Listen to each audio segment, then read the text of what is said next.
Welcome to Fiction Audiobooks. If you enjoy the content, like and subscribing would be greatly appreciated. If you have any recommendations for novels, comment below. Please join my Patreon at https://www.patreon.com/fictionaudiobook. Chapter 101, Chapter 100, Above the Clouds. Yagura had recently passed the Jonin exam in the village, officially becoming a Jonin. The exam wasn't just a test of combat ability, there was also a written component. The combat portion was effortless, but passing the written test proved that Yagura's days of working like a corporate drone by day and studying tirelessly by night hadn't been in vain. He likened it to surviving a university-level college entrance exam. Seriously, what kind of curriculum did the shinobi world impose on kids under 12? Calculus, advanced mathematics, linear algebra, along with mechanics and optics from physics, was this really what elementary school students were supposed to be learning? After becoming a Jonin, he quickly passed the Elite Jonin selection as well. Unlike the Jonin exam, Elite Jonin didn't require a written test, it was purely based on strength. As his shinobi rank increased, the Third Mizukage made sure his administrative capabilities kept up. Lately, in meetings, Yagura was no longer just a silent note-taker in the corner. He could now speak up and contribute to discussions on matters such as the diplomatic stance in the ongoing Shinobi World War and various village policies, including military and governmental affairs. Ultimately, the village's future would be in the hands of the Fourth Mizukage. The direction the village took would depend on his decisions. After months of close observation, the Third Mizukage had come to a conclusion. Karatachi Yagura did not seem like he belonged in this world. Not in a literal sense, but compared to the average mindset of shinobi. Even among his peers.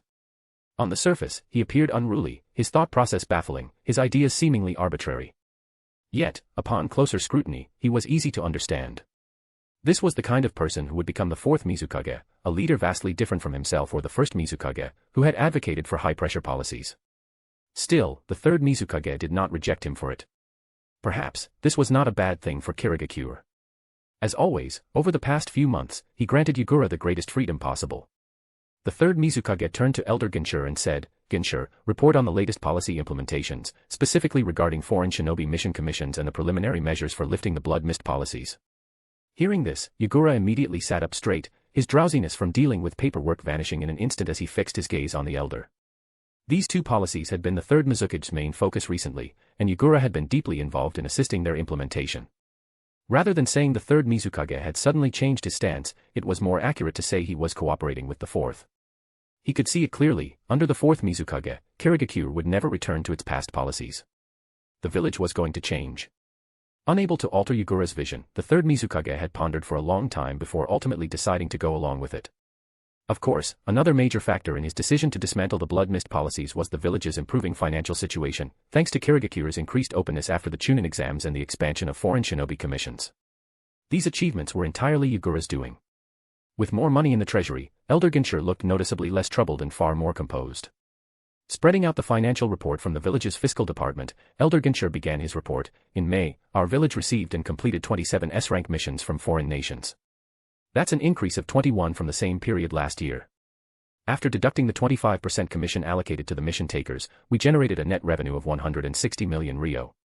The base reward for an S-rank mission was 1 million Ryo, with targets or opponents at least at the level of a Chunin squad.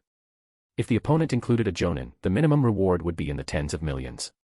For reference, in the future, Asuma's bounty at the underground exchange would be 35 million Ryo.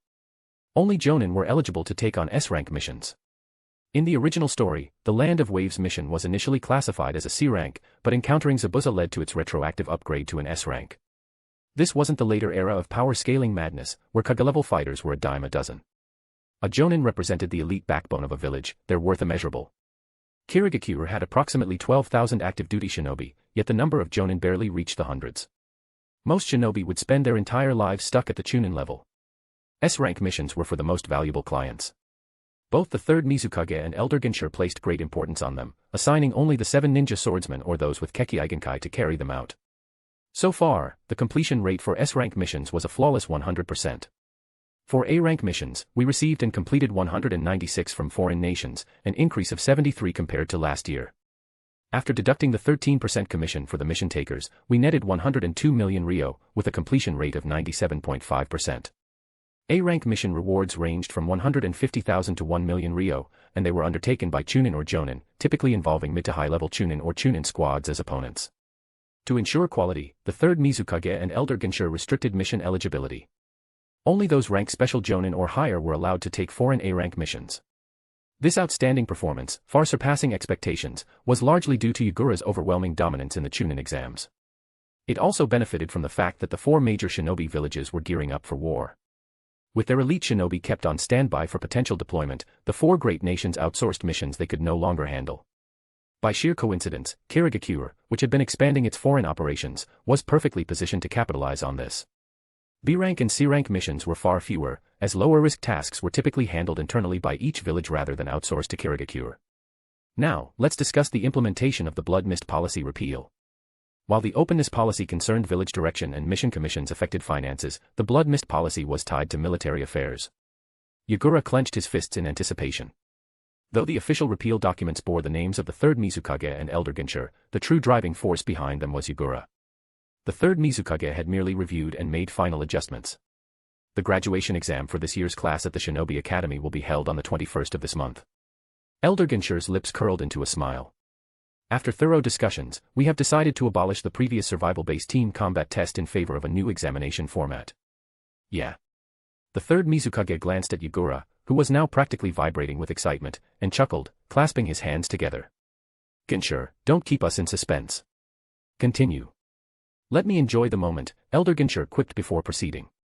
The new graduation exam consists of 4 parts. The old man's gaze locked onto Yagura. Karatachi Yagura. His deep voice resonated like an ancient bell, reverberating in Yagura's ears.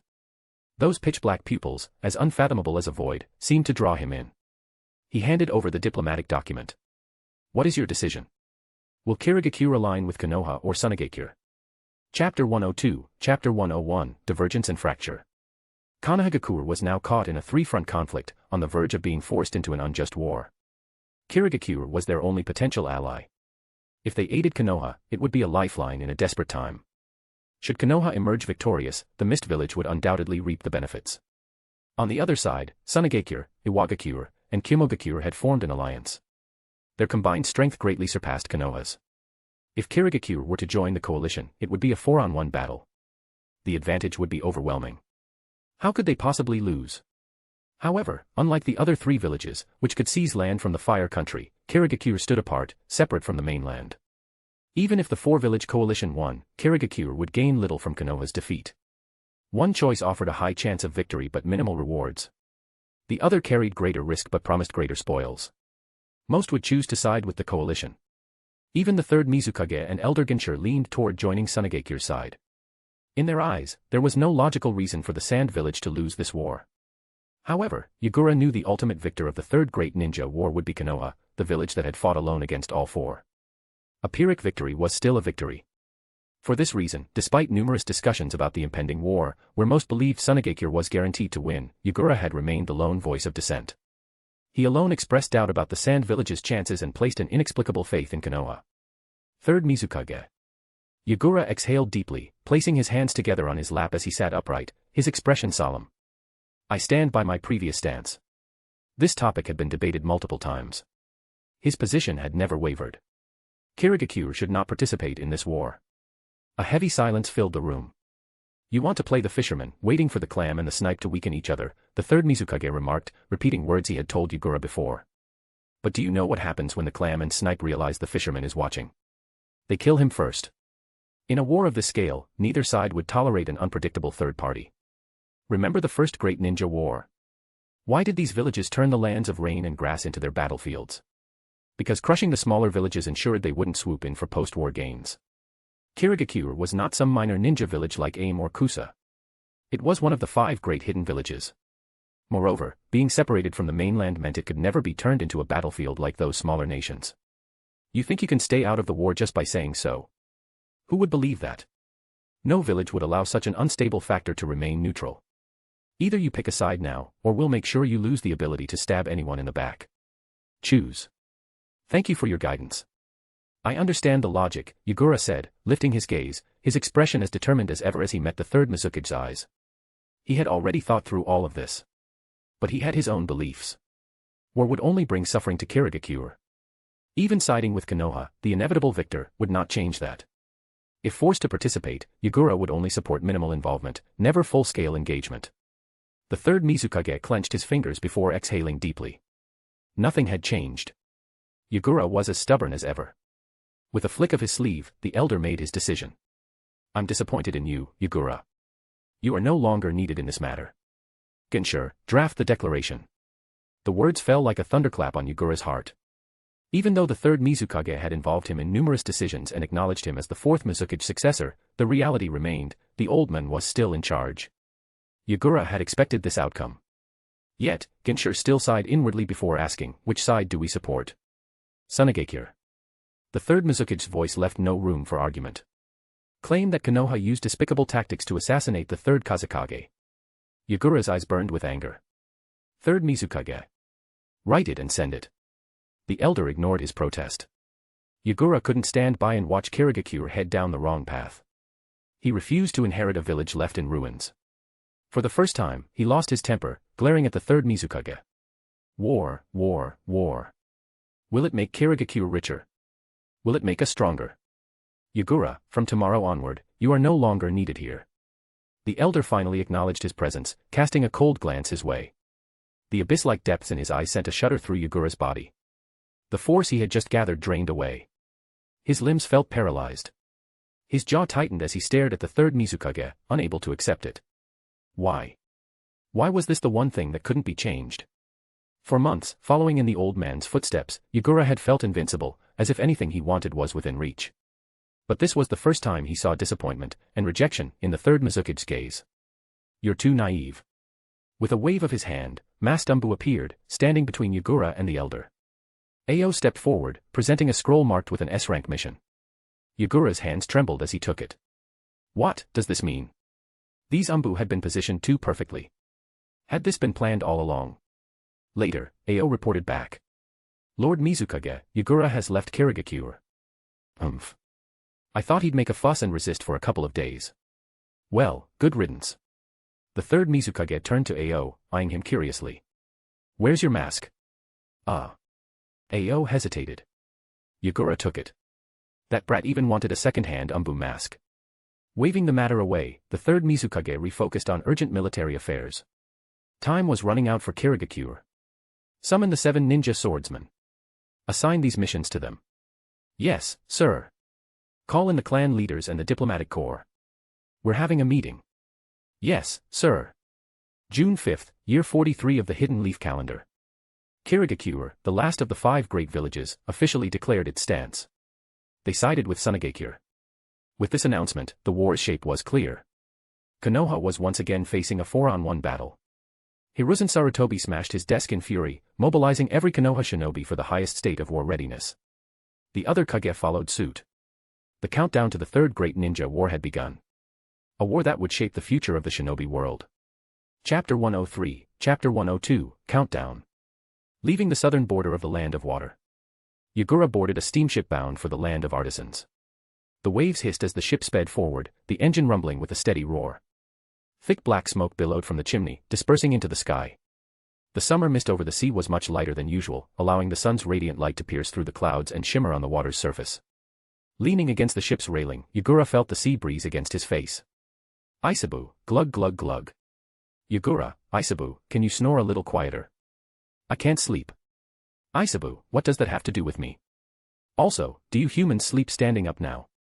Yagura, you're sleeping in the room I rented to you, so of course it concerns me. Isabu, oh, glug glug glug. Knowing that his little Jinchuriki was feeling down, Isabu decided not to provoke him further. After floating on the surface for a moment, he simply sank back underwater. Being human, what's so great about it, anyway? Being a carefree-tailed beast was much better. Yagura, you're just a turtle. Isabu, you're the turtle. Your whole family's turtles. A few days ago, after a disagreement with the third Mizukage, Yagura was effectively exiled from Kirigakure under the guise of an external mission. His attempted reforms had barely begun when the third Mizukage put an abrupt stop to them. Expelled from the Mizukage's office, Yagura had no choice but to watch as the Mizukage continued to enforce his own will, strengthening Kirigakure's alliance with the Wadakure and standing in direct opposition to Konoha. Since last year, the third Mizukage had sensed that Inoki, the third Tsuchikage, was planning something big. He had been secretly using village funds to prepare for war, stockpiling enough supplies to sustain Kirigakure's forces for over a year. Inoki masterfully leveraged the disappearance of the third Kazekage as a political tool, playing it to perfection. Even the third Mizukage had to admit, the brat had grown up. He was no longer the kid who used to cry behind the second Tsuchikage. By the 42nd year of Konoha's founding, the diplomatic landscape among the five great nations had shifted. Kumogakure, Iwagakure, and Kirigakure stood united against Konoha and Sunagakure. The second, third, and fourth strongest ninja villages had joined forces against the first and fifth. This precarious balance ensured an uneasy peace, at least on the surface. But the third Kazekage's sudden disappearance was an unexpected variable that no one in the ninja world had foreseen. Seizing the opportunity, Inoki launched a decisive strike against Sunagakure, which was left leaderless and had most of its forces stationed at the Konoha border. If his gamble succeeded, he could eliminate Sunagakure entirely. Even if it failed, Inoki still wouldn't suffer much loss. At the perfect moment, he pulled back, forcing Sunagakure into an unfavorable peace treaty, effectively shifting the balance from 3 versus 2 to 4 versus 1. Under these conditions, the third Mizukage believed Konoha had no chance of victory. With war imminent, Kirigakure's stockpiled resources were finally put to use. Troops were deployed to the western borders. Inoki's tactics are truly impressive. Bored aboard the ship, Yagura had spent his time catching up on recent events, finally understanding the grand strategy the third Tsuchikage had put into motion. Yet, for all of Inoki's careful calculations, there was one factor he had failed to anticipate. Namikaze Minato. A single man who could turn the tide of war. People make plans, but fate has the final say. None of this really concerned Yagura anymore. After just a few months in the Mizukage's office, he had gone from overworked official to unemployed drifter. Falling from the clouds straight into the abyss. No more paperwork, no more stress. Time to celebrate. Cheers to freedom. Maybe, just maybe, the old Mizukage had finally realized that child labor was illegal. Making a kid handle paperwork from dawn till dusk was simply unreasonable. It's my fault. Now, away from the center of power, away from Kirigakure, Yagura finally had a moment of clarity. The sea breeze helped clear his mind, and many things suddenly made sense. For decades, Kirigakure had suffered under high-pressure policies and the bloody mist tradition. Their resources were nowhere near as abundant as those of Konoha, Kumogakure, or Iwagakure. A 3-year war would drain Kirigakure dry, no matter which side they took. At best, they'd be competing with Sunagakure to see who collapsed first. But Kirigakure's geographical location gave them a chance at neutrality, just like America in World War I and II, or Britain's opportunistic maneuvering in European conflicts. Yagura wanted to use this war to replicate their success. Like the US, which rose by stepping over Britain's war-torn economy. Like Japan, which quickly recovered and re-emerged after the war. Fortify defenses, stockpile resources, and wait for the right moment to rise. That was why he didn't want Kirigakure to participate in the war. Back in Kirigakure, he had been blinded by power and prestige. The third Mizukage and the Elder Council had humored him, letting him believe he was stronger than he actually was. But he wasn't. Whatever he could think of, the third Mizukage and the Elders had already considered. Did they want war?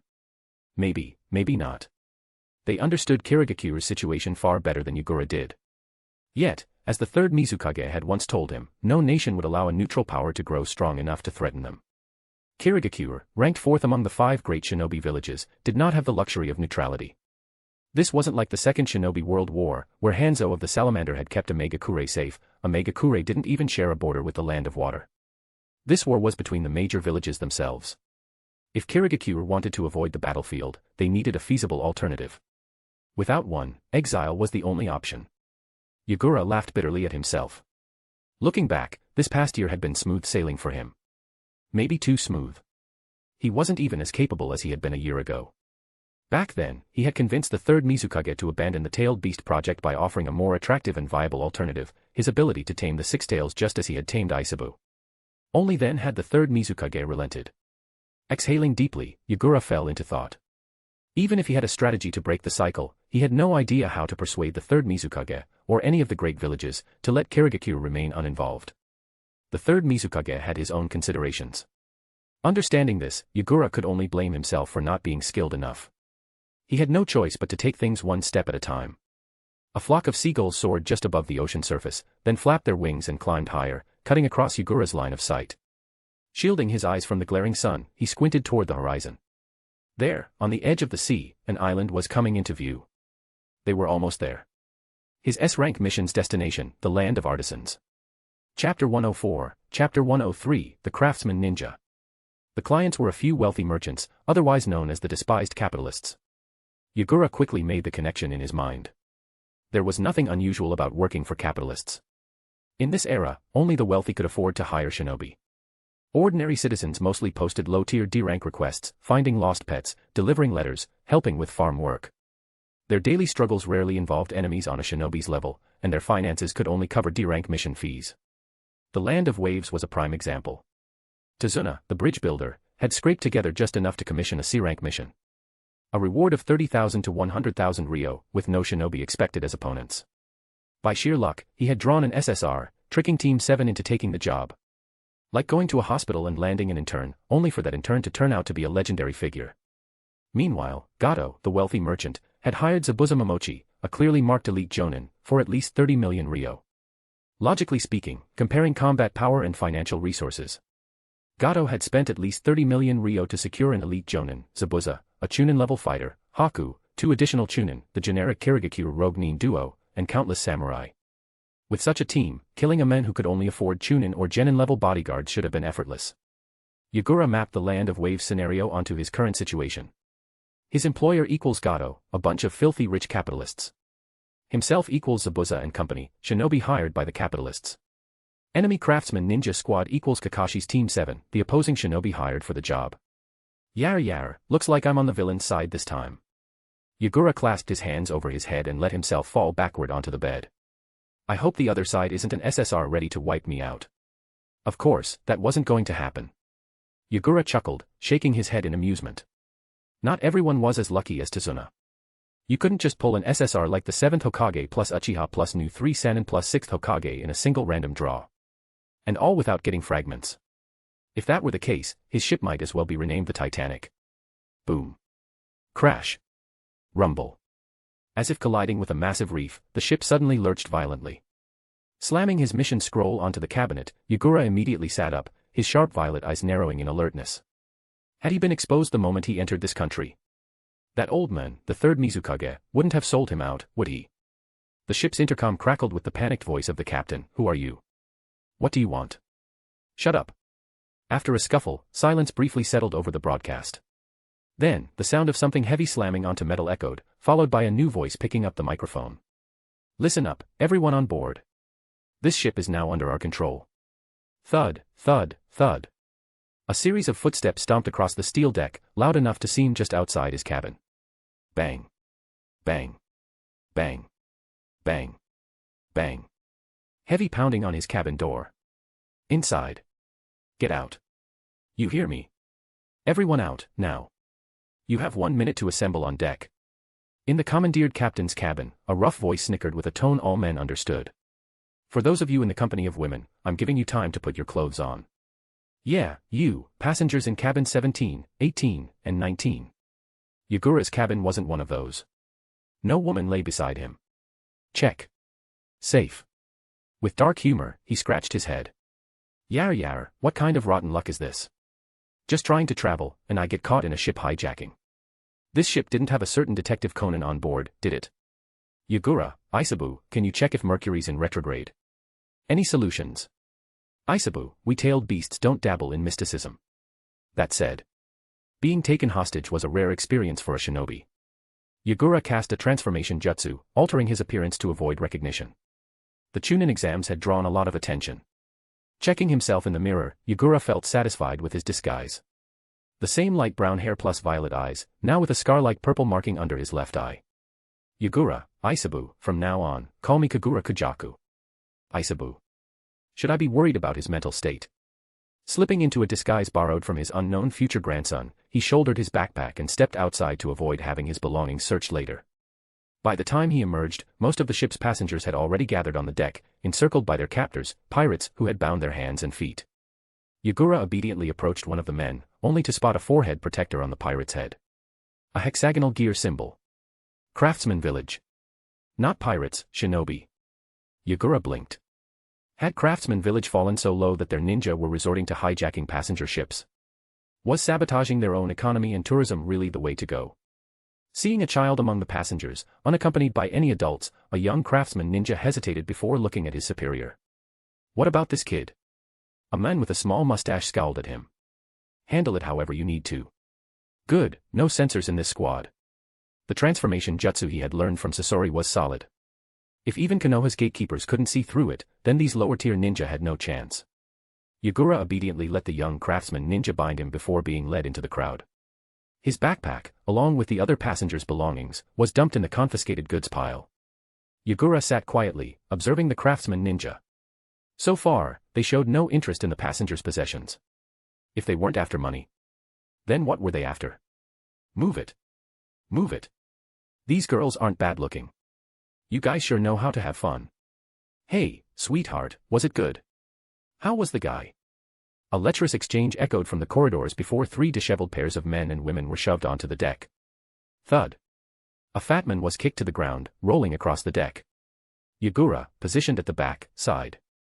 Too far away, his view was blocked. Ah, so these were the infamous passengers of cabin 17, 18, and 19. They must have been a party. And here he thought car sex was wild, these guys went for boat sex. Pioneers. Don't kill me. Don't kill me. I have money. My father has money. I can pay whatever you want. A scrawny young man clung to a craftsman ninja's pant leg, sobbing. A boot slammed into his face, sending him flying 5 meters away. The ninja sneered. Of course, we know you have money. He pointed at two others. You, and you. Then, at a man trying to shrink into the crowd. And you. Stop hiding. Get over here. The 4 men were separated from the rest. The craftsman ninja surrounded them, clearly, they were the targets of this operation. Chapter 105, Chapter 104, Land of Artisans, Part 1. It was obvious that the target of these ship-raiding craftsmen were the 4 young men from wealthy families. From their extravagant clothing and the 3 women who had been thrown into the crowd, it was clear that these 4 came from influential backgrounds. A team-building trip, perhaps. Living the good life, huh? Among the other passengers, there were also people dressed in high-end clothing, but even they weren't the focus of these craftsmen. There were 8 of them in total. The one who had just emerged from the captain's quarters, dragging the captain along, was most likely their leader. Including him, 5 of them were surrounding the 4 rich young men, while only 3 were left to keep an eye on the rest of the passengers. The ship started moving again, heading toward the port. That meant there was at least one more craftsman still in the captain's quarters. Yagura quickly assessed the group, gathering intelligence on their numbers and formation. As for their strength, he wasn't particularly impressed. A ninja should complete a mission with maximum efficiency, minimal exposure, and the least amount of effort. If their goal was truly just to capture these 4 well-dressed young men, they should have acted after the targets disembarked rather than launching a full-scale ship hijacking like common pirates. Dragging in unnecessary people, causing a massive commotion. Their lack of basic professionalism spoke volumes about their actual combat ability. Yagura scoffed internally. If this was what passed for ninja in the artisan's village, then that place was nothing more than a group of warriors and mercenaries with chakra, masquerading under the title of a ninja village. With enemies like these. Yagura rolled his eyes. No wonder the Third Mizukage was confident that he could handle this mission alone and wasn't even worried about the safety of the tailed beast. Though, to be fair, he did have the Anbu following in the shadows. Right. One of the craftsmen made no effort to hide his disdain toward the 4 captives. He tossed a brush and paper onto the ground and kicked one of them down. The unfortunate young man trembled as he picked up the brush, adjusting his glasses with shaky hands. What should I write? Still don't get it. Too scared to think. A mustached craftsman yanked the bespectacled young man up, pulling him close. His expression twisted into a sneer as he threatened. You're our hostages now. Write to your fathers. Tell them if they want you to live, they'd better cooperate. Yagura, are you guys ninjas or just common thugs? Having spent so long in Kirigakure, he found this kind of amateurism almost unbearable. Other craftsmen were similarly attending to the rest of the hostages. Even the one who had fainted earlier was doused with cold water to wake him up. The guards keeping watch over the other passengers were much more relaxed now. Most people, having initially been frozen in fear, were beginning to realize they weren't the targets. A sigh of relief spread through the crowd, and with that relief came a different kind of reaction, whispers and gossip. Dear, doesn't that chubby guy look familiar? No doubt about it.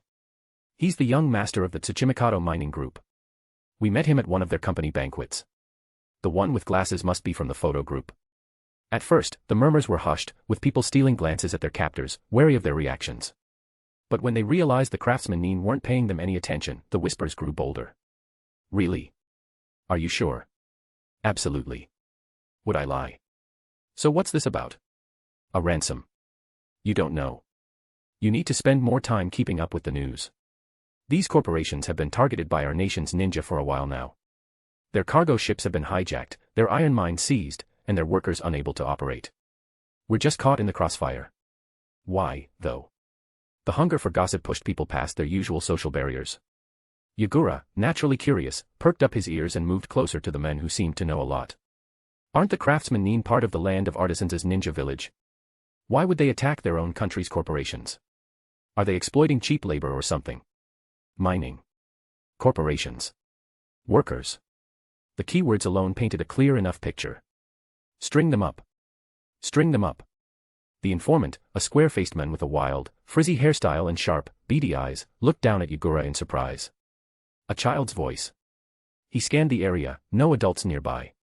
A well-dressed, pretty-faced kid, alone on a ship traveling from the land of water to the land of artisans. An upper-class child, running away from home. The square-faced man silently filled in the blanks, constructing a backstory for Yagura in his mind. A rebellious young master from the land of water, huh? The thought amused him. His gaze toward Yagura softened slightly, as if he'd just stumbled onto a particularly juicy piece of gossip. After confirming that none of the craftsmen were paying attention to him, he leaned down and said in a hushed tone. Kid, is this your first time in our land of artisans? I'm not a kid. My name is Kagura, Yagura corrected him before nodding. Yeah, first time. I'm from the land of water. I see. You don't know much about our country, then. Let me explain, Kagura. Since no one was stopping him, the square-faced man continued, lowering his voice. Our land of artisans is famous across the ninja world for our expertise in crafting ninja tools. Even the 5 great nations rely on our products. I know that much, Yagura interjected, impatiently tapping the floor. Get to the good part already. The man chuckled. This kid. He hesitated for a moment, wondering if Yagura would even understand the more complicated aspects of the issue. But seeing how sharp he seemed, he decided to give it a shot. All right, kid, imagine you're a craftsman. To forge a single ninja tool, you need at least a hammer and a piece of iron, right? Even to craft a hammer, you need iron. His gaze flickered toward the hostages, his eyes filled with resentment. The problem is the iron. Our land of artisans has plenty of iron mines, but most of them are controlled by major financial groups. The biggest among them are the Tsuchimikado and Photo groups.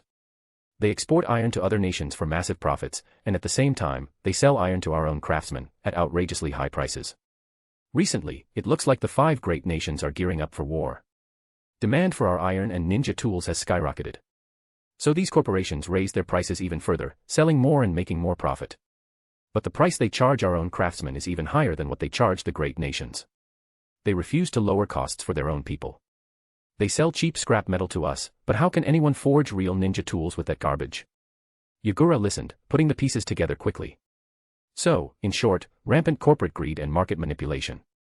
The upper class controlling resources and squeezing out the lower class. Classic. Chapter 106, Chapter 105, Land of Artisans. The explosive-haired, square-faced man had already explained why the heirs and relatives of these mining conglomerates were so despised. But there was still one more question. Having figured out the previous issue, Yagura continued to ask, why did the shinobi of the artisans' village target them? Did the artisans hire shinobi? That didn't seem likely. From what he had just heard, these craftsmen were in a weak position, much like Tsuna's situation. Yet, hiring this many shinobi from the artisans' village, and even a Jonin, whom Yagura was here to deal with, would require a significant sum. By his estimate, these craftsmen would need to pay at least the same amount as those corporate magnates who had hired him. That meant 20 million ryo. Did these craftsmen really have that much money? Enough to hire shinobi for tens of millions. Oh, little Kagura, you don't know about this, do you? The ever-enthusiastic, bored, and knowledge-sharing square-faced man eagerly explained. In the artisans' village, most students in the shinobi academy come from craftsman families within the land of artisans. Shinobi and craftsmen were family, fathers and sons. The children of these financial conglomerates never attended the academy to become shinobi. The Shinobi Academy of the Artisans Village primarily recruited children from lower middle-class families. And in the land of artisans, that social class was represented by the craftsmen. So, when the Shinobi of the Artisans Village took action to help the craftsmen against the financial conglomerates, it wasn't for hire, it was voluntary. Free of charge. Hearing this, Yagura quickly connected the dots and couldn't help but click his tongue. These people really don't know when to quit. The square-faced man rolled his eyes and glanced at the kneeling individuals writing letters. Exactly. Despite knowing the deep ties between the craftsmen and the shinobi of the artisans' village, these mining conglomerates still acted recklessly. It was just as the saying went. With a 20% profit, they become active; with a 50% profit, they take reckless risks; with a 100% profit, they trample over all human laws; and with a 300% profit, they commit any crime. Now that the artisan shinobi had come knocking, they had no one to blame but themselves. These rich bastards had pushed too far. Did they really think they could bully our people without consequence? Production and sales had been cut off. For every day this situation dragged on, these conglomerates suffered massive financial losses. The iron mines couldn't operate, and the orders from the 5 great nations couldn't be fulfilled in time. If they missed deadlines, they wouldn't just lose payment, they would also have to pay penalties. The companies in the 5 great nations that placed orders would simply turn to other countries or businesses.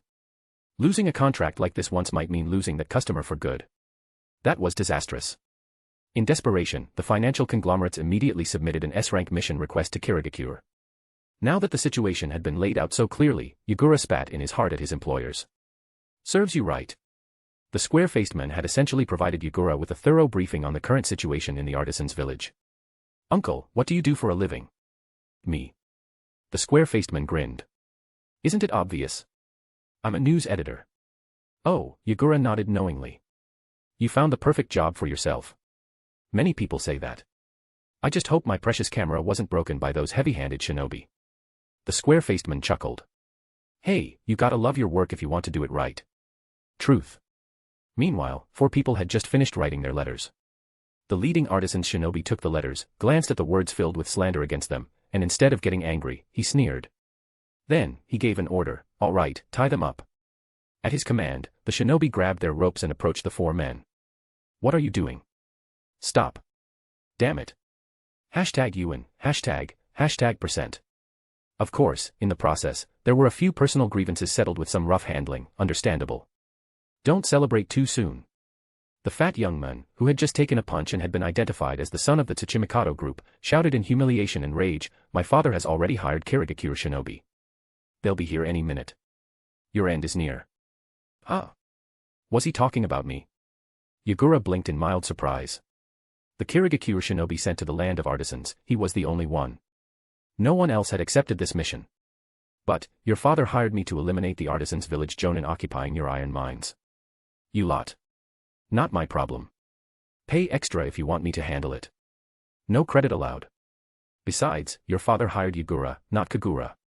What does that have to do with me? Isabu, enough already. Smack. As if in sync with Yagura's thoughts, a artisan shinobi delivered a heavy slap across the fat man's face, looking at him with disdain. You still don't get it, do you? The fat man's face swelled on one side, his teeth loosened, and his mouth filled with blood. He was barely conscious. Seeing their companion in such a pitiful state, the remaining 3 men buried their heads, their fear overwhelming their previous indignation. All they could do now was hope their families received the letters and found a way to save them soon. Where were the officials at the daimyo's estate? How could they allow these shinobi to act so recklessly? What a bunch of cowards. Before long, the ship docked at the port. Under the watchful eyes of the artisan shinobi, the passengers disembarked. Behave. Move faster. Didn't you eat? The 4 unlucky men were dragged down the gangplank with additional kicks and curses. As his feet touched the dock, Yagura looked around to assess the port's condition. The port was quite large, lined with stacked shipping containers, cranes, and forklifts. Clearly a cargo terminal. But there were no workers in sight. The ship's arrival and the commotion had drawn attention. More than a dozen shinobi, all wearing the forehead protectors of the artisans' village, had shown up. Ah. As the leaders of both artisans' shinobi groups met and exchanged words, Yagura shook his head internally. The entire port is under their control. How's the situation? Everything went smoothly. We captured all 4 of them. The shinobi in charge of the ship operation reported to his superior. What about the other passengers? Let them go. They'll be useful. They can spread the word. This mission wasn't just about seizing the mines, warehouses, and export ports. If those financial conglomerates still refused to back down, they wouldn't just lose money, they'd better start worrying about their lives. Hearing all this, Yagura quietly took in the information. His employers were in serious trouble. Interesting. Maybe he could take advantage of this situation. Yagura began calculating whether he could extort some extra cash while he was here. Since he was already here, and he wouldn't be returning anytime soon, he might as well expand his business in the land of artisans. Chapter 107, Chapter 106, The Art of Satisfying a Client. The ropes binding him were loosened. Yagura stretched his arms, shaking off the numbness from being tied up for so long. The one untying him was the same person who had restrained him in the first place. He looked up and smiled at the young craftsman Nin. Thanks. The brilliant, sincere smile of the boy hit the young craftsman Nin like a sunbeam, making his face flush red. And no need to thank me. You're not hurt, are you? Nope, don't worry. I'm pretty strong. Yagura was telling the truth, but the truth was often hard to believe. The young craftsman Nin assumed he was just putting on a brave front and didn't take it to heart. If you can, leave the land of artisans as soon as possible. It's not safe here. Yagura clenched his fist behind his back but maintained his smile. Thanks for the advice. Ironically, he was probably the most dangerous person here. Around him, other innocent passengers who had been caught in the crossfire were also being freed. The craftsman Nin let them go, allowing them to leave the country at their own discretion. Whether these passengers chose to continue their original journey or abandon it and leave the land of artisans was none of their concern. Not lingering for long, Yagura swiftly disappeared from the dock. After all, he was a shinobi of Kirigakure, here on a mission. By the time the young craftsman Nin finished untying the others and turned back to check on Yagura, the silver-haired boy had already vanished. The terrain of the land of artisans was mostly mountainous and hilly, with few plains or forests. After leaving the dock, Yagura studied his map before turning southeast, heading straight for the capital city. First, he had to meet the client. Now that I think about it, this is my first time dealing with a client on my own. How should he act to get a 5-star rating? He put himself in the mindset of a service provider. In this world, shinobi tended to be arrogant when accepting missions. After all, they held the highest-ranked profession and possessed power beyond ordinary people. That wouldn't do. The client was the one paying. Yagura mused. If he performed poorly and got a 1-star rating, they might not hire him again. In reality, all the shinobi villages operated in a similar fashion, just another service industry with competitors in the market. From the moment he arrived in this world, Yagura had noticed an interesting similarity between shinobi villages. Simply put, a shinobi village was an organization of hired warriors. During wartime, such as the impending Third Shinobi World War, shinobi acted as military forces, deployed in battle for their villages. In peacetime, however, shinobi villages functioned similarly to a private militia economy. Shinobi couldn't fully detach from civilian life, they needed to take on missions to sustain their villages. Aside from taxes and war funds provided by the daimyo, shinobi villages relied on mission commissions for income. A peacetime shinobi village had the following characteristics. Labor-intensive. Task-based jobs. Service-oriented. Meeting client demands. Income dependent on commissions. High-risk jobs with potential life-threatening situations. What did this remind Yagura of from his past life? Right. A delivery service. If the client wasn't satisfied and left a bad review, it could damage the village's reputation. Since that was the way the shinobi world worked, Yagura figured he might as well adapt. He pinched his youthful face. His boyish appearance had its advantages in certain situations. The mission had to be completed well. He needed to earn a highly satisfied 5-star rating.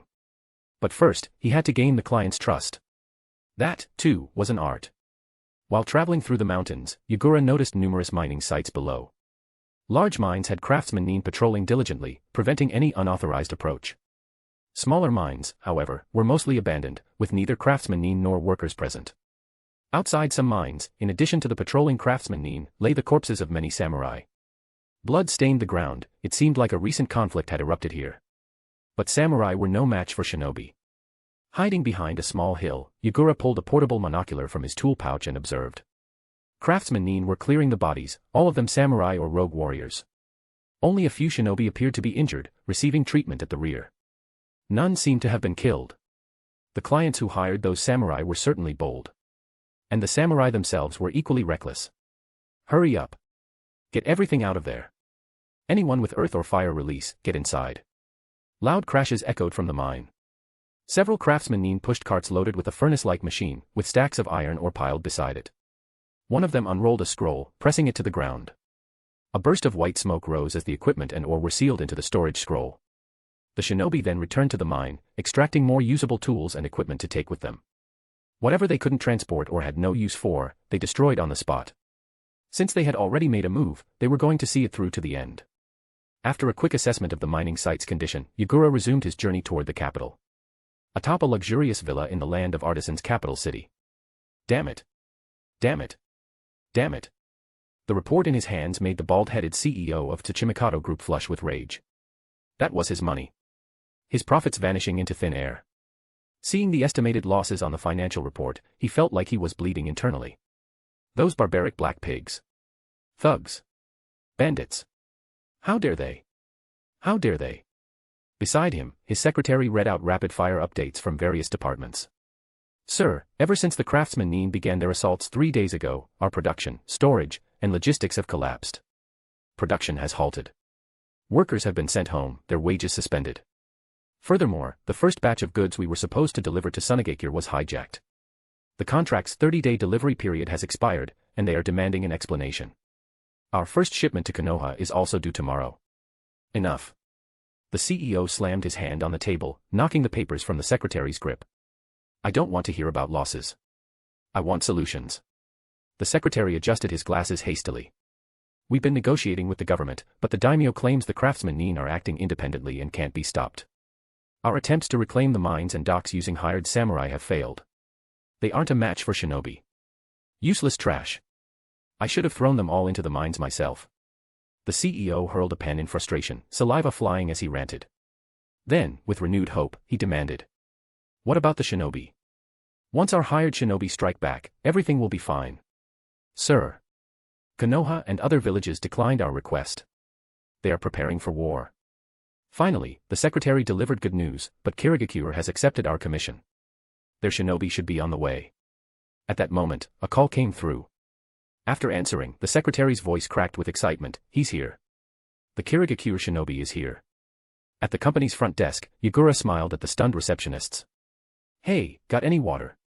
I ran a long way and I'm thirsty. Mr. Secretary. The receptionist, who had just called him via the pager, spoke up hesitantly. She subtly gestured toward the young boy sitting on the sofa in the lobby. He's over there. Question mark. Following the receptionist's gaze, the secretary confirmed that she was referring to the child happily munching on some snacks. He had noticed the kid earlier and had been meaning to ask the front desk whose child had wandered into their company. But that wasn't a priority at the moment, so he had put it aside. Now that the receptionist had pointed it out, he took another look at Yagura. When she first paged him, she mentioned that the visitor was a child. He hadn't thought much of it at the time. Subconsciously, he had assumed child meant someone under 20, a young Jonin sent by Kirigakure. But this kid, who looked like he was barely 10 years old. Was this a joke? From where he sat, Yagura could practically see the secretary's face cycling through a dazzling display of emotions, like fireworks exploding in the night sky. Given his age and height, Yagura had a pretty good idea of how this first meeting with the client would play out. It wasn't hard to guess what was going through the secretary's mind right now. All right, all right, all right. Yagura clapped his hands, drawing everyone's attention in the lobby. Let's not make things difficult for the young lady here. Mr. Secretary. Swinging his legs once before hopping off the sofa, he walked over and stopped about 2 meters away from the secretary. With one hand on his hip and the other casually extended, he smiled. Let me introduce myself. I'm Yagura Karatachi, a Jonin from Kirigakure. I'm here in response to your commission. The secretary, who had been preparing to smooth things over with a few well-placed words, suddenly found them stuck in his throat. He's really from Kirigakure. Ha! A booming voice erupted as a bald man in a suit stormed over with heavy strides. Tsuchimikato, the balding company president, glared at Yagura and barked, Kirigakure. Jonin. Where did this little brat come from? Get out of here. This isn't a place for kids playing pretend. Ah, just as he expected. This face of his really did make things tricky. It seemed that, just like a doctor needed to look reliable to gain a patient's trust, a ninja needed to appear competent to reassure their client. Did it really have to be this way? He really wished it didn't. Letting out an inward sigh, Yagura frowned slightly, his expression darkening. Hey, who do you think you're looking down on? As soon as those words fell, a suffocating wave of killing intent and chakra pressure exploded from Yagura's small frame, rolling toward the company president and the secretary like an unstoppable tsunami. He had barely released a fraction of his strength, but for two ordinary people, it was terrifying enough. It felt like they had been struck by a massive hammer of lightning, paralyzing them with bone-deep fear. The sheer weight of his killing intent was like a ghostly hand gripping their throats, flooding their nerves with the chilling sensation of impending death. In their vision, the aura took on a tangible form, an enormous sea beast capable of stirring towering waves with a single movement, charging straight at them with devastating force. Snap. Yagura snapped his fingers, instantly withdrawing his killing intent and chakra pressure. Irk. The oppressive force vanished in an instant, but their bodies, having endured such intense fear, reacted instinctively. A wave of cold nausea surged upward from deep within.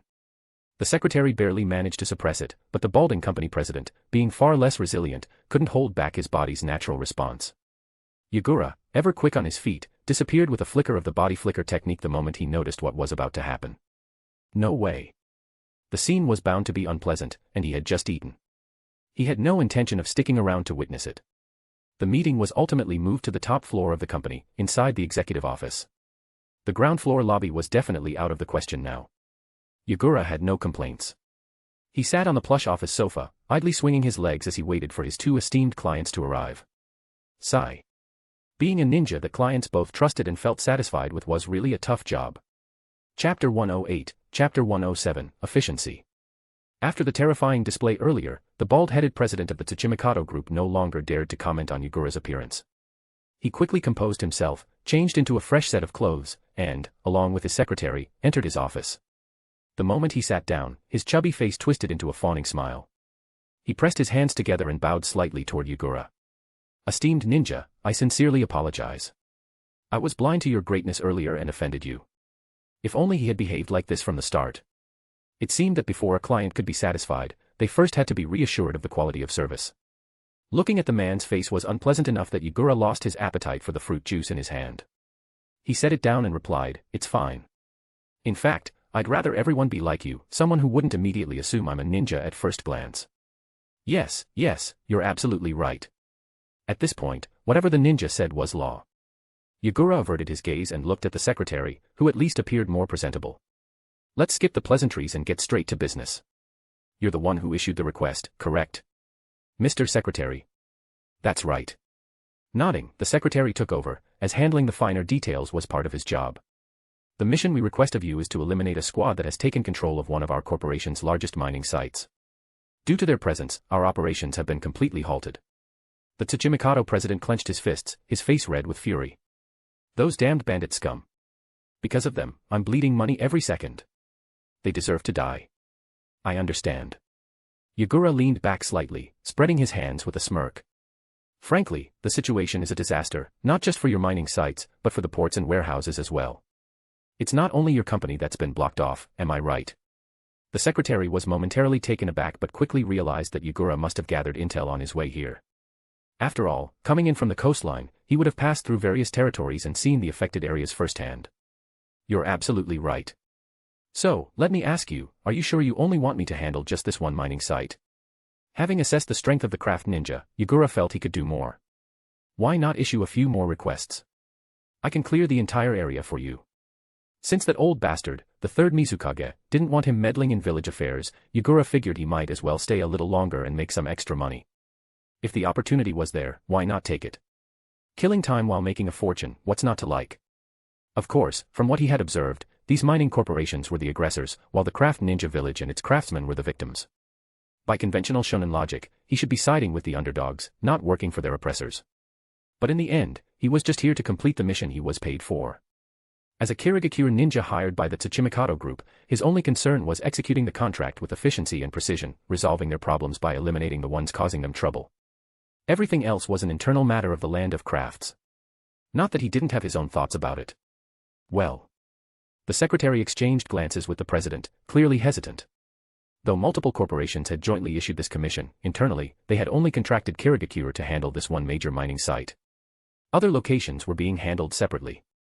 Yagura read the secretary's expression like an open book. So there's a problem. He leaned back into the couch, tapping his fingers against his head as he pondered. Not enough money. No, that wasn't the issue. Delaying the resolution would cost them far more than just paying for extra missions. You don't want to entrust all the locations to me, to Kirigakure. As the secretary's expression grew more unstable, Yagura felt he was closing in on the truth. He clapped his hands. Ah, I see. You've also hired other villages. The secretary lowered his head. Bingo. Now that he had uncovered the situation, negotiations became much simpler. Yagura chuckled. Think carefully about this. I'm already here. Who are you waiting for? Konoha. Sunagakure? Iwagakure? Kumogakure? None of them can match my speed. Those villages are preparing for war. He sighed, feigning regret. Kirigakure joined in late, so I still have time to spare. That was the key point. For these corporations, time was money. The faster they resumed production, the faster they could make up for lost profits and ship out their goods. And as luck would have it, Kirigakure was the first to respond, and Yagura was the first to arrive. There was no need to hesitate, seizing the opportunity meant millions in profit. Yagura's blunt appeal to their bottom line struck a deep chord with both men. The Tsuchimikado president turned his head, sending a strong signal with his eyes. The secretary hesitated for a moment but quickly reconsidered. Logically, it wasn't a bad idea. Esteemed ninja, it's not that we doubt your strength, the secretary said cautiously, carefully choosing his words to avoid offending the small but formidable shinobi. Artisan's ninja village may not be one of the 5 great hidden villages, but its forces are not weak. Beyond those stationed in the village, there are over 10 Jonin, each leading squads that are now occupying our key facilities. He paused, observing Yagura's expression before continuing. You may be able to handle a single Jonin-led squad, but facing 10 or more squads simultaneously would be extremely difficult, wouldn't you agree? Not at all. Yagura scoffed inwardly. The so-called Artisan's ninja were a joke, genin who barely measured up to wandering samurai, and chunin who were about on par with Kirigakure's genin. They're Jonin. At best, they might match a Kirigakure chunin. Still, ninja techniques varied, and there was always a chance of unexpected difficulties. And no matter how strong he was, taking on an entire village solo wasn't exactly practical. Unless he used his final trump card. Fair enough. For now, he acknowledged the secretary's reasoning. How about this, I'll complete the job I was hired for first. If you need me elsewhere, just say the word and name a price. The secretary found this proposal reasonable. It allowed for flexibility while ensuring they maximized the benefit of having a powerful Kirigakure ninja on hand. The more Yagura accomplished, the more he earned. The faster they reclaimed their assets, the quicker they regained control over their industry. A win-win. Agreed. Eyes gleaming, the Tsuchimikado president made the decision before the secretary could interject. Pleasure doing business. Yagura stretched and stood up. All right, enough talk. Lead the way. Time to get to work. The president and secretary followed him out of the office. Keep your mouth shut, the president warned in a hushed tone. Don't let the others know Kirigakure is here. We take care of our own territory first. The secretary nodded. Understood, sir. They whispered as they slowed their pace. Yagura, of course, heard every word. He chuckled indifferently. It didn't matter to him who paid for the job. The artisan's ninja were going to die either way. As he stepped into the sunlight, his expression darkened. Slipping on his Kirigakure Anbu mask, he concealed his thoughts. Of course, he cared. With emotion surging like a rising tide, he had finally reached the point of release. Please board the carriage. I'll take you to the mining site. Standing at the entrance, Yagura glanced at the carriage and shook his head. His voice, muffled by the mask, was chillingly low. No need. He tossed a map to the secretary. Mark your sights. I'll handle it alone. The secretary, sensing the sudden shift in atmosphere, immediately complied. Understood. Chapter 109, Chapter 108, Missed Assault. The secretary made a quick trip back to the office. When he returned, he brought a more detailed map of the land of artisans, specifically for internal use by their group. Various production and operational sites were clearly marked on it. In the lower right corner of the map, a legend explained the meaning of each marker. It was indeed far more detailed than the one Yagura had brought from the land of water. Yagura accepted it. All right. Let's talk about the price. Which mine is the one you placed a 20 million Rio bounty on? The secretary took a marker, reached out, and circled a location on the map. Here. Good. I'll start there. Yagura then pointed at a few nearby locations. Then I'll head to these places next. Calculate the approximate bounties. This. The secretary hesitated for a moment at Yagura's question. He knew for certain that a team led by a Jonin was stationed at the first mine, so he had set the bounty based on market rates. However, he wasn't entirely sure about the ninja distribution at the other locations. If intelligence on ninja movements were so easily accessible to ordinary people, he might as well switch careers and apply as an intelligence officer for a ninja village. Realizing the secretary's predicament, Yagura nodded and adjusted his approach. I'll bring back the headbands and identification cards of the village of artisans ninja. You can price them accordingly when the time comes. Market rate, 1 Jonin is worth 10 million Rio. Understood. I'll handle this properly. Thank you, sir. His straightforwardness was surprising. The secretary had dealt with ninja before, and most were arrogant beyond belief, especially when it came to ninja from Village of Artisans, who had long-standing conflicts with them. But this kid. Did he really have the confidence to eliminate that many ninja from Village of Artisans? Regardless, Yagura's proactive attitude and unexpectedly cooperative demeanor left the secretary grateful. He watched as Yagura set off toward the first mine, then returned to his office with the documents and reported the situation to the boss. For once, he managed to complete a report without the boss taking his anger out on him. That alone was rare. Settling into his seat, he sent out an internal email to notify personnel in other ninja villages to retract the bounties on the locations Yagura had just chosen. If that mist ninja could actually pull it off, then it would be better to leave all those jobs to him. The Tsuchimikado Group's mine was located at the center of the Land of Artisans main island. According to the secretary, this iron mine was their largest, accounting for 60% of their total mining output. Naturally, Village of Artisans valued it highly as well, stationing a team led by a Jonin to guard the site. It took Yagura 2 hours to reach his destination. Knowing there was a Jonin among the enemies, he remained cautious, concealing himself throughout the journey. If he had taken out a few smaller outposts along the way, the artisansman ninja would have relayed the attack to the Jonin here, making things far more complicated. Now, he could see the northern entrance of the mine. From atop a mountain opposite the mining site, he hid behind a crane stationed on a trestle bridge, using its massive frame as cover while observing the scene below. As expected of the largest mine, the primary mining tunnel alone was far larger than any Yagura had seen before. The map also indicated 2 additional submines on the eastern and northeastern sides of the mountain. If a Jonin is leading, then he should be here, at the main tunnel. Yagura's priority was eliminating the Jonin first. Once that was done, dealing with the rest of the ninja would be much easier. He scanned the area. The artisansmen ninja were engaged in the same activities as those at the previous mines, transporting tools, equipment, and freshly mined iron ore waiting to be stored in the warehouse. Space-time scrolls were truly a brilliant invention, saving a great deal of effort in loading and transportation. Quite a lot of people here.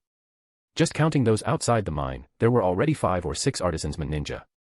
Add in those moving in and out, plus those stationed in the submines, and the total number would be even higher. Surprisingly, locating the Jonin wasn't difficult. Among the workers, a particularly burly man was hauling an enormous piece of machinery. There was a high chance he was the one. Yagura crept closer. His coral water gun technique maintained maximum lethality within a 50-meter range. The further the distance, the weaker the penetration. To ensure a one-shot kill on the Jonin, he needed to close the gap. Circling to the far side of the mountain, he made a powerful leap, landing on the rocky slope. Running and hopping down the incline, he grabbed onto the lowest level of a wooden scaffold, using it to absorb the force of his rapid descent. Swinging once, he released his grip and dropped toward a crooked tree at the base of the mountain. Catching hold of the tree trunk, he swung once more and let go, landing lightly and steadily on the ground. Water release, hiding in mist technique.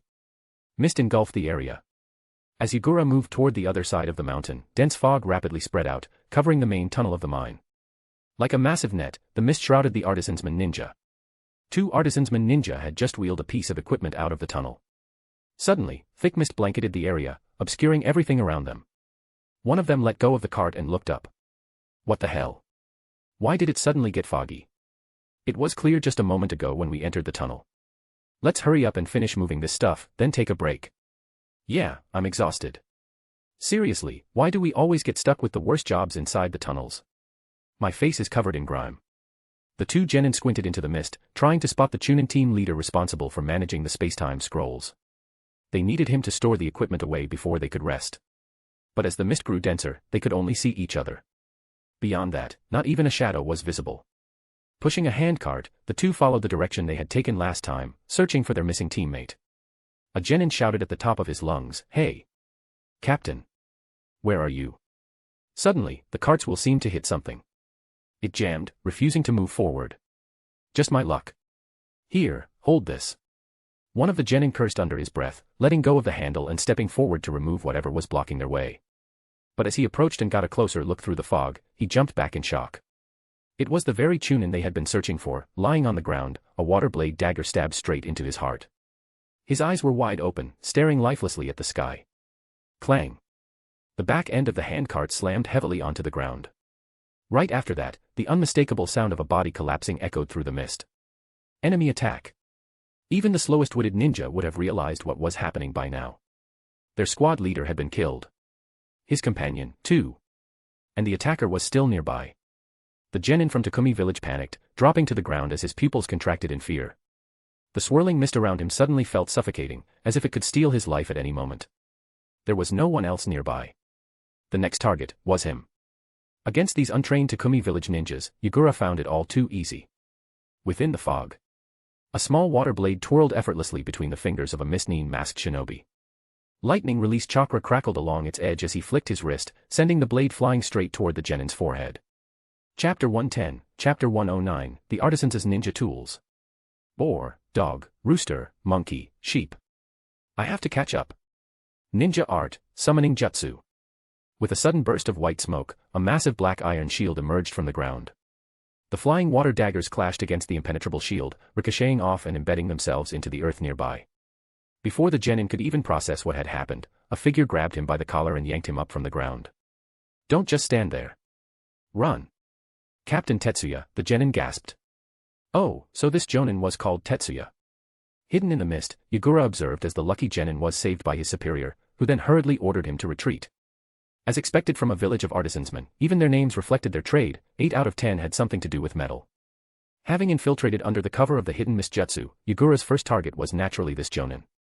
But being a Jonin meant he wasn't easy prey.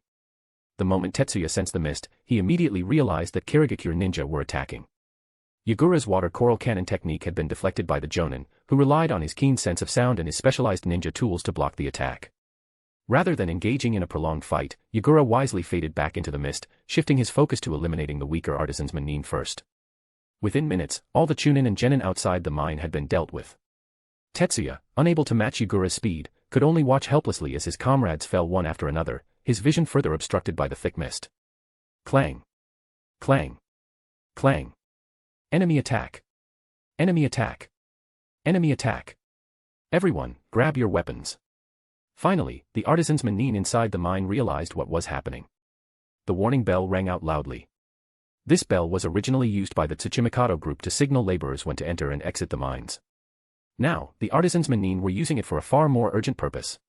Those inside the mine, upon hearing the alarm, dropped their tools and seized their weapons, ready to charge out. I've been waiting for this. Tetsuya muttered under his breath. Boom. The massive shield he had summoned earlier was now slammed against the mine's entrance, completely sealing it off. From outside, Tetsuya's voice roared, no one comes out. This Kirigakure ninja was a Jonin, and a formidable one at that. If the Chunin and genin rushed out, they'd only be throwing their lives away. Tetsuya raised his shield once more, deflecting another volley of water daggers. With his back pressed firmly against the massive iron shield blocking the mine's entrance, he reduced his exposed flanks, ensuring he only had to defend from one direction. By eliminating the risk of a rear attack, the effectiveness of any ambush was greatly diminished. If Yagura wanted to get through, he would have to do it head-on. Bang. From less than 10 meters away, a high-pressure water cannon blasted directly against Tetsuya's massive iron shield. The sheer force of the attack transmitted through the shield, making Tetsuya's feet carve deep trenches into the ground as he was pushed back violently, slamming into the shield behind him. Before he could even recover, a sharp crack echoed in the air. Tetsuya's eyes widened in shock. His father's meticulously crafted iron shield, his trusted ninja tool, had cracked. How could this be? That Kirigakure Jonin's water release technique was strong enough to break his father's shield. This wasn't just any Jonin, this was someone far beyond the norm.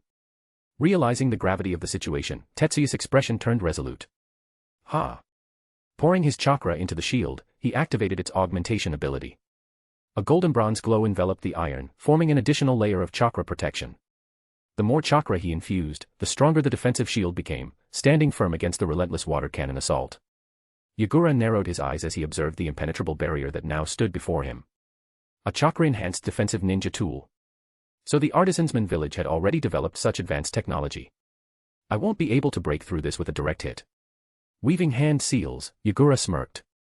Then how about this? A water clone separated from his body, and in the next instant, a powerful water vortex began to rise beneath him. Tetsuya's chakra shield had expanded into a massive barrier, 2 meters wide, 3.5 meters tall. With the mine entrance sealed behind him, there was no room for him to escape. Yagura planned to use that to his advantage. Water release, exploding water colliding wave. A towering column of water surged upwards more than 10 meters into the sky, resembling a raging storm at sea. The monstrous wave roared like an oceanic beast, crashing down with overwhelming force. Crush him.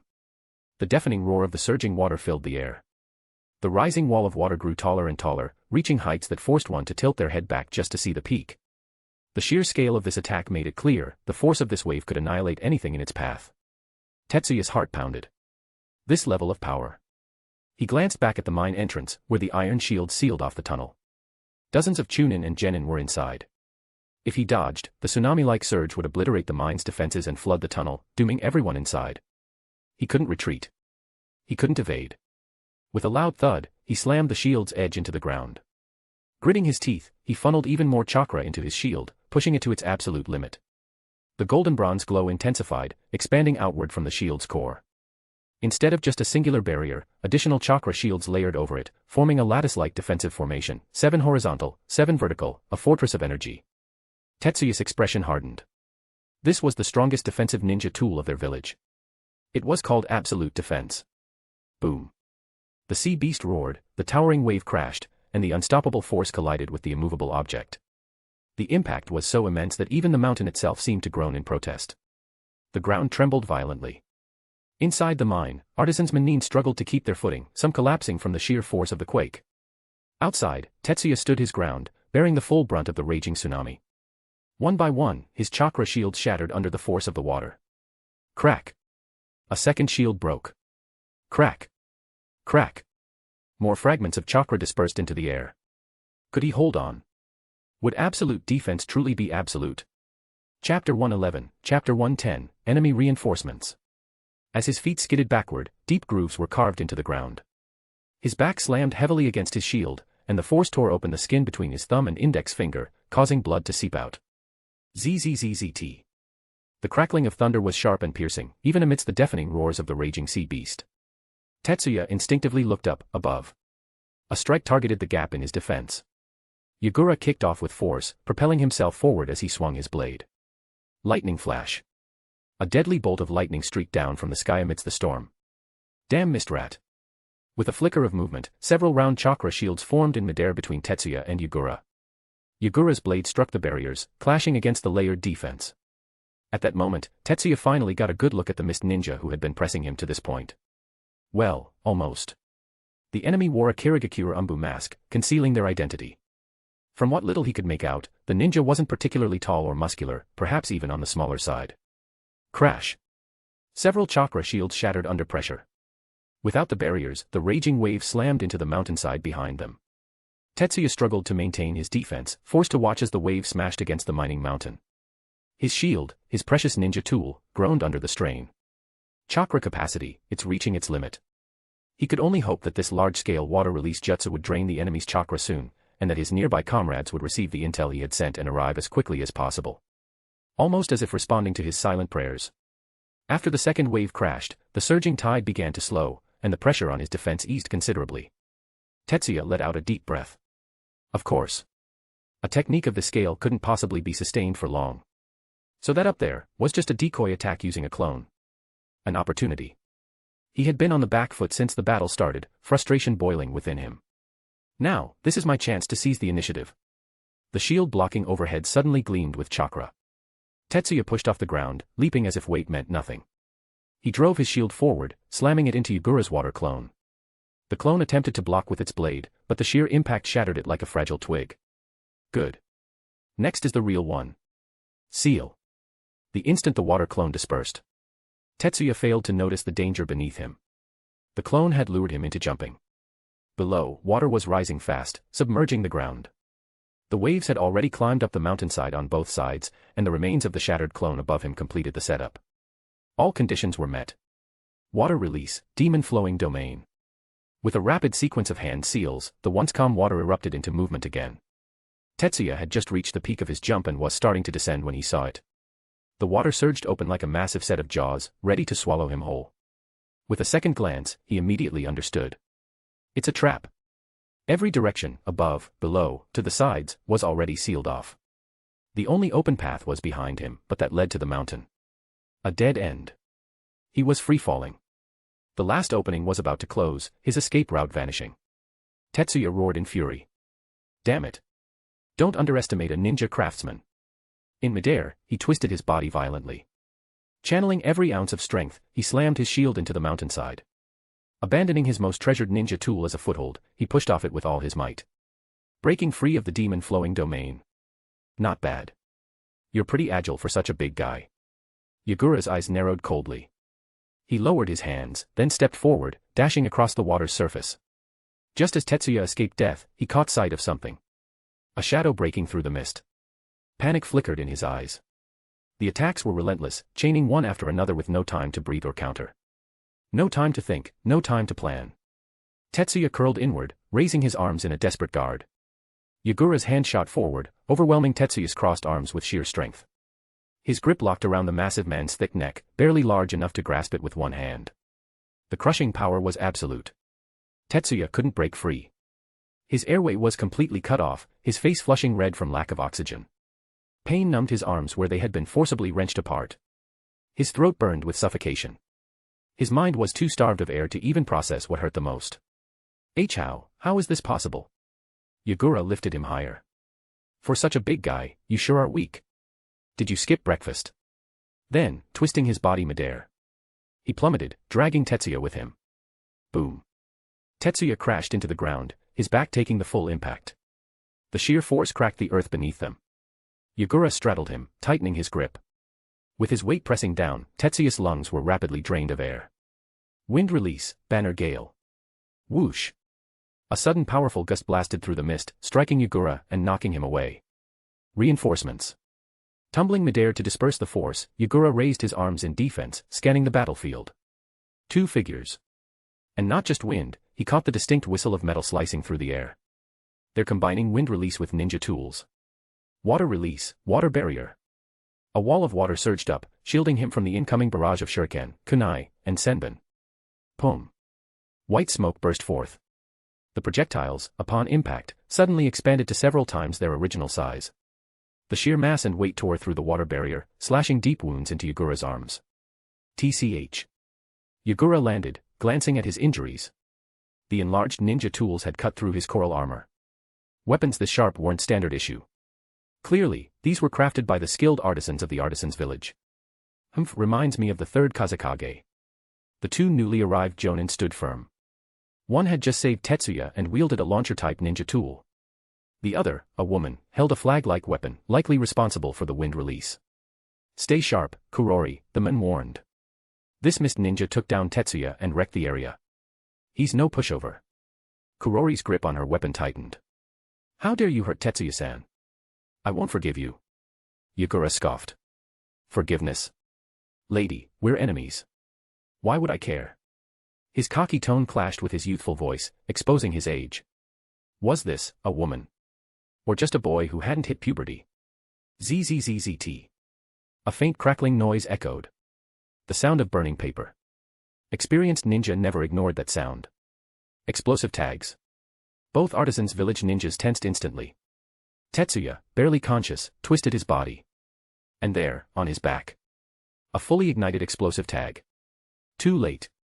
Chapter 112, Chapter 111, Wind Release, Aerial Ninjutsu. Boom.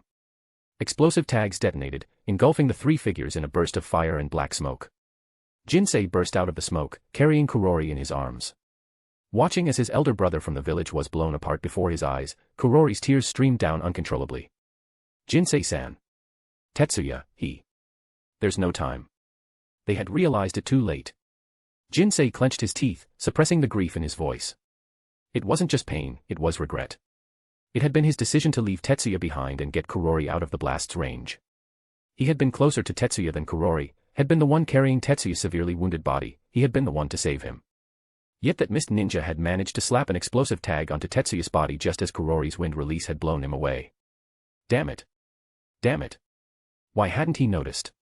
If he had, Tetsuya wouldn't have died. He was strong. He saved those ninja in the mines. Without him, even more people would have died. Yagura took slow steps toward them, but his words of acknowledgement did nothing to earn gratitude. Instead, they were met with two pairs of furious, grief-stricken eyes. Stopping about 10 meters away, Yagura smirked. See? I told you, you don't need to forgive me, young lady. Shut up. Kurori struggled to her feet, her face streaked with tears of rage. I'm going to kill you. I swear I'll kill you. Jinsei stood up as well, gripping a ninja tool launcher, an advanced mechanism with multiple launch ports lined up at the front. His fingers tightened around the trigger, ready to fire. Nice spirit, but acting on impulse isn't wise. Yagura casually slid his hands into his pockets, smirking. Who told you that all I placed on him was an explosive tag? There was also Coral. The moment he finished speaking, a sudden change took place. Starting from the spot where Tetsuya had made contact, Coral rapidly spread across Jinsei's body, engulfing him in an instant. Struggling with all his might, Jinsei panicked. What the hell is this? Coral. A flash of lightning gleamed as Yagura shot toward Jinsei, answering his question in the same instant. No. Kurori barely caught up with Yagura's movement. She swung her battle fan fiercely, sending forth a far more intense gust of wind than before. Wind release, great wind gust. Her wind, amplified by the ninja tool, was incredibly powerful. Even though Yagura had already reinforced his footing with chakra, he was still sent flying backward by the violent blast. Tumbling midair, he adjusted his position to land unharmed. However, in that brief moment, Kurori took the opportunity to smash Jinsei's coral restraints with her battle fan, freeing him. Jinsei immediately yanked the trigger on his launcher, unleashing a dense barrage of ninja tools. Yagura ducked behind a minecart full of ore, the metallic clatter of kunai striking stone filling the air. Another strong gust of wind followed. Yagura anchored the minecart to the ground with chakra, using it as a shield against the wind release attack. One uses wind release, the other a ninja tool barrage. Both specialize in long-range combat with ninja tools. Using the brief moment of cover, Yagura quickly analyzed the battle. And just like that guy earlier, they both have specialized ninja equipment. Thinking back, Yagura felt lucky to have eliminated the defensive-type ninja first. If that shield user had still been alive, combining defense with these two's ranged attacks would have made things a lot more troublesome. Now, dealing with them, he would take down the wind release user first. A denser barrage of firepower came his way. Wind blades sliced through the minecart, cutting it clean in half. Sensing danger, Yagura leapt away just in time. Midair, he quickly formed hand seals. Water release, water dragon bullet. I've got it. Jinsei activated another function on his launcher, releasing a barrage of exploding senbon to intercept the incoming water dragon. Boom. Boom. Boom. Hundreds of senbon detonated inside the water dragon, fragmenting its form in a series of small explosions. Yagura noted it carefully. Aside from size expansion, this ninja tool also has explosive capabilities. Kurori's fan glowed with an eerie blue hue as she swung, unleashing razor-sharp wind blades. Wind release, thousand blade gust. Water release, great waterfall. A torrent of water surged up, colliding head-on with the wind blades. Yagura struggled slightly to maintain the water barrier. He quickly formed more seals. It wasn't just the wind blades, the gust from her fan was getting stronger with each swing. Ducking under a slicing wind blade, Yagura anchored himself with chakra to avoid being blown away. Then, another wave of kunai came at him, 50 kunai turned into 100, then 200, then 400 midair, all converging toward him. A third function, cloning ninja tools. The pair worked seamlessly together, clearly well-coordinated partners. Yagura had gathered enough intel. He leapt to evade the attacks, drawing his blade. In a flash of steel, he cut down the incoming kunai with an elegant slash. Landing, he sheathed his sword and launched forward. Thunderclap and flash. With a deafening crack of thunder, Yagura broke through Kurori's hastily conjured wind release defense, closing the distance in an instant. Not a chance. Jinsei switched his launcher's mode, steel wires screeching as they retracted. 100 explosive senbon shot out. But they missed. Too slow. Yagura had predicted the attack, flipping high into the air to avoid it. Forming seals midair, he aimed both hands downward and unleashed high-pressure water blasts. Coral water cannon. The beams shot down like lasers. Jinsei barely dodged, but Kurori, slower due to her heavy fan, was forced to block. The blast punctured her weapon, leaving a gaping hole. Kurori, now. I know. The mist ninja was airborne, nowhere to evade. The duo launched simultaneous attacks, but Yagura simply sighed. Again. They relied too much on their tools. It made them predictable. 6 wind release seals formed in his hands. For months, he had been refining his wind jutsu. The Chunin exams had given him inspiration. Flight, an extremely rare ability in the shinobi world. Winds gathered beneath his feet like a vortex. Wind release chakra formed spiraling thrusters behind his back and under his feet. The spirals roared to life, and in an instant, Yagura shot sideways, dodging their combined assault. Suspended midair, he smirked down at them. A ninja should always have more than one trump card. Even if you can fly, we. Shoo. With a quiet gesture, Yagura pointed down. Electricity suddenly surged upward from the ground, shocking them both. It was over. Yagura dived, pinning one down with his foot before driving his water blade into their heart. Blood splattered across his white mask. Chapter 113, Chapter 112, Annihilation. At the same time, the water clone swiftly ended the female craftsman ninja's life. Yagura crouched down and searched the bodies of the 3 fallen craftsman ninjas, retrieving their shinobi identification tags. The first one, the shield-wielding craftsman ninja, was undoubtedly a Jonin. He had managed to hold his ground against Yagura's water release for quite some time.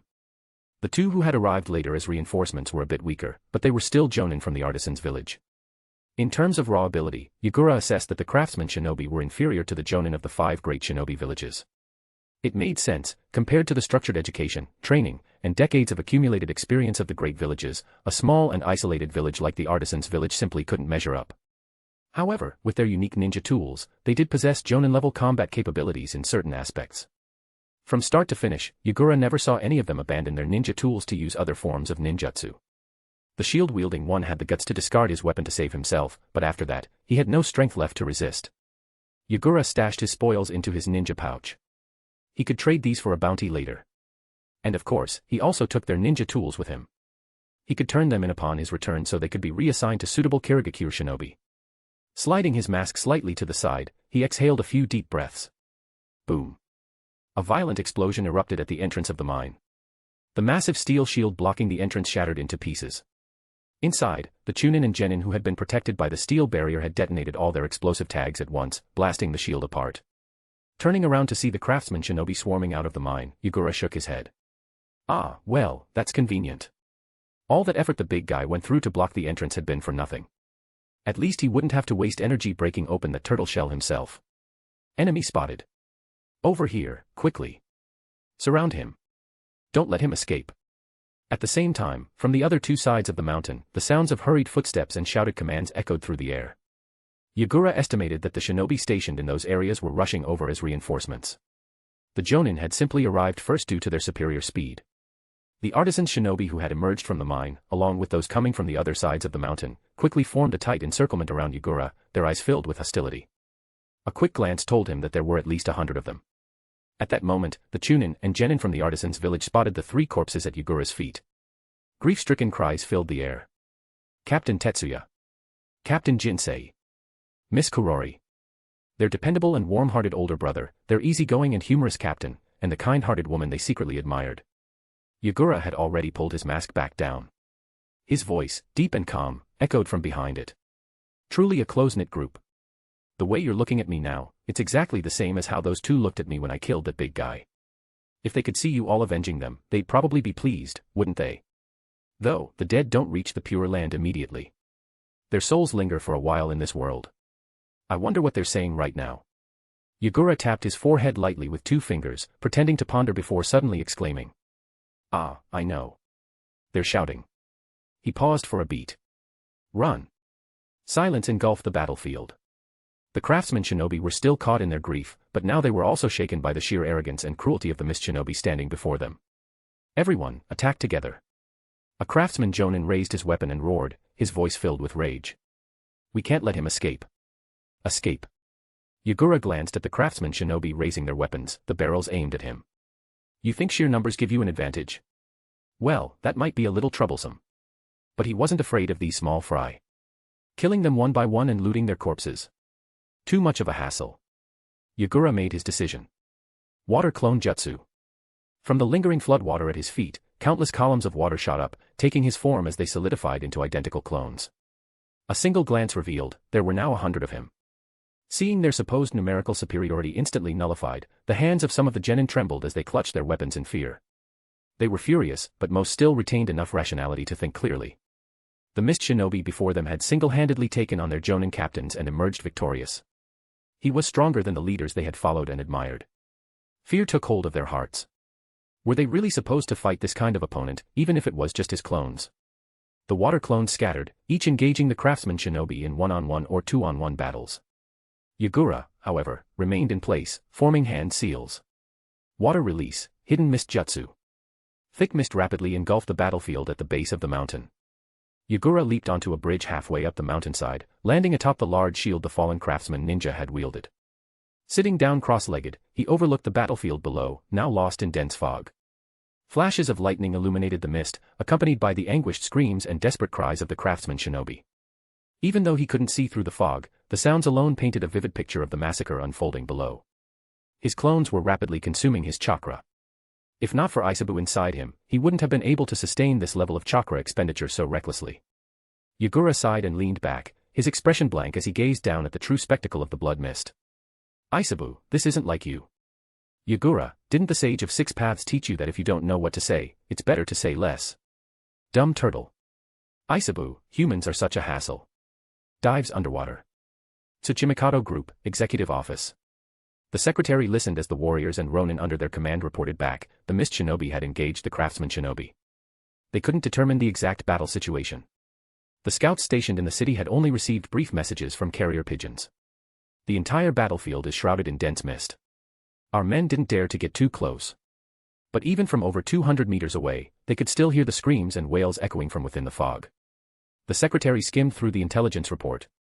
From the sound of it, the kid had the upper hand. The head of the Tsuchimikado group listened as well. Overjoyed, he clasped his hands together and cursed the craftsman shinobi viciously. His string of expletives made the secretary's brow twitch slightly, but the man wasn't wrong. Those damned craftsman shinobi had been nothing but trouble. His receding hairline was proof enough. Ding. The exclusive elevator to the executive floor arrived without anyone noticing. The doors slid open. The CEO assumed some reckless employee had dared to ride his private elevator without permission. He opened his mouth to curse, only to choke on his words when he saw the Mist Shinobi's mask. Yagura scanned the room. Perfect. Everyone's here. Chapter 114, Chapter 113, The Wounds of the Artisan Ninja. Under pressure, the secretary of Tsuchimikado quickly booked a room and escorted Yagura to the hotel to rest. Yagura thanked him briefly, tossed the map at him, and instructed him to prepare a new location for tomorrow. He maintained a cold and ruthless demeanor, one that reassured the client. Once inside, he locked the door. Swiftly, he went through the motions, showering, changing into casual clothes, and lying down with his eyes closed, all in one seamless flow. The battle had taken more out of him than expected. A water clone only possessed a tenth of the original strength, so even against those artisan ninja, it had taken some effort and time. As a result, the chakra consumption had been greater than anticipated. But this conflict clearly wasn't something that could be resolved by killing a few dozen or even 100 artisan ninja. At its core, it was a struggle over economic interests. Unless all the ninja of the artisan villages disappeared entirely, unless the land of artisans was completely dominated by these powerful groups with no one left to stand in their way, this issue would persist. Disappear. A thought took shape in Yagura's mind. But the exhaustion from prolonged combat was overwhelming. Before he knew it, he had drifted into sleep. They all died in battle. Later that evening.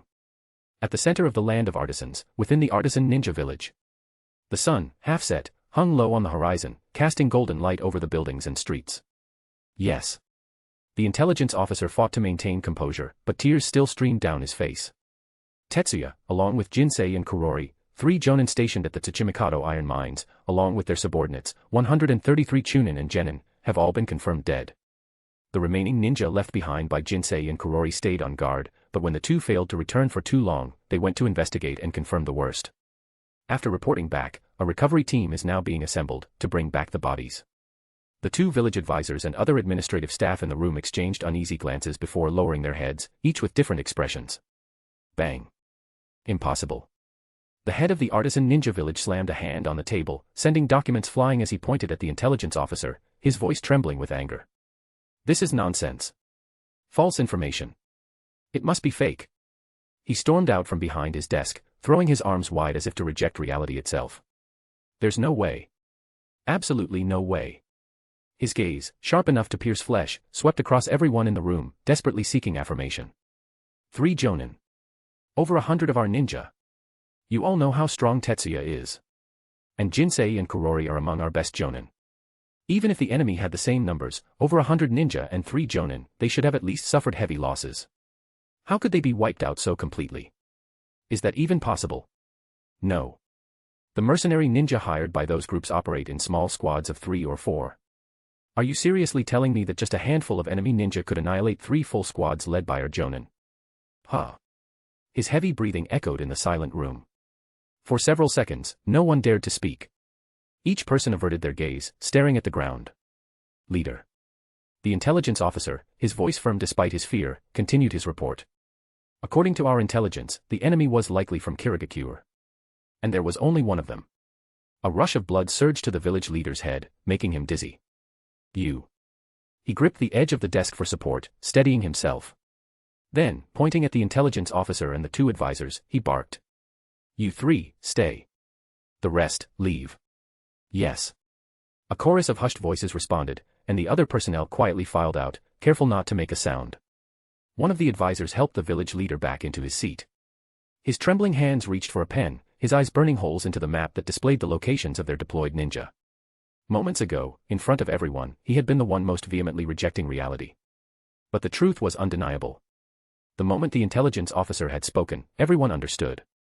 In a single battle, the Artisan ninja village had lost 3 Jonin and over 100 ninja. How many ninja do we have left? How many Jonin? The advisor responsible for military affairs promptly answered, Leader, we have 27 Jonin remaining, with a total of 3,378 registered ninja. Even for the 5 great ninja villages, suffering losses on this scale wouldn't be crippling, but it would still be a heavy blow. For a small ninja village like the Artisan ninja village, which lacked the numbers of the 5 great hidden villages, this was nothing short of catastrophic. 1/9 of their Jonin. 1/33 of their Chunin and Genin. For any village, losing that percentage of its forces at once would be considered a devastating loss. The village leader fought to stay conscious, suppressing the dizziness that threatened to overtake him. Gritting his teeth, he forced himself to write and speak, preparing for the worst. Arrange for the retrieval of our fallen comrades' bodies. Deliver compensation and condolences to their families. Have the medical unit ready, save as many survivors as possible. And send this intelligence to all our deployed squads. Withdraw them as quickly as possible. Withdraw. One of the advisors looked stunned. Then, the blockade against those bastards, are we lifting it? The village leader clenched his pen tightly, his voice bitter. At least for now, we can't afford to maintain it. Those bastards had somehow hired such a powerful ninja. Their Jonin might not match those of the 5 great ninja villages, but the gap shouldn't have been this wide. If a single enemy could wipe out over 100 of their men, they had to be at least an elite Jonin. Right now, the enemy was hidden while they were exposed. If they left their squads outside, that Kirigakure ninja could pick them off one by one. That would be a disaster for the village. He couldn't take that risk. The 2 advisors and the intelligence officer weren't fools. Though they were a step slower to react, they soon understood his reasoning. One advisor hesitated before asking, what do we tell the blacksmiths? If it were an ordinary client, they could simply apologize and turn them away. But these craftsmen and blacksmiths were family, fathers, uncles, brothers, sisters, to many of the artisan village's ninja. It was an impossible conversation. Just tell them the truth. The village leader rubbed his temples, veins throbbing. They'll understand. What was more important, profits or their children's lives? At worst, they would abandon this golden opportunity to do business with the 5 great nations. Once the war ended and prices stabilized, they could return to their usual trade. Besides, they had already seized a considerable amount of iron ore in recent days. The logistics team was still taking inventory, but the stockpile would sustain them for a while. For now, the village leader had made his decision to temporarily retreat. And when that Kirigakure ninja was gone, they could always try again. After all, the artisan ninja were the true protectors of this land. Chapter 115, Chapter 114, Schemes for the Artisans. The leader of the artisans' ninja village had stayed up all night, making arrangements for the aftermath of the battle. By the next day, the returning ninjas brought back the bodies of their fallen comrades. Along with them came bad news. Despite the leader's orders, the outcome had backfired. 2 teams of enraged Jonin had ignored the command and taken the initiative to attack the Tsuchimikado group in retaliation. Although they managed to destroy the group's main building, in the end, an unknown mist ninja slaughtered them all right in front of the ruins. It was said that the entire district was filled with a thick, oppressive mist of blood that refused to dissipate for a long time. Another 2 Jonin and dozens of ninjas had perished. Upon hearing the news, the leader of the artisans' ninja village could no longer contain his grief and anger and fainted on the spot. Give them a proper burial and bring them home to the village. Meanwhile, at the Tsuchimikado leader's private villa, Yagura intercepted the leader's furious order to desecrate the bodies of the fallen artisans' ninjas. His voice was firm and left no room for argument. The secretary hesitated, caught between obeying the leader and Yagura's authority.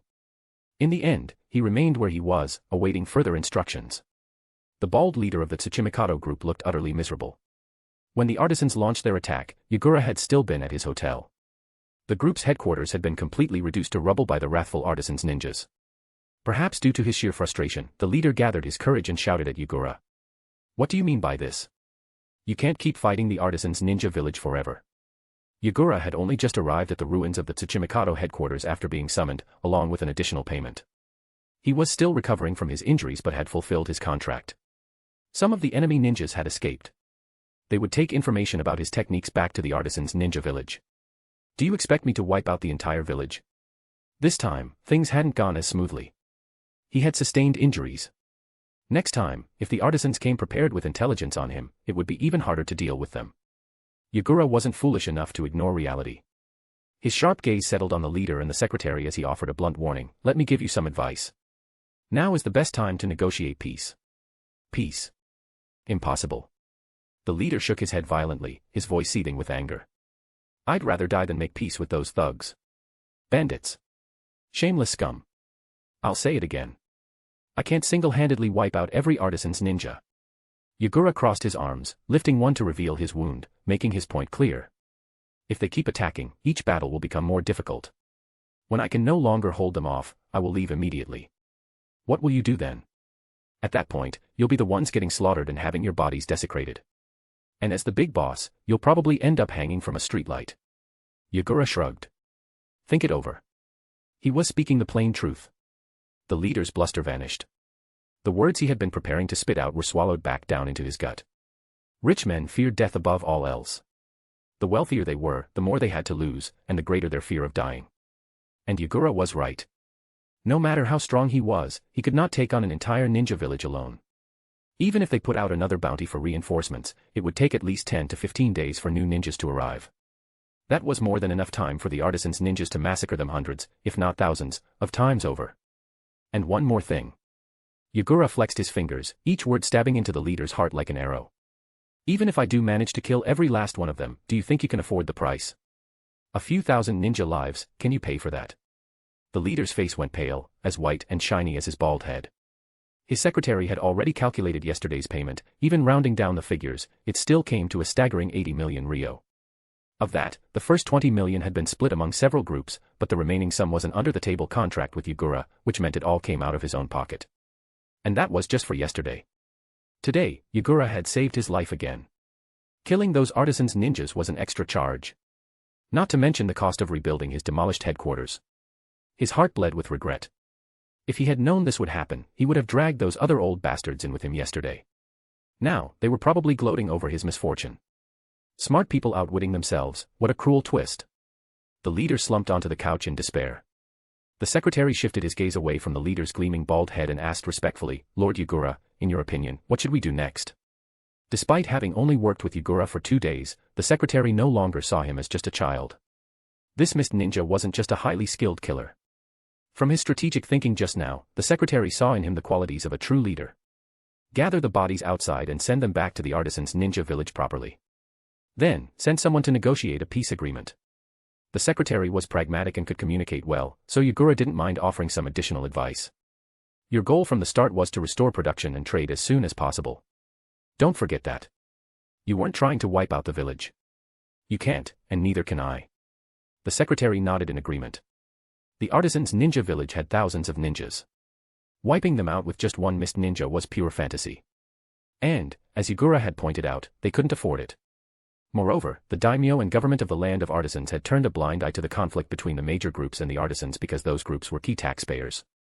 But if things escalated beyond control, the authorities would definitely intervene. But will they agree? The secretary asked. As long as the terms are right, there's no deal that can't be made. Besides, right now, they are the ones at a disadvantage, not you. Yagura continued, they're angry, but they're also afraid. They'll negotiate. If the fighting continues, this will turn into a war of annihilation. He was removing himself from the equation. And rightly so, he was just a hired hand. Once the job was done, he would take his money and leave. Even if he had personally killed countless Artisan's ninjas, they wouldn't be able to stop him from leaving. Their fury and thirst for vengeance would ultimately be directed at the groups. If you take the initiative to negotiate now and show some goodwill, the chances of success are very high. The leader was still resistant, exclaiming, we have the advantage, and we still have to make concessions to those criminals. Yagura rolled his eyes. If you don't, they'll keep attacking. Silence filled the villa. The secretary supported Yagura's proposal, but he lacked decision-making power. Ultimately, the leader had the final say, and sacrificing profits for negotiations was painful for him. Boss, maybe you should discuss it with the other investors. The secretary spoke up, offering a way to buy time. Then, he smiled at Yagura. Lord Yagura, please rest for now. I will calculate today's payment as soon as possible. Yagura had no interest in watching the bald man squirm. All right, I'll leave it to you. In his new hotel room, Yagura collapsed onto the bed. His injuries had mostly healed thanks to Isabu's chakra. He had lied to his client earlier. If he summoned Isabu, wiping out the artisan's ninja village would be possible. But there was no need for that. Instead of destroying them, why not take them? If the land of artisans didn't want them, and the groups wanted them gone, wouldn't it be better to relocate them to Kirigakure? Unconsciously, he had filled several pages with thoughts. Folding the letter, he set it aside to be mailed home later. Chapter 116, Chapter 115, The Third Mizukage Passing. Kirigakure. Ninja Hospital. Cough, cough. Cough, cough, cough. The third Mizukage turned his head sharply as he felt the surge of heat in his chest, spitting out a mouthful of thick blood that stained the already filthy bedsheet. Elder Ginshur, standing beside him, let out a sigh and patted the Mizukage's back, his voice filled with sorrow. Mizukage, you should rest. Cough, cough. Cough, cough. It's fine.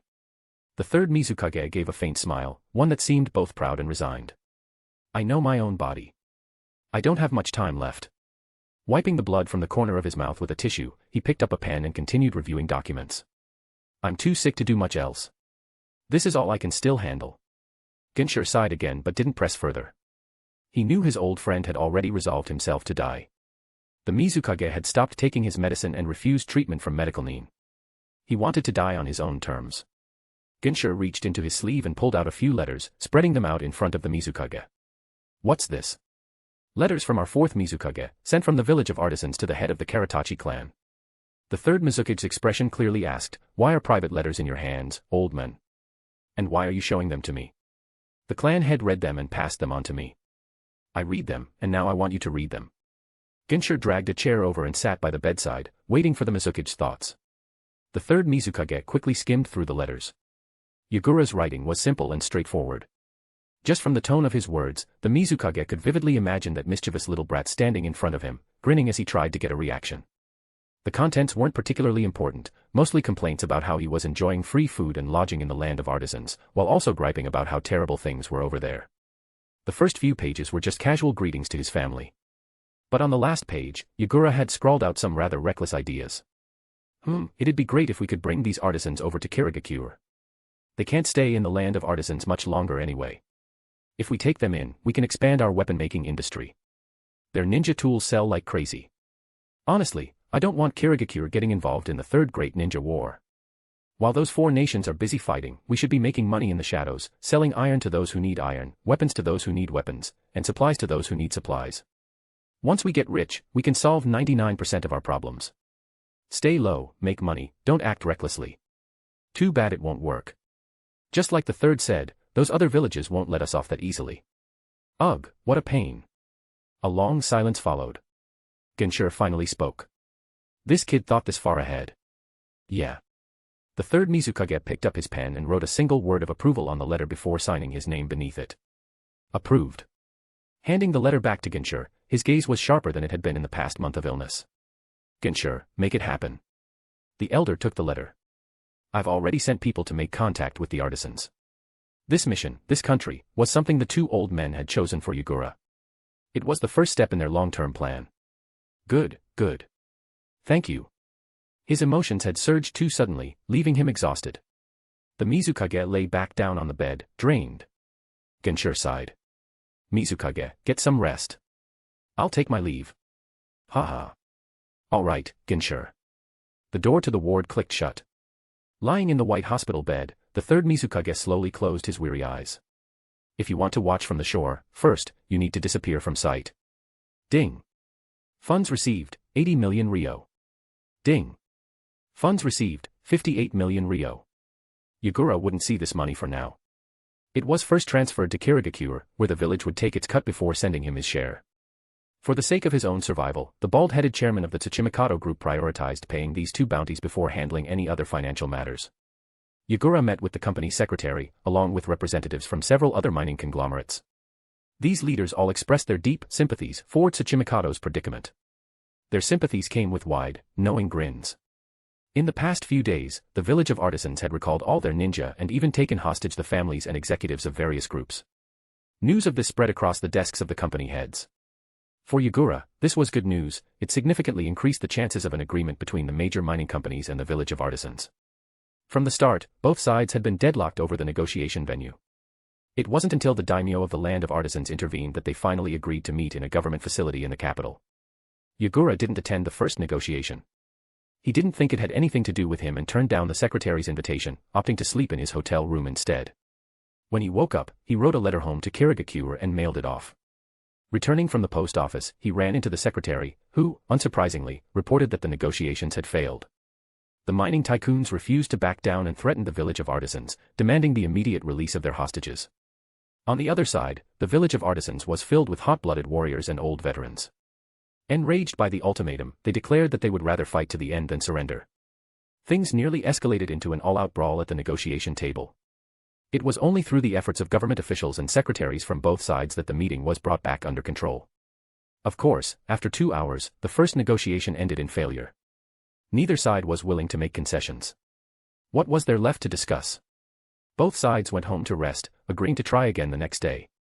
The secretary relayed the message, "Lord, the executives have specifically requested your presence at tomorrow's talks." Yagura didn't need to think too hard to know the real reason. He was there as a bodyguard. Nothing more. Me. Why would I go? Biting into an apple, Yagura waved him off. Did you forget how many artisans I've killed? My presence would just make things worse. Do they even want to negotiate? The secretary gave an awkward laugh.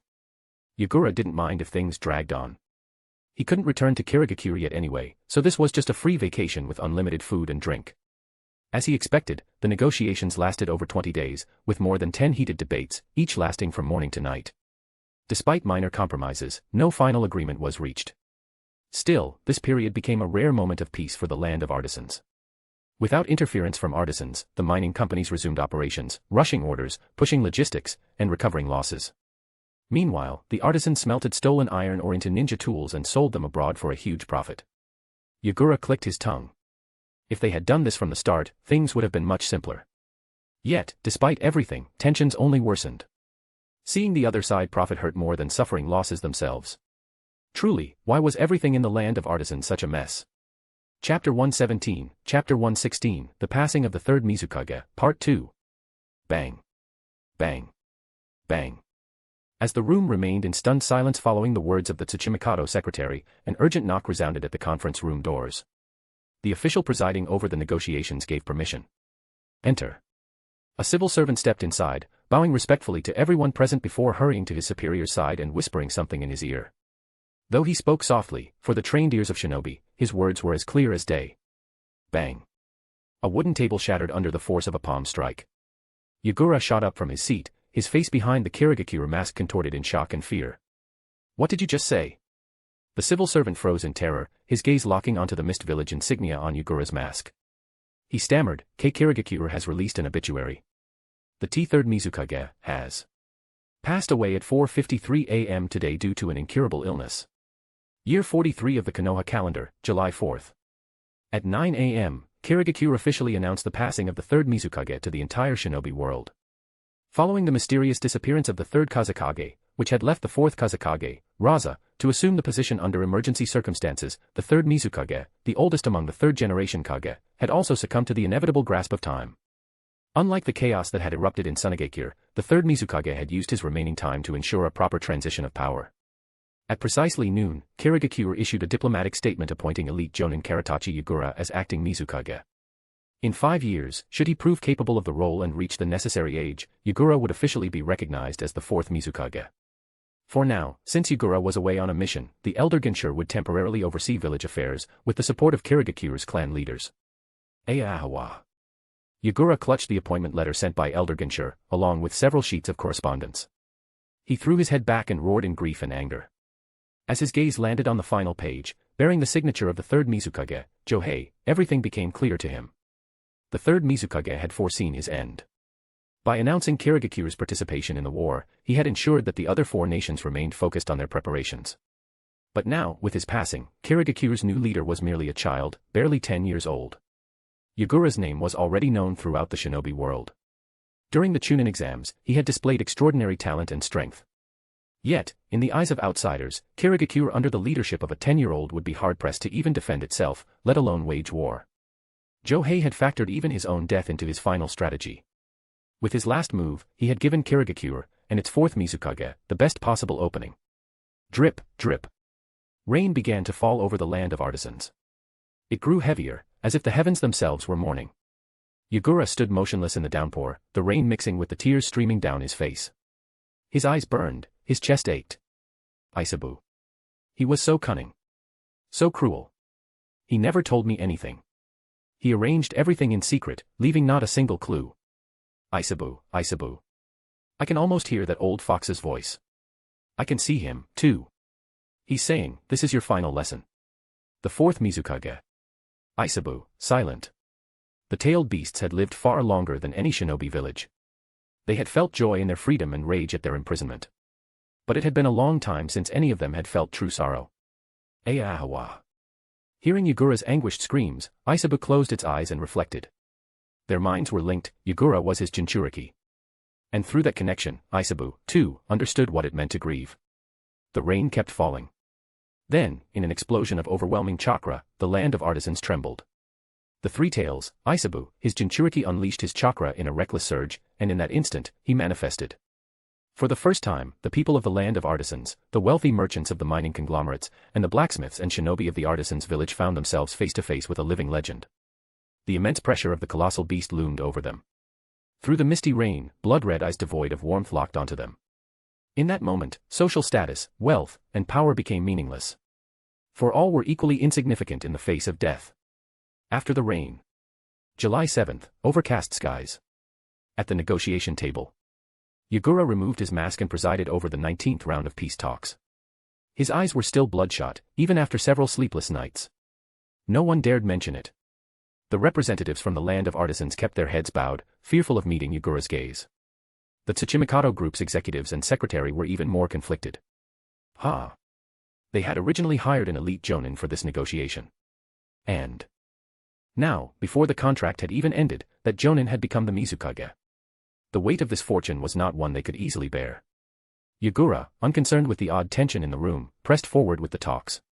With a simple gesture, he signaled for the two civil officials sent by Elder Genscher. They placed two sets of documents on the table, one for the artisans' village, and one for the mining conglomerates. Yagura's voice was firm and uncompromising. The issues in the land of artisans have remained unresolved since my arrival. The representatives of the Tsuchimikado group have inquired whether Kirigakure would accept immigrants from the land of artisans. The third Mizukage, Elder Genscher, and myself have reviewed the matter. We welcome skilled artisans and shinobi to join Kirigakure. The details are outlined in our proposal. If you have any concerns, you may address them directly with me. As if we would dare voice any complaints. Both parties accepted the documents and read through them carefully. To their surprise, the terms offered by Kirigakure were far more reasonable than expected. Chapter 118, Chapter 117, The Death of the Third Mizukage, Part 2. Throughout history, weak nations have never had a say in diplomacy. Before attempting to gain anything from negotiations, one must first ask whether their army has the strength to assert itself on the battlefield. If Yagura had still been just an ordinary Jonin, the leaders of the land of artisans and the artisans' village might have entertained thoughts of resistance and revenge. However, upon learning that Karatachi Yagura was the designated fourth Mizukage and seeing Isabu firsthand, whatever lingering defiance they had turned to dust.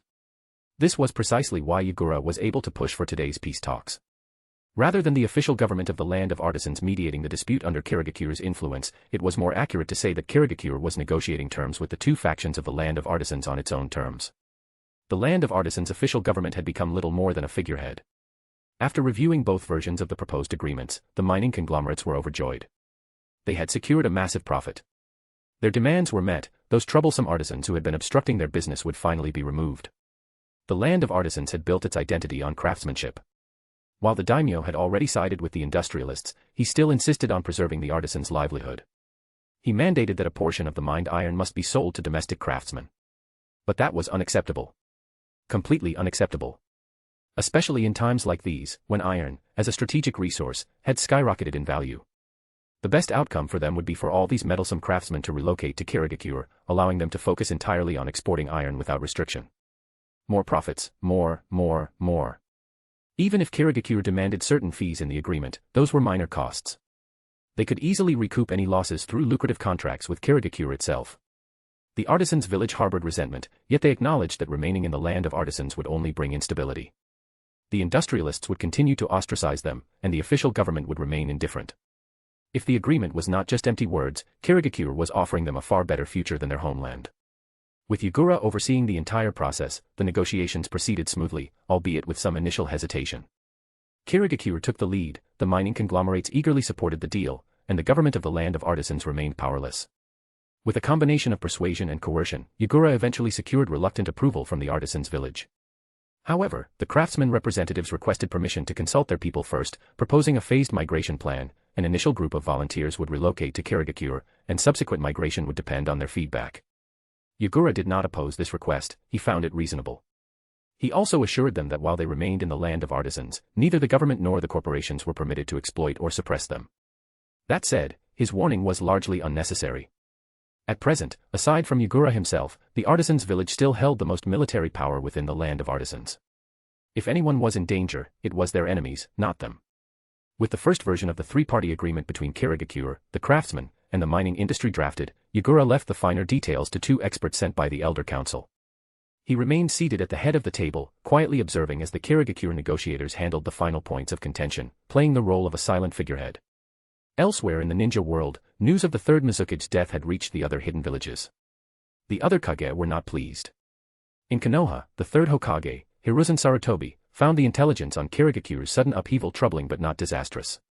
After careful consideration, he realized that no matter how Kirigakure responded, Konoha's situation couldn't get much worse. If Kirigakure continued to participate in the war, Konoha would still be fighting a 4-against-1 battle, nothing would change. However, if Kirigakure withdrew or significantly reduced its involvement, the pressure on Konoha would ease considerably. Upon reaching this conclusion, Hiruzen's mood improved. Whether it was a 3-on-1 or 4-on-1 fight, Konoha's strategy remained the same. On the other hand, the mastermind behind the early stages of the Third Great Ninja War, the scheming Third Tsuchikage, Inoki, was furious. For years, perhaps even longer, he had meticulously orchestrated a four-nation alliance to crush Konoha, beginning with the disappearance of the Third Kazekage. Everything had been proceeding smoothly. And now, at this critical juncture, why the hell did the Third Mizukage have to die? What was the point of declaring war if he was on his deathbed? Couldn't he have held on for just a few more months? At least until the war officially started. Now, not only was he dead, but Kirigakure had placed a child, barely 10 years old, on the Mizukage seat. What happened to their diplomatic declarations? Was this all some kind of joke? That day, Inoki was so enraged that he smashed half the ornaments in his office. Later, he announced to the Iwagakure leadership that they would proceed with war preparations as planned, ignoring Kirigakure's instability. The arrow had already been knocked, there was no turning back now. Kirigakure's internal turmoil would not make him back down. That was simply impossible. The third Rakage had a similar reaction. Though less outwardly frustrated than Inoki, he still ordered his secretary to send a formal condolence delegation to Kirigakure. Unlike the more politically intricate schemes of Iwagakure, Kumogakure relied on sheer strength. Tsunagakure, however, was in a much more passive position. Having a long history of animosity with Kirigakure, the new Fourth Mizukage stance toward Tsunagakure was uncertain. To be safe, the Fourth Kazekage, Raza, ordered additional ninja forces to be stationed along the western border, further stretching his already limited military resources. Still, he immediately dispatched a delegation to Kirigakure, both to express condolences and to gauge the intentions of the acting Mizukage. On July 9, in the afternoon, Yagura boarded a ship bound for the Land of Water. Accompanying him were the first wave of migrating craftsmen and artisans from the artisans' village. 37 steamships of varying sizes carried them across the sea. Over the next 2 to 3 days, under the forced cooperation of the Land of Artisans government, the leader of the artisans' village formally announced the relocation decision. It was impossible to refuse, so long as Yagura remained in the Land of Artisans, his presence was an unspoken ultimatum hanging over their heads. Some, disillusioned and weary of their homeland, voluntarily raised their hands to leave for Kirigakure. Not because they were lured by false promises, but because someone had to make the sacrifice. When the final tally came in, 247 families, a total of 1,386 people, men, women, and children, chose to depart. Seagulls circled overhead, casting shadows on the deck as they cried out. Leaning on the ship's railing, Yagura let the sea breeze tousle his hair as he gazed northward and murmured to himself. You must hate me for uprooting you from your home. Behind him, several elder craftsmen and veteran artisans lowered their heads in silence. I'm sorry, Yagura continued. But Kirigakure needs you. Your skills will be indispensable in this war. The elders exchanged uncertain glances. However, Yagura turned to face them, his expression resolute. Clenching his fist over his chest, he declared, I swear upon my title as Mizukage, with the sky and sea as my witnesses. In 3 years, I will bring you back home. Chapter 119, Chapter 118, Memorial and Transition. Yagura did not follow the ship all the way back.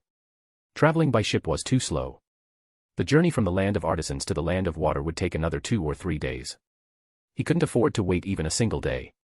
After confirming that the people of the land of artisans were mentally committed and wouldn't go back on their word, Yagura leaped off the ship. Utilizing lightning release for propulsion and wind release for support, he pushed himself to the fastest possible speed back to Kirigakure. The funeral for the third Mizukage began the day after his death and concluded on the 3rd day. His body was entombed underground, resting alongside the first and second Mizukage. Yagura had been delayed in the land of artisans and hadn't been able to return in time. Since he had set everything in motion, it was only fitting that he personally saw things through to the end. Suppressing his urge to rush back to Kirigakure, he could only rely on the reports delivered by the messenger sent by Elder Ginshur. Before his death, the third Mizukage had instructed Elder Ginshur to keep his funeral simple. He understood his own reputation in the village. Some people wouldn't mourn his passing. Instead, they might even celebrate it with lanterns and festivities. Both the upper echelons and the common citizens of Kirigakure had little affection for this third Mizukage, who had not only maintained but also intensified the oppressive policies of his predecessors over his 30-year rule. Thus, the funeral was held with minimal ceremony, and attendance was sparse.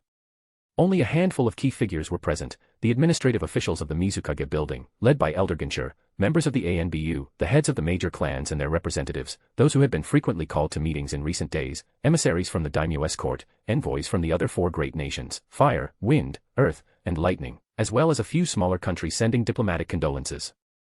Absent, however, were the 7 ninja swordsmen of the mist, who were scattered across various locations like the land of rain and the land of snow, carrying out their missions.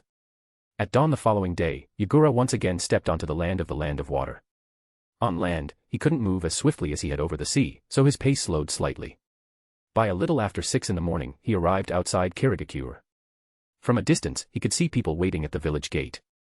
At the forefront stood Elder Ginshur, leaning on his staff. Yagura only needed a moment to realize that the Anbu members following him had used their secret techniques to notify the elder.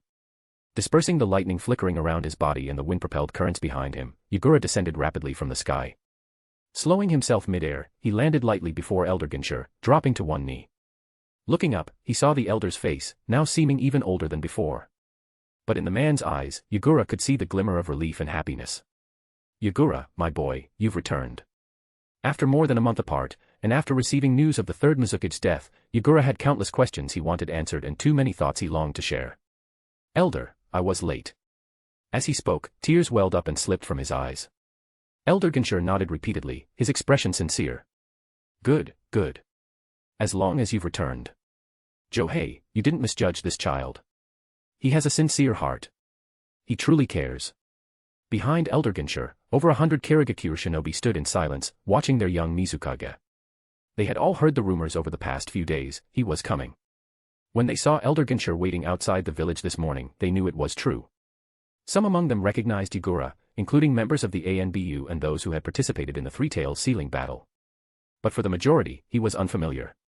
Their gazes carried skepticism, doubt, indifference, and even apathy.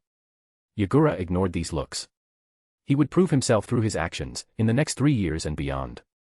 Elder Ginshur, I want to visit the third Mizukage first. Of course, of course. That is only right.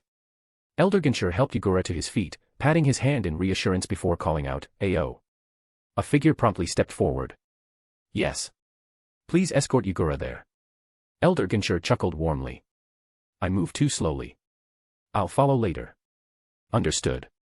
Glancing at Ayo's new Anbu mask and recognizing the features beneath it, Yagura gave a small nod. All right. Thank you. He gestured for Ayo to take the lead and followed after him. They walked past the gathered shinobi, entering the village. Elder Ginshur turned to the assembled Kirigakure nin. He had been waiting here since earlier that morning. As time passed, shinobi had begun gathering, watching from a distance. He had ignored them. His silence had emboldened them.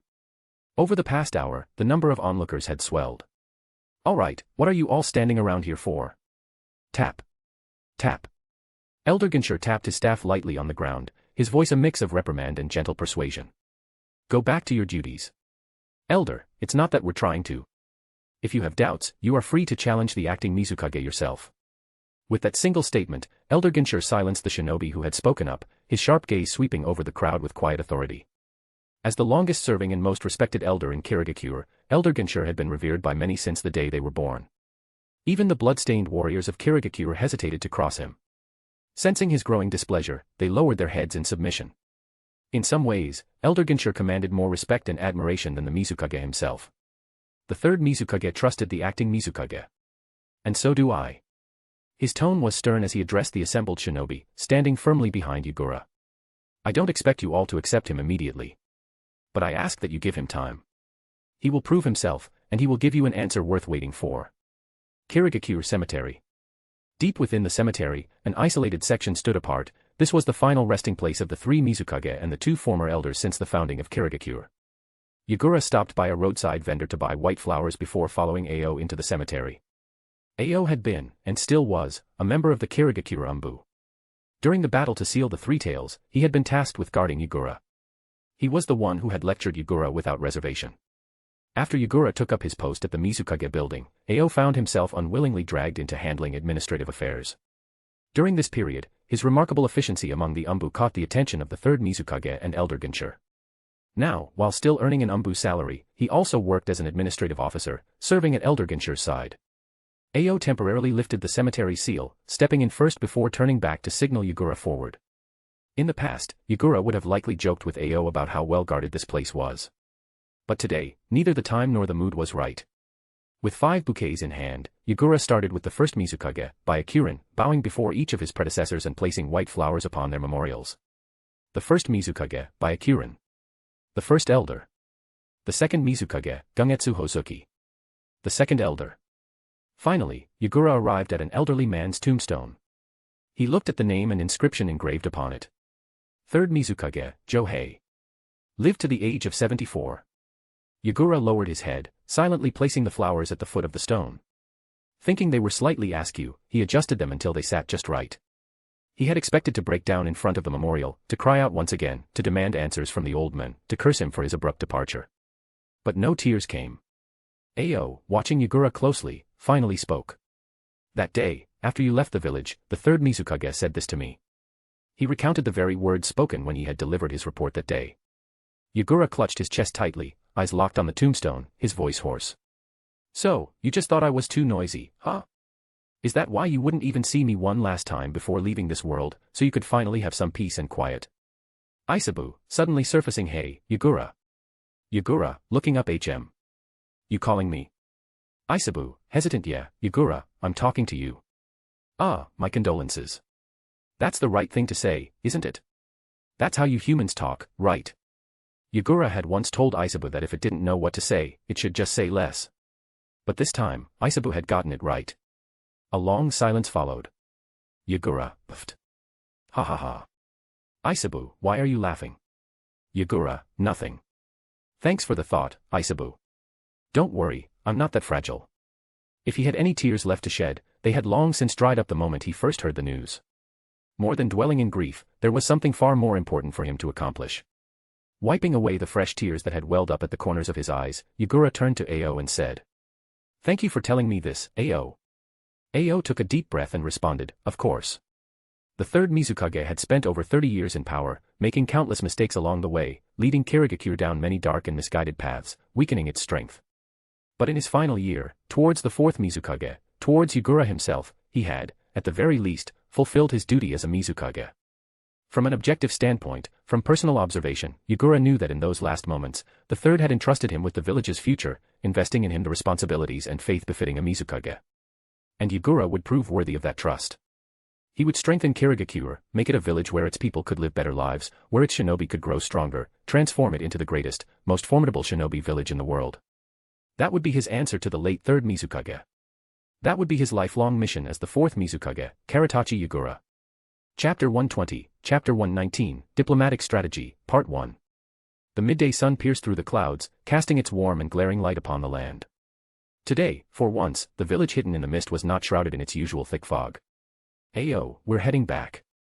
Yagura brushed off his sleeves and strode past Ayo, making his way toward the cemetery's exit. Yes. Ayo snapped back to reality, quickly stepping forward to catch up. Realizing his mistake, he hurriedly corrected himself, adding the proper honorific, Mizukage-sama. Hearing this, Yagura paused for a moment, slightly surprised as he turned back to look at Ayo. Although, in name, he was still only the acting Mizukage, it was only a matter of time before he officially took over. After spending these past days beside the two elders at the highest echelons of Kirigakure, Ayo was well aware of this fact. Moreover, during Yagura's time as a guard at the Mizukage's office, Ayo had been watching. He recognized and accepted Yagura as the next Mizukage. Back to the Mizukage's office. Yagura didn't dwell on Ayo's choice of words. The title of Mizukage still made him feel slightly unworthy. But so what? He would give everything he had to ensure that he could stand by it with a clear conscience. Returning to the familiar office, Yagura barely stepped inside before his eyes landed on the towering stacks of documents piled atop the desk. He couldn't help but smile bitterly. Since the passing of the third Mizukage, Elder Ginshur had been handling affairs in his stead over the past few days. However, his authority only extended to routine matters. The most critical decisions, those only the Mizukage could make, had been left untouched. Ginshur had simply categorized and arranged them in order of importance. Just 2 months ago, Yagura had been a mere subordinate, running around. Now, he sat in the main seat, just as he had envisioned, he had become the Mizukage. Yet, faced with the mountain of paperwork that loomed taller than himself, Yagura found himself at a complete loss. In the end, he turned helplessly toward Elder Ginshur. Elder, save me, no, save my life. Ha ha ha. This was exactly as Ginshur had predicted. Had Yagura been able to dive straight into handling everything effortlessly, that would have been the real surprise. Chuckling, Ginshur stepped forward, glancing at the documents to ensure they were in the same order he had left them. Let's see. The most pressing matter right now is. As he spoke, Ginshur glanced over at Yagura, noting the young Mizukage's line of sight barely reached the desk's surface. Oops, he had overlooked something. Mizukage, you do realize that the chair is adjustable, right? Yagura tilted his head, confused by the remark. But when he caught the knowing smile in Ginshur's expression and the way his gaze landed on his head, something clicked. A knife to the heart. Oh. With a dull response, Yagura climbed off the chair and began fiddling with the height adjustment. Why was it always about his height? He would definitely grow taller. He refused to be stuck at 140 centimeters like his original self. At the very least, he had to reach 160. After raising the chair by 2 notches, Yagura sat back down. Now, his eyes and hands could comfortably reach the desk. Ginshur handed him a few documents. These are diplomatic messages from the other 5 great nations. Start with these. I'll be working nearby, so if you have any questions, ask me.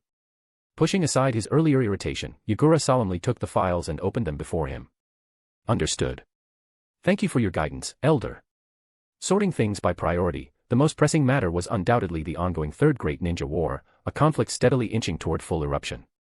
The sudden passing of the third Mizukage and the succession of the fourth had introduced an unpredictable variable into this volatile situation. The future direction of Kirigakure was no longer dictated by the will of the third Mizukage, it was now in the hands of the fourth. More precisely, in the hands of the acting Mizukage. Yagura had several questions that needed answers. Elder, why did you and the third change your minds? Surely my weak arguments weren't enough to convince either of you. He was self-aware enough to recognize that. Especially after witnessing the way the third had handled things. War or peace, truthfully, even we were uncertain at first. The third leaned toward war, while I leaned toward peace. Ginshur spoke slowly. The reasoning was simple, differing perspectives. The third believed war would bring greater benefits, while I thought otherwise. Now that Yagura had assumed this position, Ginshur felt it was time to clarify some things. Diplomacy and military matters ultimately depended on his judgment. As for why he suddenly changed his stance, the main reason was your position. The third's exact words were, once this brat decides on something, even a tailed beast couldn't pull him back. Aisabu, uft. Yagura, Aisabu, you're laughing too loud. In this regard, you're quite similar to the third. Though rather than being stubborn, he was more obsessive. The infamous blood mist policy targeting Kekkei clans had been a product of that obsession. Fortunately, he had no such fixations concerning you. Good thing you're not from the Hozuki clan. As he reminisced, Ginshur didn't forget to take a playful jab at his old comrade. Since both you and I shared the same stance, he made his decision. Yagura clenched his fists. His health, was it really that bad? It had been declining for years. Though the third had kept it a secret, Ginshur, who had been by his side for so long, had seen through it. After you left, he stopped taking his medicine. You could say he passed away peacefully. I see. The third Mizukage had been willing to end his own life for the sake of Kirigakure's future. The path had already been paved. Now, it was on Yagura's shoulders to decide how Kirigakure would move forward. Flipping through the diplomatic letters from the other villages, Yagura quickly took stock. These weren't the first of their kind to arrive, nor was it his first time reading them. The earlier sections were mostly formalities, condolences for the third Mizukage's passing, meaningless diplomatic pleasantries. The real substance was in the latter half, congratulatory remarks on his succession and, more importantly, probing questions about his stance. 4 letters, 4 different tones. Kumogakure's attitude was the friendliest. Sunagakure and Iwagakure were the most agitated, understandable, given their long-standing hostilities with Kirigakure. Kumogakure, on the other hand, had never clashed with them significantly. Sarutobi Hiruzen's words carried a paternal tone, unlike the aggressive Inoki. While he extended pleasantries, he also dangled incentives, mentioning the Chunin exams as a means to sway Yagura. In contrast, Kumogakure's friendliness seemed more like indifference. They had offered no concrete benefits in their letter. Confident, aren't you, Kumogakure? Sunagakure and Iwagakure, however, were uneasy. Yagura tapped his pen against the desk, deep in thought. He still believed Kirigakure should stay out of the war, or, if it had to participate, it should align with Konoha. But before making their stance clear, they had an opportunity. Before revealing our position, we must extract the greatest possible benefits from the other villages. If we play our cards right, we can blackmail all 4 nations. Ginshur laughed approvingly. Now that is an opportunity worth seizing.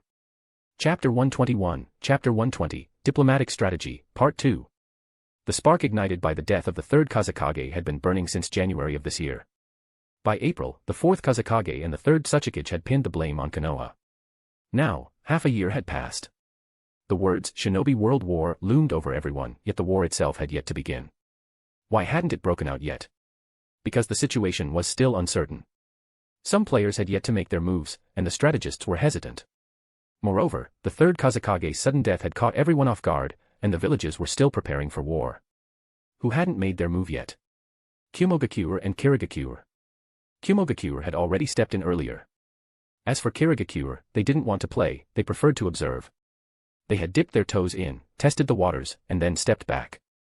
Who wasn't fully prepared for war? To be precise, it was Sunagakure and Konoha, the 2 villages that were either forced to fight or suddenly dragged into the conflict. That's right. Hearing Yagura's increasingly clear train of thought, Elder Ginshur affirmed his deduction with a nod. Yagura's eyes lit up as he continued to scribble furiously on paper, voicing his thoughts to Elder Ginshur as he wrote. The third pushed himself off the board and put a child in charge of the game. Kirigakure's condition for withdrawing has been partially met. But even if the one holding the pieces is a child, he still has the game pieces the third had prepared in advance. He remains a force to be reckoned with. So, our top priority is to shatter those pieces, ensuring he loses the ability to play altogether. Yagura circled the words, shatter the pieces, on his paper, emphasizing them before looking expectantly at Elder Ginshur. Correct. Elder Ginshur nodded approvingly, giving Yagura a look of encouragement. Then he guided him further. Now, how do we break those pieces? By crippling our own walls. Yagura scratched his head, momentarily stuck. He couldn't exactly command the Kiri shinobi to kill themselves. Kirigakure shinobi loved their blades, not spears. Heh. Seeing Yagura deep in thought, his young face scrunched in concentration, Elder Ginshur knew he wouldn't arrive at the answer immediately. He said. Try looking at it from another angle. Set that thought aside for now and return to the beginning. What was it that suddenly crossed your mind just now? What was I thinking about earlier? What did I realize? Following the guidance, Yagura's gaze drifted back up his hastily written notes. War preparations. Players entering the game. The topic that had been discussed over and over, the Third Shinobi World War and why it hadn't started yet. Back to the beginning. That's it. Accelerate the war. Yagura abruptly slammed the table, circling the words, initiate the war immediately, with his pen. He had found Kirigakure's answer to this puzzle. With a surge of excitement, he declared, as long as the war starts, whether Kirigakure is involved or not will no longer matter. Once the war begins, no one will have the luxury of worrying about Kirigakure. War preparations. The outbreak of war. Yagura felt as though he had grabbed onto something again. he quickly circled a few key terms. His eyes darted between the words he had emphasized, struggling to piece together the connection. The breakthrough had to be among these ideas. War preparations. The start of the war. War preparations. Kirigakure enters war preparations. Sunagakure enters. Kirigakure withdraws. War begins. A flash of inspiration struck. As if guided by an unseen force, Yagura began drawing arrows between the key phrases, forming a sequence. The paper became a chaotic mess of lines, but to him, the pattern had never been clearer. He had found the breakthrough. With an exhilarated fist slam onto the table, Yagura locked eyes with Elder Ginchur, his voice trembling with excitement. We sell all the wartime supplies that the Third secretly stockpiled, to Sunagakure. How do you destroy an opponent's pieces? At the very least, eliminate part of them, by selling off the Third's hidden war supplies. The war hadn't started yet, so whose logistical preparations were lacking? Sunagakure and Konoha. Who was supposed to start this war? Sunagakure. By selling the supplies to Sunagakure, their strength would increase while Kirigakure's would weaken. With sufficient resources, Sunagakure would gain the confidence to fire the first shot against Konoha, officially igniting the Third Shinobi World War. Meanwhile, Kirigakure would have the perfect excuse to remain uninvolved. Clap. Clap. Clap. Elder Ginchur applauded without hesitation, giving Yagura the highest form of acknowledgement. This was a solution he had pondered for an entire month. Even when the Third Mizukage was on his deathbed, Elder Ginchur had struggled to see beyond his passing and predict the future. Yet now, standing in the aftermath of the Third Mizukage's death, Yagura, though guided step by step, had arrived at this answer in mere moments. Elder Ginchur couldn't help but be impressed. The Third Kazekage vanished suddenly, and now the Fourth Kazekage has placed the blame on Konoha. Elder Ginchur summarized, 6 months have passed. Since Sunagakure was attacked by Iwagakure and the Fourth Kazekage took over, 3 months have gone by. And yet, they have yet to make a move against Konoha. With tensions bottled up for half a year, the public sentiment cannot be suppressed forever, they need an outlet. Stay silent and perish, or take a gamble and fight. The Fourth Kazekage was being roasted over an open flame. Standing from Sunagakure's perspective, it was clear that Raza had no choice but to act. The Third Rakage and the Third Mizukage had finally taken their sides, solidifying the situation. Raza could finally proceed with war preparations at full speed. But then, a month later, the Third Mizukage suddenly died, throwing Kirigakure's stance into ambiguity once more. Sunagakure was caught between Konoha and Kirigakure, with nothing but endless desert around them. And they had just been raided once, not something they could afford to take lightly. Yagura picked up the diplomatic letter sent by Sunagakure and read it again. Kumogakure was indifferent. Iwagakure was threatening. Konoha was trying to win them over. Sunagakure was testing the waters. By comparison, Sunagakure was in an exceptionally weak position. There's one more issue, Mizukage. Go ahead, Elder.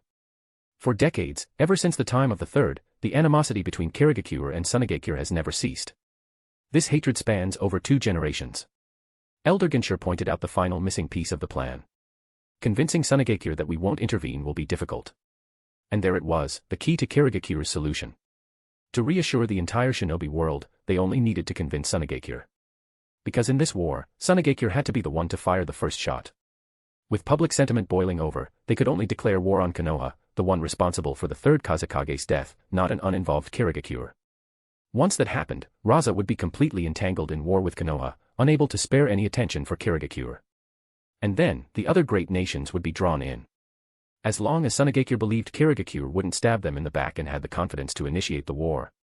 Once the Third Shinobi World War began, no one would have time to worry about Kirigakure. Chapter 122, Chapter 121, The Fourth Mizukage Stance. After arriving in Kirigakure and attending the funeral of the Third Mizukage, the diplomatic envoys of the 4 great nations spent several days indulging in food and drink at the village's guest house. On the day Yagura returned to Kirigakure, they immediately submitted a formal request to the diplomatic department of the Mizukage's office, seeking an audience with the Fourth Mizukage. Their request was denied under the pretext that the acting Mizukage was still holding vigil for the late Third Mizukage. However, the diplomatic department did inform them that the vigil would conclude in 3 days, after which the acting Mizukage would receive them. In the meantime, Kirigakure's diplomats continued their hospitality, ensuring the envoys were well fed and comfortable. Of course, they weren't just idly feasting. Their true mission was far more critical, to probe the Fourth Mizukage's stance. Since they couldn't meet him directly, they had to seek information through other channels. Fortunately for them, Kirigakure hadn't imposed a strict information lockdown on the matter. News of Yagura's return spread quickly, and for those with keen eyes and ears, certain details weren't hard to uncover. Karatachi Yagura had been sent away to the land of artisans under the pretense of a mission due to disagreements with the Third Mizukage regarding the Third Shinobi World War. It didn't take much effort for the envoys to piece together the story. The result? Kirigakure was elated, while the other three nations were left furious, uneasy, and shocked. Karatachi Yagura was actually in favor of Konoha's stance. It was precisely because of his pro-Konoha position, one that directly opposed the Third Mizukage support of Sunagakure and the other three nations, that he had been sent away. The envoys wasted no time in relaying this intelligence back to their respective villages. Before they even received responses, 3 days had passed. Yagura's period of mourning ended, and his first meeting was with the envoy from Kirigakure. This sent the envoys from the other three nations into a full-blown panic. Urgently, they rushed to report this troubling development to their villages. Inside the Mizukage's office. Apart from Yagura and Elder Ginshur, 2 other individuals were present, Yuki Murasaki and Ao, standing behind the Mizukage and the Elder, respectively. Ao's role required no explanation, he was Elder Ginshur's assistant and bodyguard. Yuki Murasaki, however, had been personally invited by Elder Ginshur to assist Yagura. A striking kunoichi with the rare ice release, she was just past her 30s but had already assumed the role of clan leader for the Yuki clan. Her combat prowess and administrative capabilities were both exceptional. With her help, Yagura had managed to clear a backlog of unresolved governmental affairs left by the late Third Mizukage over the past 3 days. Having worked tirelessly for 3 days and 2 nights, he finally took a brief rest before today's diplomatic meetings. Even with layers of concealer, the dark circles under his eyes remained visible. Raising his hand slightly, Yagura spoke in a somewhat fatigued tone, "Welcome, envoy from Konoha. I apologize for not receiving you sooner. Please, have a seat." The Konoha envoy was an unfamiliar face. Yagura had no recollection of this individual, nor did he find their name particularly important. "Thank you, Mizukage-sama." The meeting went surprisingly well. Yagura spoke fondly of his experience during the Chunin exams in Konoha, openly admiring the village's prosperity and expressing a desire for Kirigakure to follow a similar path. The Konoha envoy responded humbly. Yagura then stated with conviction that he did not believe Konoha was responsible for the death of the third Kazekage. He spoke so sincerely that even the envoy was moved, though he himself harbored some doubts about the truth. After all, how could a mere envoy truly understand the decisions made by those at the top? Summarizing his stance, Yagura declared his belief that Konoha would undoubtedly defeat the evil and weak Sunagakure and clear its name. This statement greatly pleased the Konoha envoy. A perceptive Mizukage indeed. He was absolutely right, how could Konoha possibly lose to such a bunch of past failures? Yagura's approval was evident, and he subtly mentioned that Kirigakure was currently in dire need of food supplies, livestock, and medicinal herbs. He hoped Konoha could provide them, offering to purchase them at prices higher than Konoha's domestic market rates. The Konoha envoy readily agreed, promising to report back to the third Hokage immediately. The final decision would rest with him. Yagura acknowledged this and expressed his anticipation for a favorable response from the Hokage. The meeting concluded. At long last, after days of uncertainty, Kirigakure had achieved a positive diplomatic outcome. The Konoha envoy left in high spirits, barely stopping short of dropping to his knees and proclaiming Yagura a saint. Yagura proceeded to meet with the envoys from the other three nations one by one. Their reactions upon leaving the Mizukage's office spoke volumes. The ashen faces of the 3 envoys stood in stark contrast to the Konoha envoy's rosy-cheeked enthusiasm.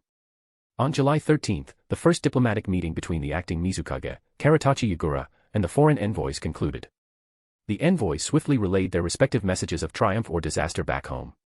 The atmosphere in the Hokage's office was celebratory, almost as if they were ready to put up lanterns and throw a feast. Konoha is blessed. Meanwhile, the desks of the 3rd Tsuchikage and the 4th Kazekage were nearly in pieces. Damn Kirigakure. Backstabbing traitors. They've become Konoha's lapdogs. The 3rd Tsuchikage was so furious that he nearly declared war on the spot.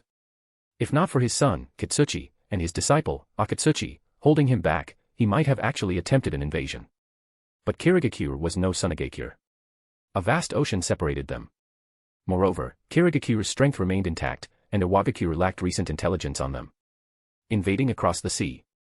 That was nothing short of suicide. In Kimogakure, the 3rd Rakage frowned upon receiving the news, his expression darkening. Unlike the increasingly frustrated 3rd Tsuchikage or his own hot-headed son, the 4th Rakage, the 3rd Rakage was far more pragmatic. His concern wasn't whether Kirigakure would join the war, but rather the consequences of Kirigakure siding with Konoha. If it was just the usual 3-against-1 dynamic, things were manageable. But if it turned into 3-against-2, with the 2 being Konoha and Kirigakure, then things became much more complicated. Especially since Konoha was already the strongest of them all. Perhaps Kirigakure was merely trying to extort better terms. If that was the case, they had miscalculated. Kumogakure will not entertain any negotiations, the third Rakage declared. If they want something, they can take it by force. Back in Konoha, the third Hokage, Hiruzen Sarutobi, received the diplomatic letter from Yagura. It was a mix of diplomatic pleasantries and demands. In summary, the third Mizukage's decisions were his own. I, the fourth Mizukage, have no involvement. Kirigakure holds no grudge against Konoha. Our friendship is long-standing. Of course, there was also a list of requested resources: grain, livestock, medicinal herbs. Hiruzen chuckled. No problem. Give them what they want. As long as Kirigakure didn't actively join the war against Konoha, that alone was a victory. Reading Konoha's warm diplomatic response, Yagura chuckled softly from his seat. Heh. For their sake, he hoped they never uncovered the truth about the third Kazekage. At least, not yet. Chapter 123, Chapter 122, the previous generation of the 7 ninja swordsmen. Forming good relations with Konoha was necessary. What did Kirigakure lack? In this war's prelude of diplomatic maneuvering, what benefits were they aiming for? And from whom could they extract the most? Once Yagura and Elder Ginshur had figured out these 3 questions, they launched their first wave of diplomatic efforts. Kirigakure was poor, lacking money and various essential resources. They didn't need ninja scrolls or secret techniques, they had plenty of their own, along with powerful Kekkei Genkai. Nor were they interested in promises of post-war territorial gains, they wanted real, tangible wealth and resources in hand. Who had these things? Who could give them to Kirigakure? The deep-pocketed Konoha. Kirigakure was poor. Sunagakure was even poorer. Iwagakure barely managed self-sufficiency. Kumogakure was also well off, but their village was fierce and unyielding, they wouldn't agree to Kirigakure's demands easily. Only Konoha, in its time of crisis, needed allies. So, Yagura and Elder Ginshur deliberately let slip rumors about his position as acting Mizukage. It wasn't even a lie, Yagura truly held that stance. The third Mizukage had made that clear before stepping down. Diplomatic envoys from all sides sought confirmation, meeting personally with the acting Mizukage and conducting their own investigations. Seeing that the Mizukage's office did not refute the claims, Kirigakure's subordinates gladly accepted the envoys' tributes, playing the role of informants who would spill secrets for a price. Everything fell into place smoothly. Konoha was pleased. Sunagakure was in distress. Iwagakure and Kumogakure were furious. The results of these maneuvers were soon reflected in the second wave of diplomatic documents that landed in Yagura's hands from the 4 major nations. Iwagakure and Kumogakure's responses were irrelevant for now, they weren't the focus. There wasn't much to gain from squeezing them further. Konoha, on the other hand, expressed its gratitude for Kirigakure's understanding and generosity, offering support should Kirigakure face difficulties. Their official response spoke of the long-standing friendship between the 2 villages. However, beyond neutrality, Konoha sought to secure Kirigakure's allegiance, subtly probing what conditions might be required. Hiruzen Sarutobi even personally penned a letter to Yagura, echoing the official statement but with a more personal, senior tone, advising and guiding the young leader. Yagura simply smiled. Konoha was overthinking things. He had no intention of extorting them or exploiting the situation. If they demanded too much and took too many advantages, resentment would fester. That would be unwise, Kirigakure needed to stay out of the spotlight for now. Exchanging resources with Konoha was a necessity since Kirigakure couldn't afford to pay outright at the moment. As for Sunagakure, initially, they had planned to sell resources to them. However, after Elder Ginshur sent a team to assess the value of their available goods, they reached a unanimous conclusion: Sunagakure simply couldn't afford them. They couldn't afford to put all their eggs in one basket. Looking at Sunagakure's letter, Yagura could almost see the sheer desperation hidden behind the carefully worded diplomatic phrases. In the past 6 months, Sunagakure had endured the death of the third Kazekage, a sneak attack from Iwagakure, and the defection of a genius puppeteer. Though the latter wasn't mentioned officially, it was another blow to their strength. Sunagakure was battered. No matter what a weak party did, they would always be in the wrong. Yagura stepped down from his chair, handing Sunagakure's diplomatic letter to Elder Ginshur before sitting on the couch across from him. Pouring tea with a satisfied grin. Elder, should we reach out to Sunagakure now? If we delay any further, I fear Raza might suffer a mental breakdown. Elder Ginshur chuckled, taking a sip of tea before reviewing the document. It's about time. Their neutral stance, leaning toward Konoha, wasn't just about extracting wealth from them, it was also about pushing Sunagakure's fragile nerves to their limit. The results were beyond expectations, Sunagakure was even weaker than anticipated. I thought we'd need to negotiate a few more times, Yagura mused, shaking his head. Sunagakure is surprisingly fragile. Hearing this, Ao and Murasaki Yuki glanced at each other, reading the same unspoken thought in each other's eyes. Diplomacy was a dirty game, dirtier than war. We wish the fourth Mizukage good health. Wait. Lords, the Mizukage and Elder are discussing official matters, you cannot. Out of the way. Boom. The door was shoved open with force. Ao and Murasaki Yuki instinctively moved in front of Yagura, preparing for a fight. We were gone for just a few days, and Kirigakure is already bowing to Konoha. A group of men strode into the office. They barely spared Ao and Yuki a glance before focusing on Yagura and Elder Ginshur. Juzo Biwa bared his shark-like teeth. Brat, we met back when they sealed the three tails inside you. Do you remember my name? The amused smile vanished from Yagura's face. He straightened his posture and replied politely, of course. No one in Kirigakure doesn't know your name, Executioner's Blade, Juzo Biwa. And the rest of you? They weren't here for pleasantries. Yagura's gaze shifted to the others. Sewing Needle, Kushimaru Kuriere, Explosive Blade, Jinpachi Munashi, Thunder Swords Raiga Kurosuke. I've long heard of your names. My sensei often spoke highly of your skills. It must have been exhausting, carrying out missions abroad. Humph. Kushimaru Kuriere snorted. So this is why the third Mizukage suddenly sent us away. In our absence, some snot-nosed brat took the seat of Mizukage. The strongest should lead. I assume you're all aware of that principle. They were here to challenge him. With everything else going on, handling affairs with the five great nations, military operations, and internal administration, Yagura had nearly forgotten about the 7 ninja swordsmen who had been sent out on missions. His expression darkened as he met their gaze. If you question my strength, I'm more than willing to prove myself. Ahem. Elder Ginshur struck his cane against the floor. You are all members of the 7 ninja swordsmen. If you have no urgent matters, then leave. Do not forget your duties. They might not respect Yagura, but they had to give Elder Ginshur some face. We have a question for you, acting Mizukage. Kushimaru Kuriere stepped forward, his scarred face twisted into a mocking grin. Back when you left for the Chunin exams, you took on a mission, didn't you? Remember it. Yagura's pupils shrank. Kushimaru sneered. No need to answer right away. Take your time and think. And then, he dropped the bombshell. Tell us, acting Mizukage, what noble reason did you have for letting Sunagekire's elite Jonin, Pakura of the Scorch release, escape? I've recently started working on a Naruto fanfic with a simulation system. They are very popular now on webnovel, but the recommendations do not promote my fanfic well. I recommend you to check out Naruto. I am crazy with the simulation system. You can find the fanfic through my profile on the site. Chapter 124, Chapter 123, The Price of Peace. Acting Mizukage Karatachi Yagura had once deliberately let Sunagekire's Scorch release user, Pakura, escape during a mission. No one knew where this rumor started. From small roadside taverns to street corners where gossip spread like wildfire, whispers turned into loud discussions among neighbors. In just one night, the entire Kirigakure was consumed by it. The Mizukage's office remained silent in response. But this cold indifference only fueled the rumors, making them spread even further. The voices of dissatisfaction and doubt from the villagers grew louder by the day. Pakura of the Scorch release, a hero of Sunagakure, renowned for standing atop the corpses of countless mist ninja. And yet, Karatachi Yagura had let her go. Worse, he had likely done so when he had the chance to kill her. Wasn't that as good as colluding with the enemy? How could someone like that be the Mizukage? Would he end up selling Kirigakure out? Just as tensions reached their peak, a ship from the land of crafts arrived. The craftsmen and craftnin disembarked and settled into a specially designated village near Kirigakure, Swordsmith Village. This only served to further enrage the already restless citizens. Who were these outsiders, and why were they being granted entry into Kirigakure? Why were Mist Ninja protecting them and helping them settle in? What was the Mizukage's office even doing? What? This was his decision too. Mizukage-sama, this.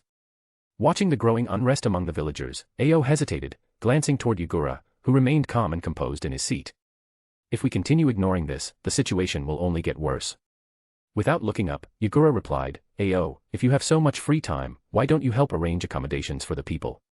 Sure. Yuki Murasaki shot Ao a glare, signaling him to drop the matter and focus on his own duties. She then glanced at Yagura with a hint of concern. From the day he took the seat of Mizukage, this child had spent nearly all 24 hours of the day buried in work.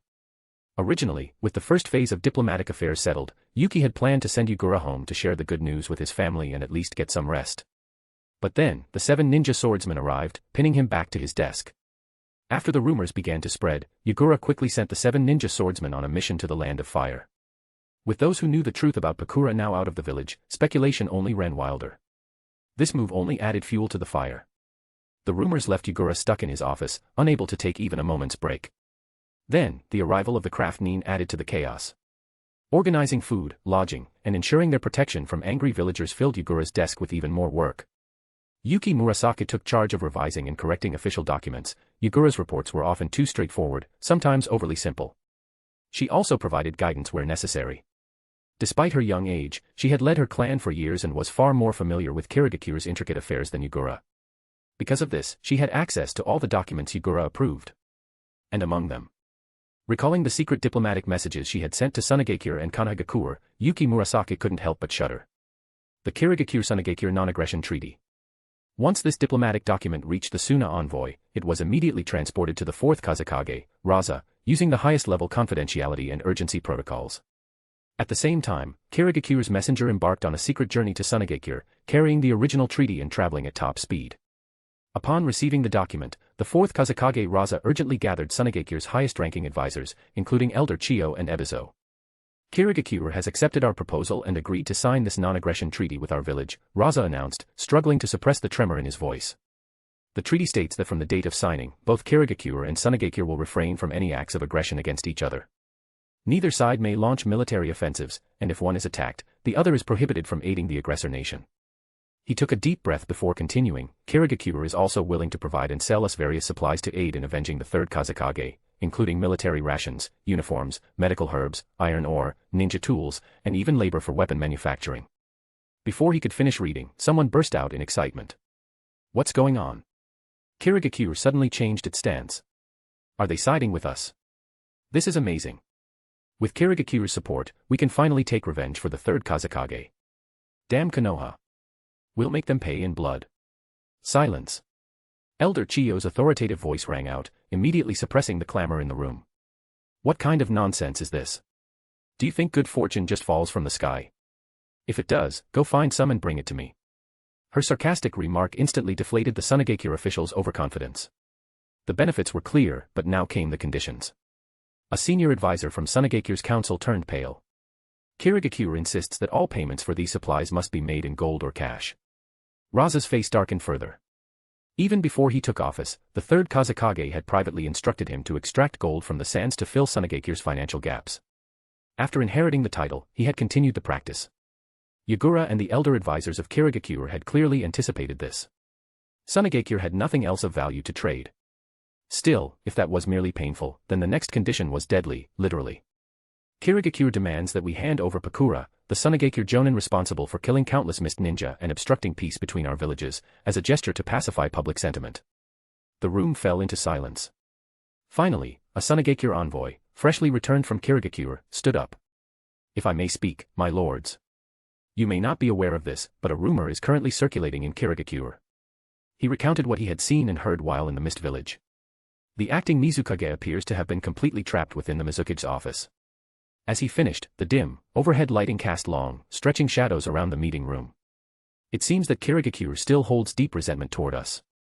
That Mizukage is truly incompetent, allowing such rumors to run rampant in his own village. Indeed. And they have made it clear, this condition is non-negotiable. Completely unreasonable. But we are on the verge of war with Konoha. We can't afford delays. Right now, we must do whatever it takes to secure Kirigakure's support. For the village. Pakura must be sacrificed. Newly appointed and not yet hardened by years of rule, Raza turned toward Elder Chiyo for guidance. Chiyo closed her eyes in deep contemplation. After a long sigh, she looked at Raza and shook her head. Seeing her response, Raza's expression darkened further. Still young and impulsive, he had yet to become the ruthless leader who would one day see his own son as a mere tool of war. But given the current state of Sunagakure, he had no choice but to concede. There's no other way. We have to agree to Kirigakure's terms. Chapter 125, Chapter 124, The Non-Aggression Pact between Kirigakure and Sunagakure. The mission was clear: escort the Kirigakure emissary safely back to their village and ensure that nothing jeopardized the alliance between Kirigakure and Sunagakure. It was a top-secret assignment, directly issued by the Fourth Mizukage himself. At the time, Pakura had been in the training grounds. She cast a warning glance at the approaching figure, silently telling them not to interrupt. Taking a deep breath, Pakura controlled her scorch release, expanding a fiery sphere 50 meters away.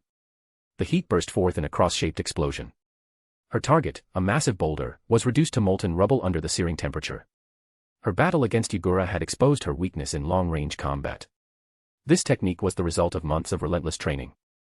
Lowering her hands, Pakura gave a slight nod, signaling the visitor to proceed. A new mission. Yes. A classified one. Taking the scroll from the messenger, Pakura unrolled it and scanned the contents quickly. Her eyes widened in surprise. Kirigakure and Sunagakure, forming an alliance. Pakura had never been involved in Sunagakure's diplomatic affairs. She only heard rumors of the higher-ups' dealings. Hadn't there been talk just recently about Kirigakure siding with Konoha? And now they were allying with Sunagakure instead. From a strategic standpoint, this was undoubtedly a boon for Sunagakure. Pakura didn't hesitate. She accepted the Fourth Mizukage orders and thanked him for his trust. Half a year had passed since she last set foot in the land of water. Staring at the endless mist before her, Pakura couldn't help but reflect. Ever since becoming a ninja, she had spent much of her time traveling between the lands of wind and water. Eating, sleeping, and completing missions in the land of water had become part of her routine. For the past 6 months, she had been stationed at the Konoha border. This was the longest she had gone without returning to the land of water. Now, experiencing the damp, foggy atmosphere again, she realized how much she had grown accustomed to it. Still the same as ever. The land of water. Indeed, the Kirigakure emissary beside her nodded. The mist rises and falls, but Kirigakure never changes. Times, however, had changed. That naive boy who had once spared her life was now the Mizukage. Curious, Pakura turned to the emissary. "Hey, sir, what kind of person is your acting Mizukage?" "I wouldn't know," the emissary replied, shaking his head. "Apologies, Lady Pakura. I'm just a low-ranking official with no direct contact with the Mizukage." He tucked his hands into his sleeves and added, "All I can tell you is what I've heard. By most accounts, he is a kind and hard-working young Mizukage. When the Third Mizukage was still in power, he advocated for the abolition of the Bloody Mist policy. This year's academy graduates no longer have to kill their peers to pass the graduation exam. He also traveled to the land of artisans on a mission and saw the impoverished people there. Instead of ignoring them, he brought them back and built a settlement near Kirigakure, a village for blacksmiths and craftsmen. And now, with the 5 great nations on the brink of war, he seems more focused on maintaining neutrality rather than picking sides. He believes war brings nothing but suffering." Pakura scoffed. "Sounds just like something he'd do." Naive. A shinobi with an excess of compassion. "You know the Mizukage?" No. I mean, I've just heard of him," Pakura quickly corrected herself, realizing she had spoken too freely. The emissary gave her a long, knowing look. Pakura had no idea what rumors were circulating in Kirigakure, but she knew if word got out that Yagura had let her go, it could cause him significant trouble. She decided to change the subject. "How much farther until we arrive?" "Just beyond that valley ahead." "All right. Let's pick up the pace." Pakura took the lead, urging the emissary forward into the thickening mist. Upon entering the valley, visibility plummeted. Outside the valley, she could still see about 10 paces ahead. Inside, the mist was so dense she could only make out her immediate surroundings. The damp air clung uncomfortably to her skin. For the first time, she found herself preferring Sunagakure's dry desert heat. Lady Pakura of the Scorch Release. A blue-haired Kirigakure shinobi emerged from the mist, waving at them. "Welcome. I've been sent to escort you both. I trust you encountered no trouble on the way." Pakura relaxed her stance and smiled. "No, it was a smooth journey. Thanks for your concern." "Good. We can't afford for anything to go wrong. You two are the key figures in this, historic alliance." The shinobi struggled to find the right words, clearly unused to giving compliments. Pakura found it amusing. "How much farther to the village?" "Not far." The blue-haired shinobi stepped aside, gesturing for them to continue. "Once we cross this valley, we'll be there." Pakura nodded and stepped forward. She had no reason to be on guard. She had no reason to suspect betrayal. SHK. A chilling pain shot through her chest. A jagged ice spear had pierced her heart. The icy tip protruded from her front, stained with blood. Pakura's breath hitched as a bone-deep cold spread through her body. Why?" The Kirigakure shinobi withdrew the spear and backed away, pulling the defenseless emissary with him. At the same time, kunai and shuriken rained down from the valley walls. "Sunagakure delivered you to us as part of the alliance agreement. Your death will ease the lingering hatred between Kirigakure and Sunagakure, creating the perfect excuse for war. The Sunagakure higher-ups must have thought it was a fair trade." Pakura's vision blurred.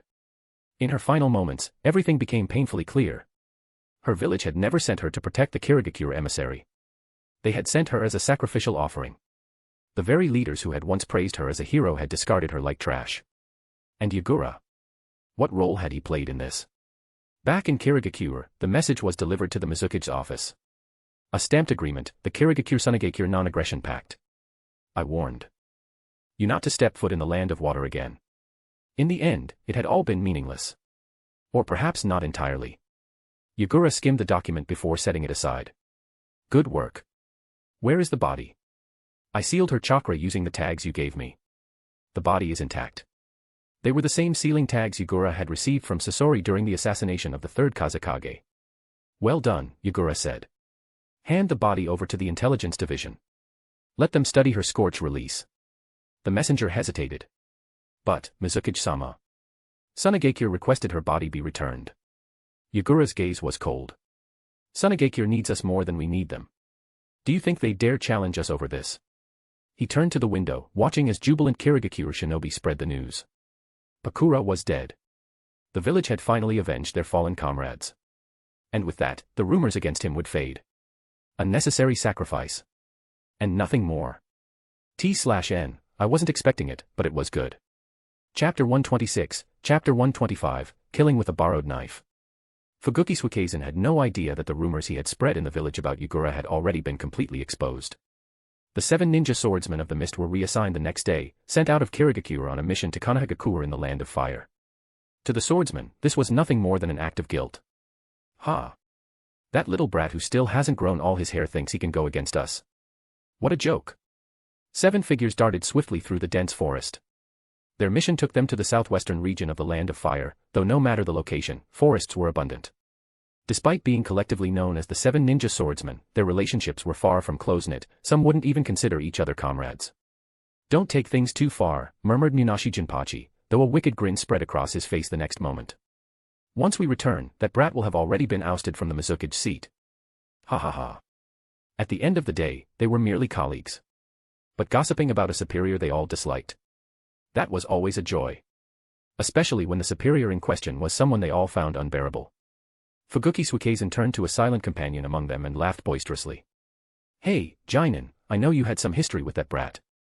You aren't upset about this, are you? Jonin Akabino's voice remained calm. No. Do as you please. History. And yet you still got sent away like the rest of us. Biwa Juzo sneered. Old man Jonin, don't say I didn't warn you. If you keep holding onto that kid, you won't even realize when you get yourself killed. Jonin raised an eyebrow. And what do you all think? Isn't it obvious? Juzo's gaze remained forward, a flicker of intent flashing through his eyes. When the time is right, we make our move and get out. We need to secure the summoning scroll for the 7 swords first. Those blades belong to us. Kuriari Kushimaru called out as he leaped over the treetops. Don't forget, we were all under the third Mizukage. Once that brat solidifies his power, he'll definitely replace us. Chirin, your little full moon brat will take your spot for sure. Hozuki Chirin remained silent, trailing at the back of the group. Still the quiet type, huh? One of these days, your twin blades are gonna be taken. Raiga Kurosuke smirked. What's the plan? Just sit around and wait for that brat to have us assassinated. That'd be a pretty pathetic way to go. Jonin said nothing, his cold gaze sweeping over his former comrades. He had spent enough time around Yagura to know that the boy wasn't the kind of person they assumed. Perhaps the 7 ninja swordsmen would be replaced in time, but Yagura would do so fairly. If that day came, it would only mean that the younger generation had surpassed them. Even then, their lives wouldn't be at risk. Unlike now. Jonin smirked inwardly. You're not worried this mission might be a trap? Juzo scoffed. All 7 of us are together. What could possibly happen? They were confident in their combined strength. Even if their opponent was a Kage, so what? A trap? An assassination? Ridiculous. It's all because of that damn third Mizukage, Fuguki Suikeisen growled, resentment burning in his eyes. The face of the former Mizukage flashed in his mind. Once, he had seen him as a benefactor. Now, he resented him from the depths of his heart. Died without a word, using an excuse to send us all away. We weren't even allowed back into the village for an entire month before his death. We had no time to prepare. His Anbu had been tight-lipped, preventing them from gathering any information about the third's illness. Had they known earlier, had they returned in time, they wouldn't be in such a passive position now. Hey, looks like we've got company up ahead, 3 Konoha brats. Kushimaru's sharp eyes gleamed with malice. He had been looking for an outlet for his pent-up frustration. How about we have some fun? Fine by me, Fuguki grinned, gripping his blade. My sword is thirsting for blood. Raiga smirked. A Konoha-Kiri alliance. No war. That brat is too soft, he doesn't deserve to be a shinobi. 6 figures moved swiftly, encircling their targets in the clearing. Jonin did not move. His cold eyes swept over his 6 former comrades before settling on the 3 Konoha ninja, Shiranui Genma, Might Guy, and Ebisu. Damn. We're surrounded, Genma muttered, scanning the 7 enemies around them. No way out. Might Guy paled. Wait, aren't they the 7 ninja swordsmen of the mist? The look in their eyes was anything but friendly. We're screwed. I don't want to die. Ebisu trembled, raising his kunai defensively. We don't stand a chance. I still have things hidden under my bed, in my closet, stashed at a friend's place. I need to destroy them before I die. So even Konoha's brats know our name, Juzo smirked, raising the executioner's blade. Oh. A little nick on the blade. Guess I'll need some fresh blood to fix that. Lucky you, Raiga chuckled darkly. I'll make sure your funeral is glorious. Casual skirmishes like this never escalated to full-scale war. Even if these brats died, Konoha wouldn't retaliate against Kirigakure. Especially not in the current state of affairs. Genma clenched the senbon between his teeth, cold sweat dripping down his back. What do we do? A burst of green steam descended from above, landing between the 2 sides. Yash. Just in time. The 3 Konoha ninjas stared in shock at the figure clad in the unmistakable green bodysuit. Uncle. It was none other than Might Dewey, Might Guy's father. Dewey turned to them, flashing a thumbs up. The Hokage sent me to handle this. You 3, run. Seeing the green suit, run. Jonin recalled Yagura's warning. Once during the Chunin exams. Once again in a private briefing before their departure. That kid always had a way of knowing things. Reaching into his pouch, Jonin grasped the item Yagura had given him, a sealing tag designed to suppress chakra, usually used on corpses. That brat had truly hardened his heart. Heh. Third Mizukage, this is exactly what you wanted, isn't it? Without a word, Jonin silently retreated into the shadows of the forest. But uncle, they're elite Jonin, the 7 ninja swordsmen. You can't take them alone. No problem. Dewey beamed, pressing a fist to his chest. I have the 8th gate of death. Determination burned in his eyes as he stared down the 6 swordsmen. Guy, your father will now burn with the flames of youth. 8th gate, gate of death, open. A crimson aura erupted. The air trembled with a chakra shockwave. Genma and the others had already fled. His death would nourish the next generation. The ground beneath him cracked as Dewey roared, now is the moment. The beast of Konoha, Might Dewey, shall bloom in the flames of youth. Chapter 127, Chapter 126, Reaching an Agreement. The 7 ninja swordsmen of the mist encountered Might Dewey. They were reduced to nothing more than a tragic spectacle. Now, only 2 remained. With Yagura's prior warning, Jonin Akabino did not participate in the battle and managed to escape. Another survivor, Hoshigaki Fuguki, was gravely injured but still alive. He was taken back to Kirigakure by Jonin Akabino. The swords of the 5 fallen members were sealed into scrolls and returned to the Mizukage. Yagura accepted them. Good work, Jonin-sensei. Jonin Akabino gazed deeply at Yagura, who sat in the Mizukage seat. You've grown ruthless, kid. Yagura, without looking up, was focused on Konoha's diplomatic reply. Where is Might Dewey's corpse? Such a drastic change. Jonin Akabino silently mused. Who would have thought that the same boy who once seemed harmless could so easily discard the lives of the 7 ninja swordsmen as if they were nothing? Still feeling a lingering unease, Jonin Akabino pulled out a space-sealed scroll. Here. His body is nearly reduced to ash, with only the last remnants of chakra left. That technique is terrifying. A corpse of someone capable of using the 8 gates release formation. It could still hold value, perhaps as a future bargaining chip. Hand it over for preservation. Understood. Jonin Akabino left. Yagura lowered his head, continuing to examine Konoha's official response. Konoha expressed gratitude for Kirigakure's firm stance regarding the 3rd Kazekage's disappearance and hoped for an everlasting friendship between the 2 villages. They agreed to sign the Kirikonoha Secret Pact, which stipulated a mutual non-aggression agreement. Konoha would sell Kirigakure essential goods, grain, livestock, medicinal herbs, timber, at local market prices in exchange for cash, gold, or equivalent materials like iron ore and ninja tools. In exchange, Kirigakure provided intelligence on the 7 ninja swordsmen's movements and abilities, much like how Sunagakure had handed over Pakura to Kirigakure, essentially delivering the swordsmen's lives to Konoha. At first glance, Kirigakure appeared to have suffered a loss while Konoha gained. However, by having Konoha eliminate them, Kirigakure secured the first term of the pact, non-aggression. Kirigakure would not join the war, and Konoha would not force them to. Hiruzen Sarutobi saw through Yagura's scheme, using Konoha as an executioner. The old Hokage couldn't help but marvel at the young Mizukage's ruthless cunning, yet he gladly accepted the offer. To wipe out the entire 7 ninja swordsmen, the mission required someone with Kage-level strength. In his private correspondence with Sarutobi, Yagura casually mentioned Might Guy's name, prompting Sarutobi to connect the dots to Might Due. A seemingly unremarkable genin who had mastered the forbidden technique of the 8 gates release formation. Sacrificing a disposable pawn to ensure Kirigakure's neutrality, Hiruzen Sarutobi had no qualms about making that exchange. Might Due died avenging his personal grudge, completely unaware that he was actually aiding his enemies. For the sake of the village, Hiruzen Sarutobi made the call. After confirming that the pact had been finalized, Yagura exhaled deeply. He glanced at his exhausted subordinates and offered them a rare, relaxed smile. Sunagakure and Konoha, the 2 main players in this war, had both been dealt with. They had succeeded. As the tension in his mind eased, exhaustion overtook him. His eyelids grew heavy, and he immediately fell asleep at his desk. The dull thud of his head hitting the surface drew everyone's attention. Elder Genshur, Yuki Murasaki, and Ao exchanged glances. In their tired eyes, they saw the same mix of fatigue and relief. Ao stepped forward. "I'll take the Mizukage home." Yuki Murasaki shot him a sharp look. "That's supposed to be my job." She hesitated, then sighed. "Fine. I'll leave it to you." "Understood." Ao bent down, hoisting the small, sleeping Mizukage onto his back. Feeling Yagura's steady breaths against his shoulder, his body tensed for a moment before stiffly walking to the door. "Elder, I'll be taking my leave." Elder Genshur chuckled warmly. "Go on. You've done well." Ao nodded. "You too, Elder." Stepping out of the Mizukage tower, Ao looked up at the setting sun veiled by the mist. The exhaustion of the past few days weighed on him, yet a sense of triumph lingered beneath it. The young leader on his back was the hope of Kirigakure's future. His decisiveness and ability to navigate complex situations brought undeniable benefits to the village.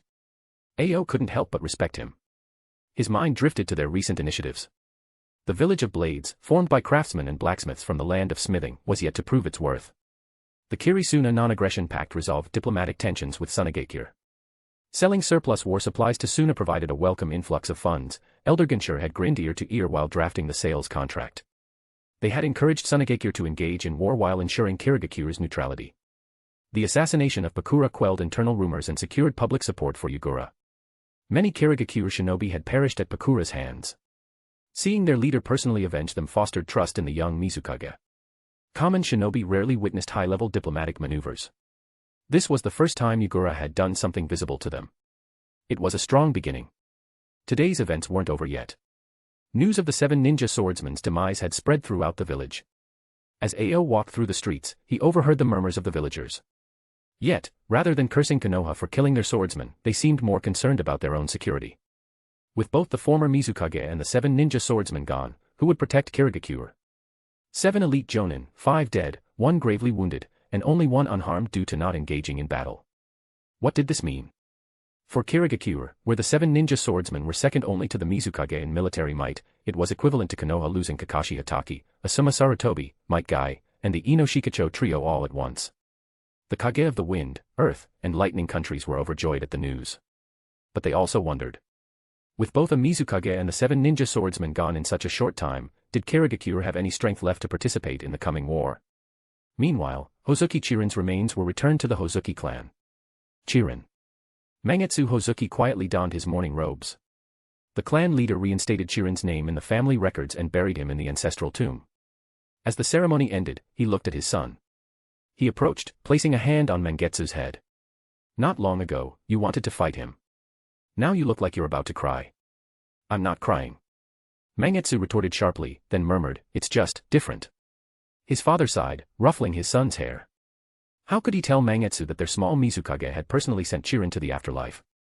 Some things were better left unsaid. Chapter 128, Chapter 127, Hoshigaki Kisame. ANBU base. Bang. Fuguki Suikezen let his massive palm slam onto the desk beside him, the force so great that the entire table shattered. Damn it. Damn it. Even though he had already returned to Kirigakure from Konoha, that battle had become a nightmare that haunted him. Every time he closed his eyes in bed, that blood-red steam appeared before him again. Who would have thought? That ridiculous, outdated-looking green guy would possess such terrifying forbidden taijutsu. He hadn't had a good night's sleep since. Fuguki Suikezen rolled over and sat up, rubbing his face. Stepping out of his room, he pointed at an Anbu member who happened to be passing by, his voice irritable. Hey, you. You're Kisame, right? Yes, sir. Hoshigaki Kisame stopped in his tracks and bowed respectfully. Do you have an order for me? I heard a commotion from your room just now. Enough nonsense. Go inside and clean up. Understood. Lord Fuguki, how are your injuries? I heard you were seriously wounded. Fuguki Suikezen shot him a menacing glare, and Kisame immediately shut his mouth. He bowed again and stepped aside to let the hulking man pass. Closing his eyes briefly, Fuguki Suikezen couldn't shake the images from the battle with Might Dewey. Against that forbidden technique, the 7 ninja swordsmen of the mist had been utterly powerless. They hadn't even lasted a single round before being gravely injured or outright killed. The others had all perished. Only Jonin Akabino had managed to escape, driven by his cowardice. As for him, he had barely survived thanks to his sword, Same Hada, which healed his mortal wounds. Back then, they had thought nothing of being assigned to a mission together. It hadn't occurred to them that it could have been a trap set by Yagura. And now, looking at the current situation, it probably was. He could no longer stay in Kirigakure. Weighing his options for escaping safely, Fuguki Suikezen stepped into a narrow, dimly lit hallway. Swish swish swish. The sudden sound of chains rapidly extending rang out behind him. Nanny. In the confined space, his massive body had just enough room to move, but not enough to react in time. Without warning, 8 chains tipped with sharp spikes shot forward, piercing through his limbs and torso. Schlick. Hoshigaki Kisame drew his blade, lunging forward in an instant and driving his sword straight through Fuguki Suikezen's chest. With a powerful twist, the blade ripped through flesh, bursting out from the front. Pain. Rage. Fuguki Suikezen's beady fish-like eyes bulged as he turned his head with great difficulty, his bloodshot gaze locking onto Kisame's shadowed face, unreadable in the dim light. Kisame. You bastard. You dare betray me. Ah. Kisame twisted the blade again, widening the fatal wound. Then, he yanked it free and kicked Fuguki Suikezen to the ground. With a final shudder, the former leader of the 7 ninja swordsmen fell silent. Dead. Kisame flicked his sword, sending droplets of blood scattering across the corridor. Memories of Fuguki Suikezen secretly selling Kirigakure's classified information to other nations flashed through his mind. Over 6 months ago, the Third Mizukage had summoned him, an obscure Anbu member at the time, for a private meeting. The Mizukage had given him a mission: after my death, at the right moment, kill Fuguki Suikezen. From the moment he accepted that command, he had already steeled himself to eliminate his superior. Now, all that remained was executing the final step of his plan. Raising his blade high. He brought it down, severing the head of his former leader. Blood splattered in all directions. Kisame entered Fuguki Suikezen's room and picked up the massive sword, Same Hada, from where it hung on the wall. Slipping it onto his back, he studied the weapon. Despite being called a sword, Same Hada was more akin to a living creature, a shark-like entity covered in spiky scales that could devour chakra. As if sensing that its wielder was no longer its original master, the blade squirmed and thrashed in agitation, like a fish flopping desperately in water. Kisame raised an eyebrow in mild surprise. Same Hada was absorbing his chakra. He had heard rumors of its abilities, that it was a sentient being capable of draining a ninja's energy. But to witness it firsthand was something else entirely. His chakra reserves were massive. Though he had not yet reached his future status as the tailless-tailed beast, his chakra far exceeded that of most Anbu and elite Jonin. Samahada's feast on his energy was nothing more than a minor inconvenience. Choosing not to interfere, he allowed the blade to feed for a while. This human's chakra. Tastier than the last one. Same Hada recognized the difference. Once it had sated itself for the moment, it settled down. Kisame smirked. You really do have quite the appetite, little thing. Same Hada wriggled slightly, as if responding. Stepping over Fuguki Suikezen's lifeless body, Kisame left the Anbu base. With the massive sword strapped to his back, the scent of blood still clinging to him, he walked purposefully toward the Mizukage's office. Yagura was visibly stunned when Kisame arrived with news of Fuguki Suikezen's death. Was this also part of his plan? Ao, Ginshur, and even Jonin Akabino turned to look at Yagura, as if expecting confirmation. But judging by his reaction, it seemed this wasn't something he had arranged. Hey, what kind of person do you take me for? Yagura sighed. He had gone to sleep and woken up feeling much better, only to be greeted with the sight of everyone staring at him like he was some kind of monster. This wasn't his doing. Not this time. Chapter 129, Chapter 128, Envoys from Iwagakure. With the recent loss of Kirigakure's top combatants, the Third Tsuchikage had chosen this moment to send his son over. This was more than just a simple diplomatic visit. Kitsuchi hadn't come alone. He brought a sizable group of Iwagakure shinobi with him. According to the reports from the Onami clan's sensory units stationed at the border, the chakra levels of these Iwanin weren't weak. Even the least skilled among them had the strength of a chunin or higher. This was anything but a normal diplomatic mission. At the moment, Kitsuchi and his group had been stopped at the border by the stationed Kirinin, who were closely monitoring them and refusing entry into the land of water. Given the urgency of the situation, as soon as Yagura received the report, he personally set out for the northeastern border of the land of water. This wasn't a situation he could delegate to subordinates, only by going himself could he be assured of handling it properly. He brought only Kisame Hashigaki, Ringo Amuri, and a dozen Anbu with him. Moving at full speed, it took them less than a day to reach the border. Lord Mizukage. You've done well.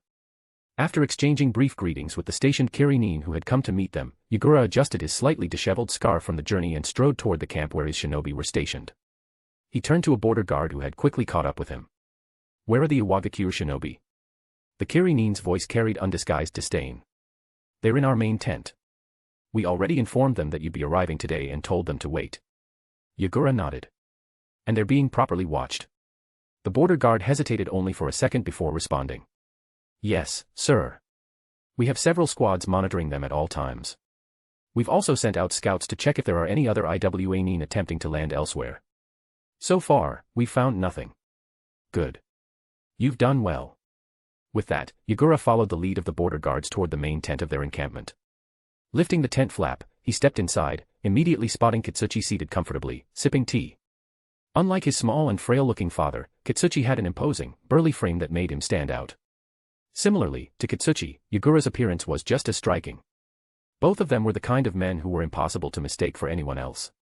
Kitsuchi was the first to rise from his seat, greeting Yagura respectfully. Iwagakure's envoy, Kitsuchi. It is an honor to meet you, Lord Mizukage. Welcome, envoy from Iwagakure. Anoki's actions over the past year had been too conspicuous. Yagura knew full well that the big-nosed old man across the sea harbored no goodwill. So, he simply responded with polite diplomacy. Please, have a seat. Let's talk about why you're here. Thank you. A boy so young, yet already holding the position of Mizukage, truly remarkable. Even though Kitsuchi had come here on a mission that placed him on the opposite side of Kirigakure, after just this brief encounter, he had formed a good impression of Yagura. As he settled back into his seat, Yagura leaned back, his cold gaze sweeping over Kitsuchi and the Iwanin standing behind him. Kitsuchi, I'm not the type to play games. I prefer direct conversations over meaningless pleasantries. Yagura got straight to the point. You've traveled a long way from Iwagakure. You must have an urgent reason. Speak. Kitsuchi took note of Yagura's attitude. If he were in Yagura's position, seeing a group of Iwanin arriving in such numbers and strength, he would have been just as wary. Still, he remained focused on the mission the Third Tsuchikage had entrusted to him. With the 7 ninja swordsmen of the mist killed by Konoha, Kitsuchi's mission was to gauge Kirigakure's stance toward Konoha. And to probe their current strength. Very well, since Lord Mizukage prefers directness, I won't waste time. Kitsuchi let out a hearty laugh before glancing at Ringo Amuri and Hashigaki Kisame, who stood beside Yagura.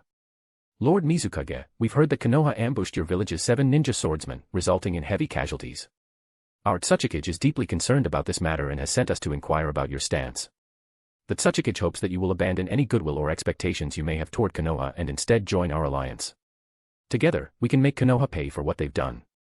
Yagura frowned slightly. Kitsuchi, I believe I have already made my position clear to your village in the past. Kitsuchi pressed on. Circumstances change, Lord Mizukage. If your stance has shifted, our alliance remains open to you. And if Kirigakure has any difficulties, we will do everything in our power to assist you. Anoki had extended this invitation multiple times. But Yagura wasn't Sunagakure. Kirigakure was stronger than Sunagakure. And the land of water wasn't separated from the mainland by a mere ravine, it was an entire sea. If Iwagakure truly had the ability, they were welcome to leave their precious earth and come fight a naval war against Kirigakure. With that thought, Yagura responded firmly. Oh. And what if I still refuse? Kitsuchi's expression darkened. Lord Mizukage, the combined might of our allied villages will ensure victory in this war. He then added, in a heavier tone, I am merely here to advise you. Don't let youth lead you to make a decision Kirigakure will regret. Confidence. Yagura scoffed. With all due respect, if you're so confident, direct that confidence at Konoha instead of repeatedly bothering a neutral neighbor. In my view, the death of the third Kazekage is suspicious. We have no intention of participating in a war with such unclear motives. Kitsuchi's tone quickened. Even after Konoha killed the 7 ninja swordsmen. You still insist on this stance. These are separate matters. This is between Kirigakure and Konoha. It has nothing to do with your war. Yagura remained calm. Kirigakure and Konoha have always been neighboring villages. We will resolve our grievances through means other than war. Neighboring villages. Peaceful resolution. What a load of nonsense. If Kirigakure had truly been friendly with Konoha, then why had their previous Mizukage chosen to pick a fight with Sunagakure instead of Konoha? Simple, because Sunagakure was weaker than Konoha. By this point, both sides had gotten the measure of each other. Yagura knew that Iwagakure had come to exploit the recent loss of the 7 ninja swordsmen and pull Kirigakure into their war. And Kitsuchi had confirmed that Yagura was not blinded by vengeance against Konoha. In the worst-case scenario, Iwagakure had suspected that Yagura might have secretly collaborated with Hiruzen Sarutobi, trading the lives of the 7 ninja swordsmen for some hidden benefit. If that were true, then he was truly determined not to join their side. Letting out a heavy sigh, Kitsuchi changed the subject. I've heard rumors that you've reached some kind of agreement with Sunagakure. Is that true? This wasn't part of his original plan with Inoki, it was something he had heard from an IWA spy in Sunagakure. Was he trying to use Kirigakure's relationship with Sunagakure to sway them? Was this a leak from Sunagakure? Yagura showed no sign of surprise. He simply nodded. Yes. Kirigakure and Sunagakure have agreed to a non-aggression pact. We provide them with supplies. And nothing more. Chapter 130, Chapter 129, The Power of Deterrence. The moment Yagura spoke, the already tense atmosphere ignited like a spark on dry grass. The guards behind both men immediately moved forward, their hands inching toward their weapons. Neither Yagura nor Kitsuchi stopped them. One wore a heavy expression, while the other smirked with open provocation. Who was the real villain here? Was it Iwagakure, which had invaded Sunagakure while it was at its weakest and forced it into an unfair treaty? In the grand scheme of international conflict, there was no such thing as absolute right or wrong. Sunagakure was simply unlucky, too weak to resist. But calling out such hypocrisy so blatantly was bound to provoke anger.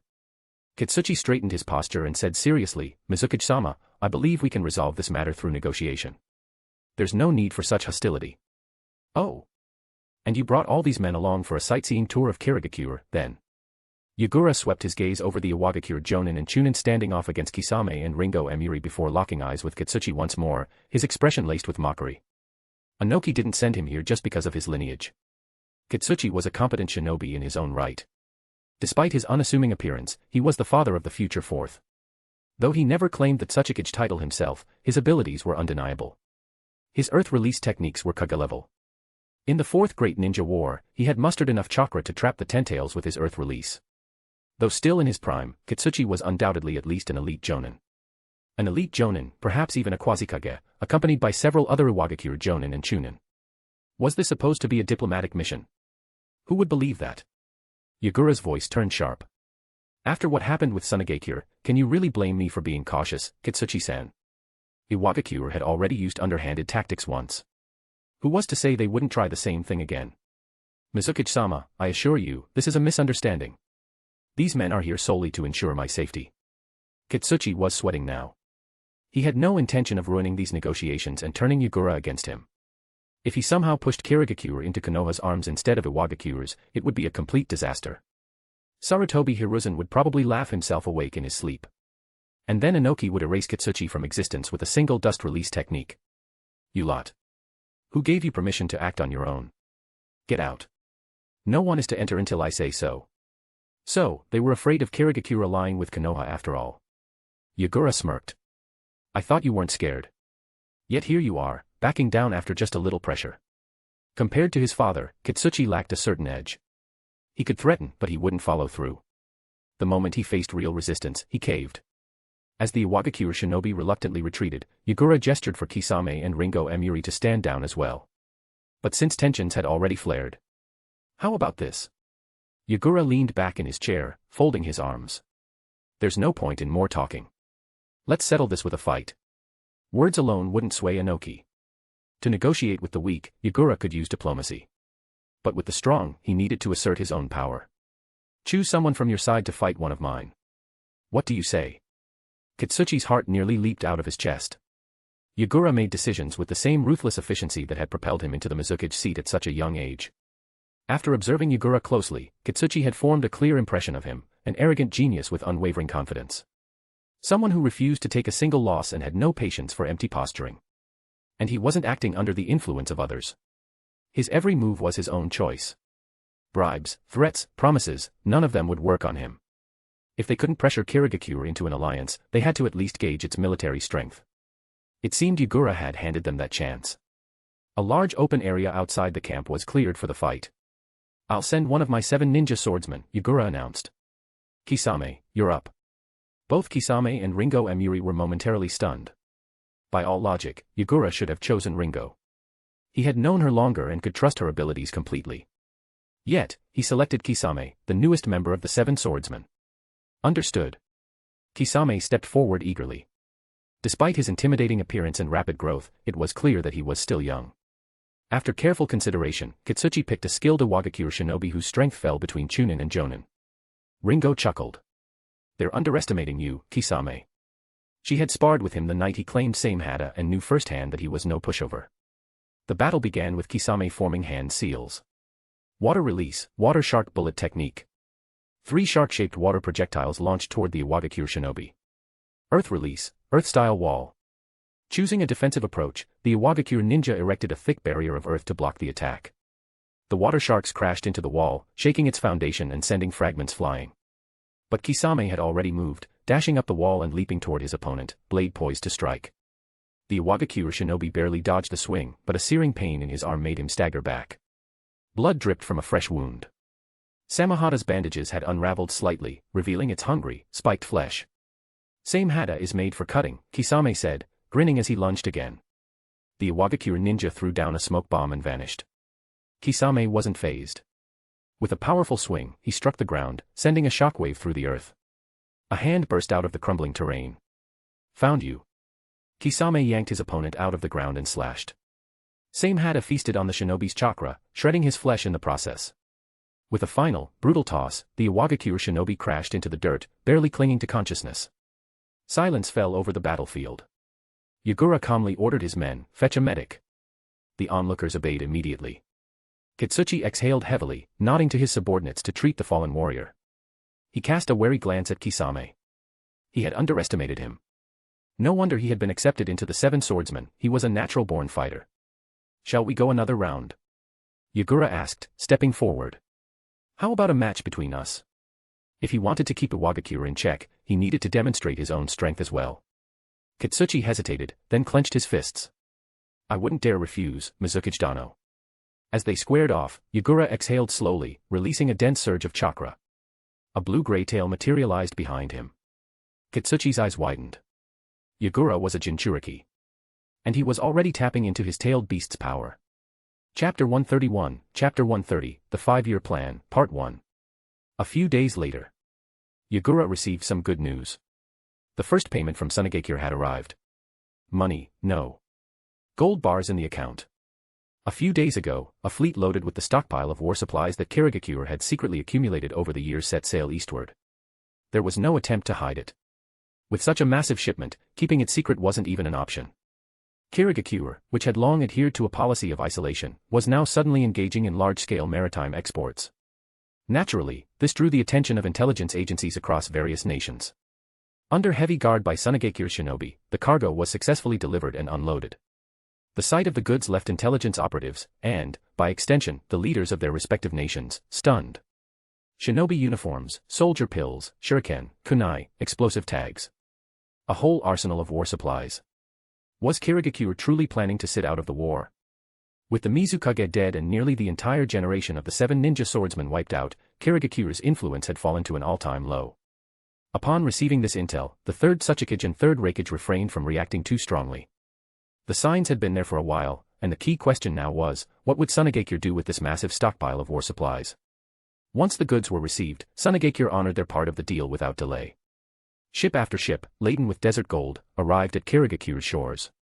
There was so much gold that even spacetime storage scrolls couldn't contain it all. A significant portion had to be transported by land, with caravans moving in an unbroken line into the village. It was a spectacular sight. With the Sunagakure trade successfully completed, all that was left was to wait and see how things unfolded. Having settled a major affair, Yagura finally stepped out of the Mizukage's office in a good mood.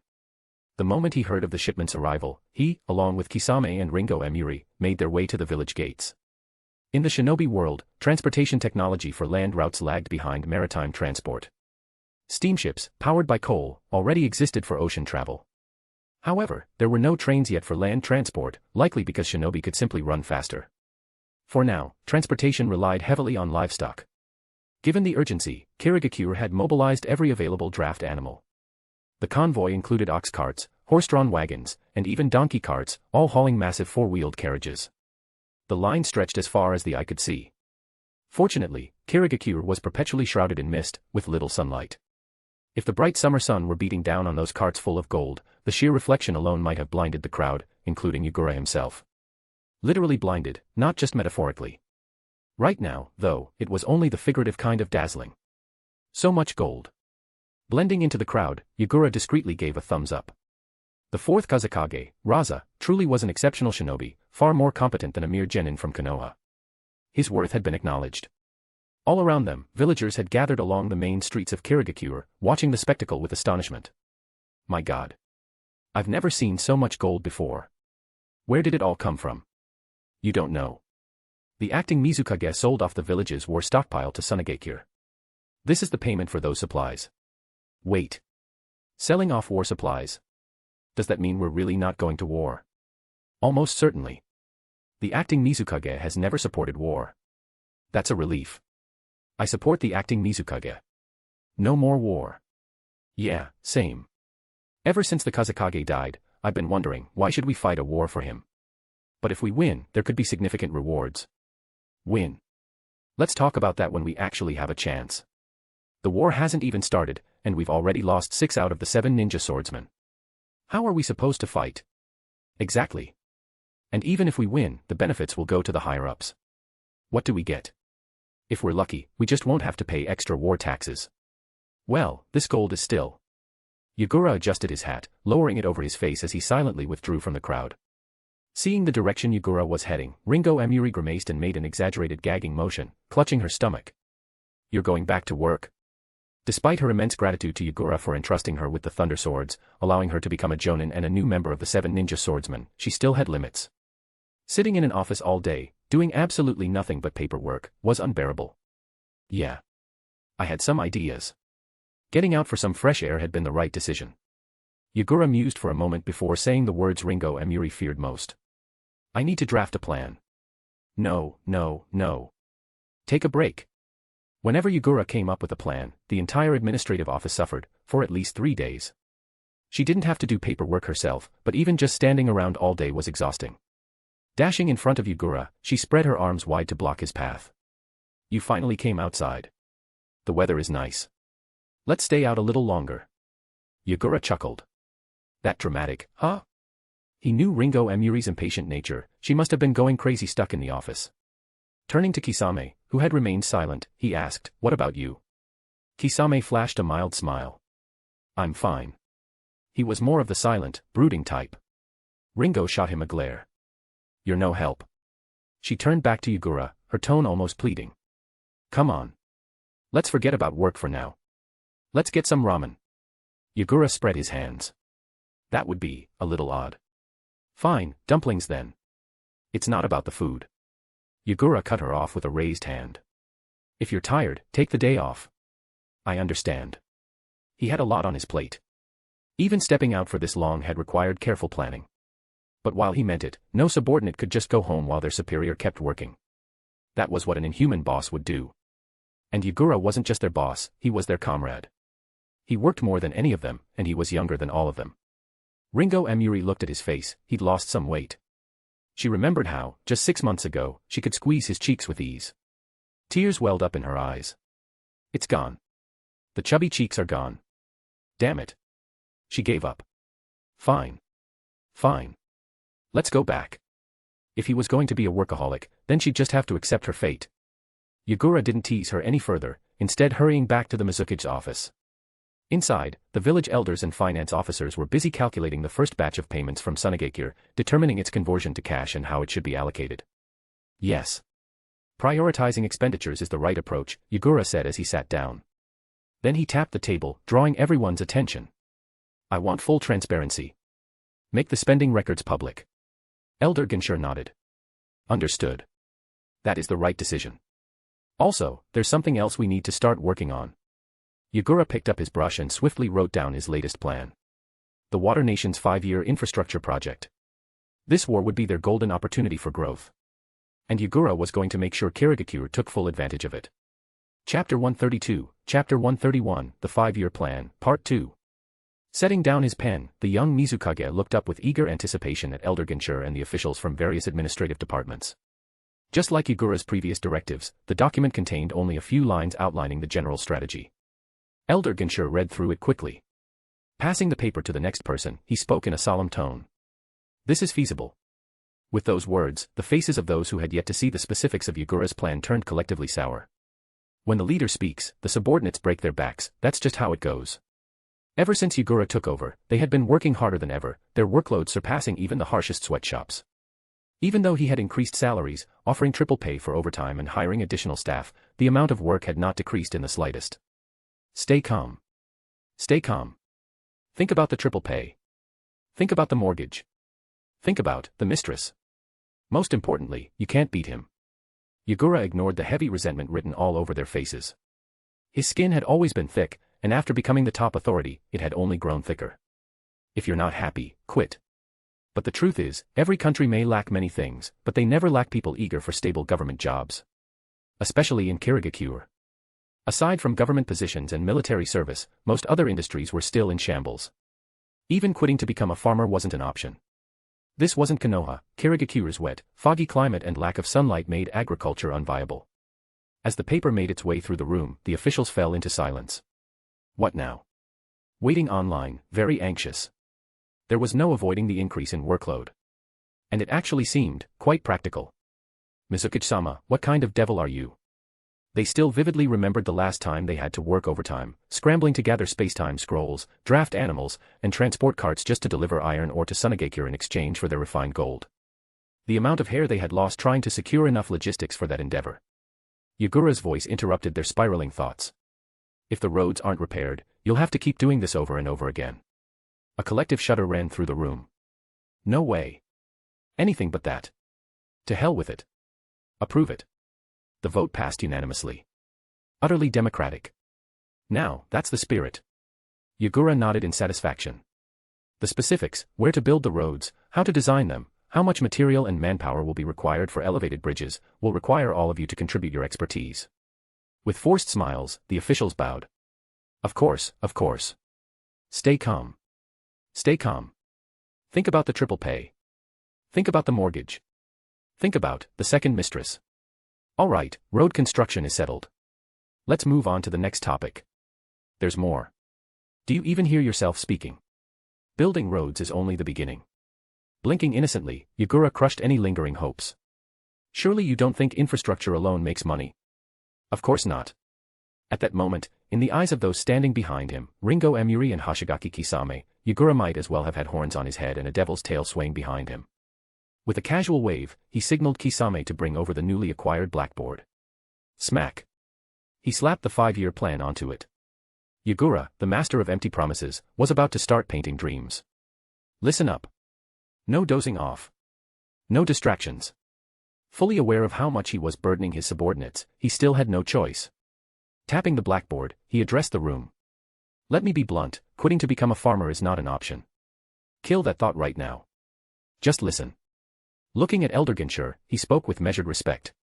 Elder, if there's anything that needs to be amended or corrected, please feel free to speak up. That goes for the rest of you as well.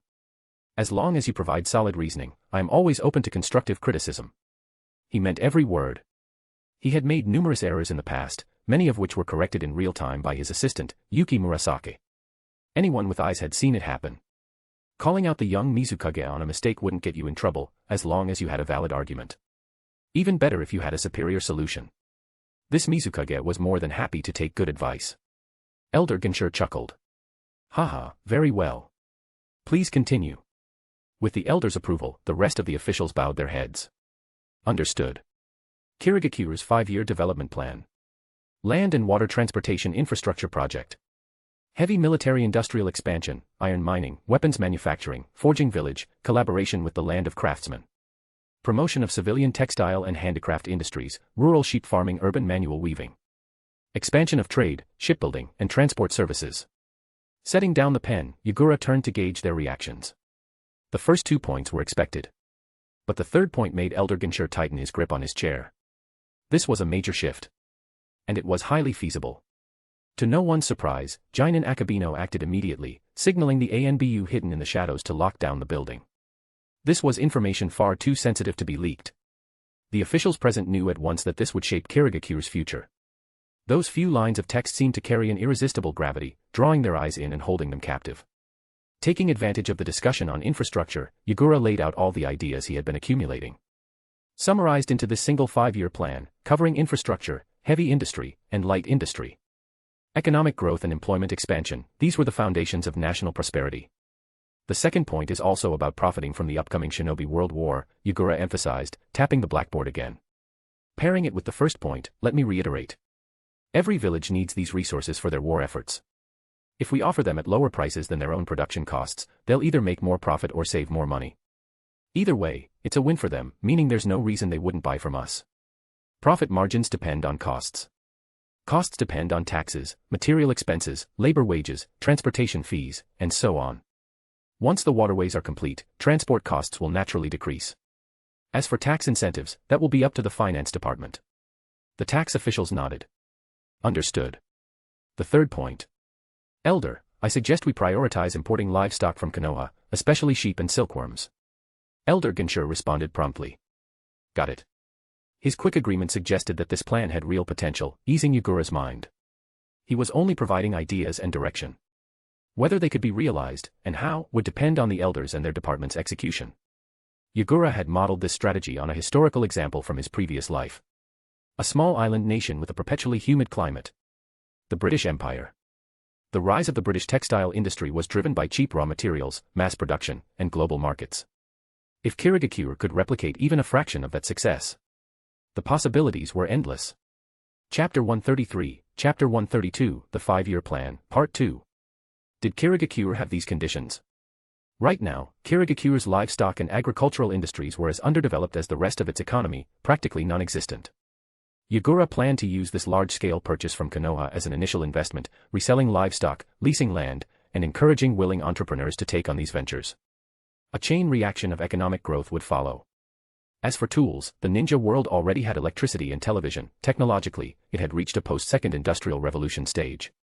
Textile machinery certainly wouldn't be an issue. Labor was abundant. While being a ninja was the most stable profession, there were only 12,000 active shinobi in Kirigakure. With a population in the tens of millions, the non-ninja workforce was vastly underutilized. Market demand was covered as well. The land of water alone had a domestic market of over 100 million people, with no competitors yet. That was more than enough for initial growth. Once the industry was up and running, achieving large-scale production would allow for cost reductions, making exports to other countries profitable. And to make this work, the first and fourth points were crucial: land and sea transport. Cutting down export costs would be key. Yagura's strategy was inspired by the rise of the British Empire in his previous life. Elder Ginshur, who had served as Kirigakure's chancellor for the past decade, quickly grasped Yagura's expansive vision from just a few words. If he weren't a ninja, the armrests of his chair might have been crushed in excitement. Yagura, feeling both eager and slightly anxious, asked, Elder, what do you think? Is it feasible? There's great potential. Good. Hearing the elder's approval, Yagura let out a breath of relief. At least all his planning hadn't been for nothing. Then, I'll be counting on all of you for the hard work ahead. Yagura had set the broad direction. The finer details would be refined under Elder Ginshur's leadership. This wasn't the first time they had worked this way. As Elder Ginshur gathered the department heads into a circle for discussion, Yagura sat back, watching and learning. Yuki Murasaki's gaze was locked on the board, admiration in her eyes. Mizukage-sama is truly incredible. She might not have had the elders' experience, but she could see it in their expressions, their serious engagement, the intensity of their discussions. To them, these policies were feasible. Resting his chin on his hand, Yagura gave a modest smile. Is that so? I don't think it's anything special. These ideas weren't entirely his own. He was merely adapting successful strategies from his past life to fit Kirigakure's circumstances. For example, the emphasis on livestock and textiles was inspired by Britain's industrial rise. The transportation plan drew from Fontaine in the game Genshin Impact, where waterways were developed primarily for tourism. But given the ongoing war, tourism was a distant concern. Yagura's version prioritized cargo transport instead. And then there was the advantage of geographical isolation. The land of water, separated by the sea, could remain neutral during wartime and profit immensely from arms trade, just as 20th-century nations like the United States and Japan had done. The specifics of implementing these strategies were best left to Elder Genshin and his experienced officials. Yagura had only been in Kirigakure for 10 years and Mizukage for less than one. They understood the village's inner workings far better than he did. He was fortunate to have Elder Genshin, a man who had served Kirigakure for 20 years, a steady and reliable presence. A true national treasure. Under his leadership, Yagura's policies could be implemented in a way that best suited the village. There was still so much to learn from him. 1 week later. With Elder Genshin overseeing discussions among department heads and Yagura occasionally making adjustments, Kirigakure's first 5-year plan was finalized. One major improvement was the expansion of Yagura's initial rough framework into a detailed, well-structured strategy. The core goals: restore national strength after the devastation of the Bloody Mist era, improve public welfare, and drive economic development. Using this plan as a foundation, Elder Genshin would also reorganize government departments, removing outdated institutions and establishing new ones where necessary. Key departmental directives. Education and military affairs: continue erasing the remnants of the Bloody Mist policies. Prepare for the upcoming batch of new students at the Ninja Academy this September. Military affairs: maintain and expand foreign mission contracts. Ensure that ninja uphold high standards of professionalism and service. Infrastructure: focus on constructing 3 major waterways over the next 5 years, expanding west, east, and south, while also improving the nation's road network. Commerce, taxation and trade: develop textiles, mining, military manufacturing, shipbuilding, and related industries, while strengthening foreign trade. Diplomacy: monitor international affairs. Secure craftsmen from the land of craftsmen for the village's forge. Negotiate with the land of water's daimyo for as much financial support as possible. Agriculture and land management: prioritize livestock and farming, ensuring a stable supply chain for the textile industry. Identify arable land for increased self-sufficiency. Environmental and technological development: research ways to mitigate Kirigakure's persistent fog and humidity. Education: establish compulsory education institutions throughout Kirigakure. A well-educated population is the foundation of industrialization. Administration and finance: increase salaries and recruit additional personnel across government departments. Stacking the thick document together, Yagura tapped it on the table. All right. Excellent work, everyone. He sincerely thanked the assembled officials. Let's call it a day. Tomorrow will be even busier. Kirigakure needs all of us to work together. Seeing the finalized plan, an embodiment of hope and progress, the officials were filled with excitement. Yes, Mizukage-sama. As the meeting concluded, Tobishiro Yuruto stepped forward at the door. Before you leave, you will each undergo a final security check. Since their induction, all high-ranking officials had been marked with sealing techniques from the Cipher Corps. But the 5-year plan was of utmost secrecy. Any potential leaks had to be prevented at all costs. Chapter 134, Chapter 133, A Promising Start. A boss's word is law, and when the boss leads by example, subordinates run themselves ragged to follow. With the first 5-year plan finalized, it was fully entrusted to Elder Genshin and various departments for implementation. Every government worker in the Mizukage building, from the highest-ranking Mizukage and elders to the lowest-ranking clerks, was now trapped in a relentless cycle of overtime. Some aspects of the plan required coordination with local departments at the grassroots level, while others could be implemented immediately. One major move was selling off the Third Mizukage war supplies to Sunigakure at the highest pre-war market prices, squeezing every last ryo out of Raza. Yagura's exact words: bleed him dry. The gold and silver from Sunigakure, well, mostly gold, were quickly funneled by Elder Genshin and the finance department into Kirigakure's many funding-hungry projects. Among them, the flagship initiative personally backed by the Mizukage, the construction of the first inland waterway, immediately entered the preparatory stage as soon as the allocated funds hit the accounts. After thorough deliberation, priority was given to the western trade route used for commerce with Konoha. Sunigakure was poor and had little to exploit, so it didn't take long to wring it dry. But Konoha. Now that was a VIP worth long-term investment. With money in hand, obstacles melted away. Several craftsmen from the former artisans' village, now settled in Kirigakure's bladesmithing village, signed up to join the project's engineering team. Time was tight, and the workload was massive. The engineers immediately divided responsibilities, beginning with terrain and geological surveys along the route, drafting the first iteration of the bridge construction plans. Meanwhile, recruitment, stone quarrying, and steel procurement were all set into motion simultaneously. Additionally, a large sum of money was siphoned from the treasury into Konoha's pockets in exchange for a steady stream of much-needed resources for Kirigakure. Every ryo spent was accounted for: cattle, sheep, poultry, grains, fodder, timber, medicinal herbs, delivered directly to the village, visible to all. The immediate effect: a noticeable drop in market prices for these goods, leading to a tangible improvement in people's daily lives. With the bureaucratic workload reaching new heights, Yagura decided to offer more than just triple salaries. He added free meals and lodging. When you have money, you can afford to be extravagant. Ignore the finance department's glowing red eyes of disapproval. Yagura secured the rights to a building next to the Mizukage office, called in Earth Release users to assist the renovation team, and paid extra for rush construction. Too bad Kirigakure had plenty of Kekkei Genkai but no lava release, otherwise, they could have just produced quicklime on the spot. In about a month, the transformation was complete. The first floor became a cafeteria, while the upper floors were converted into dormitories. Free meals and lodging saved workers from worrying about daily meals or commuting home, ensuring they spent every possible moment working in the office. Work began at 8 a.m., with a lunch break at 11:50 a.m. A mandatory nap followed, with the afternoon shift starting at 2 p.m. and ending at 5:50 p.m. After dinner, overtime was self-managed, though, on average, everyone stayed until at least 10 p.m. At first, the promise of free meals and accommodations excited the Kirigakure staff. Then reality hit them: they were just working longer hours. They wanted to quit. They wanted to curse someone.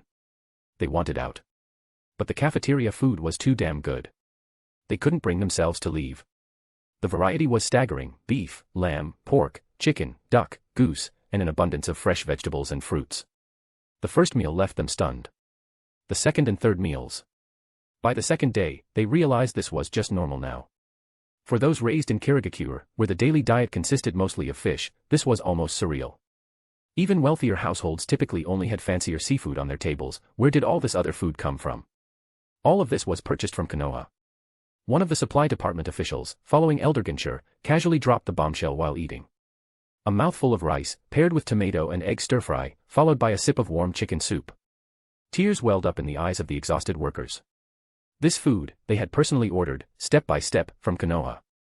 Shipped across land and sea back to Kirigakure. Realization dawned.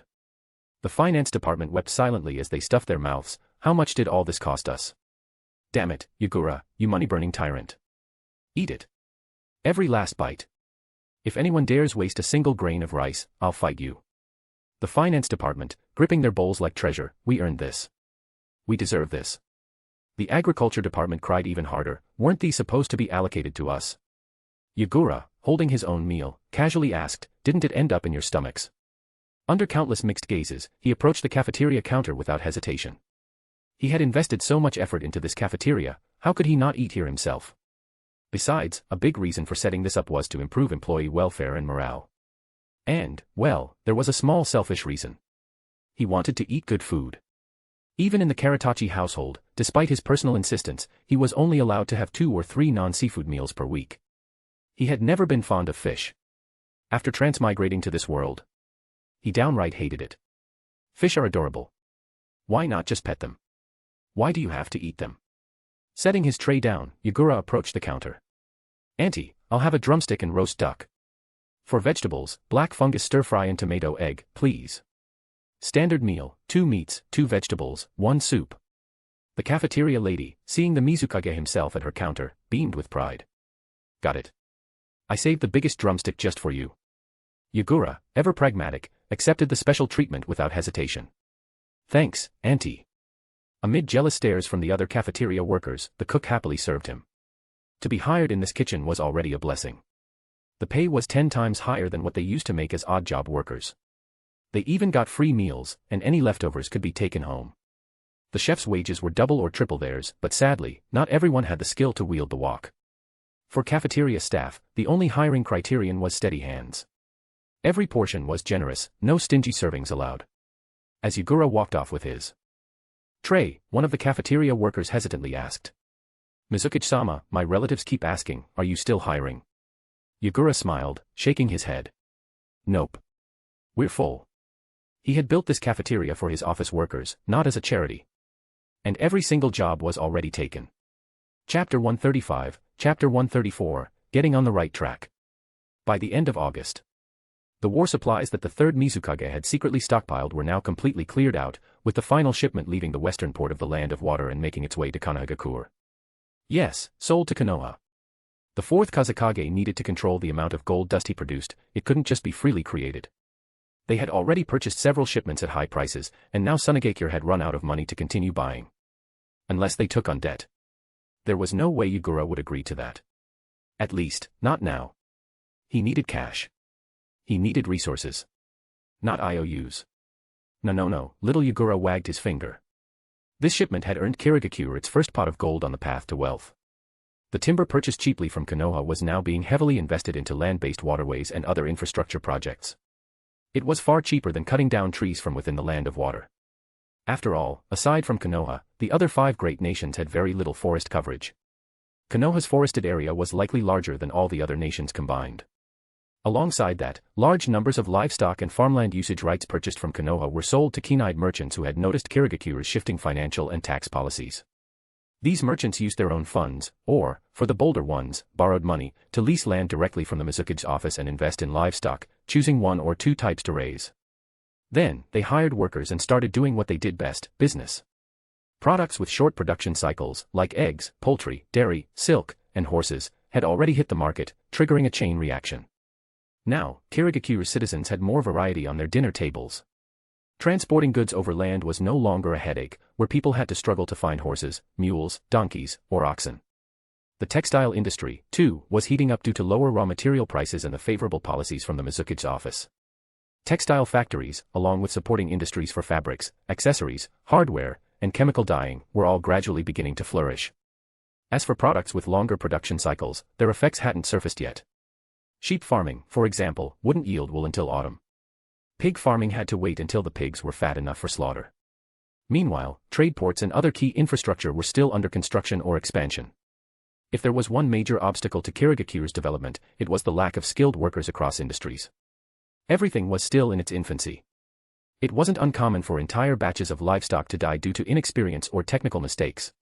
Raw materials could be imported in bulk, and Kirigakure had plenty of manpower. But skilled professionals. That required time, patience, and experience. No matter how capable Yagura was, he wasn't some all-powerful system that could instantly summon specialists out of thin air. After the first wave of incidents, Elder Ginshur had urgently ordered the agricultural and infrastructure departments to form an advisory group. Now, this team was the busiest group in the entire Mizukage's office, constantly traveling to the newborn ranches scattered across the land. Fortunately, these people had all gone through Kirigakure's 6-year compulsory ninja school education in their youth. Though they never joined the military, they had at least studied enough to handle these technical roles. Otherwise, most of them wouldn't have lasted under such intense workloads. At the same time, the military warehouses, which had been running low on supplies, finally saw relief in early August when the weapons production workshops in the village of Blades resumed operations. The moment they got the green light to begin work, the entire village of Blades erupted in excitement. A whole month of doing nothing had nearly driven them insane. Sure, they had food, shelter, and necessities covered by Kirigakure. But sitting around all day, eating for free. Forget guilt, these people were just bored out of their minds. Their homes were built, their workshops were right there, and shipments of iron ore and timber were arriving daily, piling up like small mountains. Yet, they weren't allowed to start working. Whenever they asked Kirigakure officials, the answer was always, just wait a few more days. Every single time. After an entire month, they finally got the go-ahead. No more waiting. Time to get to work. If they didn't start forging soon, their arms would rust. On the 20th, Yagura received a report from the military department confirming that the inventory had been depleted. He immediately set aside his current tasks and left Kirigakure's main district to inspect the village of Blades. It wasn't that he was worried about them failing to meet production deadlines. That wasn't his concern. That was for the people below him to worry about if they didn't want to face their superior's wrath. No, he had personally overseen this project from the beginning. And more importantly, the military industry here, its weapons manufacturing and future trade, was one of his most important means of generating immense wealth for Kirigakure. Elder Genshur had already suggested relocating Kirigakure's existing weapons craftsmen to this region. The village's other expenses were all screaming for funds, so they were relying on this industry to generate revenue. As Yagura walked, he asked the Trade Department official behind him, who placed the latest order. "And what's the quantity?" The official, well prepared for this question, answered without hesitation. "The latest order comes from Konoha. They requested 100,000 shuriken, 100,000 kunai, 10,000 standard ninja swords, 400 sets of iron caltrops, 500 claw hooks, 1,000 explosive tags, 500 ballista bolts. Additionally, they ordered 1,000 sets of ninja light armor. This is the first time Konoha has placed an armor order with us, most likely as a test. We've assigned it to a vetted textile factory, and production is progressing smoothly." Yagura clicked his tongue. Konoha really was wealthy. He had reviewed every order personally, and Konoha's purchasing volume far exceeded that of Sunagakure. Upon arriving at the village of Blades, he noted its impressive scale, designed by Elder Genshur to accommodate over 10,000 people. Currently, only about 1,000 residents had moved in. But more people from the land of artisans would be recruited, so planning ahead was always a good idea. He had visited twice before and remembered the workshop district's location. The village was peaceful. He could hear babies crying, see housewives busying themselves with household chores. The village manager approached, reporting, "The swordsmiths should all be at work in the forges." "They want to work?" Yagura still remembered the hostility between him and the craftsman Nin. Though the ones who had come to Kirigakure had no direct ties to the warriors he had killed, the grudge wasn't easily forgotten. "Well." The manager hesitated before awkwardly admitting, "The situation might be better than you think, Mizukage-sama." Not long after, a gray-haired master blacksmith rushed out, waving his soot-stained hands. "Mizukage-sama. Long time no see. Do you know how we've been living this past month?" Yagura remembered this old blacksmith, the leader of the first group that came from the land of artisans. At first, he assumed there had been some mismanagement that had caused hardships. But before he could scowl at the manager, the old blacksmith suddenly switched tones. "These hands haven't touched a hammer in too long. These ears haven't heard the sound of the forge." Yagura stifled a laugh. The manager sighed in relief. "For the love of, don't scare me like that, old man." As they walked into the forge, Yagura took in the scene, the rhythmic clang of hammers, the roar of furnaces, the hiss of metal cooling in water. The enthusiasm, the dedication, the hope for the future, everything was just as it should be. Finally, Kirigakure was on the right track. Next, it was time to focus on the world beyond its borders. Chapter 136, Chapter 135, The Third Shinobi World War begins. While Yagura and Elder Genshur were deeply engrossed in internal reforms within Kirigakure, events elsewhere were rapidly escalating. August 31st, year 43 of the Konoha calendar. Sunagakure, Kazakage Tower. The chilling desert wind of the late summer night swept through the village. The fourth Kazakage signed the final war declaration and handed it to his subordinates. "Go. Win this war for Sunagakure." The high-ranking Jonin commanding Sunagakure's forces accepted the order with unwavering resolve. "Yes. We will fight for Sunagakure until our last breath." Could they truly win this war? Even now, the fourth Kazakage was uncertain. The battlefield was ever-changing. Even if the three-nation alliance ultimately emerged victorious, would Sunagakure be among the winners or the losers? Raza had his doubts. But he had no other choice. The death of the third Kazakage had abruptly thrust him into power, and the fury of Sunagakure's citizens, along with Iwagakure's aggressive advances, had forced him into this war. He had no option but to lead Sunagakure into battle. Yet, Sunagakure's financial situation was dire, extremely dire. Once war commenced, missions would be suspended, cutting off one of the village's primary sources of income. Meanwhile, military expenditures would skyrocket, placing an immense strain on their economy. 1 year. Raza murmured gravely. The war had to end within a year. Otherwise, Sunagakure would collapse economically before it was defeated militarily. That very night, a vanguard force of 3,000 elite Sunagakure shinobi, composed of Jonin and Chunin, launched a surprise attack on the vital Kikyo mountain fortress at the border between Sunagakure and Konoha. A declaration of war without warning. At 5 a.m. on September 1st, Sunagakure formally submitted its war declaration to Konoha, officially initiating hostilities. In the diplomatic sphere, Konoha denounced Sunagakure's dishonorable sneak attack. But no one was listening. Later that morning, at precisely 10 a.m., both Iwagakure and Kimogakure envoys arrived at Konoha's gates, presenting their own declarations of war. The three nations had officially declared war on Konoha. The Third Shinobi World War had begun. It's finally happening. Receiving intelligence from across the sea, Yagura exhaled slightly, loosening his previously tense posture. With the four other great nations locked in conflict, none of them would have the capacity to interfere with Kirigakure for the foreseeable future. The war had started in year 43 of the Konoha calendar. If things proceeded as Yagura expected, it would last 3 to 4 years, concluding around year 46 or 47. Clearing his thoughts, Yagura motioned for Kisame to bring over his blackboard. He clapped his hands to gather everyone's attention, picked up a piece of white chalk, and began speaking. Since becoming Mizukage, he had developed a strange fondness for delivering speeches. Perhaps it was because standing at the podium made him appear taller, despite being barely 1.4 meters tall. Slapping the blackboard firmly, the young Mizukage addressed his audience. Ahem. Listen up. What I'm about to say is critical. After decades of relative peace, this Third Shinobi World War will surpass both the first and second in scale. Konoha, Iwagakure, and Kimogakure have all accumulated decades of resources and power. This war will not end quickly. At the shortest, it will last 3 years. At the longest, 5.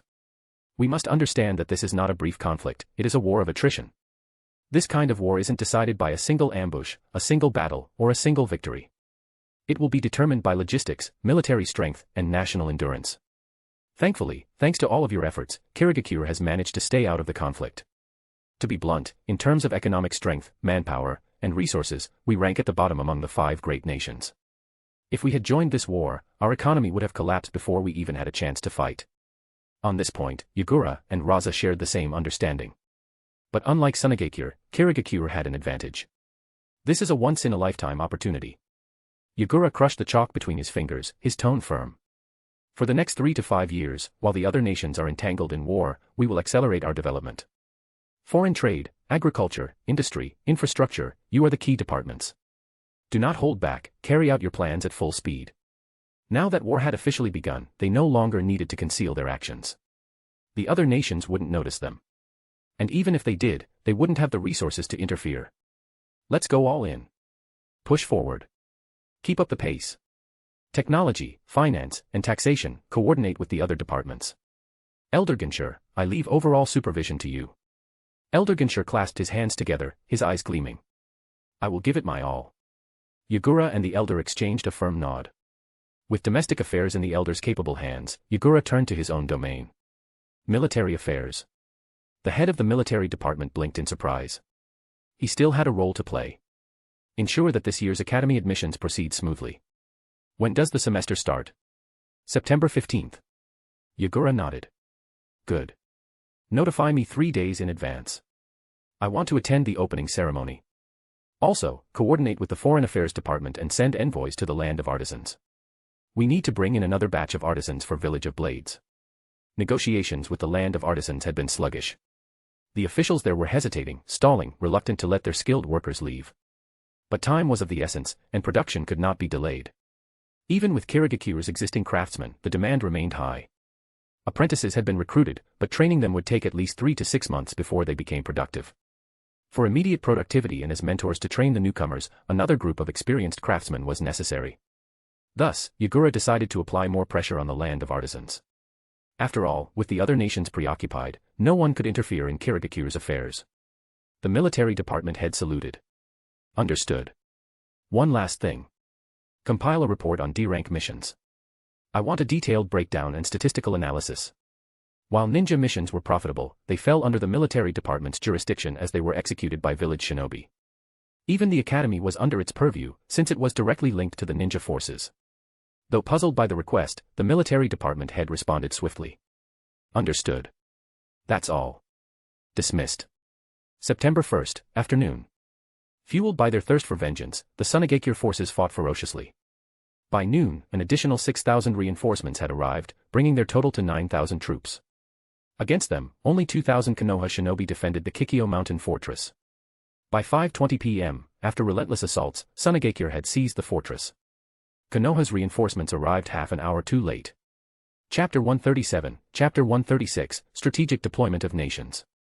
Following Ao's instructions, the nearby shinobi carefully placed uniquely shaped game pieces onto the sand table. Each piece represented a force of 1,000 soldiers.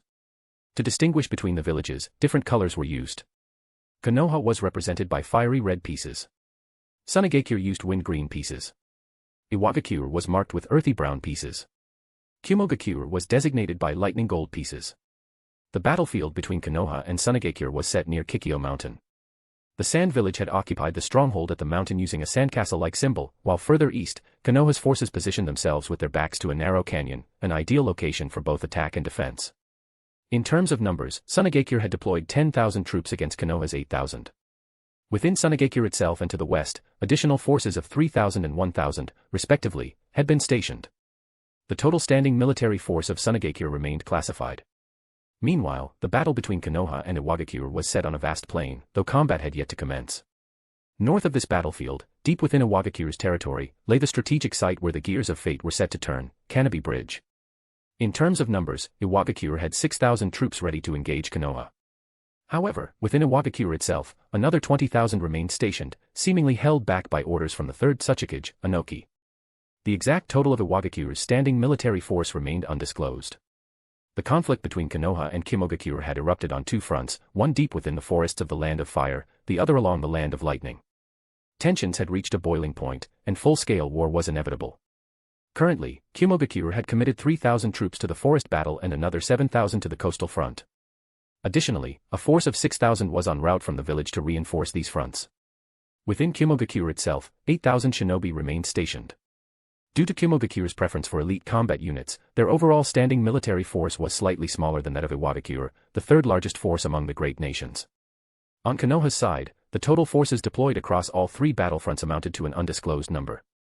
Additionally, 4,000 shinobi were still en route to reinforce the Sunagakure front, while another 4,000 remained in reserve for flexible deployment. Konoha's combined standing and emergency reserve forces reached an undisclosed total. This was the state of strategic deployments across the major villages on the first day of war. Though these numbers were not entirely accurate or complete, they still provided a general picture of the military landscape. Yagura rubbed his temples and sighed. Ah. Remind me again, how many shinobi do we have in Kirigakure? Ao promptly replied, officially, our forces stand at 12,000. Kirigakure held the dubious honor of being the weakest among the five great nations, with 4,000 fewer troops than Sunagakure, the fourth-ranked village. Compared to Konoha, their numbers were a mere third. A series of reforms had drastically reduced the size of Kirigakure's standing army over time. And now, the so-called strongest shinobi in the Mist Village, the Mizukage, was just a kid barely past adolescence. Frankly, many likely saw Kirigakure as having already fallen below Sunagakure in terms of power ranking. How wonderful. Yagura's sudden shift from a pained expression to a bright smile was something his subordinates had grown accustomed to. He was a child, after all, his emotions fluctuated frequently. As long as he didn't assign them more work, they had no complaints. We sure are in for a show. Konoha's taking on 3 villages at once. He gestured at Ao. Continue. Over time, Ao had become one of Yagura's most trusted subordinates. Once merely an Anbu captain, he had risen to become the Mizukage's personal guardian and assistant, now also serving as Kirigakure's wartime strategist. Though Ao's rigid personality didn't quite align with Yagura's tastes, the man was undeniably efficient. Understood. Ao responded enthusiastically. He took his duties with utmost pride, treating each day like an adrenaline-fueled mission. Compared to the rest of the Mizukage's office, he was like SpongeBob among a sea of Squidwards. Everyone, allow me to share my assessment of the current battlefield situation. With permission from the assembled officers, Ao pointed to the Konoha Sunagakure front, using his staff to indicate the positions. First, the Sunagakure front. The Sand Shinobi launched a surprise attack on Kikyo Mountain, capturing the stronghold in a single strike and committing nearly 60 to 70% of their entire standing force. This suggests they are aiming for a swift victory. That makes sense, agreed Hozuki Shizuru, Yagura's deputy and secondary strategist. Sunagakure lacks the national strength for a prolonged war. He continued, unlike Iwagakure and Kimogakure, which have enjoyed decades of stability, Sunagakure suffered greatly during the Second Shinobi War. Their recovery rate pales in comparison to Konoha's. And during the Third Kazakage's reign, both Iwagakure and Kirigakure heavily targeted them. Exactly, Ao affirmed. As Lord Shizuru said, Sunagakure may have initiated this war, but they are also the weakest of the 3 invading forces. He then gestured toward Konoha's position. Konoha's expected troop commitment to this battle is 8,000, with an additional 4,000 reinforcements en route. Despite losing Kikyo Mountain to Sunagakure's ambush, Konoha has clearly chosen to focus its strategy on defeating them first. Of the 3 enemy nations, Sunagakure was the weakest. If Konoha had to prioritize an opponent to neutralize, Sunagakure was the obvious choice. At present, 8,000 Konoha shinobi are holding the western side of the canyon, engaged in fierce combat. Having lost Kikyo Mountain, this canyon had become Konoha's second defensive line. If they lost this position as well, any future counteroffensive would first require retaking the canyon before making another push toward Kikyo Mountain, an effort that would come at a steep cost. That was why Konoha's forces had entrenched themselves here, unwilling to give up even an inch of ground. Behind them was the heart of the Fire Nation, Konoha itself. Reinforcements will arrive in half a day, Ao stated. Once that happens, Sunagakure will lose their numerical advantage. With that, he shifted his focus to the Kimogakure front. Kimogakure has continued to reinforce both fronts, and battle is raging at the border. Intelligence suggests that the forces are being led by the son of the Third Rakage, who has taken a highly aggressive approach. Since the war's onset, he has already advanced their battle lines by 6 kilometers. Yagura smirked inwardly. So, the infamous Fourth Rakage, the man who could slice through a Susanoo with his bare hands, was leading the charge. With each battlefront analyzed, only Iwagakure's remained uncertain. What was Inoki planning? Chapter 138, Chapter 137, the Fourth Mizukage team. No new intelligence had come in. Yagura clapped his hands, signaling a shift in the discussion. Ao, have the Intelligence Division and the Anbu continue monitoring the Third Shinobi World War on the mainland. Report any urgent developments immediately. If there's nothing major, just send a daily report to my desk. Especially regarding Iwagakure. Inoki, that old fox, was too cunning, Yagura had to stay on guard. Understood. Ao and the others acknowledged the order. As for the other departments, carry on with your usual duties, Yagura said, glancing at those not directly involved in the war. With a relaxed smile, he added, it's natural to be curious about the battle situation, but let's not get too distracted. The mainland was embroiled in chaos, yet in Kirigakure, life remained peaceful. The contrast was almost amusing. Just don't let it interfere with work, Yagura reminded them. The room erupted in light-hearted agreement. Yes, sir. Over the past few months, the staff had learned that Yagura, despite his title, wasn't a tyrannical leader. When in a good mood, he didn't mind some casual banter. And right now, was Yagura in a good mood? Absolutely. The Third Shinobi World War was in full swing, yet Kirigakure had successfully distanced itself from the conflict. The previously exhausting diplomatic matters were finally settling down. While intelligence on the war was crucial, unless it was something that could alter the battlefield's balance, it wouldn't even reach Yagura's desk. Ao and his team would filter out the noise. Aside from the possibility of Inoki making a move, nothing else required immediate concern. If Inoki did attack, Yagura wouldn't hesitate to call upon Isabu and engage the Iwa Nin in a naval battle. Let's see who suffers more then. Within the village, Yagura had laid out the general direction for development, but the execution was left to the Elder Council, led by Genshur. With everything running smoothly, his workload had lightened considerably. These days, he only needed to handle routine government affairs before heading home early. The Karatachi family affairs were now fully managed by Karatachi Natsuhiko. Having a Mizukage in the clan meant Natsuhiko had been swamped with visitors, gifts, and requests over the past 2 months. Incidentally, this was also one of the reasons Yagura had been avoiding going home. Now then. Swinging his legs leisurely, Yagura pondered, what should I do next? Domestic affairs weren't his concern. As Mizukage, his focus should be on Kirigakure's military strength. However, most of the village's resources were currently allocated to development, leaving little budget for expanding the military. Strengthening their forces would have to wait a few years. His gaze drifted to the 2 figures standing nearby, Kisame and Ringo Emuri. More precisely, their swords. Realization struck. Of course, the 7 ninja swordsmen of the mist. His old comrades. With a nimble flip, Yagura landed on his feet and sprinted toward the exit. Emuri, Kisame, let's go. The 2 quickly followed. Where to? The Hozuki estate. Time to find Mangetsu. Arriving at the Hozuki household, Yagura was promptly welcomed inside. The Hozuki clan leader tactfully gave his son and Yagura some private space. After months apart, Mangetsu seemed uncertain about how to face his old friend, who was now the Mizukage. And there was also the lingering shadow of Hozuki Chirin's death, something that Yagura had a hand in. The once familiar friend now felt strangely distant. Mangetsu stiffly greeted, "Yo, long time no see." The shift in emotion and distance was obvious. Yagura had initially been excited to reunite, but seeing Mangetsu's demeanor, his words stuck in his throat. Noticing that Mangetsu had slowed his pace, lagging behind, Yagura sighed inwardly and made introductions. This is Hoshigaki Kisame, wielder of same hata. Emuri, you already know, she now wields the thunder swords. Emuri, her dual blades strapped to her back, greeted cheerfully, "Yo, long time no see." Mangetsu responded politely, "Nice to meet you. And thank you both for looking after Yagura." Kisame extended a hand with a sharp-toothed grin. "I've heard a lot about you from the Mizukage. The leader of our 7 ninja swordsmen, Hozuki Mangetsu. Mangetsu froze for a moment before hesitantly shaking Kisame's hand. He then turned to Yagura in disbelief. That's how you introduce me? Yagura stopped, stepped forward, and stood directly in front of Mangetsu, his gaze serious. Hey, have you forgotten what we talked about when we first met? I become the 4th Mizukage, and you become the leader of the 7 ninja swordsmen. Locking eyes with his old friend, Yagura's expression didn't waver. Well. Have you forgotten? Mangetsu's pupils trembled. His fists clenched instinctively. Of course, he hadn't forgotten. But while Yagura had already ascended to Mizukage, he himself had remained stagnant. The title is yours, Yagura said firmly. But you'll have to prove yourself to Kisame and the others. He didn't sugarcoat his words. Yagura believed in Mangetsu, he just needed time to break free from his hesitation. That position is still waiting for you. Mangetsu took an involuntary step back. Yagura didn't let up, closing the distance again, his voice low but unwavering. Don't keep me waiting too long. Got it. Mangetsu's entire body tensed. After a long pause, he finally exhaled a stiff, got it. Yagura smirked, taking a step back and waving.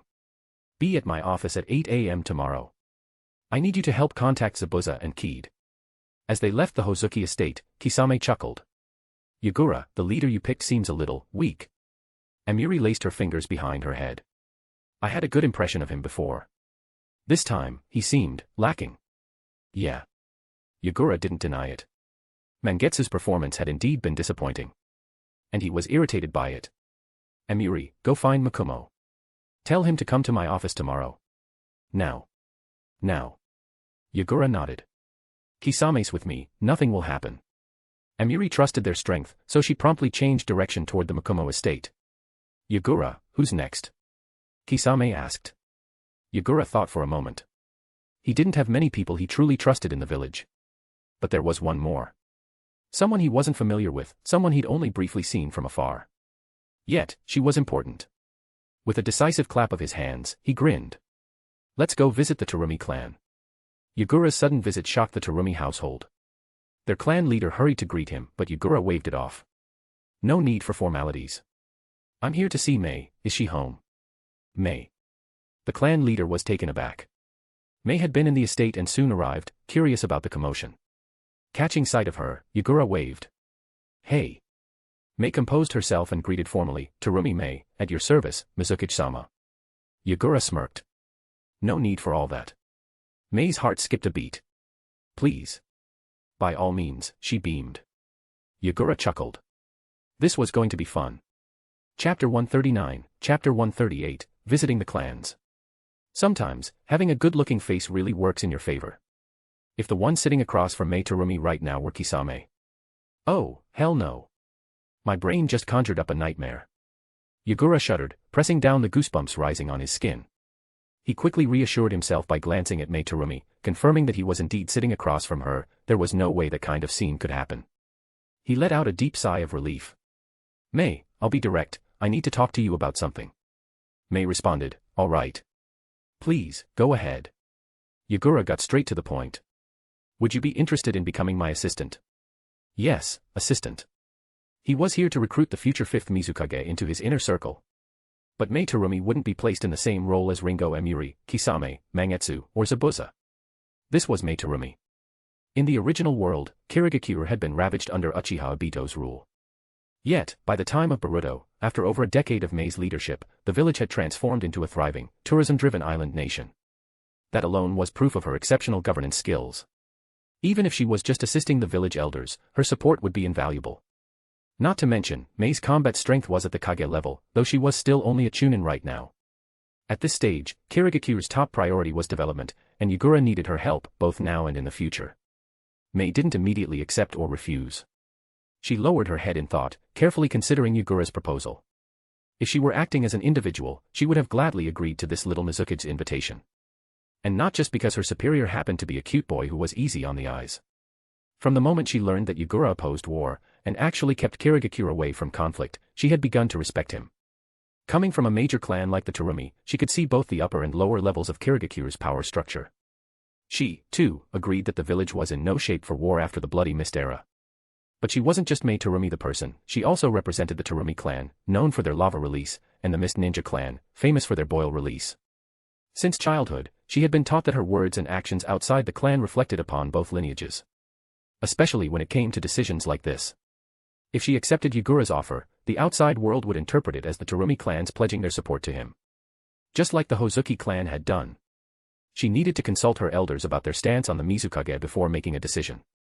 Mei let out a slow breath and said apologetically, "Mizukage-sama, I believe I need to discuss this with my elders first." Yagura nodded understandingly. Of course, that's completely reasonable. Thank you. Meeting Yagura's sincere and trusting gaze, she felt something warm swell in her chest. Placing a hand over her heart, Mei smiled softly. I believe in you, Mizukage-sama. Under your leadership, Kirigakure will become a better place. Yagura accepted her words with a genuine smile. Thank you. That means a lot to me. After parting with Mei, Yagura and Kisame continued their visits, stopping by the Kazuki clan with their Dark Release and the Kagaya clan with their Shikatsumiyaku. As he made his rounds, Yagura couldn't help but marvel at just how many clans Kirigakure had. Other villages, if you don't want them, can you give them to us? Since taking office, he hadn't had the chance to personally visit every clan. Most of his work so far had been focused on governance and diplomacy. Military affairs took up much less of his time, and even within that realm, he had been handling logistics more than anything else. As a result, he hadn't had many opportunities to interact with Kirigakure's major combat clans. If he had chosen a different policy, one that pushed Kirigakure toward war, he would have spent far more time dealing with these warriors instead of village elders and government officials. Since he had already met with the Hozuki and Terumi clans, he decided to take the chance to visit a few more.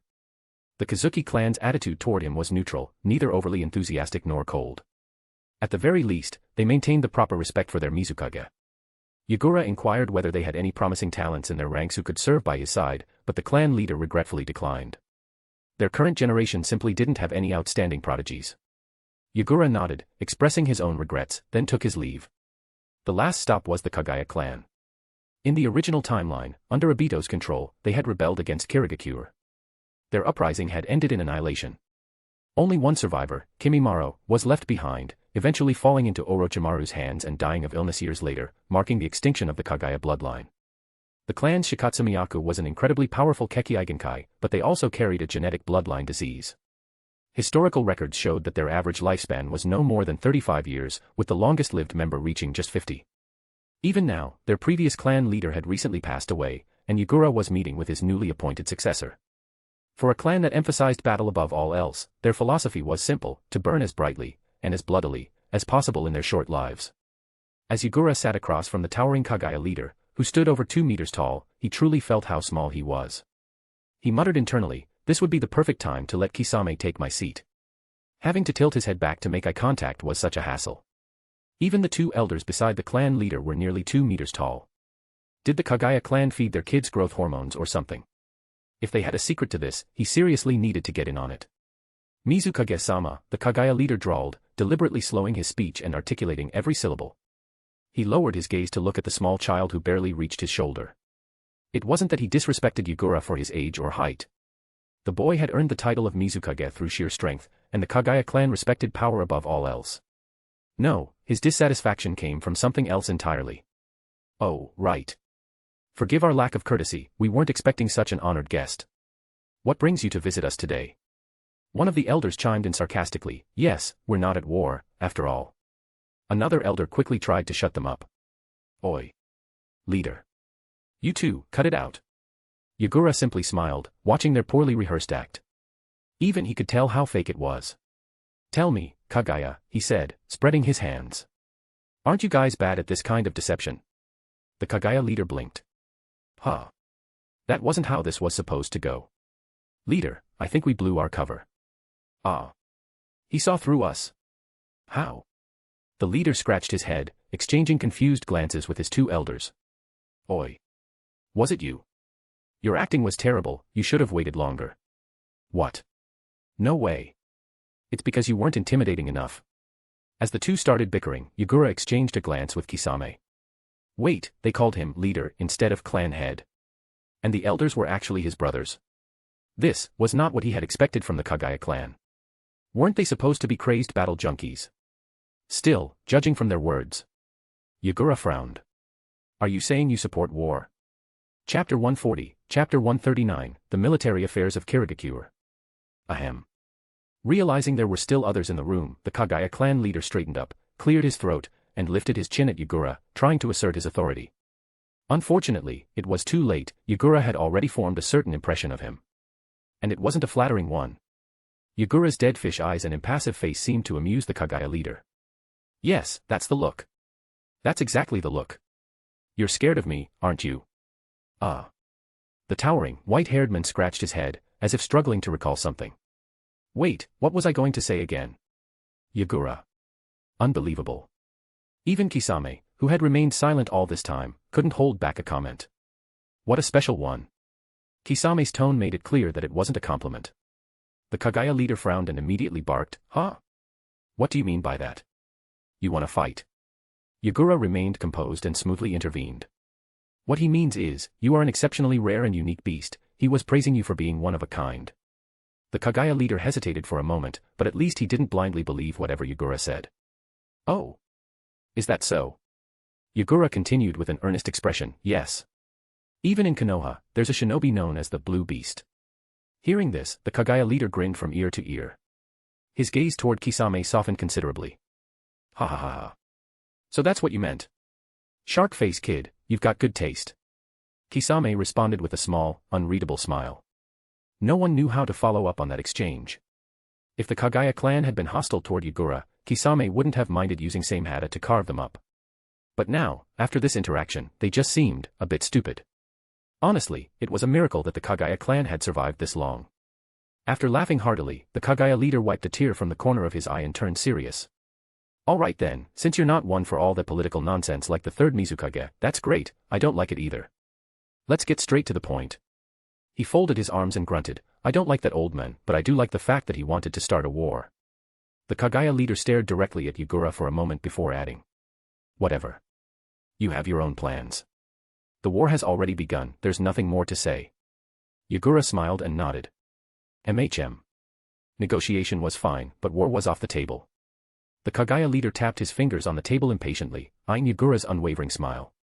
He hesitated for a moment but ultimately held back his frustration. There's a saying, you don't hit a smiling face. With one fist clenched and the other hand flat on the table, the Kagaya leader leaned forward slightly, adopting a deliberately nonchalant posture. Fine, but you'd better find something for us to do, preferably something involving a good fight. He dumped the problem on Yagura, washing his hands of it entirely. If the Kagayas weren't kept occupied, they'd find ways to stir up trouble instead. Yagura's mouth twitched. You guys are that bored. Go take some missions. Wouldn't it be better for the village to make some money? We are. But it's not enough. All right then. Clearly, Yagura had underestimated their initiative. He took a moment to think about where he might need some extra muscle soon. And as it turned out, there was a place. The land of artisans.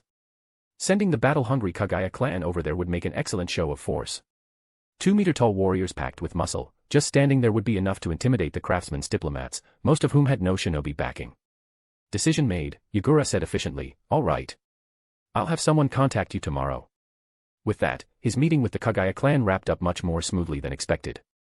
Given their reputation as battle maniacs, Yagura had half expected a confrontation similar to the one he had with the previous generation of the 7 ninja swordsmen.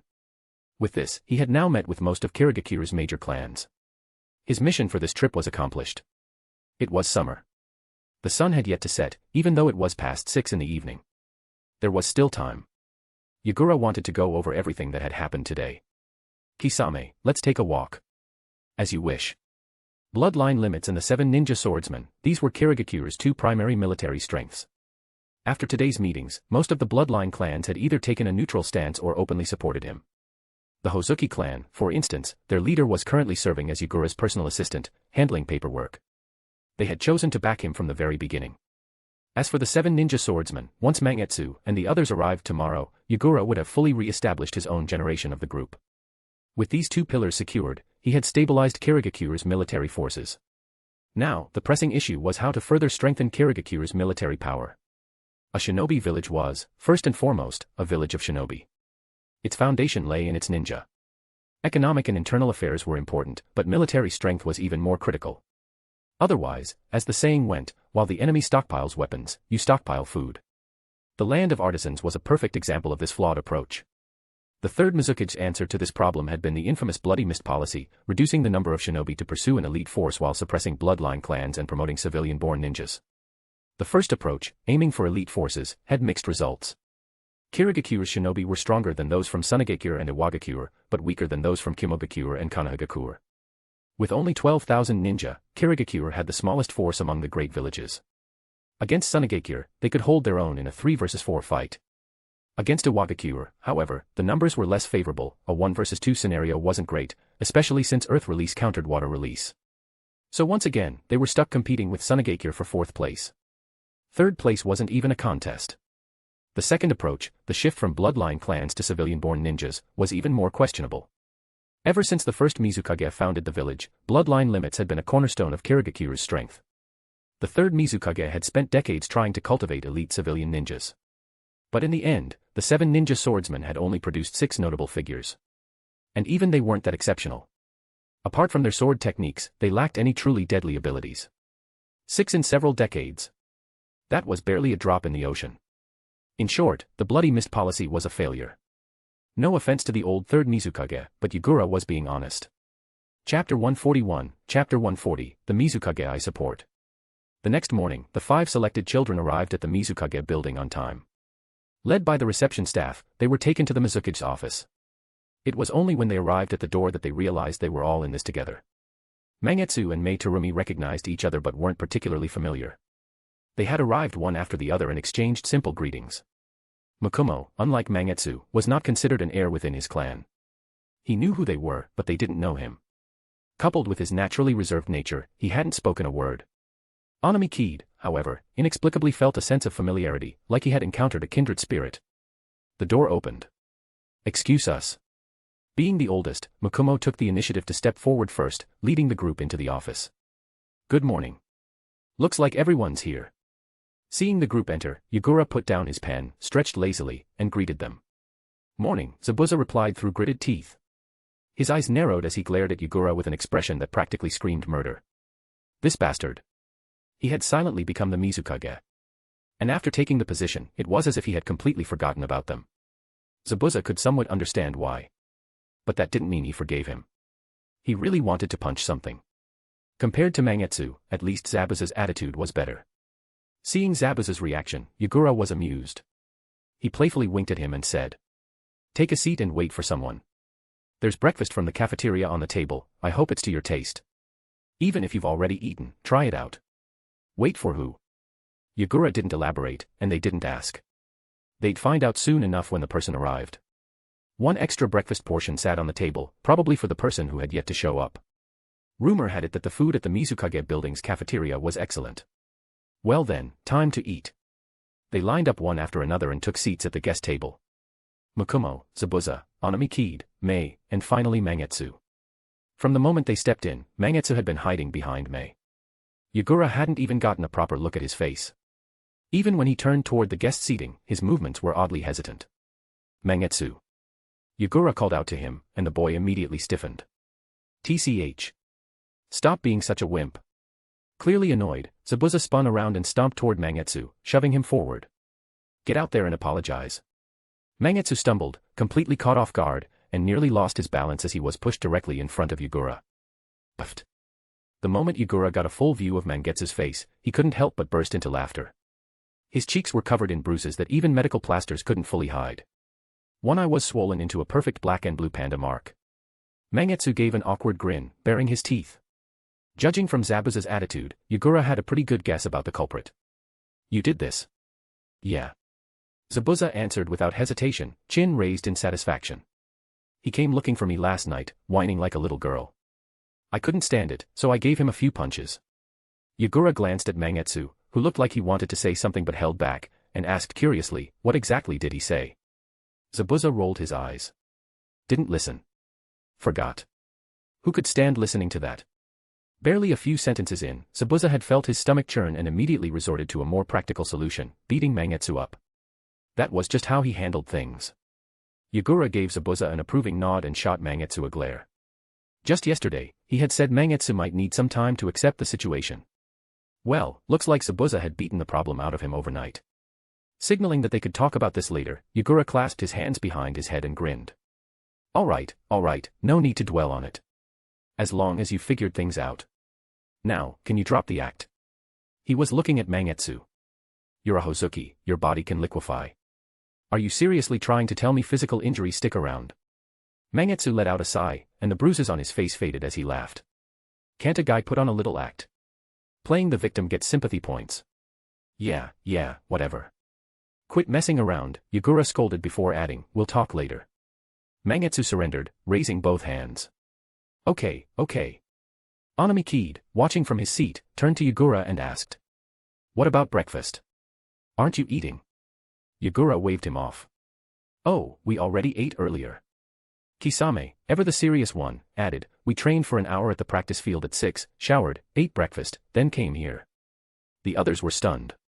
8 o'clock wasn't particularly early. For modern people, maybe. But for shinobi? Not so much. Still, waking up at 6. Training before work. The painful truth hit them hard. Their breakfast suddenly felt much heavier in their hands. Damn it. They'd been outpaced before they even started. Just then, someone knocked on the door. Good morning, kiddo. Without waiting for a response, Jonin Akabino stuck half his body into the room. I'm not late. Nope. Not at all. His eyes locked onto Yagura for confirmation. Right on time. Yagura wasn't going to argue. This time, Jonin really wasn't that late. Satisfied, Jonin stepped fully inside. His gaze swept across the room, meeting the 5 young faces staring at him in shock. He raised an eyebrow. He immediately took 2 steps back, raising his hands in mock defense. Whoa. What's going on here? Since when did this place turn into a daycare? A bunch of little brats. Did I walk into the wrong room? Jonin Akabino had no interest in sitting down for a meal with a bunch of kids who were at least 2 generations younger than him.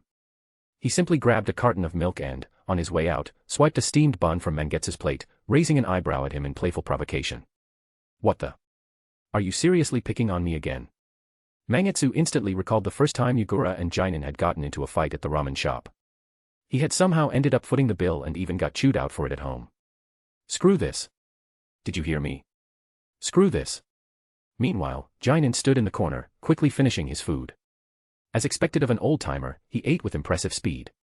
Noticing this, the 5 younger shinobi at the table hurried to finish their own meals as well. Alright, now that everyone's here and the food's gone, let's get to business. Yagura tapped his chin in thought, feigning a troubled expression. Now, where should we start? Jonin wasn't one for small talk and immediately cut in. Quit wasting time and get to the point. I've got better things to do. Unbothered by the interruption, Yagura smiled and addressed the group. Then let's begin with the formation of the next generation of the 7 ninja swordsmen. After Might Dway had obliterated the previous generation, the so-called 7 ninja swordsmen of the mist had been left in a state of disarray. And since the team was still officially under the Mizukage direct command, replacements had to be found. As an elite unit representing the hidden mist, the selection process was largely at the Mizukage discretion. Of course, those chosen still had to be strong enough to uphold the village's reputation. These weren't just any shinobi, the 7 swordsmen were a symbol, a display of the village's might. A weak lineup would damage the mist standing and shake the confidence of its financial backers.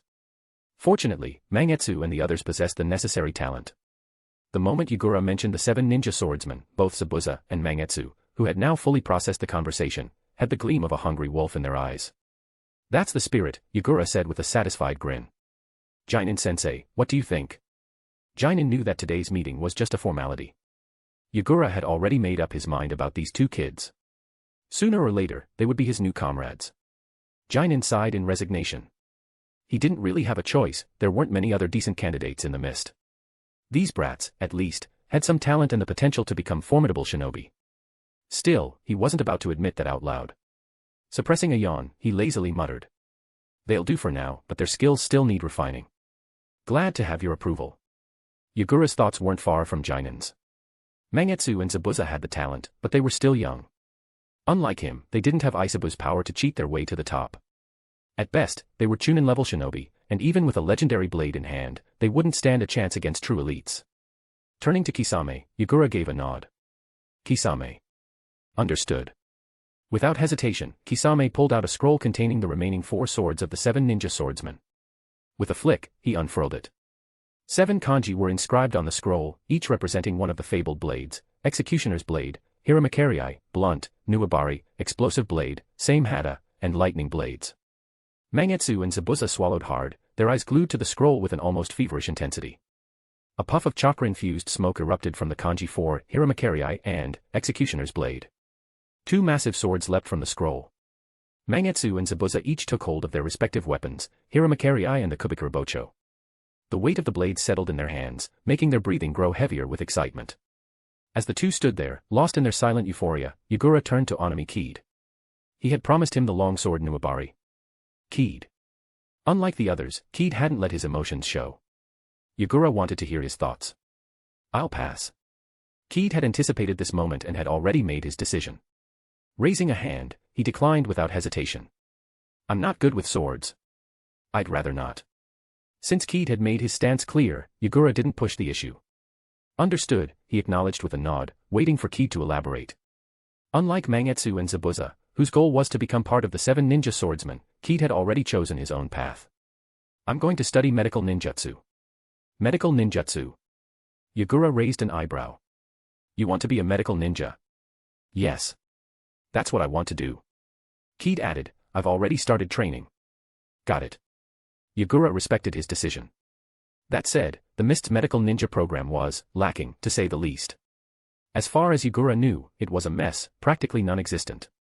He hadn't had time to reform that part of the system yet. Running through his mental list of potential mentors, Yagura realized he didn't know anyone particularly suited to the task. Scratching his head, he admitted, I'll ask around the medical corps, see if I can find you a decent teacher. No need, don't trouble yourself. Kid quickly waved his hands, cutting off the thought. My family already made arrangements. In fact, I've been working in the medical unit since I graduated. I see. Good.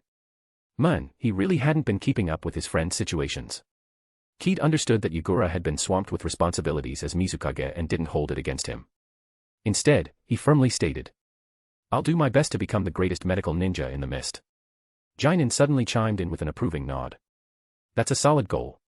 Much better than that brat from the Hozuki clan. Mangetsu, caught in the crossfire, felt the metaphorical arrow pierce his knee. Jonin-senpai. Why are you picking on me all day? Nothing much, just felt like picking a fight with you today. Jonin grinned, baring his teeth. Hey, you over there, Zabuza, right? I like you, kid. You've got some real backbone. That was basically a roundabout way of saying he thought Mangetsu had none. He just straight up didn't like him. And the worst part? Mangetsu couldn't even argue. He figured Jonin was probably referring to how he'd been feeling lost over Yagura's progress these past few days. Last night, after meeting with Yagura, he had gone to see Zabuza and ended up blurting out his inner frustrations. Before he could even get 3 sentences in, Zabuza decked him straight to the ground. Then proceeded to beat the crap out of him. Sigh. Folding his arms across his chest, Mangetsu resigned himself to the mockery. If he had been dumb enough to make a fool of himself, he at least had to have the courage to take the ridicule that came with it. Giving up on arguing back, he turned to Yagura and asked seriously. Yagura, who are the wielders of the long sword, Nuabari and the explosive blade, Shibuki? 2 people in the room still hadn't been assigned blades, and conveniently, 2 swords remained. Makumo and Mei have different roles. Neither of them are sword users, so they won't be part of the 7 ninja swordsmen. That settled it. Mangetsu felt his heart stir. He wanted those swords. As if reading his thoughts, Yagura wasted no time, seamlessly continuing, well. Interested. Ding. That casual nod from Yagura hit Mangetsu right in the soul. And Yagura wasn't just saying it for show, he meant it. If you can wield them, they're yours. At those words, Kisame stepped forward, handing over the scroll containing the swords Nuabari and Shibuki, placing them directly into Mangetsu's hands. Just having the twin swords, Hiramakari on his back had already made his day. Now, Yagura was entrusting him with Nuabari and Shibuki, along with the scroll of the 7 swordsmen and the title of their leader. Mangetsu rolled up the scroll and accepted it, smiling wryly under the weight of responsibility. You really trust me, huh? My Mizukage. Yagura smirked, teasing him, what? Getting cold feet again? Hell no. No way in hell was he ever going to embarrass himself like that again. Dropping his usual carefree, joking demeanor, Mangetsu straightened his expression. Taking in the looks from the other swordsmen, he declared seriously. Hozuki Mangetsu. Looking forward to working with all of you. Kisame, the closest to him, extended a hand with a friendly grin. Likewise. Mangetsu shook his hand.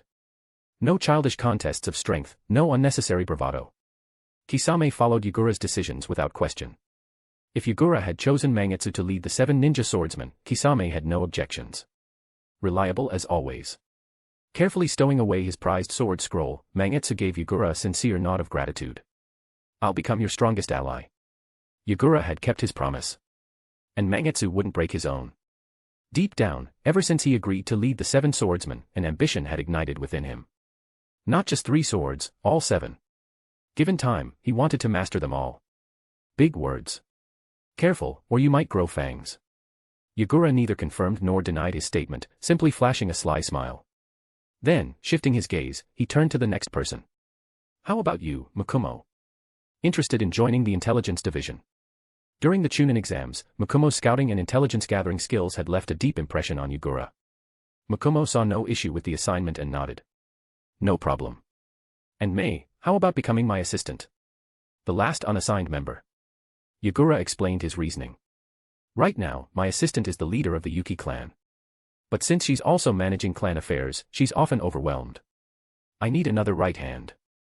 That was the practical reason. The real reason. Out of all the shinobi in Kirigakure, he had chosen the future 5th Mizukage, Terumi Mei. Mei had already discussed it with her clan last night and made up her mind. Otherwise, she wouldn't have come here today. Meeting Yagura's gaze, she smiled. No problem, Mizukage-sama. With that, everything was in place. The core of Yagura's trusted circle was officially assembled. More importantly, what truly pleased Yagura was that the talented shinobi who would have eventually been lost to Kirigakure's bloody future, were now all gathered under one roof. The only one missing was the Six-Tails Jinchuriki, Utakata, but he was younger than Yagura by a few years. Scanning the room, the young Mizukage broke into a genuine smile. All right. From now on, we're all comrades. I have only one rule: unity, camaraderie, respect, and mutual support. Of course, I'm your superior, so that rule applies to me as well. That last part was crucial. His mood was great. Even as he shamelessly preached about unity, Yagura himself couldn't help but laugh. And with that, we're done. At first, everyone had been listening seriously. But as he kept going, they all started developing dead fish eyes. Dead fish eyes. Would it be too late to defect now? Urgent, send help. Chapter 142, Chapter 141, Splitting up D-rank commissions. The appointment of the new generation of the 7 ninja swordsmen quickly spread to every corner of Kirigakure. Hozuki Mangetsu and Momochi Zabuza, these 2 names were far from unfamiliar to the people of Kirigakure. Both were prodigies who had applied for early graduation from the Ninja Academy this year. What truly shocked everyone was that 3 of the legendary swords, Hiramakari, Nuabari, and Shibuki, had all ended up in the hands of a single individual. Moreover, the combined ages of the 4 newly appointed swordsmen barely equaled that of the elder, Jonin Akabino. Additionally, Onami Kid, Terumi Mei, and Makumo had all been reassigned to new positions by the decree of Mizukage Yagura. They all had one thing in common: they were rising stars within their respective clans. With these 3 officially assuming their new roles, along with the Hozuki and Yuki clans, Kirigakure's major families now had 7 representatives standing behind their new Mizukage. Terumi Mei alone represented the interests of 2 bloodline limit clans, while Karatachi was his own force. Compared to all this, the name Momochi Zabuza barely caused a ripple. On their very first day working at the Mizukage's office as Yagura's personal guards, Mangetsu and Zabuza witnessed something unexpected: the immediate dismissal of both Hoshigaki Kisame and Ringo Amuri from their positions. They were assigned missions instead.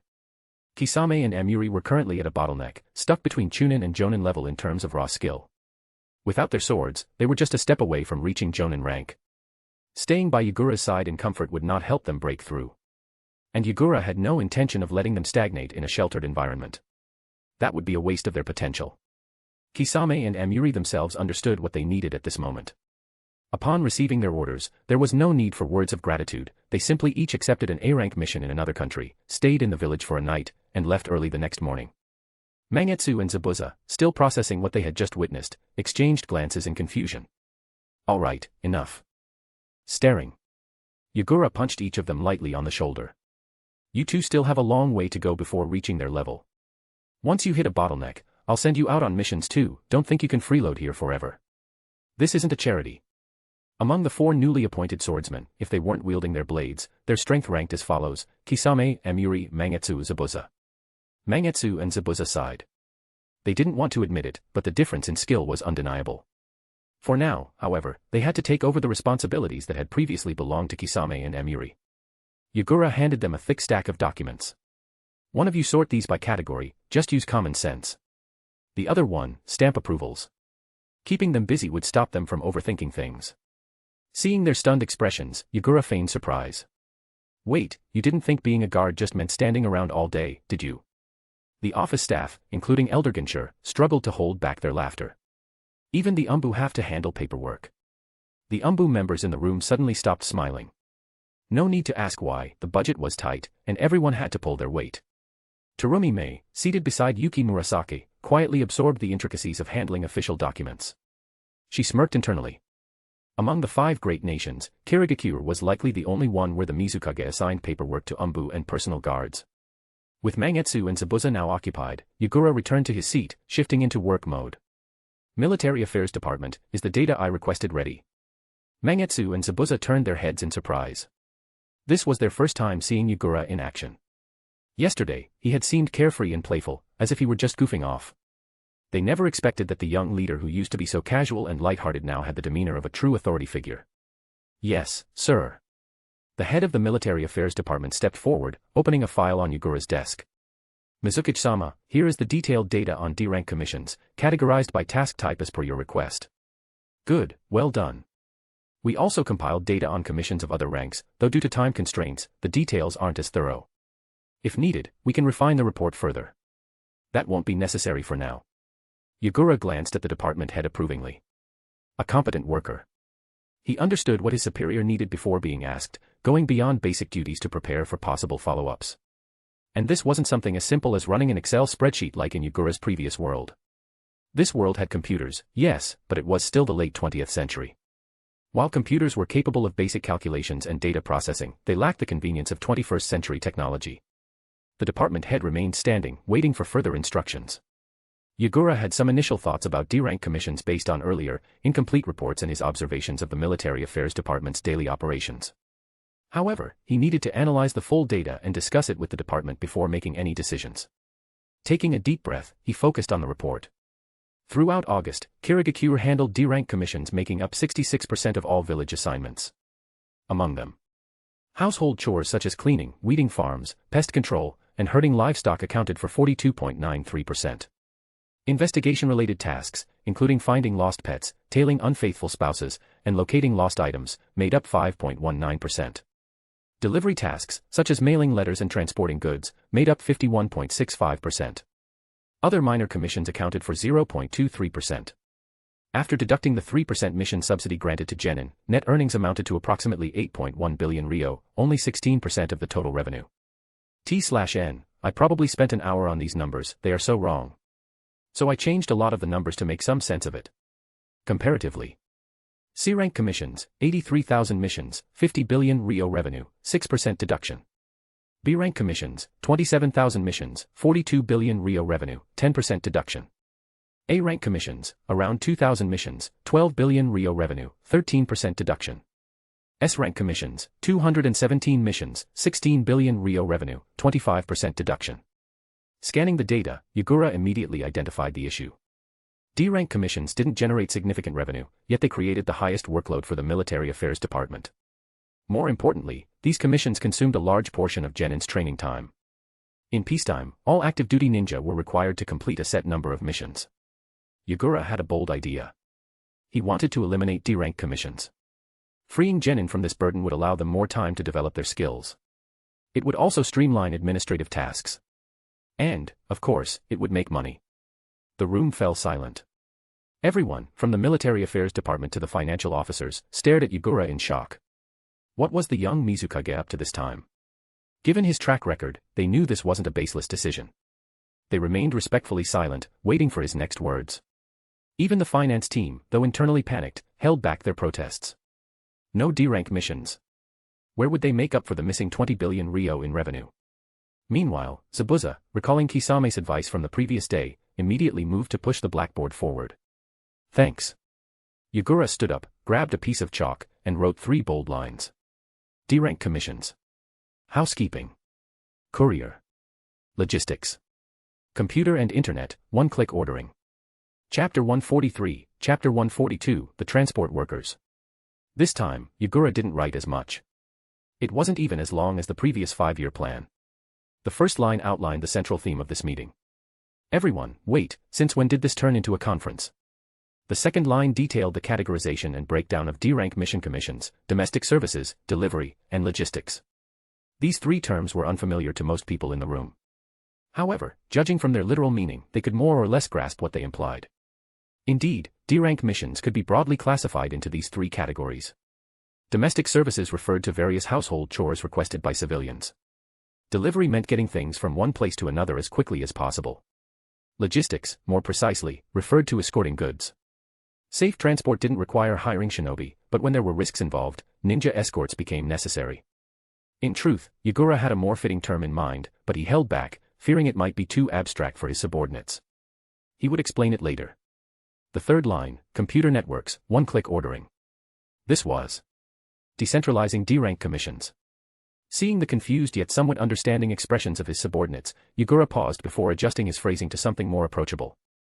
I propose restructuring most D-rank commissions into 3 primary categories. Of course, this is just a general framework. If any of you think it's unfeasible, feel free to raise objections. Everyone understood. Same old routine.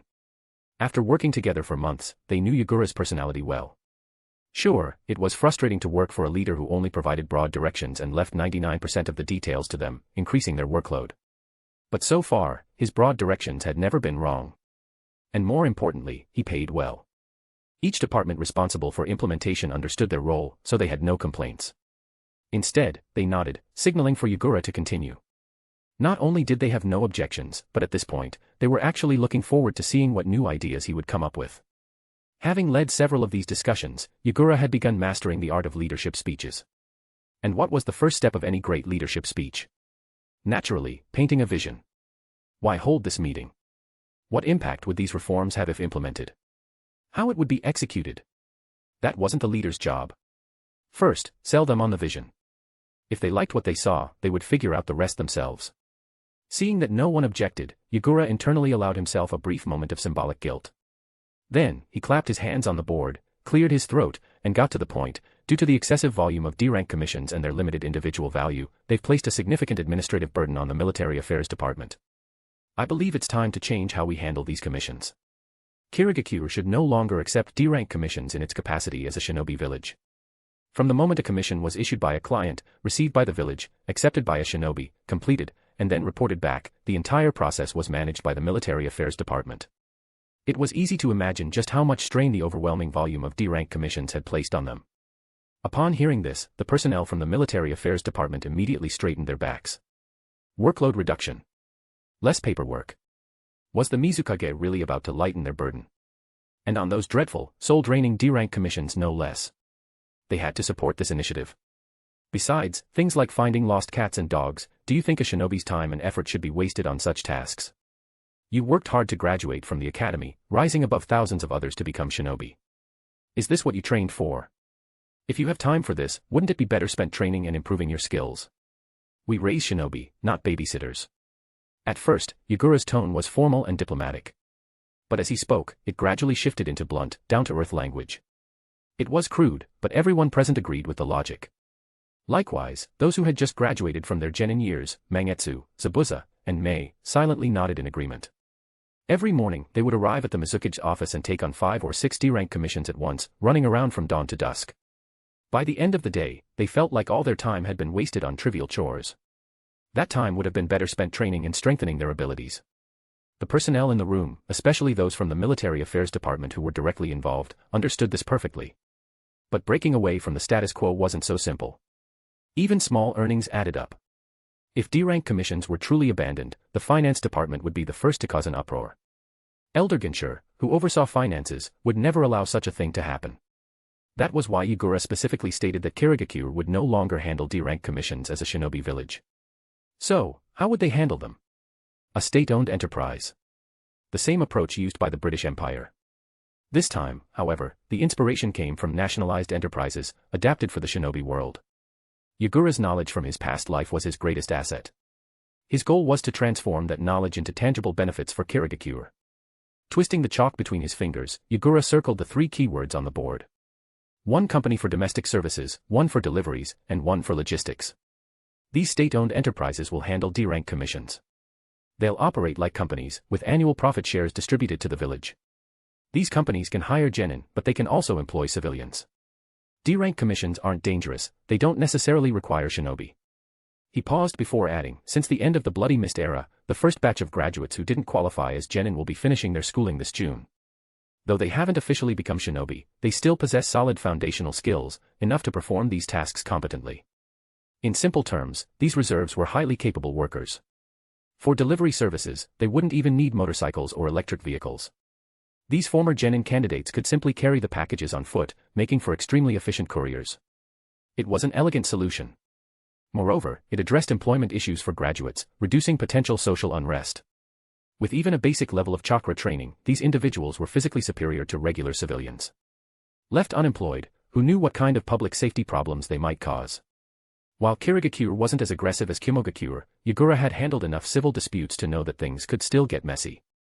Providing jobs post-graduation would ease societal tensions. Additionally, removing these duties from genin would free up their time and energy, allowing them to focus on training and strengthening themselves. And at the core of it all, Yagura's ultimate goal as Mizukage, enhancing Kirigakure's military power. By now, the entire room was buzzing. The finance department had already begun calculating figures midway through the discussion. If Kirigakure established state-owned enterprises, it would only need to fund the initial investment and appoint a capable, loyal director. From there, the companies would sustain themselves, generating revenue and paying dividends to the village. Yagura snapped his chalk in half, barely suppressing his excitement. A working corporate system already existed in the shinobi world, he had seen it firsthand in the land of artisans. The knowledge was there. The path was clear. Now, it was time to walk it. Chapter 144, Chapter 143, Fewer Trips. The decision was made, it was time to move forward. Now, the next step was figuring out how to implement it. After confirming with Elder Ginshur and receiving his nod of approval, Yagura smiled and picked up a pen, writing down the names of 3 companies on the second line. Since the idea had already been approved, he had free rein to choose the names as he pleased. No one would bother nitpicking over such trivial matters. Who would dare? The Military Affairs Department would be the first to tear them apart. Ha! Elder Ginshur let out a hearty laugh, clearly pleased. Good names. Thanks, hee. The names Yagura chose were all from his past life. Bringing them into this world was his way of leaving a small connection to the world he once belonged to. As for the other 2 names, they weren't particularly special. This security company, essentially, it's just a delivery service, Yagura said, pointing out the least conspicuous name among them and marking the end of the second section. Next, the third point, computers, the internet, and one-click ordering. Elder Ginshur focused intently on Yagura. He had already begun to grasp the implications of these words. And because he understood, he also realized just how much power lay hidden behind those seemingly simple phrases. His breathing grew heavier, and after a brief pause, he said solemnly, "Mizukage, please continue." Many others in the room had also caught onto the idea and were no longer lost in thought. As soon as Elder Ginshur spoke, they snapped back to attention, eyes locked on Yagura with barely concealed anticipation. All right. Yagura wasn't using overly complex language, his words were straightforward enough to convey the general concept at a glance. Noting the burning curiosity in their eyes, he chuckled inwardly. Without further suspense, he dived straight into the next topic. How do our citizens currently submit requests to us? Everyone in the room, including Yagura, was familiar with the current system. They have to travel to one of our government offices, fill out a physical form, and submit it in person. That's pretty inconvenient, isn't it? On top of that, once the mission is completed, they have to make another trip to confirm the completion and collect the payment. That's even more inconvenient. Think about it, our clients are the ones paying. Why should they have to go through so much hassle? For C-rank missions and above, fine. The mission fees are high, and the nature of the tasks often involves confidential matters, so using this clunky system is somewhat understandable. But for D-rank missions, let's take delivery requests as an example. Suppose Yagura scanned the room for a suitable candidate, quickly locking eyes with Mei Terumi, who was watching him with open curiosity. Mei. Since she was one of his key protégés, he decided to use her for the example. Say you need to send a box from your house to mine. Would you rather make 2 trips to the nearest government office to place the request, or just drop it off at my house directly? Most clan compounds in Kirigakure were concentrated in the village's central district, an area roughly the size of a future administrative zone. Mission request offices, however, were located at the equivalent of a county-level administration, with only one per region. For a shinobi, traveling that distance was trivial. Mei's answer came naturally. Of course, I'd rather go directly. But Mei, you're a ninja.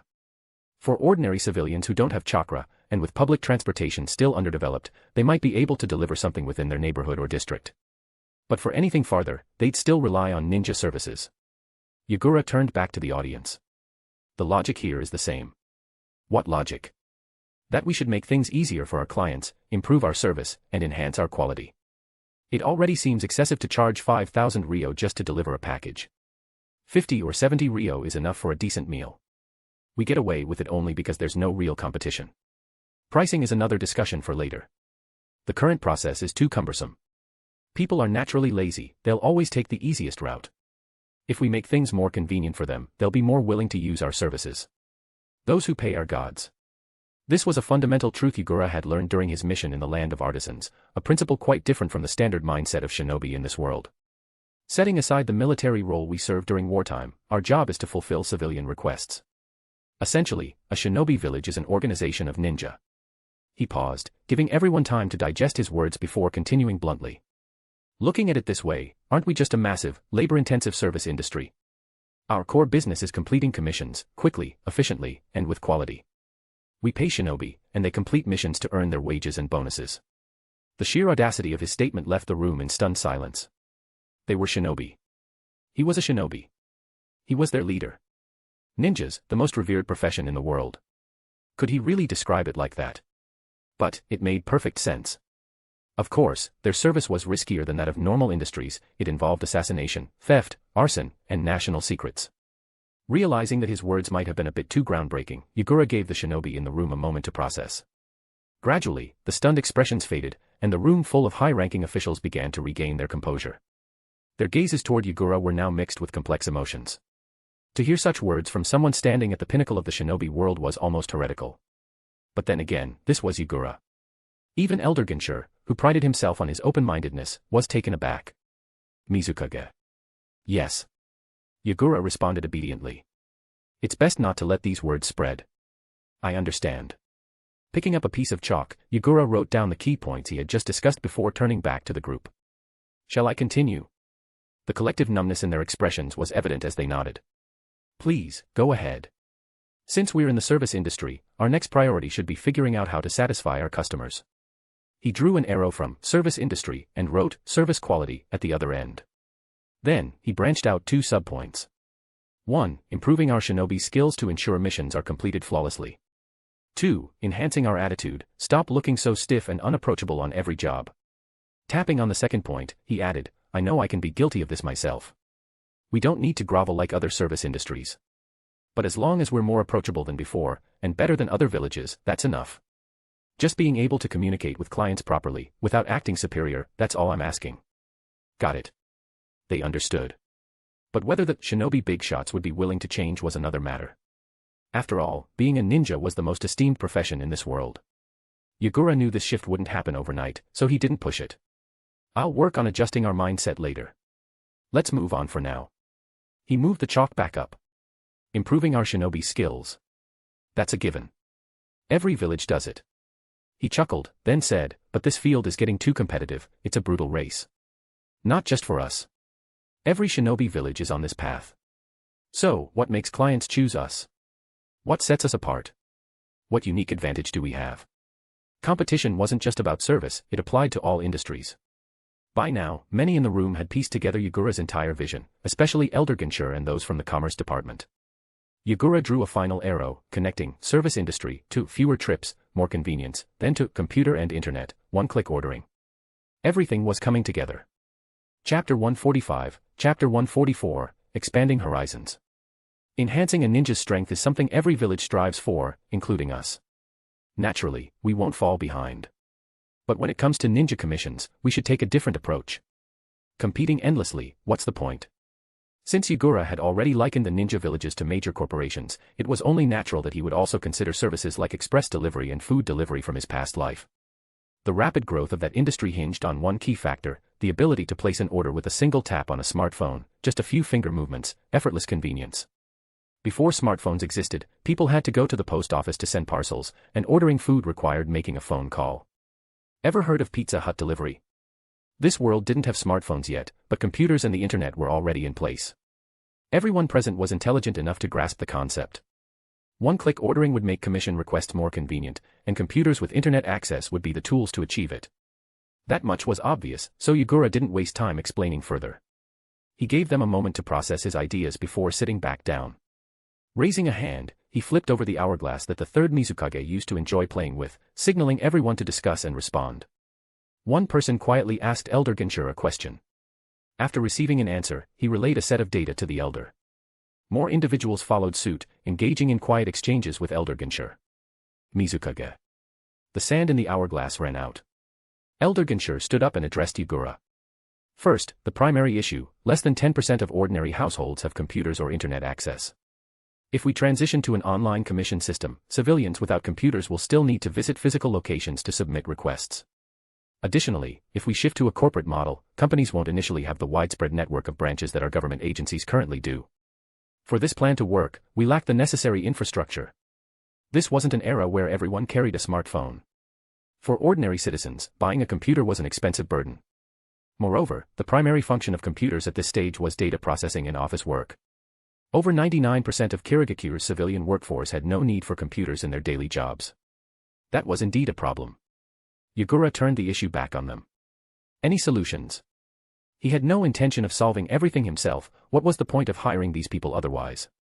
Raising problems without offering solutions. They might as well prepare for dismissal. Elder Ginshur gestured to the person who had initially raised the concern. The men stood up. Under Yagura's scrutinizing gaze, he took a deep breath to steady himself before speaking. There are two possible solutions. First, the infrastructure department could assist in setting up computers at designated stations within each district, along with user guides or on-site personnel to help. It was similar to a public phone booth concept. Yagura nodded and looked toward the infrastructure department. The infrastructure team tensed and immediately turned to their good colleagues and financial backers, the finance department. Computers couldn't be conjured up with ninjutsu. They needed to be purchased. And that required funding. Predictably, they were met with the finance department's deep, resentful stares. As the saying goes, problems that can be solved with money aren't real problems. The real issue was where to get the money. The finance department rejected the proposal outright. Next suggestion. Suppressing a chuckle, Yagura reassured the finance team before gesturing for the men to continue. And the second option. The newly established company could collaborate with the government and use existing government service centers to handle commissions. This would reduce initial investment costs and eliminate the need for civilians to travel to new locations. The only drawback was that local government offices currently coordinated with the military affairs department, but under this plan, they would instead work with 3 state-owned enterprises. That works. The main advantage. It saved money, reducing initial expenditures, meaning the finance department had no reason to object. Yagura shot the men an approving look and motioned for him to sit down. This second plan solved the issue of how the new company would handle commissions across a vast region. However, the problem of computer accessibility remained unresolved. Finance, if we were to proceed with the infrastructure setup, how much would it cost? Yagura inquired. The finance minister stood up. Unlike the previous speaker, he showed no hesitation. With complete confidence, he rattled off a series of figures without a single pause. When it came to spending money, those in charge of finances had the most authority. In summary, Mizukage-sama, please, think of the treasury. We're completely broke. QAQ. By the end of his explanation, the finance minister's mouth had gone dry, and his final words were pitiful. We'll need to request financial support from the daimyo's office. Yagura pondered. Had he really been spending money that recklessly? Probably not, hopefully. All right, you've worked hard. Have some water. Thank you. The poor man looked like he was about to cry from all the calculations. The hard numbers painted a clear picture of the situation. Yagura voiced the thought that had crossed his mind during the finance minister's breakdown. Once the computers are installed, civilians will have easier access to submit commissions. More commissions mean increased revenue. We won't be at a total loss, factor that into your calculations. Across Kirigakure, and even throughout the Land of Water, there were only 200,000 D-rank commissions in total. Yagura compared that figure to the delivery statistics from his past life and felt utterly crushed. Just in terms of express delivery, a single country could easily surpass 200,000 orders in a single day. But it made sense. Kirigakure's residents didn't frequently send or receive packages in their daily lives. Most deliveries consisted of letters and gifts. And hiring a ninja for a single errand? The base price for a D-rank commission was 5,000 ryo. A bowl of Ichiraku ramen cost 70 ryo. Sending one package was equivalent to 70 meals, almost a month's worth of food. Back in his past life, Yagura would never have placed such an order. He'd rather spend that money on food and gain some weight. But in the ninja world, the culture and market dynamics made it necessary for people to pay high prices for these trivial tasks. For the express delivery industry to take off, it needed support from e-commerce. E-commerce thrived on online shopping, which in turn generated an overwhelming volume of deliveries, creating an entire industry. At that point, shipping fees became so trivial they were often waived entirely. E-commerce, however, depended on a strong industrial base and a thriving internet sector. Kirigakure's industrial development had only just begun, with the textile industry slowly gaining momentum under Yagura's leadership. It would take time to cultivate further growth, it wasn't an overnight process. And the internet sector? It wasn't even in its infancy yet. So while Yagura could see the future, others, even Elder Ginshur, could not. Rubbing his temples, he glanced around at the oblivious expressions below him. Fine, it was up to him to push things forward. We'll roll this out across the land of water. Even if the daimyo's office refuses to fund it, we'll scrape together what we need to make it happen. But what about outside the land of water? How do we expand there? From the start, Yagura's vision extended far beyond his own country. He wasn't avoiding war just for the sake of peace, he wanted the freedom to stir up trouble behind the scenes. His true target? The D-rank commissions of other nations and villages, with his sights set on the entire ninja world. Chapter 146, Chapter 145, Why did you change your computer and phone? Yagura tapped his fingers rhythmically on the desk, his voice low as he murmured. But 5 years. Just these 5 years of the Shinobi World War. Time won't wait. 5 years. In 4 years, those people on the continent will free up their hands. Computers are something everyone can have. Once they see them, they'll copy them. We must take advantage of these years while they're too busy to interfere or think too much. Our brand needs to seize the entire Shinobi world's market. Mangetsu and Zabuza exchanged glances, each seeing the same shock reflected in the other's eyes. Even with their limited understanding, they grasped the meaning behind Yagura's words. Yagura wasn't just pushing computers for the convenience of the people of the land of water, he wanted to take business away from the nations on the continent. Even their D-rank missions. Mizukage-sama. A member of the finance department abruptly stood up, eyes alight with excitement. My colleagues and I believe this plan is worth discussing further. Yagura blinked and looked up, genuine surprise flickering in his gaze. Really? The group, who had just been bewildered moments ago, responded in unison, yes. Yagura's words had opened their eyes to an important realization. D-rank missions didn't involve any national secrets, they were commissions issued spontaneously by civilians across the various nations. Unlike C-rank and above, which required confidentiality, D-rank missions had no borders. They were open for anyone to claim. And if Kirigakure used its newly established companies as a front to take on these D-rank commissions, then the issue of national borders would be completely irrelevant. A single nation's D-rank missions brought in 2 billion ryo in net profit. Just roughly estimating, the 5 great nations combined would generate about 10 billion ryo. T/N, I honestly do not understand these numbers, always different. In the past, geographical proximity dictated that civilians would naturally prefer to hire their own country's ninja village. It was closer, faster, and more convenient. But if commissions were placed online, would distance still matter? Not at all. In other words, if they could solve the computer issue, Kirigakure's enterprise would be the first to claim this opportunity. During these years of war, while the other nations were too preoccupied, they could swiftly and quietly capture the market. By the time the other villages caught on, it would be far too late. Sure, they could try to imitate, but they would never be able to bridge the gap that these years would create. Yagura looked toward Elder Ginshur. Compared to the younger members, the elder remained composed. Then let's discuss it first. If we can come up with a solid plan, even better. Understood, Yagura nodded with satisfaction. I'll leave it to you. As the discussions heated up, the Mizukage's office felt more like a bustling market. Yagura, his mission accomplished, lowered his head slightly, the corners of his lips curving in an almost imperceptible smirk. Heh. What had he said before? A leader needed to learn how to dangle a dream in front of their subordinates and inspire their initiative. The Mizukage was in charge of driving the car. The subordinates had to figure out how to make it move. Mangetsu and Zabuza caught the subtle shift in Yagura's expression. They looked at each other, immediately understanding. Yep. This was definitely the Yagura they knew. What a schemer. The argument stretched from 9 in the morning until noon. The office was littered with sheets of paper filled with hastily scrawled notes.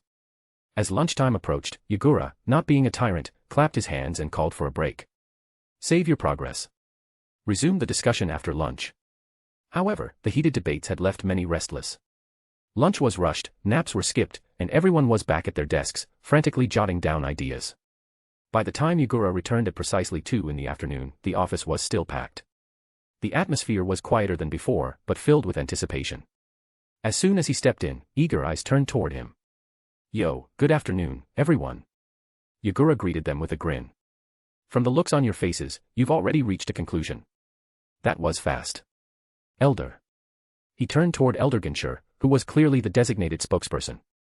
"Yes. Everyone worked hard." Ginchur nodded approvingly. "Mizukage-sama, your idea was excellent. Everyone wants to see it realized." "Ah, you're making me blush." Yagura scratched the back of his head as he took his seat. "All right, let's hear it." Elder Ginchur picked up the finalized proposal and began reading. First, D-rank commissions will be removed from the traditional system and instead handled through a corporate structure. Kirigakure will provide the initial investment, including cash, tangible, and intangible assets, retaining full ownership. Officials will select capable individuals to serve as CEOs of 3 state-owned enterprises, which will operate independently and distribute annual profits. Regarding employees, the companies may hire civilians from Kirigakure under standard labor contracts, or they may employ Jonin as part-time contractors. During the startup phase, these enterprises may use government-run service centers to accept commissions, similar to how Kirigakure currently handles C-rank and higher missions. Once they mature, they can establish independent offices. Second, the online commission system must be implemented in 2 stages. First, we must quickly spread computer usage across the land of water and the entire shinobi world. Only then can we develop and launch the online commission system. Yagura nodded as he listened, jotting key points on a blackboard. Shifting D-rank commissions to state-run enterprises was now a settled issue. The primary challenge was the widespread adoption of computers. Elder Ginchur elaborated, within the land of water, we propose setting up public computer access points in collaboration with the government, while simultaneously developing the online commission platform. This will support our 3 startups as they grow. Since the days of the First Mizukage, Kirigakure has maintained a policy of isolationism, prioritizing intelligence security. Mizukage-sama, you can rest assured, other nations are still engaged in war and lack the resources to spy on Kirigakure's internal affairs. Yagura's biggest concern was that his innovations would be stolen by the other 4 nations. Because, in truth, this had no technical barriers. Just as decades ago, when other villages copied the second Hokage's Ninja Academy and ANBU model. Yagura had no desire to become another Tobirama. Learning the second Hokage's water-severing wave was one thing. Becoming an easy blueprint for others? No thanks. Tobirama, all of your jutsu were invented by me.jpg. Copyright infringement alert. Good. If Kirigakure doesn't end up like Konoha, all the better. It won't. Elder Ginchur chuckled. We have the natural advantage of geography. Yagura nodded. Pros and cons. Our timeline is as follows. In the first 2 years, year 43 and 44 of the Konoha calendar, we will focus on implementing this within the land of water and establishing a foundation for the 3 enterprises. Simultaneously, we must find a way to increase computer penetration across the continent. And once that happens, with our scale and pricing advantage, we'll dominate the D-rank mission market before the other villages even realize it. Elder Ginchur's voice grew fervent. If they succeeded, Kirigakure would stand atop the shinobi world in an entirely new way. So, we believe that relying solely on our official resources to implement this plan would be impractical, not to mention too conspicuous. The best approach is to leverage the market to achieve this goal, allowing it to develop organically and spread naturally across multiple locations. By expanding the civilian applications of computers and increasing their appeal to the general public, we can stimulate demand. At the same time, we must either drive or guide market forces to accelerate technological advancements, reducing production costs and retail prices. This way, we create a cycle where increased demand for computers leads to more independent purchases. Supply and demand influence each other, and together, they determine pricing. This is the fundamental rule of the market. To boost demand, there are 2 key factors, enhancing the product's intrinsic value and appeal while simultaneously lowering acquisition costs from the supply side. And in just one morning and afternoon, they had already pinpointed the core of the issue. Yagura couldn't help but feel a genuine sense of excitement and anticipation. He asked eagerly, is there more? Time was short, so we only managed to outline a few broad directions. We were thinking, if we wanted a personal computer at home, what would we use it for? Elder Genscher flipped to the last page of his notes and said, for example, a computer could connect to television signals, receive radio broadcasts, play music from cassette tapes, and read optical discs. This way, it could become a multifunctional household electronic device. They were really onto something. Yagura glanced around at the group, filled with surprise and admiration. His astonishment wasn't just because of their ideas, it was because these ideas were actually feasible. Suddenly, as if catching Yagura's gaze or sensing his excitement and approval, a scruffy-looking man in his 30s shot to his feet, raising his hand high and shouting. Mizukage-sama. The radio broadcast idea was mine. Whoa, bold move. The TV one was mine. A lively young girl quickly stood up, waving her hand enthusiastically. The scruffy man whipped his head around and snapped, TCH. You stole my idea. We're discussing computer functions, not competing for credit. The girl stuck out her tongue playfully. Besides, old men, don't try to hog the spotlight. A shy-looking young man wearing thick glasses hesitantly stood up. The music playback idea was mine. The optical disc one was mine. Yagura was genuinely taken aback. Of all people, the last speaker was Ao, who usually had a rigid, old-fashioned demeanor. Perhaps aware of the surprised stares, Ao straightened his face and explained in a serious tone. Mizukage-sama, I thought of it because I usually record my favorite TV programs so I can rewatch them later. That sounded oddly familiar. He often did the same thing, downloading and storing files under innocent-looking names like study materials. Yagura's expression became hard to describe. Ao, you wouldn't happen to be recording adult-only paid programs, would you? What? There was a brief moment of stunned silence before the entire Mizukage building erupted with laughter. Ha ha ha ha ha. Ao, are you seriously recording adult programs? And watching them on repeat? Ha ha ha. I misjudged you, Ao. So, this is the kind of man you are. Ao's face instantly turned crimson, his temperature must have shot up by at least 60 degrees. He stared in disbelief at Yagura, a mere 8-year-old child, who had just accused him of such a thing. Mizukage-sama. Please don't joke about things like that. Alright. Wiping away tears of laughter, Yagura had to call for order multiple times before the uproar finally began to settle. Even so, despite Yagura's best efforts to maintain the dignity of the Mizukage, sporadic bursts of laughter kept breaking out. As everyone knew, laughter was contagious. So, another wave of chuckles spread through the room. And then another. After repeating this cycle several times, Ao eventually retreated into a corner, sulking in silence. It was only when the group laughed themselves to exhaustion, slouching in their seats, barely able to sit upright, that order was fully restored. All right, sit properly. No more slouching. Show some decorum. This little episode had taken nearly half an hour. Bringing the discussion back on track, Yagura refocused. With the people of Kirigakure showing such enthusiasm and insight, as their Mizukage, he couldn't afford to let them down. Thanks to their efforts, a thought had sparked in his mind, a grand, final idea. All right then. If I were to have a personal computer at home, what would I want it to do? For a young man who had once lived in the 21st century, the answer was obvious. Yagura slowly murmured, of course, to play video games. Chapter 147, Chapter 146, First Public Appearance. Music, videos, games, social networking. All these ideas were gathered together and handed over to the tech department, where programmers were now racking their brains to bring them to life. The goal was to have something ready by the end of the year. The Ministry of Commerce was tasked with finding a trustworthy state-owned enterprise capable of handling the job. The Ministry of Military Affairs would oversee the transition process. Meanwhile, the Ministry of Foreign Affairs was sent to the Land of Water's daimyo's residence to secure funding for setting up computer access points. Initially, Yagura had wanted to call these locations internet cafes. However, considering the initial investment and the fact that each location would start with just 1 to 4 computers, he abandoned the idea for now. They could revisit the name once the machines were capable of running games like Snake, Tetris, 100 Floor Challenge, or Thunderstrike, though such advancements would likely take another 5 years. September 15th arrived. While the battles on the continent raged on, Kirigakure welcomed a new school year at the Ninja Academy. Yagura decided to make an appearance and give the new students a morale boost. It was a last-minute decision, but within the Mizukage's office, it was taken very seriously. Up until now, only those working in the office truly knew what Yagura had been doing since taking over a few months ago. He hadn't even had time to deliver an inaugural speech. This wasn't just a simple academy entrance ceremony, it would be Yagura's first public appearance in Kirigakure's eyes. Standing in front of a mirror, Yagura adjusted his outfit and sighed. Time flies, Mangetsu.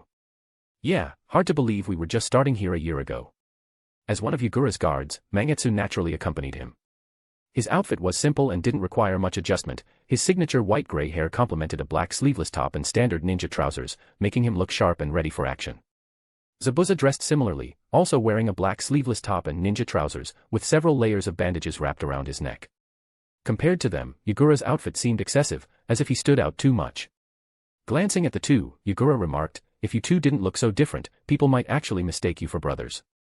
Their relationship had matured over the past year. At the very least, they no longer fought at first sight. But Yagura's comments still tested their limits. "Ugh, that thought makes me sick." Zabuza exaggerated a gag. "Who would want a gelatinous freak like him as a brother?" "I wouldn't want you as a brother either, okay?" Mangetsu shot back, narrowing his eyes with a smug smile. "My ideal little brother would be cute and obedient." He scoffed. "If my little brother were anything like you, I'd rather not have one." "Shut up. You're only a year older than me. 1 second older is still older." Having started the chaos, Yagura casually stepped aside to enjoy the show. Honestly, he couldn't help but think about Hozuki Suigetsu's future obsession with his older brother. Maybe Mangetsu's dream would come true one day. Bang. The door to the lounge swung open, and Mei Terumi strode in, reprimanding them. "Seriously, I could hear you two arguing from outside. What are you even bickering about now?" The three boys froze. Mangetsu kindly reminded her, "Mei, this is the men's lounge. What if we weren't wearing anything?" Mei gave them a sweet smile. "Would you like me to melt you all with acid mist?" "No need for that," Mangetsu waved his hands. Zabuza took a step back. In terms of sheer intimidation, Mei still had the upper hand over them. Ignoring the two childish idiots, Mei turned to Yagura, her brows furrowing as she scrutinized him from head to toe. Yagura checked himself, ensuring his buttons were fastened properly and that his clothes weren't inside out. "What is it, Mei? You're really going in this outfit?" Mei couldn't help but frown. "I always wear this." This had been his signature attire since the beginning. But today's an official event. "You can't just wear anything." Mei turned and called out, "Give me a moment." She brought in her mentor, a gentle young woman who would one day mature into an elegant lady. The moment she saw Yagura, her eyes softened with amusement. Mei, still dissatisfied, turned to her mentor. "What do you think, Miss Murasaki?" The woman covered her mouth with a chuckle. "There's nothing wrong with it. The Mizukage looks adorable. He'll look good in anything."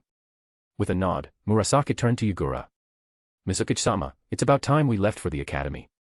She then subtly pulled Mei aside and whispered, "Mei, we'll go shopping after work today." At the mention of shopping, Mei instantly stopped worrying about Yagura's outfit. She eagerly nodded, afraid her mentor would change her mind. "All right. Yes. Let's go." Murasaki dismissed her with a smile. "There's some work on my desk. Go take a look. I'll accompany the Mizukage to the academy." Mei, now excitedly looking forward to their shopping trip, was easily shooed away. With a small laugh, Murasaki approached Yagura and lowered her voice to explain. "Mei has been obsessed with shopping lately. Apparently, she's already spent all the allowance she received from the Terumi clan." Mangetsu and Zabuza exchanged looks of shock. "I see." Yagura nodded. "No wonder she's been wearing a different outfit every day lately." As long as Yagura understood, that was enough. Murasaki smiled, nodding knowingly before raising a finger. Still, Mei isn't entirely wrong. Mizukage-sama should start paying a little more attention to his attire. Such a cute face, it'd be a shame not to decorate it a little. But, dressing up? What even is that? As a straight man with a combined total of 30 years of experience, Yagura truly had no clue. Feeling a bit awkward, his hands hovered uncertainly before he hesitated and said, Does it really matter? Heh, I actually have a little gift for you, Mizukage-sama. Would you like to try it on?" Yuki Murasaki opened her hand, revealing two simple hair clips. One was a soft lavender, the other a deep blue, colors that matched Yagura's own hues quite well. "Thank you."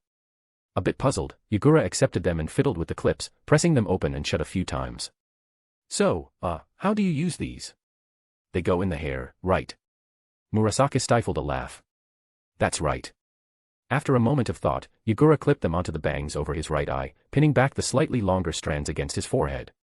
Turning to the mirror, he saw that his hair looked much smoother now. It actually, kind of looked better than before. Yagura scrutinized his reflection, tilting his head slightly. Maybe it was just because he'd gotten too used to his usual appearance, but this small change was surprisingly refreshing. Behind him, Mangetsu let out an exaggerated dragging the sound out dramatically. "That's not fair. Why don't I get one too?" Zabuza and Yagura both rolled their eyes at him in perfect unison, their expressions full of disdain. Seriously, kids, they'll fight over anything. Mangetsu, however, remained unfazed, merely pouting in response. What? I am a kid. Murasaki, who was quite petite herself, just barely over 150 centimeters, crouched slightly so she was at eye level with Mangetsu. Mangetsu-kun, Zabuza-kun, you two already look very cool just as you are. You're a different type from Mizukage-sama. Mangetsu was only half satisfied. A different type? That's right. When you two grow up, you'll be strong, powerful, and incredibly cool men. Caught off guard by the sudden, straightforward compliment from the kind young woman, both boys blushed slightly, falling silent. Mangetsu quickly turned his head away to change the subject. Then what about Yagura? What type is he? Just as Yagura was about to tease Mangetsu for his reaction, he suddenly found himself in the hot seat instead. Now, all eyes were on him, and he tensed slightly, waiting for the verdict. Mizukage-sama, when you grow up, you'll be different from them. You'll probably be the charming type, the kind that girls really like. Zabuza bared his teeth in a grin and cut straight to the heart of the matter. Got it. So basically, the flirty, lady killer type. Zabuza. If you don't know how to talk properly, then say less. Where the hell did you even learn those words? Flustered and furious, Yagura grabbed a couch pillow and hurled it at him. Zabuza ducked just in time, dodging the attack. Seeing Yagura's exasperated expression, he let out a victorious laugh and made a quick getaway. After all that commotion, it was already getting late. Using the excuse of chasing after Zabuza, Yagura and the others headed out, making their way toward the Ninja Academy. Chapter 148, Chapter 147, The Reformed Ninja Academy. The management of the Ninja Academy was still composed of people from the era of the Third Mizukage. Yes, they were the ones who had grouped Yagura, Mangetsu, and Ki together as a team. So, when news of the Third Mizukage's passing spread, and Karatachi Yagura was appointed as the new Mizukage, these same people saw his name and felt nothing but dread deep in their hearts. Especially after the demise of the previous generation of the 7 ninja swordsmen of the mist, their anxiety only intensified. From a more cynical perspective, was this the new Mizukage's way of eliminating the old regime's trusted subordinates? From a factual standpoint, they weren't entirely wrong. However, Yagura had been incredibly busy since taking office, and he simply hadn't spared a thought for people who had no direct impact on his daily responsibilities. The academy was directly overseen by the Military Affairs Department. So, when Yagura arrived at the school and found the administrators standing stiffly, not even daring to breathe too loudly, he was momentarily taken aback. Was he really that terrifying? Mangetsu, remembering the history behind all this, leaned in and whispered a reminder into Yagura's ear. Suddenly realizing the situation, Yagura swept his gaze over the school's leadership and smirked. Oh, so you're the ones responsible for this mess. The group immediately bowed their heads even lower, some even trembling. Then as punishment, you're all staying right where you are. Waving his hand dismissively, Yagura looked unimpressed. Move aside. You're blocking the entrance. I'm not here to see you today. Shocked yet relieved, the administrators instinctively stepped aside, making way for him. Zabuza, who had been watching the scene unfold, shot a disdainful glare at the overweight officials who, in his eyes, were nothing but useless dead weight. If you find them troublesome, I can take care of them for you. Forget it. I don't have time for that. We're busy, you know. Yagura shrugged it off. Besides, these people hadn't caused him any real harm, so he had no interest in pursuing the matter further. If nothing else, their decisions had inadvertently led him to meet the heirs of the Hozuki and Onami clans. In the end, Yagura had no choice but to hand them a metaphorical, good citizen, card. Besides, he added, replacing them would be a hassle. Who would I bring in? Who would I replace? And would the new ones even be any better? He remained skeptical and dismissive, speaking not just to Zabuza and Mangetsu but also to the officials still standing nervously behind him. Just do your jobs properly and don't cause me any trouble. That's all I ask. Every new leader was expected to make sweeping changes. But Yagura had no interest in wasting his energy on such trivial matters. Understood. A sudden voice made them turn back. Yuki Murasaki smiled pleasantly. The Mizukage has no interest in unnecessary details. Narrowing her eyes slightly, she continued, since your punishment is simply to continue doing your jobs well, perhaps you could start by organizing the entrance ceremony for the new students. By now, many parents had arrived with their children for enrollment. But with the school administrators clogging the entrance, none of them could get in. Standing at a distance, they had formed a semicircle, watching the spectacle unfold. Hearing the murmurs from the crowd, the officials' faces turned red with embarrassment. Muttering hurried responses to Murasaki, they scurried back inside the academy, looking utterly ridiculous as they fled. Not wanting to witness such an unsightly scene any longer, Murasaki checked her watch. 7:50 a.m. There was still an hour before the entrance ceremony began. In that time, they needed to get the registration process running smoothly. But considering the earlier fiasco, she had little faith in the efficiency of those officials. After observing for a moment, she sighed and called over a few of her people to help organize things. Strictly speaking, this was Yagura's first real public appearance since becoming Mizukage. There couldn't be any slip-ups. Meanwhile, Yagura, Mangetsu, and Zabuza strolled through the academy's corridors. Inside the classrooms, lessons were underway. The blackboards were covered with physics and mathematics formulas. Some classrooms were empty, likely due to outdoor training sessions. Even their old classroom was empty. Man, I miss being a student, Yagura mused nostalgically. Mangetsu gave him a deadpan look. You were a student for what? A few days. What exactly are you reminiscing about? Shoo. You're ruining the mood. Annoyed, Yagura shot him a look. You should learn from Zabuza, be a silent, cool guy for once. Zabuza twitched slightly but didn't smile. His own days at the academy. Thinking back, there wasn't a single moment worth remembering fondly. They wandered through the school, eventually reaching the classrooms for the older students, 5th years, 10 and up. A few students near the windows had been slacking off, but when they caught sight of Yagura walking past, their eyes widened in shock. Hey! That's him. That's the Mizukage. What? Where? The student nearest the window, who had been daydreaming, snapped to attention, pressed against the glass, and shouted excitedly. Soon, more students rushed to the windows, peering out in disbelief. It's really him. The Mizukage. Once they confirmed it, the entire classroom erupted into chaos. In an instant, students abandoned their seats, scrambling to the windows and doors to get a better look. Their enthusiasm was so overwhelming that it even caught Yagura off guard. Yo. Morning, everyone. He raised a hand in greeting, offering a casual nod to the students who were practically plastered against the glass. That simple action confirmed his identity, and chaos ensued. Holy, it's really him. Quiet down. The instructor, a Chunin, immediately asserted control. The Mist's ninja school teachers had long used terror to maintain discipline. Even though the era of the blood mist had ended, their teaching methods hadn't changed much. With a single barked order, the students froze. Hearing the teacher's furious roar, Yagura instinctively flinched. Memories of his own time as a student resurfaced. Stepping to the classroom door, he poked his head inside and offered the female teacher an apologetic smile. Sorry for the disruption, sensei. And no trouble at all. Being addressed as sensei by the Mizukage left the instructor momentarily flustered. She wasn't quite sure how to react to a leader younger than her own students. You're too kind, she said hastily, then turned back to the class. All right. Back to your seats. We're continuing the lesson. The students, cowed by her authority, reluctantly returned to their seats, though their eyes never left Yagura. Realizing he was causing more trouble than intended, Yagura signaled Mangetsu and Zabuza. Let's go back. As they turned, more students peeked out of their classrooms, their reactions mirroring the first group's excitement. Like rabbits seeing their long-lost mother, Zabuza mused, arms crossed. It's because the blood mist era is over. Mangetsu smirked. Looks like it. Huh. Guess I'm more popular than I thought, Yagura muttered. Mangetsu chuckled. At least among students, you're doing all right, little Mizukage. Zabuza smirked. A child hero. Yagura sighed. I don't even know if that's an insult or a compliment. Fanfic is finished on Patreon, 265 chapters in total. Patreon.com/Jigsaw, for only $4.50, read this entire fanfic.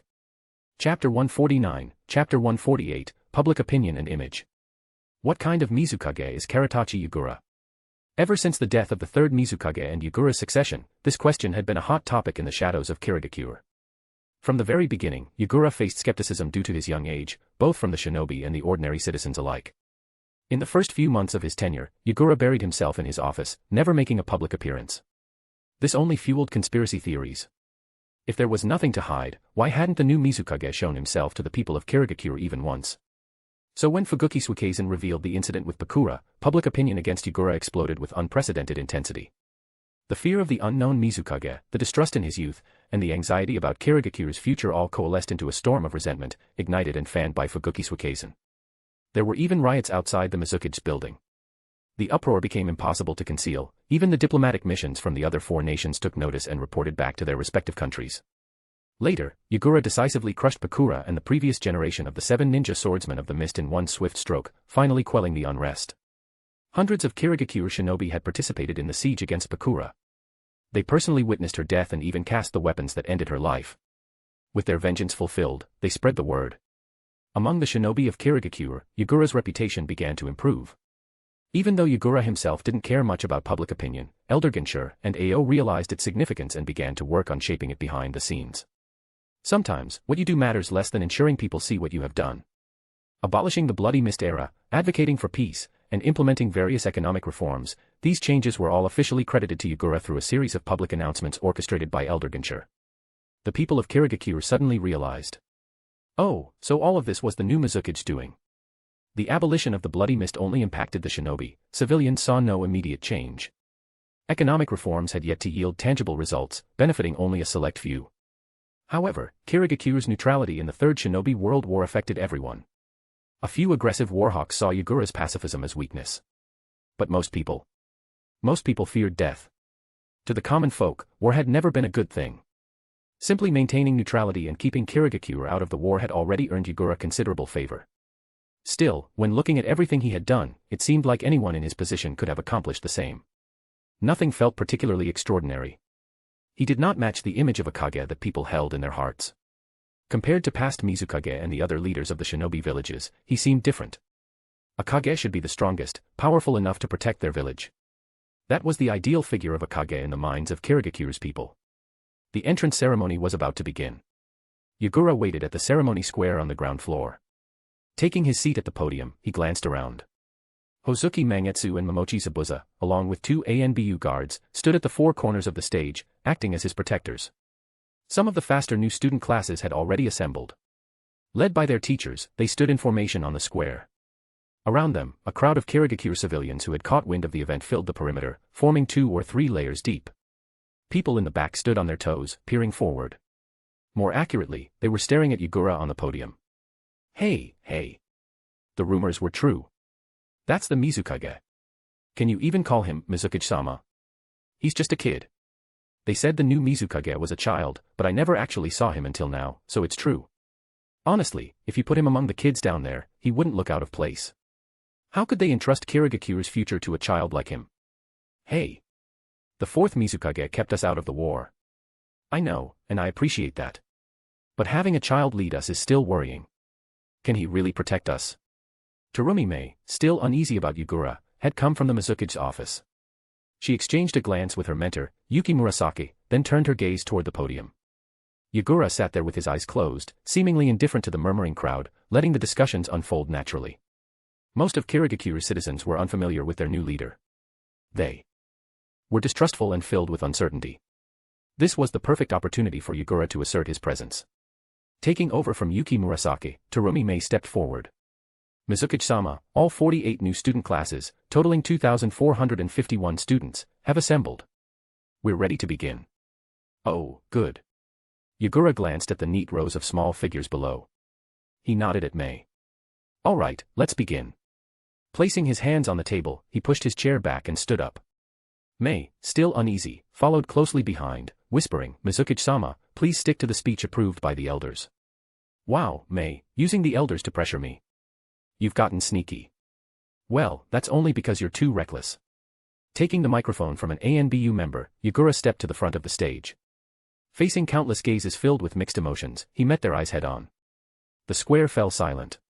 He tapped the microphone twice. The sound echoed through the venue. Testing. Confirming that it worked, he let out a long breath, steadying himself. He was well aware of the general skepticism the people held toward him. Elder Ginshur and the others had warned him about the public's perception. He had never paid much attention to it, confident that in time, he would prove himself as a worthy Kage. But standing here now, facing the countless suspicious eyes of thousands, he truly understood the weight of their words. Well, let's begin today's entrance ceremony.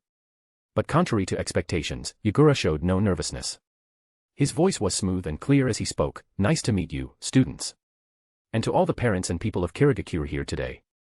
There are more people here than I expected. It's a little nerve-wracking, I must say. With a light chuckle, his tone grew more serious as he continued, since this is the perfect opportunity, I'd like to formally introduce myself. I apologize for taking 2 to 3 months before showing myself to you all.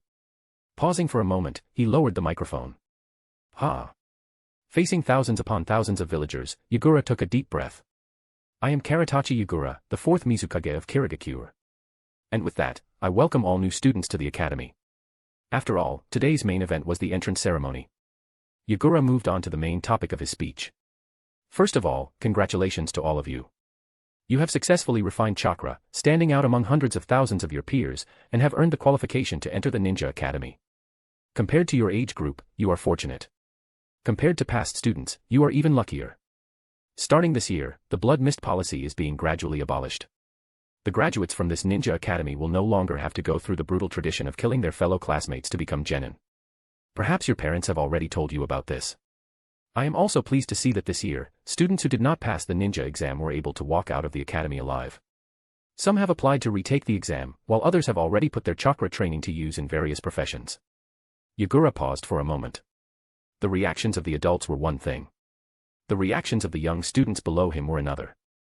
Yagura felt a sense of relief. At the very least, there weren't as many children showing the same kind of fear he had seen when he entered the academy last year. Most were simply overwhelmed by the new environment. Some of the more intelligent children understood the meaning behind his words, their eyes gleaming as they stared at the Mizukage before them. Only a year older than them and already the Mizukage. And he had overthrown and defeated the terrifying blood mist rule. More students, some skipping class, others just out of school, began gathering at the plaza. The future ninja of Kirigakure skillfully weaved through the crowd, making their way to the front. Encouraged by the bright-eyed children, Yagura felt a warmth in his chest and smiled in satisfaction. Perhaps, he was still a Mizukage worthy of the title. But, as Zabuza had pointed out, he had to face reality. I don't want to dampen your spirits, but first, let me share a number with you, a harsh reality. There are 2,451 freshmen here today. Based on past graduation rates, only about 1,000 of you will eventually become full-fledged ninja. The blood mist policy has been lifted, but make no mistake, the ninja selection process remains strict. From the moment you enter the academy, understand this, becoming a ninja is not child's play. A ninja is someone who can endure all hardships. Clenching his fist, his tone gradually shifted from light-hearted to serious. Now, I have something to say to those of you who, 6 years from now, will not pass the genin exam. Perhaps you will never wear a forehead protector or become a Kirigakure ninja. But I hope that, after leaving the academy, the knowledge you gained here will benefit you for a lifetime. For instance, I know of a student who graduated last year but did not pass the genin exam. Now, he uses his earth release techniques to assist in our construction teams. Yagura didn't embellish his words or make grand statements. He was talking about the future of these students. Only about 1/3 would become ninja. Both the incoming students and those already in the academy, along with their parents standing on the outskirts, listened attentively. Fewer were distracted. More were listening. Yagura's tone grew solemn and dignified. Now, I turn to those among you who, 6 years from now, will pass the graduation exam and become Kirigakure ninja. Here it comes. Ninja. As he reached the crucial part, the children held their breath in anticipation. Yagura did too. The next words were the true heart of his speech. Earlier, he could speak freely, as long as he didn't go too far. But from this point on, the elders and Mei-Terumi had prepared a specially marked speech for him to follow. Behind him, Mei-Terumi watched with growing anxiety. She knew all too well how unpredictable her Mizukage could be. The core of the speech was to present the image of a Mizukage worthy of the people's trust. Yagura reminded himself of his mission. Compared to that goal, the academy entrance ceremony had become secondary. Becoming a ninja is not the end, it is the beginning. It means offering your life to the village. At any time, you may be sent on missions, or even to war, where you could die. As ninja, your lifelong duty is to protect the village, safeguard its interests, and eliminate all threats to Kirigakure. However, it seemed he was about to waste the effort Mei-Terumi and the elders had put into drafting his speech. Sorry about that. Yagura never intended to read it word for word. He had his own message to share with the people of Kirigakure, including those closest to him, like Mangetsu. A flicker of hesitation passed through his eyes, but he quickly steeled his resolve. Even if that threat is me. What? On either side of him, Mangetsu and Zabuza stiffened in shock, staring at Yagura in disbelief.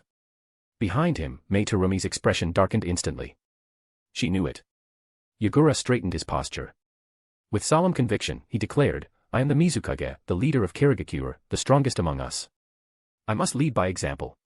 Over the past year, I have made many mistakes. I welcome and accept all feedback and suggestions from the people of Kirigakure regarding my leadership.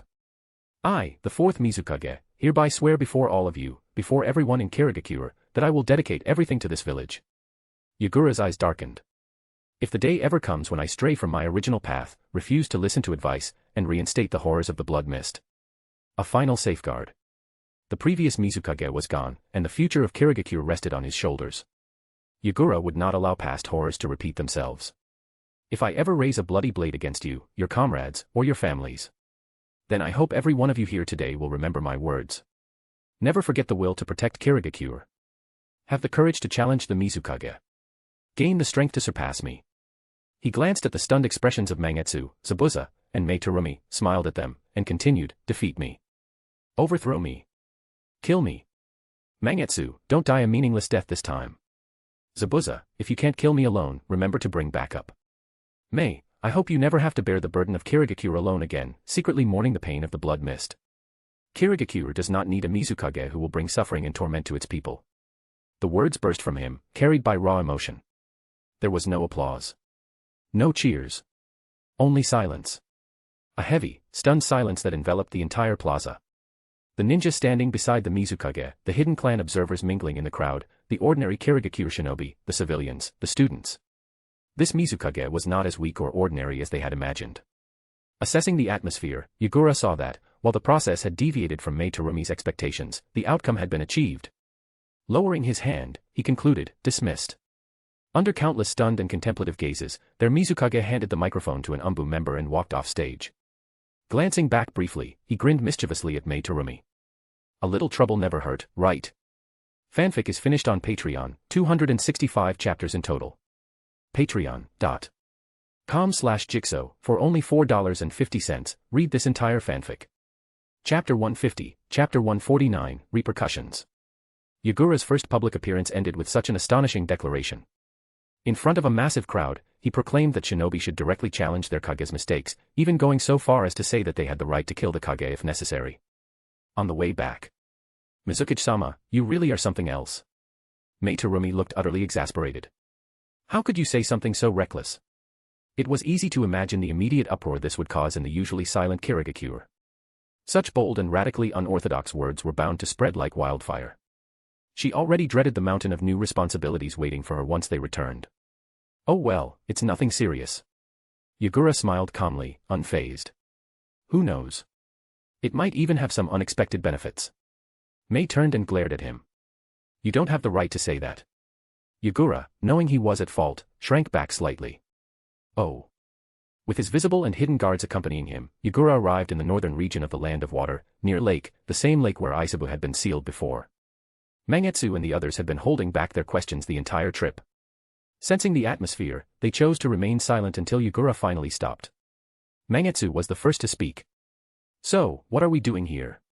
Diving. Only after answering did Yagura realize something and chuckled. Oh, right. I forgot that you guys have never gone diving with me. I usually do this alone. Whenever he needed time to think, he had developed a habit of coming here by himself. But since they were here, he extended his hands toward them. Wanna join? It's pretty fun. Mangetsu and Zabuza exchanged glances. Since Yagura had invited them, whether as friends or subordinates, neither of them could refuse. Turning his back to the water, Yagura leaned back and let himself fall. Dive. Completely relaxing his body, he allowed himself to sink freely into the water. Opening his eyes, he saw Mangetsu and Zabuza diving after him, accelerating once they noticed his presence. Mei didn't follow. He waved at the two of them, signaling his location. Are you insane? Mangetsu's voice rang out in Yagura's ears, startling him. That's how you dive. Just falling backward into the water like that. That's beyond reckless. Yagura blinked, puzzled. Wait, how are you even talking underwater? Oh. Right. Hozuki clan's hydrification technique. Everyone has different abilities. His friend didn't seem to be acting like his usual self today. That statement earlier, the one about allowing people to kill him, Mangetsu knew he wasn't joking. But Yagura also wasn't as carefree and confident as usual. His mischievous smirk was gone, replaced by an unnerving calmness. His violet cat-like pupils lacked their usual gleam. For the first time, Mangetsu saw something in Yagura's expression, loneliness. A sudden realization struck him. Self-isolation. Depression. A tendency to withdraw. Was Yagura describing himself when he had once spoken of those things? Noticing Mangetsu's growing unease, Yagura looked at him, silently. For some reason, it felt like there was now a world separating them. The unfamiliar sense of loss made Mangetsu's chest tighten. He had to ask. Floating closer, he refused to let the distance remain. I have questions. You can only answer by nodding or shaking your head. Yagura nodded. All right. Are you troubled by something? Yagura shook his head. Mangetsu understood instantly. Okay. So, you are troubled. It was obvious. Even a fool could see it. Raising a second finger, Mangetsu's gaze turned serious, as if making an oath. Second question, are you afraid of being a bad Mizukage? Yagura didn't even try to argue. He shook his head. Mangetsu analyzed his response.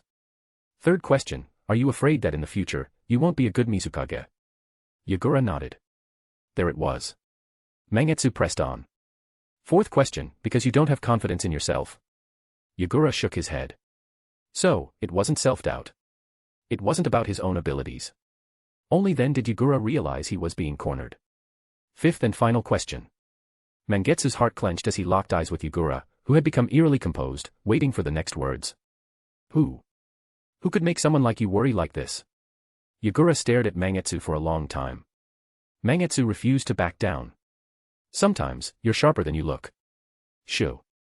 Yagura raised a finger to his lips, then reached out and gently took Mangetsu's hand. What? With slow, deliberate strokes, he wrote in Mangetsu's palm. No one. This was something he couldn't share with anyone else. Because Isabu wasn't a person. But Mangetsu knew him too well. He understood immediately. You think telling me won't change anything, don't you? I'm one of the 7 ninja swordsmen. Realizing he was being underestimated, Mangetsu yanked his hand back and declared. I will protect you with everything I have. Zabuza couldn't speak underwater, but his gaze was just as determined as he met Yagura's eyes. We will never betray you. And we will never raise our swords against you. Yagura, drawn out of his thoughts, suddenly found the two staring at him with fierce determination. What just happened? All he did was ponder the possibility of Obito returning, and somehow the entire mood had shifted. What were these two even imagining? Blinking in confusion, Yagura watched as both Mangetsu and Zabuza turned away slightly, the tips of their ears reddening. Gazing toward the water's surface, Yagura reflected. Right now, the village's tailed beast was well under control, and Kirigakure hadn't participated in the Third Great War. Mangetsu, Zabuza, and the others were all safe. As for Uchiha Obito, if he dared to come, Yagura had full confidence he could crush him. That ceremony had been Yagura's first time publicly revealing himself as Mizukage. Tens of thousands of people saw firsthand what kind of person their leader was. His words quickly spread throughout Kirigakure, taking on their own interpretations. If I ever harm Kirigakure, you have the right to stop me. If I refuse to change, you have the right to remove me from this position. Even if it means killing me. Within a single morning, these statements had swept through the village. Perhaps this young Mizukage wasn't as weak or ordinary as some had believed. He might actually have the backbone and resolve worthy of a true leader. Back from their dive, Yagura read through the report May had compiled. The public reaction was generally positive. His efforts were yielding results, not just from his close friends but from the villagers as well. Setting the report down, Yagura rubbed his face, shaking off fatigue. His usual easygoing smile returned. He glanced at Mangetsu and Zabuza. So, you both swore to protect me with your lives, huh? May raised an eyebrow. What did I miss? The two stiffened slightly, sensing danger. But a promise was a promise. They straightened their backs and answered firmly. Yes. That's right. Yagura spread his hands. Well, you're both too weak. A brutal stab to the heart. He sighed. I should be the one protecting you. An entire fleet of arrows to the knees. Your swords. I only gave them to you because we're friends. If you relied on skill alone, you wouldn't even be able to beat the Jonin in this village. Mortally wounded. Good thing, Yagura stretched his neck, a dangerous grin forming, I now have time to train you. Mangetsu and Zabuza had a bad feeling. Starting today, both of you are under my special training. Fanfic is finished on Patreon, 265 chapters in total. Patreon.com/Jigsaw, for only $4.50, read this entire fanfic. Chapter 151, Chapter 150, Konoha's Counterattack. While Yagura was solidifying his position as Mizukage in the hearts of the common people within Kirigakure, he also dragged Mangetsu and the others into a grueling training regimen. Meanwhile, on the other side of the continent.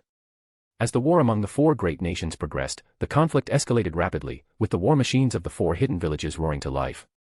On September 20th, with reinforcements arriving for Kimogakure, over 10,000 Cloud Shinobi, led by the third Rakage Sun, launched an overwhelming assault on Konoha's defensive line, crushing it with sheer numerical superiority. The first main force of Cloud Shinobi broke through the defensive line and pushed forward to rendezvous with the 2nd Division, combining their strength to attack Konoha's second line of defense, an expanse of dense forest along the border between the Land of Fire and the Land of Lightning. Konoha's primary force on the Lightning front gathered the remnants of the first-line defenders, totaling over 8,000 shinobi.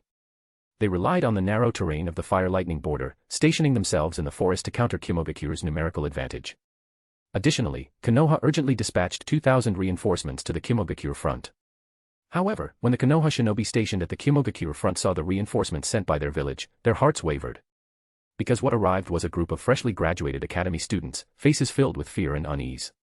This is the only choice we have. Hiruzen Sarutobi didn't want to send this year's newly graduated genin onto the battlefield. Most of them still needed extensive training before they could truly stand as shinobi. But time was not on their side. Kimogakure's offensive was too fierce. The Konoha forces at the Kimogakure front were already under immense pressure, forced to hold the line against a 2-to-1 disadvantage.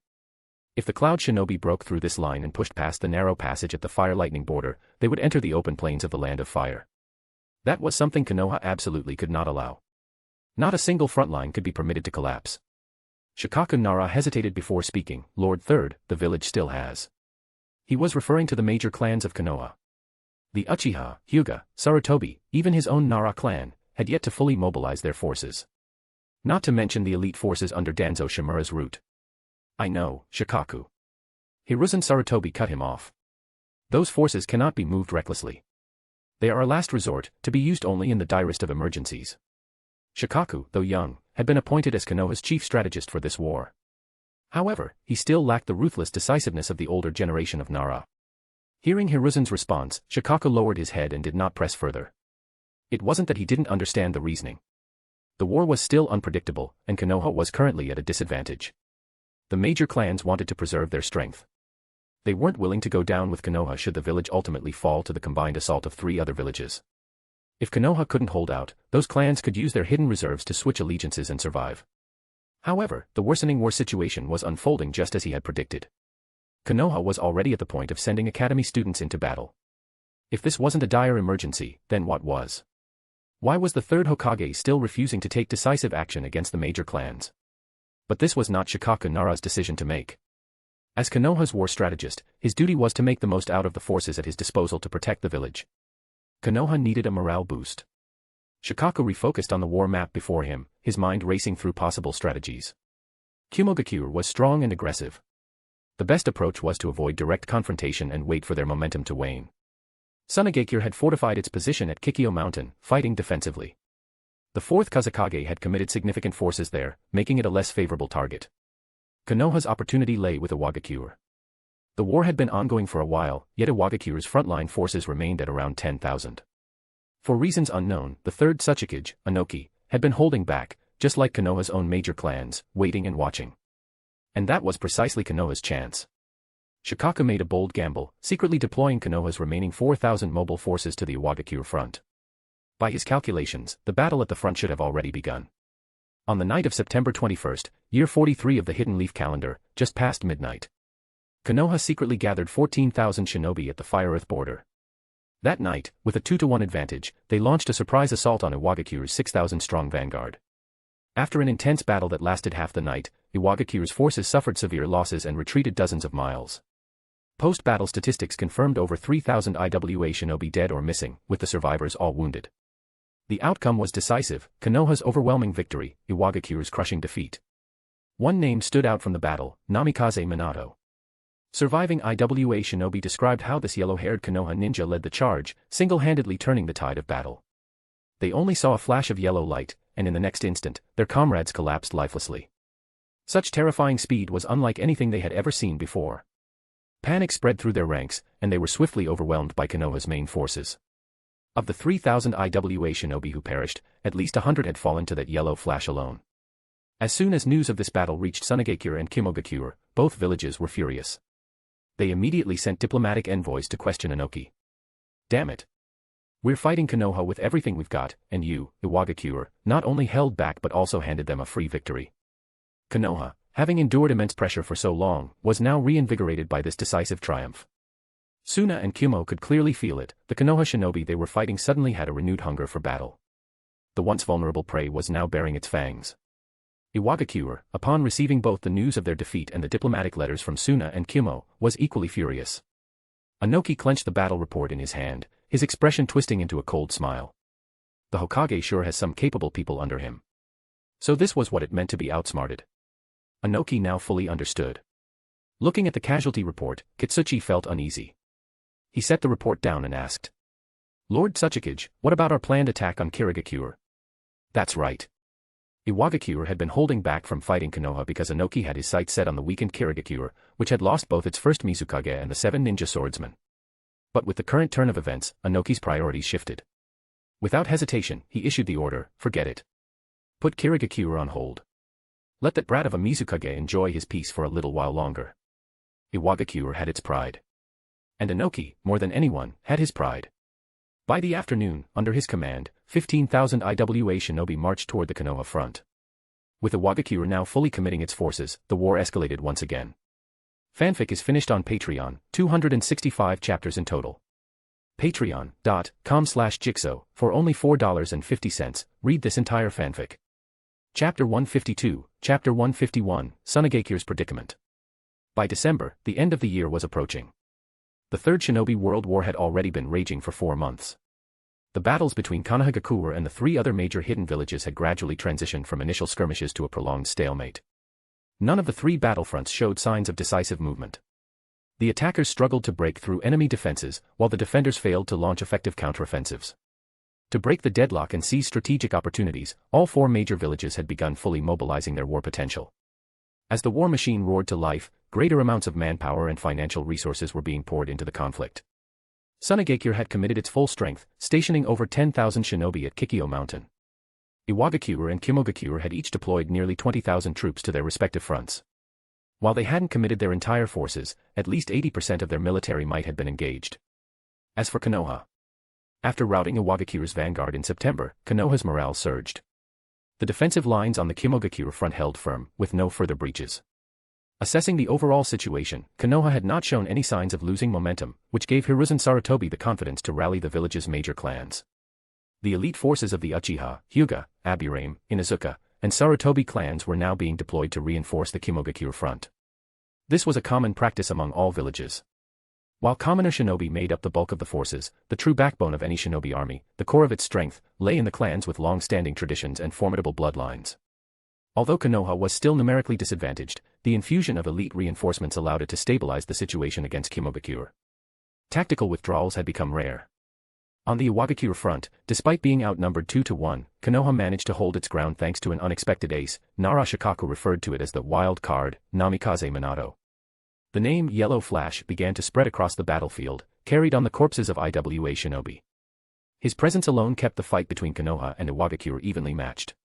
On the Tsunagakure front, Konoha had deployed members of the Ino-Shikacho trio, representing the 3 great secret technique clans. Unlike the other 2 battlefields, where Konoha was outnumbered 2-1, its forces were evenly matched against Tsunagakure's troops. With the numbers gap erased, Tsunagakure's shinobi, who were generally weaker in individual combat, found themselves unable to withstand Konoha's aggressive assaults. They were forced to retreat, eventually falling back to the fortress at Kikyo Mountain. Now, Tsunagakure had no choice but to rely on the fortress they had initially seized through ambush to hold off Konoha's advance. Tsunagakure. Everyone, take a look. These are the damage reports from the past week regarding Kikyo Mountain, as well as battle updates and requests for reinforcements. Fourth Kazekage Raza sat at the head of a round table, his face lined with exhaustion. He tapped the stack of reports against the table, the sound jolting the dazed Tsunagakure officials back to attention. Though still young, Raza already bore dark circles under his eyes and deep creases on his forehead. The burden on him was immense. He couldn't understand it. Why did all the misfortune seem to fall upon Tsunagakure? They had lost their previous Kazekage. They were the ones who had been ambushed. They were the ones who had declared war on Konoha. And now, they were the ones suffering the brunt of Konoha's relentless attacks. In just 1 year, Raza felt as if he had endured every kind of setback and misfortune life could throw at him.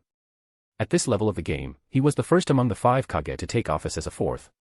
Among the 5 leaders, only he and the 4th Mizukage were newly appointed. Everyone else had been in power for decades, seasoned veterans of the political battlefield. Yet, when Raza compared himself to the Mizukage, the disparity was infuriating. The Mizukage had smoothly ascended to his position and was enjoying relative stability, while Raza had been thrown into a storm of crises the moment he took over. Sometimes, he wished he could restart his life. As Raza fell into momentary introspection, the gathered high-ranking officials quickly scanned the battle reports. The overall situation was grim. Kikyo Mountain would hold for now, but Konoha was steadily ramping up its offensives. The casualties on Sunagekire's side were increasing. Damn Konoha. They think they can just trample over us like this. After months of war, Konoha's strategy was no secret to those paying attention. They had chosen Sunagekure as their primary target, relentlessly hammering them at every turn. Raza observed the expressions around the table. The frustration and anger were palpable. It was time to act. What are our options? He asked. Let's hear them. One council member slammed a fist on the table. We cannot show weakness. We must push back. We can't just hole up in the fortress, we need to seize opportunities to counterattack. I agree. If we keep retreating, we'll only make ourselves an easier target. Konoha's forces are already stretched thin. Reports indicate they've begun deploying reserves and even academy students. If we can blunt their momentum, the tide of war will shift in our favor. Before and after the decision to go to war, Raza had reshuffled the village's leadership, removing those loyal to the previous Kazekage who favored diplomacy with Konoha. He had replaced them with staunchly anti-Konoha officials. These people remained as aggressive as ever. Confidence and determination were valuable traits. However, at this moment, empty bravado was not what Raza needed. Silence. The commanding voice of Elder Chiyo rang through the chamber. As one of the few individuals whose authority had remained unchanged through the political shifts, she commanded respect. An elder of Sunagekure, a legendary kunoichi, and one of the village's most powerful figures, Raza did not dare dismiss her. Since the third Kazekage's era, her influence had only grown stronger. Her words instantly quelled the uproar. Those who had been shouting only moments ago swallowed their words and waited for the discussion to continue. Even the betrayal of her grandson, Sasori of the Red Sand, had not shaken Chiyo's standing in the village. Everyone here holds great responsibility for Sunagekure, she said. Barking won't scare Konoha into surrendering. Chiyo had seen too many battles to be swayed by emotion. She remained pragmatic. Kazekage-sama, please lead the discussion. Understood. Thank you, Elder Chiyo. Raza cleared his thoughts and spoke. As of now, our forces are locked in a prolonged engagement with Konoha at Kikyo Mountain. They continue to reinforce their troops, and we are at a disadvantage. Thanks to our fortified defenses, Konoha will not breach the stronghold easily. However, their offensives are relentless. The commander of our Kikyo Mountain forces predicts that, within 2 months, our numbers will fall below 10,000. He has formally requested reinforcements from the village. Today's meeting will determine whether reinforcements should be sent, how many, and how we will mobilize them. A council member raised a hand. Receiving Raza's nod, he stood and spoke. Reinforcements are necessary. Kazekage-sama, I propose we mobilize our reserve forces. The reserve forces consisted of academy graduates who had yet to pass their genin trials. While they lacked the qualifications to serve in Sunagekire's standing army, they had undergone 6 years of ninja training and possessed the basic skills required for combat. But the question was, could Sunagekure even afford to mobilize them? Fanfic is finished on Patreon, 265 chapters in total. Patreon.com/Jigsaw, for only $4.50, read this entire fanfic. Chapter 153, Chapter 152, Sunagekire's Dilemma. The fourth Kazekage, Raza, raised a hand, signaling the speaker to sit down. That was a well-argued point, but ultimately, it changes nothing. Did this person really think the leadership was unaware of such basic reasoning? Was Sunagekure lacking in reserves? No, that was not the issue. Though Sunagekure had limited habitable land, its population was not particularly small. The real problem lay elsewhere. Unlike some of the other villages, it did not maintain a massive standing army. As a result, Sunagekure had a sizable reserve force. However, anyone with military knowledge understood that deploying troops wasn't as simple as pulling people off the streets and throwing them into battle. At the very least, each soldier needed a uniform, a set of ninja tools, and rations. And that didn't even factor in the continuous supply chain required to sustain a military force or the daily wages paid to shinobi. Reinforcements. Expanding the army. Once again, Sunagekure found itself shackled by a single, relentless issue, money. Raza had posed 3 questions: should they send reinforcements? How many? And how should they go about it? The first question was meaningless. Reinforcements were a necessity. The war had only been going on for a few months, Sunagekure was far from surrendering. The second question depended entirely on the third. The number of reinforcements they could send was dictated by how many more shinobi the village could afford to sustain. And that, in turn, boiled down to one thing: how to fund it all. Money. Again and again, it came back to money. As soon as the dreaded topic resurfaced, many of those who had fervently advocated for war now found themselves lowering their heads in silence. So, does the village have any liquid assets remaining? Sunagakure had never been particularly wealthy. After Raza took office, the surprise attack from Iwagakure had forced the village to spend a fortune on repairs and fortifications. Then, in the following months, they had invested heavily in war supplies from Kirigakure in preparation for the ongoing conflict. And now, there was the cost of maintaining the army and its logistical needs. To make matters worse, with most of the shinobi at war, one of the village's main sources of income, mission commissions, had dwindled to almost nothing. Of course, this was true for all the warring villages. At this stage, the battle had shifted to a contest of financial endurance. Raza didn't know how the other villages were faring, but he was well aware of Sunagakure's dire financial straits. He didn't even need to ask the treasury officials for exact figures. He already had a rough idea in his mind. Given our current financial status, would it be difficult to place another large-scale order with Kirigakure? The finance officer, drenched in sweat, immediately nodded, terrified that Raza might ignore the deficit and expand the army recklessly. Yes, Kazakage-sama. It would be extremely difficult. Then conduct an immediate assessment. Determine the maximum number of additional troops we can afford to equip and sustain, and report the number back to me. Raza was forced to settle for a temporary measure. For now, send as many reinforcements as our budget allows. Come spring, when the daimyo's military funds arrive, we will initiate the second wave of reinforcements. Understood, Kazakage-sama. A wise decision. There's no other choice. It's already December. Based on precedent, the annual military grant from the daimyo should arrive next month. Each month, the Land of Wind's daimyo allocated funds to the village for military expenses, with a substantial lump sum paid in January. For Sunagakure, revenue came from three primary sources: the daimyo's funding, mission commissions, and taxes from the territories under its jurisdiction. Still, why has Konoha been able to mobilize so quickly? Their war preparations should have been even less thorough than ours. Someone voiced their frustration toward Konoha. Comparisons were always painful. And in this case, the contrast was stark. Sunagakure had stretched its budget to the limit just to arm its standing army of over 10,000. Equipping several thousand more reserves seemed impossible.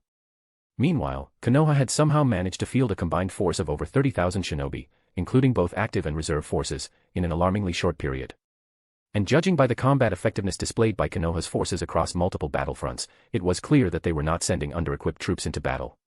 If Konoha had been suffering from supply shortages, yet still managed to achieve such combat efficiency, that would be even more terrifying. It was easier to believe that Konoha had access to ample military resources. So where had Konoha acquired its equipment? The Land of Fire was vast, with fertile plains, but it was not particularly rich in mineral resources. It lacked the capability to produce a large volume of military supplies in such a short time. One of the diplomatic officers spoke up. According to intelligence from Kimogakure, Konoha and Kirigakure have maintained an extremely active maritime trade route over the past several months. Raza closed his eyes for a brief moment. This was no secret. Kirigakure had been selling military supplies, while Konoha had been trading away surplus resources in bulk. The sheer volume of goods being shipped, measured in tons, made it impossible to keep their transactions hidden. It wasn't hard to figure out what Kirigakure had been supplying Konoha. In essence, the very same weapons and equipment Sunagakure had been using had also armed Konoha's forces.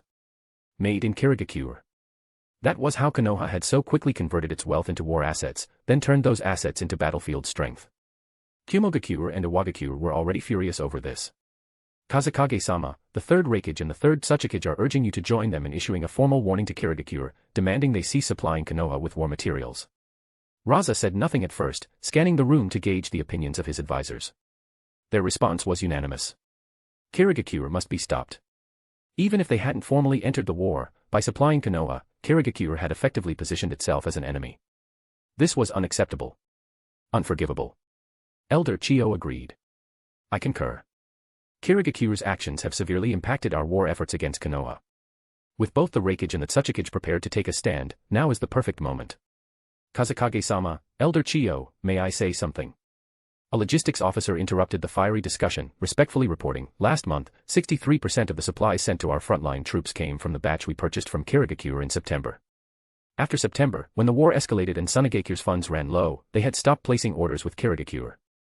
From that point forward, Kirigakure had been filling orders exclusively for Konoha. Sunagakure had been relying on its stockpile ever since. If we sever ties with Kirigakure, our future military supplies. Before he could finish, someone cut him off.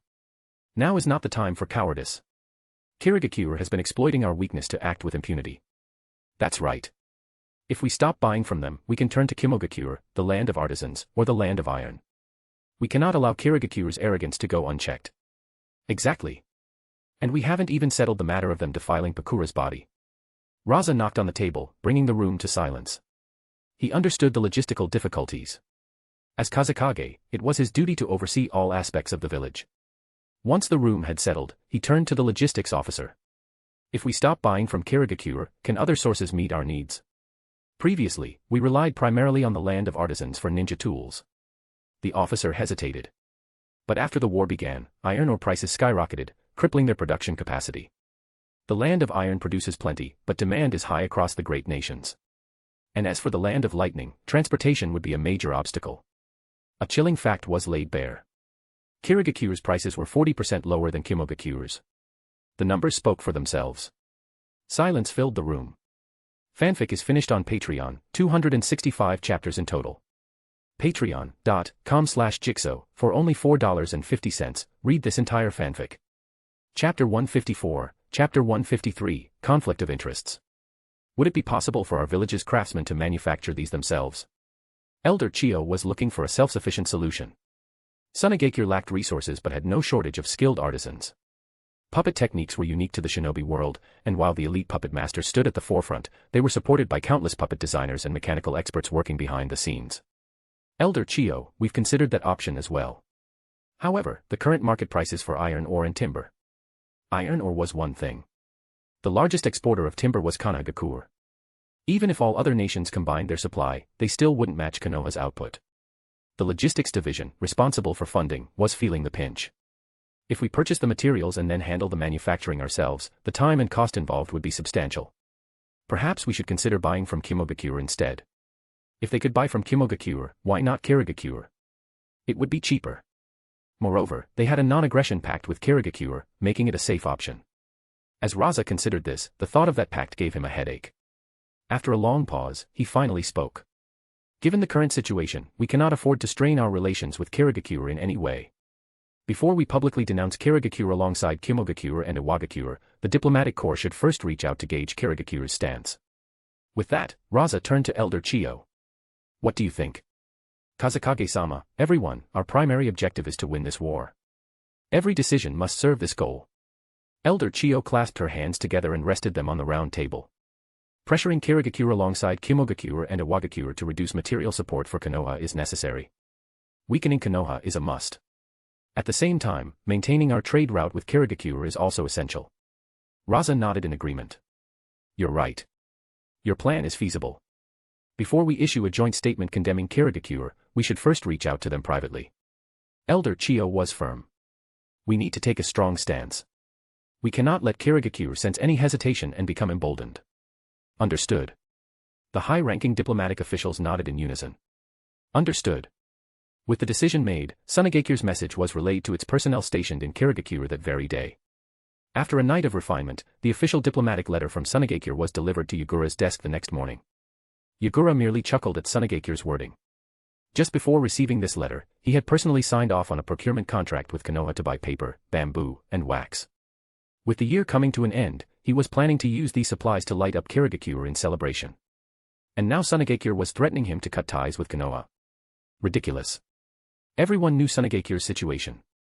There was no need for them to put on an act. Of course, while he mocked them internally and joked about it with his subordinates, Yagura still sent back a formal response. He assured Sunagakure that their friendship wouldn't be affected by minor disputes. You're right, we're wrong. But you see, Konoha is our ally too, and we have many challenges to deal with. In short, we're not changing a thing. Finally, he wished for their eternal friendship. Yagura's response quickly reached the fourth Kazekage. That brat running Kirigakure wants to play both sides and profit from both. Raza scoffed. Elder Chio immediately saw through Yagura's ploy. He's claiming neutrality. He doesn't want war. He wants to be on good terms with everyone. What a noble and virtuous young leader. Let's slap a harmless label on him. Then she sneered. He's just blinded by greed. Raza took a moment longer to process but soon understood as well. The Mizukage was taking advantage of the war to amass wealth from the villages involved, primarily Konoha and Sunagakure. And now that he had the audacity to make this position clear, it meant he was no longer afraid of the repercussions. A fearless young leader. Kazekage-sama, we should coordinate with Kimogakure and Iwagakure to take action against Kirigakure. Now that they were in private, Elder Chiyo no longer needed to maintain any diplomatic pretense. Though she spoke casually, her tone was firm and unwavering. That brat is getting cocky. It's time we teach him a lesson. Agreed. Since Yagura had made his stance clear, wishing to maintain good relations with Sunagakure while profiting from them, Raza made his decision. Kirigakure must suffer consequences. On a practical level, Kirigakure was supplying weapons that were killing shinobi from the three great villages and aiding Konoha's war effort. On a personal level, compared to Raza's struggles, the Fourth Mizukage's meteoric rise seemed almost unfairly smooth. Send word to the Rakage and Tsuchikage. Before long, a joint diplomatic statement from the three great villages landed on Yagura's desk. Yagura skimmed the documents, then tossed them aside. Reject them outright. There were some matters he could compromise on to avoid unnecessary attention. But this? No. Allowing foreign powers to interfere in his nation's affairs? Who did they think they were? Kirigakure's diplomatic envoy delivered his response, which infuriated the three Kage. That brat really thinks he can push us around. Swift discussions between the three villages led to a decision: they would take action against Kirigakure. Given the geography, only Kimogakure had the ability to disrupt the trade routes between Konoha and Kirigakure. Coincidentally, Kimogakure also possessed the greatest remaining military strength among the three villages. Under the Third Rakage orders, over 100 Kimogakure shinobi set out on a covert mission, moving toward the sea between the Land of Fire and the Land of Water. A fleet of Konoha supply ships was sailing across those waters. Unfortunately for them, they were intercepted by Kimogakure's forces as soon as they entered the contested area. 20 Kimogakure shinobi split into 5 teams and swiftly boarded the ships. The terrified sailors shouted, "Why you? Who are you?" One of the Kimogakure shinobi smirked, resting his blade against his shoulder. Take a good look. The sailors recognized the headbands. Kimogakure shinobi. Bingo. The shinobi grinned. Now, stop the ships. Immediately. Whoosh. A dark figure landed on the deck, shielding the sailors. Recognizing their opponent, the Kimogakure shinobi's expression darkened. Kirigakure shinobi. Haku's breath misted in the cold air as he formed an ice spear in his hand. These ships are carrying our supplies. Please don't create unnecessary conflicts. Dozens of dark figures suddenly emerged from the main ship and dispersed across the decks. More Kirigakure shinobi had arrived. And they outnumbered the Kimogakure forces. The Kimogakure shinobi clenched their teeth. They hadn't expected Kirigakure to go so far as to assign shinobi to protect their shipments. Fanfic is finished on Patreon, 265 chapters in total. Patreon.com/Jigsaw, for only $4.50, read this entire fanfic. Chapter 155, Chapter 154, The Konoha Envoy. Kumo's first wave of attacks against them had largely failed. Yawning lazily, Yagura twirled a pen between his fingers and chuckled with the others. We should thank the Kazekage for giving us a heads-up in advance. Of course, that heads-up wasn't something the fourth Kazekage had willingly offered, but that didn't stop Yagura from feeling genuinely grateful toward Raza. From the moment Raza secretly sent over a document to the public declaration of the three villages' joint threat, only a few days had passed. And those few days were more than enough for Yagura and his people to prepare a contingency plan. There weren't many shinobi in Kirigakure, especially if you excluded those like Kisame and Amuri, who were constantly out on missions. But even so, they could still mobilize a few hundred ninja for rapid response. Predicting the actions of the three major villages, Kirigakure had assigned shinobi to escort every merchant vessel carrying goods, with additional mobile units patrolling the surrounding waters. This left the three villages even more frustrated, but there wasn't much they could do. Setting aside the ongoing war that stretched their forces thin, there was also the simple fact that Kirigakure was isolated across the sea. That vast expanse of open water acted as a natural barrier, making it incredibly difficult for them to retaliate. Yagura felt untouchable because, well, he was untouchable. He absolutely loved seeing their indignant faces, knowing full well they couldn't do a thing about it. Ahem. Mate Terumi nudged Yagura, giving him a pointed look. Control your expressions. His grin was getting out of hand. His mouth was practically reaching the heavens. They all knew he was pleased with himself, but could he at least maintain some decorum? Yagura quickly adjusted his expression before looking up to meet the knowing, amused gazes of those around him. Keeping his face neutral, he cleared his throat. All right, let's get down to business. Resting his cheek on one hand, he decided to start the meeting on a positive note. First, a commendation, Yuki Tsuya completed his mission excellently. I'd like to give him special recognition. Sister Murasaki, please pass along my appreciation when you return. Yuki Murasaki, who had personally recommended Tsuya, smiled and nodded. Of course. And it wasn't just Yuki. Now that he'd been in power for a few months, the major clans had gotten a better understanding of their new leader's temperament. Compared to the previous Mizukage, he was an undeniable improvement. He came from the same social standing as them and had the competence to match his position. No one could find fault with that. After a brief period of adaptation, the major clans now fully cooperated with Yagura's leadership. Their shinobi had stepped up to bolster Kirigakure's military presence, allowing Yagura to feel like he was basking in a sweet honey jar. Tapping his fingers against the reports in front of him, Yagura summarized. Kumo's attacks targeted our shipping lanes, but thanks to our preparations, all major merchant fleets safely reached their destinations. However, smaller fleets did suffer attacks. Their cargo was either stolen or destroyed on the spot. We've taken some losses. He flipped through the documents and pulled out a report from Konoha. It was from a few days ago. After the three villages issued their diplomatic notice in the Ninja World's shared information network, Konoha had privately reached out to Kirigakure, essentially asking, "What do we do now?" Kirigakure responded by sending over their emergency contingency plan. That plan was simple: in the short term, neutral Kirigakure shinobi would escort all shipping vessels. Any losses would be covered by the sender. Konoha wouldn't have to provide manpower, and their fleets would be protected. Losses would be shared on a 50-50 basis. It was a fair deal, and in fact, it even leaned in Konoha's favor. Unsurprisingly, Konoha's leaders approved it swiftly, allowing Kirigakure shinobi to board their ships and escort the cargo. Fortunately, Kumo has shown some restraint. They didn't attack our ships, they only targeted those flying Konoha's flag. Which meant all the losses fell on Konoha. Yagura was quite pleased with this outcome. But this was just the first move. His tone turned serious. This was only a warning. Neither the Third Tsuchikage nor the Third Rakage were the type to swallow a loss without retaliation. Especially not from someone they considered a junior. Their pride wouldn't allow it. Now that Yagura had made it clear he wouldn't back down, they would definitely come back for a second and third attempt. Military Affairs Department, keep a reserve force on standby. We must ensure that no ships under our protection suffer any losses. Also, open further discussions with Konoha. This time, we can bear some losses since it's an emergency measure, but going forward. One of the village elders observed Yagura handling the matter with increasing ease and nodded in approval. Knock, knock. Yagura looked toward the door.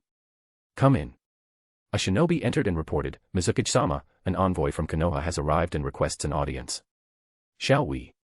What a coincidence. We were just talking about them. Yagura immediately perked up. Don't make them wait outside. Bring them in. They're honored guests.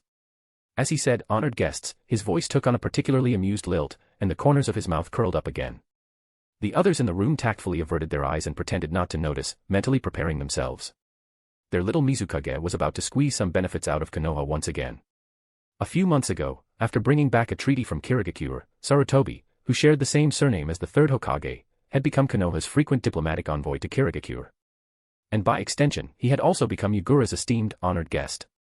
Thanks to Kirigakure's intervention, Konoha had managed to stabilize its battlefronts across various war zones. The relationship between the two villages had skyrocketed.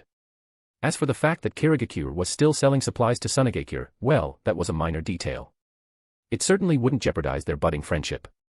Repeatedly traveling far from his warm homeland, enduring the damp and chilly climate of the Land of Water, Sarutobi remained diligent and without complaint. Invited inside, he respectfully greeted those present. Mizukage-sama, elder. Yagura leaned back, playfully eyeing him. Sarutobi-san, you seem to be in good spirits. With his goat-like face, the olderman chuckled. Ah, all thanks to you. While Konoha had taken some losses from Kumo's raid, they were minimal. Had it not been for Kirigakure's assistance, they would have suffered complete financial devastation. From the Hokage down to the business leaders and merchants involved in the supply chain, everyone was grateful. Everyone, except one man. His name was Shimura Danzo. Yagura wasn't sure about Konoha's internal power struggles, but the fact that he was still dealing with Sarutobi meant that, overall, Konoha's stance toward Kirigakure remained positive. No need to be so polite. Both Kirigakure and Konoha were victims of Kumo's actions. Considering your urgent situation, as an ally, we naturally extended our help. It was nothing. Sarutobi nodded. Hokage-sama asked me to convey his gratitude. Don't just thank me, show me the money. Yagura smiled pleasantly. Given these past few days, I'm sure the wise Hokage has made all necessary preparations. Now, let's discuss how we'll work together to crush Kumo's schemes. The atmosphere suddenly shifted from cordial pleasantries to serious business. Sarutobi's smile stiffened slightly. Mizukage-sama, about that. Hey everyone. I recently found a really good fanfic called Starting from One Piece with the Rinnegan. You can also find it on my web novel profile. It's about a character with the Rinnegan who ends up in the One Piece world. He's not some overpowered guy crushing Yonko on day one, but he's definitely not weak either. He's strong enough to survive and grow, which gives the story a nice balance. I'd say the pacing is smooth, easy to read, and packed with action.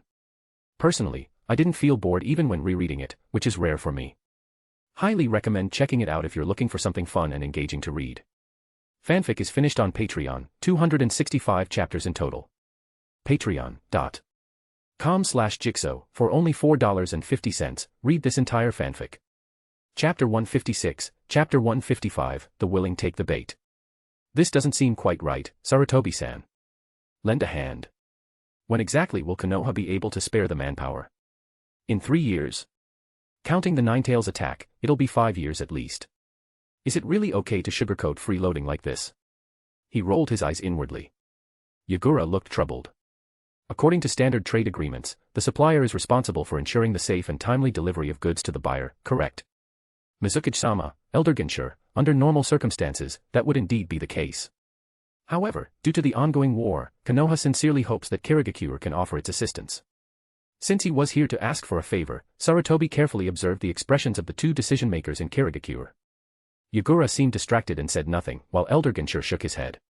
In Kirigakure, deploying shinobi was ultimately up to the Mizukage. Since he was frequently assigned to Kirigakure, Sarutobi was well aware of their political structure. The one he needed to persuade was Mizukage Yagura. And this one was both easy and difficult to deal with. So young, yet so cunning. Sarutobi-san, you know Kirigakure isn't at war, but we aren't exactly sitting around doing nothing either. Yagura interrupted his thoughts. Sarutobi quickly acknowledged and waited for Yagura to state his stance. A one-time emergency deployment is fine. But if you expect us to continuously commit a team of shinobi, then Kirigakure will be the one suffering losses. As the Mizukage, I cannot make such a decision lightly. Yagura twirled a pen in his fingers lazily, his tone flat, almost disinterested. However, Sarutobi-san, if we don't help you, and Konoha's ships get intercepted by the Kumo shinobi, that would be a loss for both of us. In truth, Yagura disliked the idea of being taken advantage of by Konoha, but he loathed the idea of Kumo getting free loot even more. Every piece of Kirigakure's infrastructure, every business venture, every investment had just started taking root. Resources had been poured into construction materials, pastures leased to investors, and even technological industries in their infancy were demanding significant funds. A Mizukage must provide for his people. If Kumo plundered these goods and profited, what would Kirigakure be left with? How would they sustain their growth? Of course, this particular concern couldn't be shared with Konoha, or any other village. From the moment Sarutobi disembarked, he had been under the watchful eye of Kirigakure's Anbu. They escorted him from the docks to the inn designated for foreign envoys, ensuring a level of surveillance so thorough that he had no privacy whatsoever. Yes, you are right. Difficult to decide. Hesitant. Sarutobi could read that expression on Yagura's face. Whether real or feigned, the fact that Yagura let him see this hesitation meant there was room for negotiation. They were open to discussion. Suppressing his excitement, Sarutobi's mind worked quickly. Mizukage-sama, please rest assured. As an ally, Konoha would never allow Kirigakure to suffer a loss. Hook, line, and sinker. Yagura signaled to his diplomatic team to take over. A guest from afar. If you've come, you might as well stay. His job was done. From here on, the specifics would be handled by the professionals.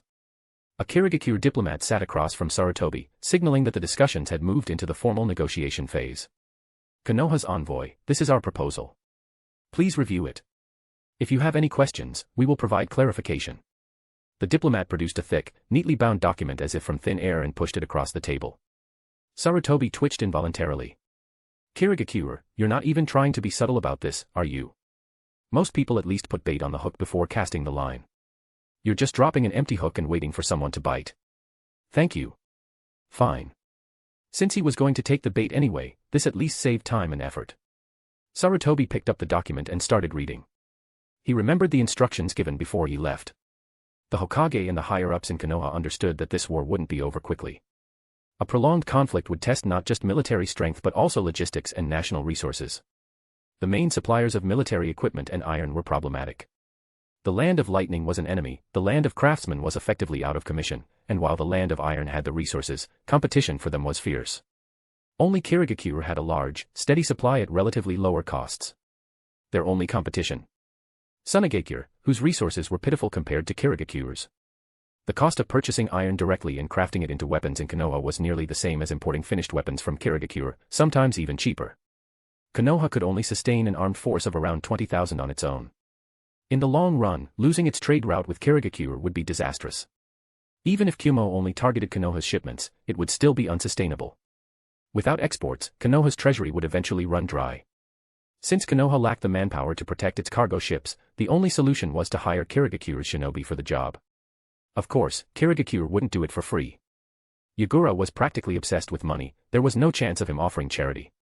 Hiruzen Sarutobi had made it clear, Konoha was willing to pay commission fees and hiring costs.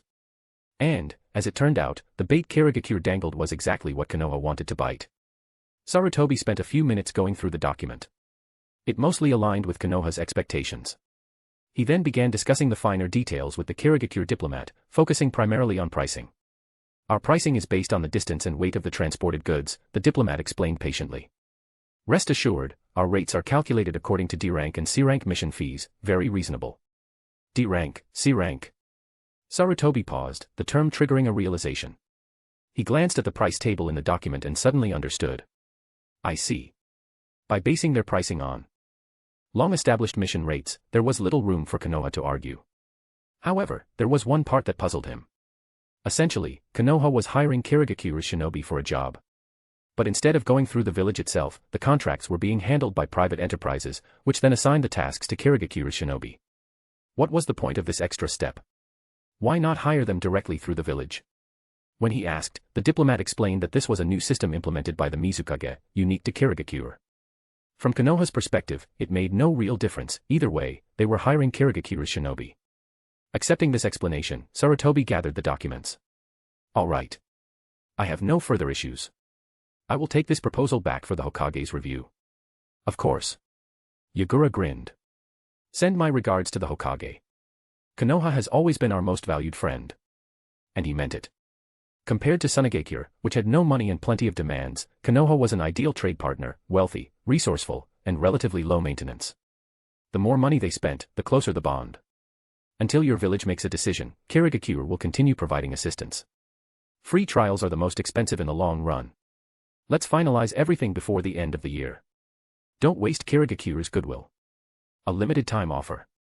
Sarutobi was elated. Absolutely. From Konoha's perspective, Mizukage Yagura was now their best ally. Yagura hopped down from his chair and extended a hand, flashing a toothy grin. Pleasure doing business with you, friend. Fanfic is finished on Patreon, 265 chapters in total. Patreon.com/Jigsaw, for only $4.50, read this entire fanfic. Chapter 157, Chapter 156, Year's End. After bidding farewell to Sarutobi, the diplomatic envoy from Kirigakure, Yagura grinned brightly. All right. Our first major client is lined up. Elder, everything running smoothly. Everything has been operating normally since its inception, replied Elder Ginshur, who was overseeing the project. We've already started redirecting some D-rank missions from the military department. The workforce consists of this year's reserve ninja graduates and retired shinobi, more than enough hands to go around. Great. I trust your management. This seemingly minor detail, overlooked by Sarutobi, was actually the crux of Yagura and Elder Ginshur's plans. With Konohagakure's official channels now open to them, the entire Fire Country market lay before them like an oversized, half-clothed behemoth. All they had to do was slip in, grow their influence quietly, and by the time Konoha finished its wars and caught on, it would be too late to stop them. Taking on local commissions from the Fire Country meant the majority of their workforce would inevitably consist of Konoha's own shinobi and civilians. There was no way Konoha could afford to cut off its own people's livelihoods, the public outcry alone would drown them. Everything within Kirigakure was progressing smoothly. Externally, the bonds with Konoha were more or less secured. The only real concern left was Kimogakure. But they were far away, across mountains and seas. Would the third Rakage really go out of his way to cause trouble? Hard to say. It all depended on his next move. Today's the 20th, right? Yagura counted on his fingers. Almost New Year's. Among the recent shipments from Konoha were paper, bamboo, and wax, materials he had personally requested for purchase. Thinking of this, Yagura's eyes gleamed as he turned to the resources department. His gaze was unmistakable. The personnel in charge quickly nodded. The shipment is arriving today. Once it reaches the village, I'll have the staff prioritize the inventory check. Good, good. Let me know once it's done, I'll bring some craftsmen over. What was he planning now? Everyone exchanged glances, intrigued by Yagura's latest scheme. The waterway connecting Kirigakure to the western coast of the Land of Water was still under construction, so shipping via that route wasn't an option yet. Fortunately, the overland transport from the docks encountered no issues, and Yagura didn't have to wait long. As soon as the supplies were confirmed to have arrived in the village, the resources department immediately reported to him. Yagura tossed aside his paperwork without hesitation. Go. Everyone who's free, follow me to the warehouse. At a time like this, even those who were busy made themselves available. They had to see what their young Mizukage was up to this time. The officials in the Mizukage office, who had already spent the day distracted like restless schoolchildren awaiting a field trip, eagerly dropped their tasks and followed Yagura. His requested materials were no secret, word had already spread through the village. But when asked about their purpose, Yagura had kept it a mystery, fueling everyone's curiosity even further. Upon reaching the grand warehouse within Kirigakure, they found that the resources department had already prioritized checking and storing Yagura's shipment. By the time he and his entourage arrived, the process was nearly complete. One of the staff members approached him. Mizukage-sama, please sign the requisition form over here. Oh, all right. As Mizukage, he had to follow the proper procedures. After filling out the necessary paperwork, Yagura requested enough materials for about 10 people. Once the inventory check was complete, he'd be able to collect them. While waiting, he gathered a group of craftsmen he had brought along. All right, masters, listen carefully to what I need you to do. Seeing his serious demeanor, the artisans instinctively straightened up. Understood. Words alone weren't enough. Yagura gestured animatedly as he explained. Carve the bamboo into a frame, cover it with fire-resistant paper, and leave the bottom hollow. There needs to be a wire base to hold a candle. When the candle is lit, the heat will lift the lantern into the sky. Oh, he wanted a flying lantern. Everyone present understood the basic physics behind it without needing an explanation. Yagura carefully described the structure of the lantern he envisioned, and the skilled craftsman quickly grasped the concept. Designing a functional version of his idea was child's play for them. Half an hour later, the warehouse staff confirmed the materials were properly stored and released Yagura's requested amount. He took enough for about 5 lanterns. Other necessary materials, like wire and alcohol, were already stocked in the warehouse. The craftsman, having quickly sketched out a design during the waiting period, immediately got to work. With skilled hands, the 4 artisans swiftly turned raw materials into delicate flying lanterns. Even though it was their first time making them, they completed the task with ease. Amazing. Yagura couldn't help but admire their craftsmanship. No matter how many times he witnessed it, he always felt that his hands and those of craftsmen belonged to entirely different worlds. Holding the finished lanterns, the artisans beamed at the rare, direct praise from their Mizukage. Yagura carefully reached out. May I hold one? Of course, Mizukage-sama, one of the craftsmen said enthusiastically. Thank you. Yagura took the lantern, turning to the crowd with an almost childlike glee, as if he had crafted it himself. Don't smile like you actually made that lantern yourself, Zabuza teased mercilessly. So, Yagura, what exactly are these for? Mangetsu chimed in, yeah, you gathered so many people and got what you wanted, time to reveal the big secret. Yagura smirked. You're curious, huh? Mangetsu gave him a sidelong glance. A little. If you're curious, just say so. Why act tough? Yagura chuckled, glancing at the gathered crowd. He knew he had kept them in suspense long enough. These lanterns, he finally revealed, are for a new tradition I want to establish in Kirigakure, a New Year's festival. Ever since arriving in this world, Yagura had introduced small traditions to his clan, the Karatachi. Each New Year's, they would greet one another with warm wishes. He sat on a nearby stone ledge and gestured for everyone to gather around. Masters, let everyone take a look at the lanterns. With today's centerpiece in his hands, Yagura pondered how best to explain it. Kirigakure was a place of cold detachment. Not just among shinobi, but even among civilians. So, he began telling a story. A long time ago, before there was a land of water, before the great nations existed, the people of this island released lanterns into the sky, guiding warriors home with their glow. As time passed, this practice evolved into a festival. On the first full moon of the new year, families would release lanterns, carrying their hopes and dreams.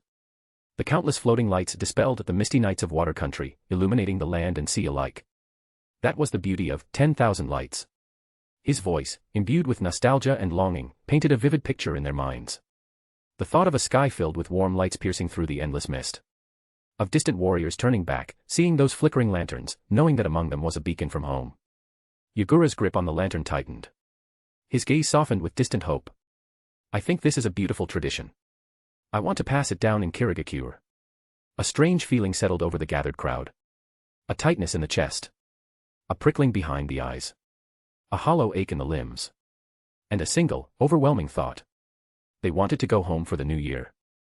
Fanfic is finished on Patreon, 265 chapters in total. Patreon.com/Jigsaw, for only $4.50, read this entire fanfic. Chapter 158, Chapter 157, A Festival While War Rages Across the Shore. What do you all think? Yagura's voice pulled everyone back to reality. Some of the crowd, feeling an inexplicable itch brush across their faces, took a step back, squeezing out of the gathering to stand off to the side. Elder Ginshur licked his dry lips before speaking, and what will the festival be called? Yagura ran a hand over the lantern he was holding, nodding at the positive response. This lantern is called a Kongming lantern, but you can also call it a sky lantern. As for the festival, it shall be called the Sea Lantern Festival. The land of water was, after all, a nation of ports. Across the vast sky and sea, people could release their sky lanterns, sending them towards distant loved ones. As the lanterns floated into the night, they illuminated the darkness like a rising moon, bridging the gap between those separated by the ocean, allowing them to share in its glow together. Kongming Lantern. Sea Lantern Festival. Elder Ginshur murmured, lowering his head in thought. A senior shinobi of Kirigakure spoke in admiration, a fine name. Yagura gathered the materials for the lanterns and approached the group of craftsmen. With the eager curiosity of a child, he humbly asked. Masters, could you teach me how to make one? If anyone had been most moved by the beautiful vision Yagura had just described, it wasn't the people of Kirigakure, who lived and worked in their homeland. It was the craftsmen of the land of artisans, who now lived in a foreign land. Thinking of their families, friends, and clansmen still back home, these middle-aged men, 40 to 50 years old, felt their eyes sting. The delicate lanterns in their hands suddenly seemed unbearably heavy. Hearing the young Mizukage say he liked the idea and wanted to learn, the master craftsmen wiped their eyes and broke into genuine smiles. They turned back, rolled up their sleeves, and prepared to demonstrate their expertise. But wait, hold on. Why were they all rolling up their sleeves at the same time? Who even said they were all needed? There was only one student, yet 4 teachers. Of course. It's simple. A mere lantern. I'll teach you, no problem. The lantern you were holding just now. I made that. Nonsense. Anyone can make a lantern. I can make one bigger and fly it higher. Your nose is running, go wipe it first. The craftsmen practically shoved each other aside, scrambling for the honor of teaching the Mizukage. They nearly broke out into a scuffle right at the warehouse entrance. The younger onlookers clenched their fists in excitement. Though the craftsmen were too busy arguing to notice, they, too, had been deeply moved by Yagura's words. And since their Mizukage was taking the lead, they weren't about to be left behind, they wanted to learn as well. The older officials, more experienced in the ways of politics, saw an even bigger picture. From Yagura's description alone, they understood that if the Sea Lantern Festival were to become a tradition, it could wield tremendous influence. Especially in Kirigakure, where warmth and camaraderie were in short supply, and cohesion was lacking. Kirigakure's people needed this. Even in a shinobi village where military strength was paramount, a unified force, a people and their warriors standing together, was far stronger than a fractured community. Since their Mizukage was setting an example, it was only natural for them, as high-ranking officials, to follow suit and lead by example. The Minister of Resources was the first to move. He immediately approached the warehouse clerk and began filling out a materials requisition form. Miss, the materials Lord Mizukage requested, give me a set first. The warehouse clerk, a sentimental young woman, had been listening in the whole time. She was so caught up in the moment that she barely registered the minister's words before snapping back to reality. Ah. Right, she stammered, flipping to a new page in the logbook and pushing it toward him. Here you go. The minister quickly scanned the number Yagura had written down, then multiplied it by 4, filling in a request for 20 sets of materials. Handing the form back, he instructed, process it immediately. The warehouse staff wasted no time, tearing off the request slip and springing into action. Yes, sir. Please wait a moment. Hold on, miss, one more thing. The Minister of Resources called after her. Bring everyone from the warehouse out here. Huh. Yagura stopped him, chuckling helplessly. We only have 4 masters teaching. If we bring too many people, they won't be able to handle it. The craftsmen immediately nodded in agreement, fixing sharp glares on the minister. Teaching the young Mizukage. They were happy to oblige. Teaching everyone else. Not interested. Fine, fine. Even without summoning the entire warehouse staff, the spectacle of the Mizukage, elders, and over a dozen department heads gathered outside the warehouse was enough to draw attention. Once they received the materials, chairs, and tools, each master craftsman ended up with about 5 apprentices. Kirigakure's top officials sat awkwardly on the ground, fumbling through the delicate process of crafting sky lanterns under their instructor's watchful eyes. Accustomed to handling national affairs, they now found themselves struggling with this hands-on task, their clumsy efforts earning them no shortage of embarrassment. Winter days were short, and the sun set early, dimming the light. By the time evening approached, not a single one of them had successfully completed a lantern. Meanwhile, the craftsmen, despite taking time to teach, still worked at a brisk pace, producing a finished lantern every 30 minutes with ease. By the end, all 20 lanterns were made solely by the masters. Yet, Yagura was satisfied. If nothing else, it proved he wasn't alone in his lack of skill. If they were bad at it, they just needed more practice. All right, clean up and call it a day. We'll continue tomorrow. The group breathed a collective sigh of relief, though some were reluctant to stop. A few stubborn ones refused to admit defeat, determined to keep trying. The sky isn't completely dark yet. We can still play a little. Yagura picked up one of the lanterns, carefully opening it before stepping forward. Under the full moon, he held it high. Here, someone light it. I remember you know fire release. Mangetsu scoffed at his friend's casual reliance on him. Do you have to be this practiced at asking for favors? Still, he snapped his fingers, producing a small flame at his fingertip and lighting the candle at the lantern's base. I almost forgot I could do this. Zabuza, quick on the uptake, grabbed a lantern of his own, grinning. The more, the merrier. Yagura gave him an approving nod, ignoring Mangetsu's quiet grumbling. He tilted his chin, signaling the others to follow suit. As the only one present with fire release, Mangetsu had become the sole, capable one. The flames within the lanterns flickered to life, their warm, orange glow radiating hope. As the heated air filled the lanterns, they began to rise. Yagura let go, and the first lantern ascended, marking the beginning of the night spectacle. One by one, 20 sky lanterns floated into the darkening sky, illuminating the night in their small corner of the world. The next morning, Yagura arrived at his office right on time, only to be met with a group of expectant eyes. Yo, good morning. After finalizing their decision the previous night, Yagura wasted no time getting to business. Alright, let's get to it. Aside from urgent matters, everyone else, let's discuss how we'll establish Kirigakure's Sea Lantern Festival. Those with pressing work buried themselves in their tasks, while the rest eagerly took their seats, ready for the meeting. But as Yagura opened his mouth to speak, he hesitated. Wait a second. Which department handles cultural affairs? Silence. Kirigakure never had festivals before. The entire shinobi world didn't celebrate the New Year. New Year's Eve was just another night, with people simply noting the passing of another year before continuing on with their lives. Likewise, there were no other holidays. Yagura had been Mizukage for months, yet he had no idea which department was responsible for this. Everyone exchanged glances, raising their eyebrows and nudging each other. Nobody was certain who was in charge of cultural matters. Finally, Elder Genscher spoke. As a matter of fact, we do have a Ministry of Culture. Yagura, shocked. Kirigakure actually has a Ministry of Culture. Everyone else, even more shocked. Wait, we have colleagues in that department. Fanfic is finished on Patreon, 265 chapters in total. Patreon.com/Jigsaw, for only $4.50, read this entire fanfic. Chapter 159, Chapter 158, Preparations. After a brief pause, the elderly steward of Kirigakure changed the topic. However, this department doesn't have many members. Of course not, it's basically a retirement post with little to no actual work. Things have been busy these past few months. I don't remember exactly, but I believe their personnel were temporarily reassigned for something. Busy, because Yagura had ascended to power and was implementing major reforms. As for who and why, Ao and Yuki Murasaki, Yagura's 2 aides, immediately began investigating. It didn't take long to find out. The Central Cultural Department of the Mizukage building had only 3 members. And they had been temporarily assigned to handle Yagura's public relations and propaganda efforts. Yagura understood immediately.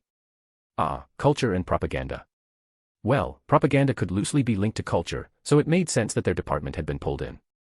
Having pinpointed the personnel needed, Yagura immediately ordered the Anbu to bring them in for a meeting. When the 3 members of the cultural department arrived, they found themselves under the scrutinizing gazes of everyone present. They were usually so inconspicuous that they might as well be invisible within the bureaucracy. This was their first time experiencing such an imposing scene. Not only were the heads of over a dozen departments present, but even the elder Ginchur and the Mizukage himself. The three young staffers straightened their backs, while their hearts nearly stopped in shock. Once they were seated, the situation was explained to them. A finished sky lantern was placed on the table before them. Elder Ginchur poured tea and offered it to them. Here, have some tea.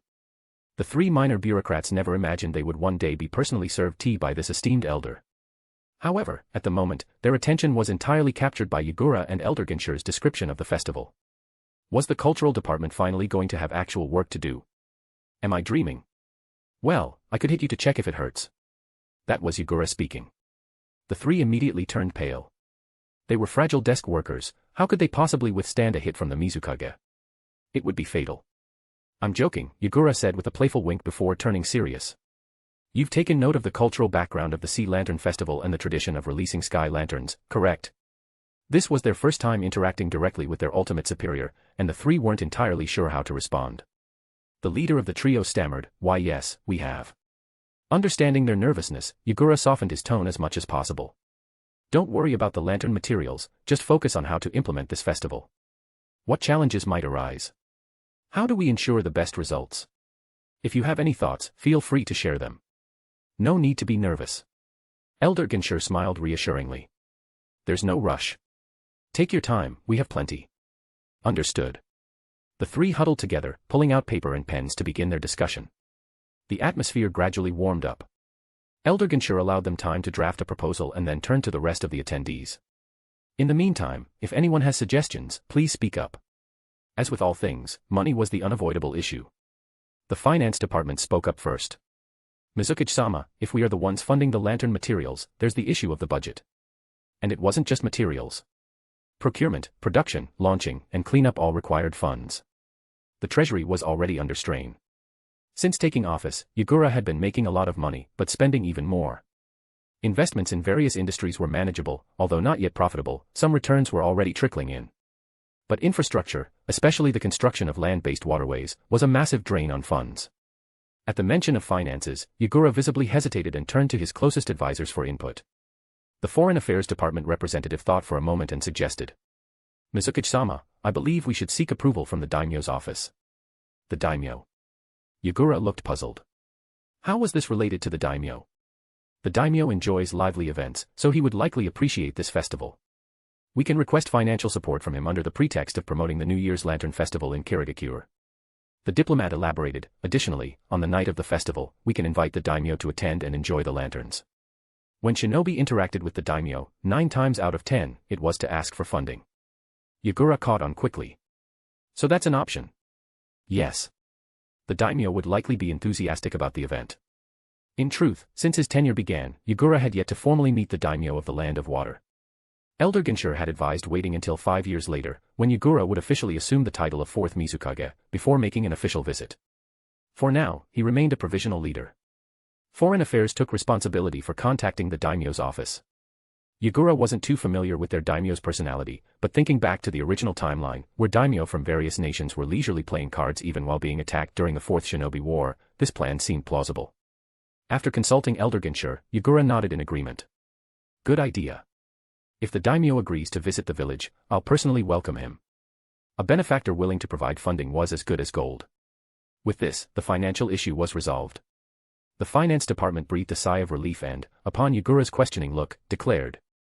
We will accompany the Foreign Affairs Department to negotiate with the daimyo's office and secure the highest possible funding. Mizukage-sama. The finance team raised another concern. Elder Ginchur deemed it necessary to warn Yagura, the financial strain is heavy, and the administrative system is also operating at full capacity. Non-essential matters should be put on hold. Some issues, if left unspoken, might build up over time, eventually leading to discontent. Elder Ginchur, always looking ahead, pointed out a hidden problem beneath their current sense of unity. Upon hearing this, the attendees finally realized. Yes, they had been under quite a lot of pressure lately. Seeing their reactions, Yagura leaned back in his seat with a touch of guilt. Had he, unknowingly, become the kind of overworking leader he once despised? Looking back, had he assigned too much work since taking office? All right, I was too hasty, he admitted with a long exhale. I'll be more mindful moving forward. It's good that you're passionate. Your decisions have been right so far, you've done better than us old folks. Elder Genshur genuinely praised him. The year is almost over. With this Sea Lantern Festival you've proposed, let's allow everyone to have a proper New Year's celebration and conclude the year on a high note. Yagura nodded. Understood. The festival doesn't need to be too large-scale. Since it's the first year, Kirigakure's people will need time to accept and integrate it into their traditions. Elder Genshur looked toward the 3 cultural department members. Pushing too hard could backfire. Culture isn't something you can force-feed, it needs time to take root. The cultural department members had already entered work mode. During their discussion, they had drafted a rough plan. The bespectacled young woman leading the group nervously acknowledged the advice and quickly revised the relevant sections. Elder Genshur, having given his input, left the stage to them. Fanfic is finished on Patreon, 265 chapters in total. Patreon.com/Jigsaw, for only $4.50, read this entire fanfic. Chapter 160, Chapter 159, New Year's Celebration. Using a folder to shield herself from prying eyes, the young woman from the cultural department found herself drawn in by Yagura's smile. Taking a deep breath, she began presenting their concerns and strategies for the Sea Lantern Festival. First of all, the biggest challenge in promoting this festival is, as Elder Sama just mentioned, because this is the first official cultural festival in Kirigakure's history, the villagers lack a sense of identity with it. People will need time to accept and embrace it. Adjusting her glasses, she gradually gained confidence as she continued. To make the villagers enjoy and recognize this festival as an annual tradition of Kirigakure, the most important goal is to foster a sense of participation and belonging. Under the attentive gazes of those around her, the emotions in her eyes behind the lenses became more composed and focused. That concludes our analysis of the challenges and core objectives. Now, here are the execution plans we've devised. After an entire day of intense meetings and discussions, the preliminary plans for the Sea Lantern Festival were finalized. It was time for dinner. Yagura grabbed a tray and lined up in the cafeteria. When it was his turn, he placed his tray on the counter. Once it was filled with food, he accepted it with a polite thank you and turned to the cafeteria supervisor, an older woman. "Auntie, could you ask everyone to wait for a little while after work? I'd like to hold a short meeting." The cafeteria supervisor was caught off guard. She never expected that Yagura would personally need their help. Overwhelmed with excitement, she quickly nodded. Oh. Of course. Got it. Say what you will about others in Kirigakure. To the cafeteria staff, this boy, who was both adorable and had provided them with stable jobs, was the greatest Mizukage in history. After dinner, once everyone had finished eating, the cafeteria staff swiftly cleaned up after receiving the supervisor's notice. To prevent them from getting too worked up, Yagura waited outside. Still, even from out here, he could hear the bustling energy inside. The cultural department's young woman, the minister, was present as well, standing at a distance, likely afraid that getting any closer might cause her heart to explode. Mangetsu, scrutinizing his childhood friend's annoyingly smug face, had to admit, albeit begrudgingly. "You really are a lady killer. Are you planning to charm women from 8 to 80? Beyond the girl's line of sight, Yagura lifted his palm, where arcs of electricity crackled ominously. "Has it been too long since we last sparred? Feeling itchy? You wouldn't dare."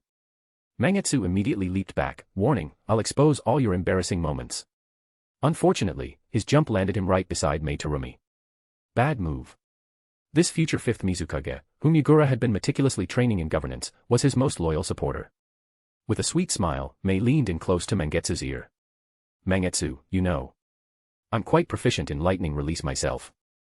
Mangetsu wanted to cry but had no tears. He turned desperately to Zabuza for help, only to find the latter standing with hands in his pockets, gazing up at the sky. Too stupid. He refused to acknowledge knowing this fool. "If you can master the hydrification technique, you won't have to fear lightning release anymore," Yagura advised sincerely. "You should aim to be like the second Mizukage, Hozuki Gungetsu." Easier said than done. "It's not that simple," Mangetsu grumbled, frustrated by his own shortcomings. "Even my father, let alone Chirin-san, never fully." His voice trailed off. Yagura caught the shift in his friend's emotions. "Chirin? You mean Hozuki Chirin?" "Yeah." Mangetsu met Yagura's puzzled violet gaze. "Ah, I never told you. While you were away from the village, Chirin-sensei returned to the Hozuki clan and later became my mentor." "What?" Yagura was genuinely taken aback. But now, Hozuki Chirin, along with the other 7 ninja swordsmen, had perished at the hands of Might Dewey. After a long silence, Yagura averted his gaze.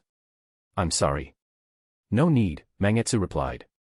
Having been exposed to various undercurrents, he had already pieced together some of the hidden truths. So much time had passed. He had already let go of many things. No rush to master hydrification, Mangetsu, Zabuza chimed in, clearly fed up with his sulking. We still want to bully you a little longer before you become a non-conductive gelatin. Mangetsu, misinterpreting the sentiment as genuine concern, scoffed, screw you. The group of old friends playfully bickered, passing the time. With the cafeteria thoroughly cleaned, the supervisor informed Yagura that they were ready. At that moment, Ao arrived with 4 lantern artisans, followed by several teenage apprentices. In his usual serious manner, Ao took out a scroll. The materials are inside. Please verify. Yagura pushed the scroll back. No need. I trust you. Understood. I deeply appreciate your trust. Ao then introduced the young apprentices. These young craftsmen are the next generation. I've already confirmed that they're fully capable. The prototypes are. All right, I believe you, Yagura interrupted, feeling mentally exhausted just talking to Ao. For something as simple as making lanterns, having master craftsmen seemed excessive. The younger apprentices would suffice. All right, everything is in place. Yagura waved at the young woman from the cultural department. Sato. You take charge from here, all right. He had explained beforehand that the actual work would be handled by her and her department staff. His role here was more symbolic, as a mascot, really. Sato took a deep breath and summoned her courage. Yes. No problem. The cafeteria staff were gathered in a relatively open area. Sato, facing them, took a deep breath. Since they saw each other daily, the familiarity helped her stay calm. Hello, everyone. I'm Sato from the cultural department. I'm really sorry for keeping you after hours. She quickly got to the point. We need your help with something. The cafeteria workers exchanged puzzled glances. Us. What could we possibly help with? Yeah, we're just ordinary folk. Why would you come to us? Ha ha ha. Sato smiled earnestly. We'd like you to help with some handiwork. Handiwork. Just then, Ao unsealed the scroll and pulled out a fully assembled sky lantern. After inflating the lantern, Mangetsu expertly lit a small flame inside. The warm glow instantly captured everyone's attention. Are you asking us to make these lanterns? The supervisor asked. Yes, Sato confirmed with a bright smile. With the new year approaching, Mizukage-sama wants to host a festival in Kirigakure's main district. These lanterns will be the stars of the event. On that night, the entire village will release them together. The cafeteria workers gasped in astonishment. The whole village. That's a lot of lanterns. Wow, how romantic. Sato reassured them, don't worry. We'll provide all materials, and you'll be paid 20 ryo per lantern. The cafeteria workers were stunned. We're getting paid, too. Of course. Mizukage-sama would never exploit you. With Yagura's presence as a massive endorsement, the cultural department's pitch was a success. And so, the first step of the plan proceeded smoothly. What good news? What good news? Akari perked up with interest. The Mizukage is currently. Yuzuki quickly relayed what she had just seen and heard. Really? No way. Akari exclaimed in shock. Realizing her voice was too loud, she quickly glanced around to check if the neighbors had overheard. She pulled Yuzuki into her home, shut the door, and lowered her voice. You're telling me, 20 ryo per lantern. And they'll even teach us how to make them if we don't know how. In all her decades living in Kirigakure, Akari had never heard of such a generous offer. The only comparable extravagance was the recent hiring spree for cleaning staff at the Mizukage building. Yuzuki had even managed to get a trial shift. By the time Akari decided she wanted to try as well, it was already too late. It's true. Absolutely true. Yuzuki affirmed seriously. They still need a lot of people, so I came to ask if you're available. The lanterns were meant to light up the entire main district of the village. Just thinking about the sheer scale of the task, Yuzuki knew that relying on the 100 or so people in their canteen wouldn't be enough. More hands were needed. Of course I'm available. Akari said without hesitation. Should we ask Fukumoto across the street too? That might not be a good idea, Yuzuki hesitated. If too many people find out. She wasn't just considering their neighbor, she also had an older sister and a younger sister who could use the work. Her family is struggling right now. Her son was recently sick, and they're short on money, Akari said, playing the sympathy card. She hasn't even been able to chat with us lately. Let's just tell her, no one else. Yuzuki softened. All right, but just her. This wasn't an isolated case. While neither Yagura nor Sato had openly stated they were still hiring, they also hadn't said they were done. With only a handful of young workers, a few older ones, and 10 skilled artisans, it was impossible for just the canteen's 100+ people to complete so many lanterns for the entire village. Anyone with a bit of common sense could see that. Soon, word spread. The 100+ women working in the canteen rushed home, telling their siblings, friends, and neighbors. There was no need for an official announcement from the Mizukage's office. When there was visible benefit, people naturally flocked to it. That night, as reports from the Anbu came in, Yagura and Sato exchanged a knowing glance in the Mizukage's office, both smiling. Step 1. Success. The first concrete action of their plan, getting Kirigakure's people involved in the Sea Lantern Festival preparations, was now in motion. What could create a stronger sense of participation than seeing the lanterns they made rise into the sky, illuminating the night? Having previously handled the Mizukage's public relations, Sato had conducted grassroots research. She knew exactly which groups in Kirigakure supported Yagura, which were indifferent to his leadership, and which viewed him as weak for his pursuit of peace. Right now, their closest allies were the canteen workers. These women had received an opportunity directly from the Mizukage, making them some of his strongest supporters in the village. Starting with an easy mode approach had proved effective. The students, the artisans, and the teaching materials are all in place, Sato reported. We still need a training venue, Yagura noted. How about the Ninja Academy? The academy? Sato immediately thought of the students there. Their support for Yagura had grown ever since he abolished the bloody missed graduation exams. Yes. That's perfect, she said, her eyes lighting up. I also think we can mobilize the students. If this is something you request personally, they won't refuse. Is that so? Yagura chuckled, recalling the positive reception he had received when he last visited the academy. All right then, it's decided. Tomorrow, I'll handle communication with the academy, while you oversee logistics, promotion, class organization, and registration. Sato felt like she had been struck by an arrow to the heart. Yes. No problem. That's all for today. It's late, go get some rest. It'll be a busy time ahead. You too. Yagura stood up, dusting himself off. All right, let's call it a night. Mangetsu, Zabuza, let's go. Zabuza, who had been roped into overtime, demanded compensation. I'm starving. You're treating us to dinner. Fine, it's on me. As they stepped outside, Yagura pondered his options. Ramen. No, we've had that too much lately. Barbecue or hot pot. Mangetsu, what do you feel like? Big spender, aren't you?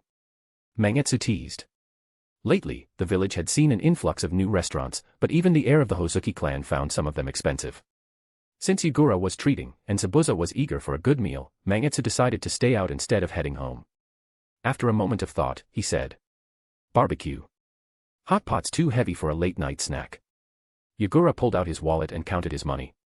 All right. Zabuza, you pick the place. Zabuza slung an arm over Mangetsu's shoulders, grinning. Deal. A few days later, the final moments of December 31st ticked away. As the clock struck midnight, the world entered the 44th year of the Hidden Leaf calendar. But across the continent, the ongoing war did not pause for celebration. With the conflict now locked in a brutal stalemate, the casualties and troop commitments from all villages continued to rise daily. Yet, there was no sign of a decisive shift that might end the war. The battlefield had become a relentless meat grinder. Konoha, on the defensive, gritted its teeth and held the line, occasionally launching counterattacks. The 3 attacking villages, or rather, 2 now, as Sunagakure had withdrawn into its own territory, grew increasingly furious as their losses mounted. What was supposed to be an easy, overwhelming victory over Konoha had turned into a prolonged struggle. Kumogakure, frustrated by the lack of progress, intensified its attacks on the supply routes between Konoha and Kirigakure. Their assaults on military shipments became more frequent and bolder. Most of their raids were intercepted by Kirigakure's forces, but casualties on both sides were starting to rise. Yagura didn't even get to properly celebrate the new year. Kumogakure's desperation hinted at a larger issue.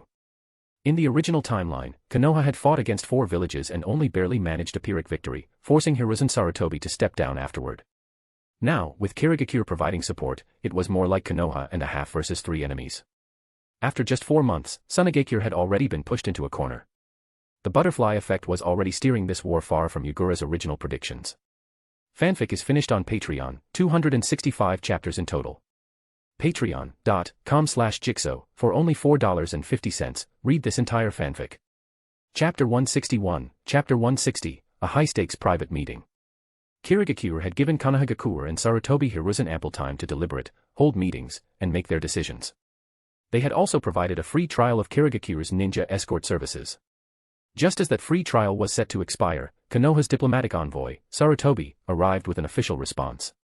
Konoha agreed to hire Kirigakure shinobi as escorts for their exported goods, paying them at standard market rates based on shipping distance and cargo weight. If any conflicts involving Kirigakure shinobi arose during the escort missions, the payment rate would be raised to at least B-rank mission levels. The negotiations were smooth, and both sides left satisfied. With the contract signed and payment secured, Kirigakure shinobi would now serve as paid escorts on Konoha's merchant ships. The days of providing free services at the cost of their own casualties were finally over, and Yagura exhaled in relief. This agreement was a closely guarded secret, none of the other villages were aware of it. To outsiders, it simply looked like Kirigakure had taken over escort duties for both their own and Konoha's exports. But those experienced enough to rise to the rank of Kage weren't so easily fooled. Even if they hadn't uncovered the specifics of the secret agreement, they could piece together the situation with a bit of deductive reasoning. Would Kirigakure really work for free? Not a chance. The young Mizukage was shrewd beyond his years. The only plausible explanation was that Konoha had offered significant concessions in exchange for Kirigakure's escort services. These two villages, taking advantage of Kirigakure's neutral stance and the current inability of the three great nations to pressure them, were secretly colluding. And all the while, they could do nothing but watch as military supplies flowed steadily into Konoha, bolstering their war effort against them. Meanwhile, Kirigakure was quietly making a fortune. Who was more detestable in this underhanded alliance? Both of them. As reports from the front lines came in, detailing mounting losses and financial strain, the three warring villages found themselves increasingly entangled in communication and coordination. At the same time, Kumogakure had intensified its attacks on Kirigakure's forces. Clutching the battle reports in his hands, Yagura called for an emergency meeting with Elder Ginshur. Just the two of them, Kirigakure's highest decision-makers, held a private strategy session. The casualties had exceeded Yagura's expectations, surpassing what was acceptable for a standard mission. It wasn't a direct assault that concerned him, but the calculated nature of Kumogakure's strikes. They weren't engaging Kirigakure's heavily armed convoys but instead targeting smaller, more vulnerable units. They fought with overwhelming numbers, using precision tactics to catch Kirigakure off guard. And given that Kumogakure's shinobi were, on average, stronger in one-on-one combat than Kirigakure's, the reports Yagura received were grim. His expression mirrored them. "Elder?" Yagura asked, anxious. "How should we deal with Kumogakure's attacks?" "Calm down. Whether we negotiate or retaliate, we must first understand why Kumogakure is escalating its aggression against us." Ginshur was far more composed. "Don't just focus on the immediate situation, look at the root cause. Understanding the problem was key to solving it." Yagura nodded. Kumogakure's actions send a clear message: in this war, the three great villages are starting to feel the pressure from Konoha. They're getting desperate. "Exactly." Ginshur nodded. "We miscalculated one thing. Given Konoha's battlefield performance, this war isn't playing out as we expected. From the start, they had assumed the war would drag on for 3 to 5 years. Yagura had underestimated the butterfly effect of Kirigakure's involvement with Konoha. Ginshur, on the other hand, had failed to anticipate just how strong Konoha would be, even while fighting on 3 fronts. He was beginning to reassess the legendary power of the village. No wonder that Tsuchikage was so adamant about launching a preemptive strike against Konoha. Even if they couldn't win, they had to weaken Konoha. Anoki had planned meticulously before the war, yet Konoha, despite being caught off guard, had managed to turn the tide within mere months. At this rate, things would deviate from their initial expectations. "The key is Sunagakure," Yagura said, pointing at Kikyo Mountain on the map. "If they fall, Iwagakure and Kumogakure might pull back, even if they haven't suffered major losses. As for how long Sunagakure could hold out, Yagura had little faith in them. While both Sunagakure and Kumogakure had committed 20,000 troops to attacking Konoha, that was all they had sent. It wasn't even their full strength. Unlike Konoha and Sunagakure, which had no choice but to go all in, Iwagakure and Kumogakure had the advantage of strategic flexibility. Now that Konoha had stabilized, winning the war would be far harder for them. They were unlikely to invest more resources into a losing battle, just like a stockholder wouldn't keep buying into a plummeting stock. Konoha's resilience had forced Kumogakure to reconsider its approach. Rather than wasting more troops in direct combat, they had shifted to attacking Kirigakure's supply lines. Now, Yagura and Ginshur had 2 pressing issues to resolve. Strategic concern: they needed to shift the war's balance back in favor of the 3 great villages, prolonging the conflict. Immediate threat: they had to respond to Kumogakure's increasing attacks. "Should we reduce our support for Konoha?" Yagura asked. "Not yet." Ginshur stopped him. "Konoha and Sunagakure are fully committed. Iwagakure and Kumogakure are not. Instead of weakening Konoha, they should focus on forcing Iwagakure and Kumogakure to commit more resources. Besides, cutting ties with Konoha now would be disastrous. Kirigakure was still developing various internal projects.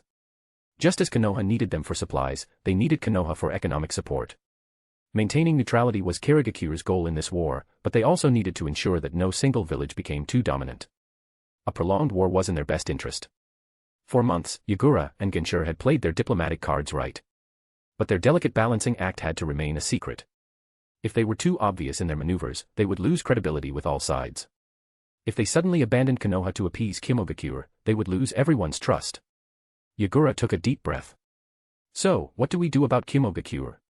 We wait. Ginshur remained firm. Let them escalate further. The more unreasonable their attacks, the more justified our response will be. Yagura frowned at the casualty reports. But being a leader means making hard choices. Ginshur's voice was gentle but firm. You need to be ruthless when necessary, just like you were with the 7 ninja swordsmen. Yagura fell silent. You must let Kirigakure believe we are weak and exploitable, Ginshur continued.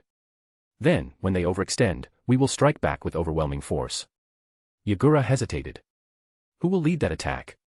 Ginshur's gaze was unwavering. You, Mizukage. Kirigakure. As Yagura thought about the current state of his village, his vision darkened for a moment. Besides himself, there was truly no one else who could handle this task. If this were 5 years later, when Mangetsu and Mei Terumi had grown up, he wouldn't have to worry about lacking capable subordinates. But right now, he was alone. There was an unspoken rule in the ninja world. The strongest kage among the 5 great shinobi villages would not enter the battlefield unless absolutely necessary. Even with Konoha's war reaching this point, Hiruzen Sarutobi had yet to personally take the field. Because once a kage joined the fight, their counterpart on the opposing side would have every reason to do the same. Before Yagura took over as Mizukage, the old third had already informed him of this unspoken agreement: if I step onto the battlefield, the third Rakage will have every right to do the same. Elder Ginshur nodded in agreement. The second issue was how to deal with Kirigakure. A decisive strike to cripple a large force of Kimo shinobi, along with either defeating or at least holding their Rakage to a draw, would force Kirigakure to reassess their stance towards Kirigakure and Konoha. Bringing a kage into battle was the only viable solution outside of traditional warfare. Damn. Yagura recalled how he had once been taken down with a single move by the third Kazekage. He was confident in his ability to decimate a 1,000-strong force of Kimo ninja. But if his opponent was the third Rakage, that man was a giant who had once single-handedly fought the Eight Tails to a draw, battling until both of them collapsed from exhaustion.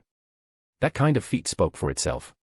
There was no doubt about it, among kage-level shinobi, the third Rakage was in a league of his own. And the 3 tails he controlled had 5 fewer tails than the 8 tails. Isabu, no argument there. Acknowledging the vast gap between himself and the upper echelon of kage, Yagura chuckled bitterly. You really do have faith in me. If I lose, won't that just make things worse? He didn't even believe he had a 50-50 chance. I always thought the old third was a crafty fox, but you're no different. Throwing him into this situation like this. Yagura found it all too familiar and painful. I learned from the best. With risk came reward. Elder Ginshur had steeled his resolve, he was betting everything on Yagura. There's one more thing. As Mizukage, Yagura quickly accepted his role. At the very least, I'll get a chance to meet the third Rakage face to face. Returning to the core issue at hand. They needed to tip the balance of the war slightly in favor of the 3 major villages while maintaining their fragile alliance with Konoha. Repairing relations with Kirigakure, pushing them to invest more resources into the war, and ensuring the conflict dragged on. Peace was built on the range of one's cannons. Nowhere was this principle more applicable than with Kirigakure. Unlike the chronically weak Sunagakure, Kirigakure had both a strong national foundation and an aggressive Rakage, whose diplomatic stance was well known throughout the shinobi world. When it came to Kirigakure providing Konoha with reinforcements, the third Rakage had sent only a single diplomatic protest. After Yagura flatly rejected it, he immediately dispatched troops for a surprise attack, escalating the situation until it had reached its current state. Yagura's mission was to become the very cannon that would force the Rakage to reconsider his actions, redirecting his focus entirely towards Konoha instead. As for negotiations, peace talks, and any potential exchange of interests, that would depend on whether Yagura had the strength to sit at the negotiation table with the third Rakage. Fanfic is finished on Patreon, 265 chapters in total. Patreon.com/Jigsaw, for only $4.50, read this entire fanfic. Chapter 162, Chapter 161, Blood-Soaked Iron. After a private meeting with Elder Ginshur, the strategy against Kirigakure was finalized. Now, all that was left was to wait for Kirigakure to make their next move. Yagura practically abandoned all duties at the Mizukage building, dragging Isabu out of his slumber and diving straight into training at Water Lake. At the same time, Yagura sent official letters to both Kirigakure and Konoha. The letter to Kirigakure was primarily a diplomatic condemnation. This announcement was also made public across the entire shinobi world, openly denouncing Kirigakure for challenging a neutral nation. This way, Yagura secured the moral high ground, preparing for the moment when he would have no choice but to take action personally. As expected, the Third Rakage ignored the diplomatic letter as if it had never arrived. Or rather, Kirigakure responded with actions rather than words. According to Kirigakure's intelligence, Jonin had already built a sizable outpost on the southeastern coast of the Land of Lightning. Their movements in the seas shared with Kirigakure and Konoha were growing bolder by the day.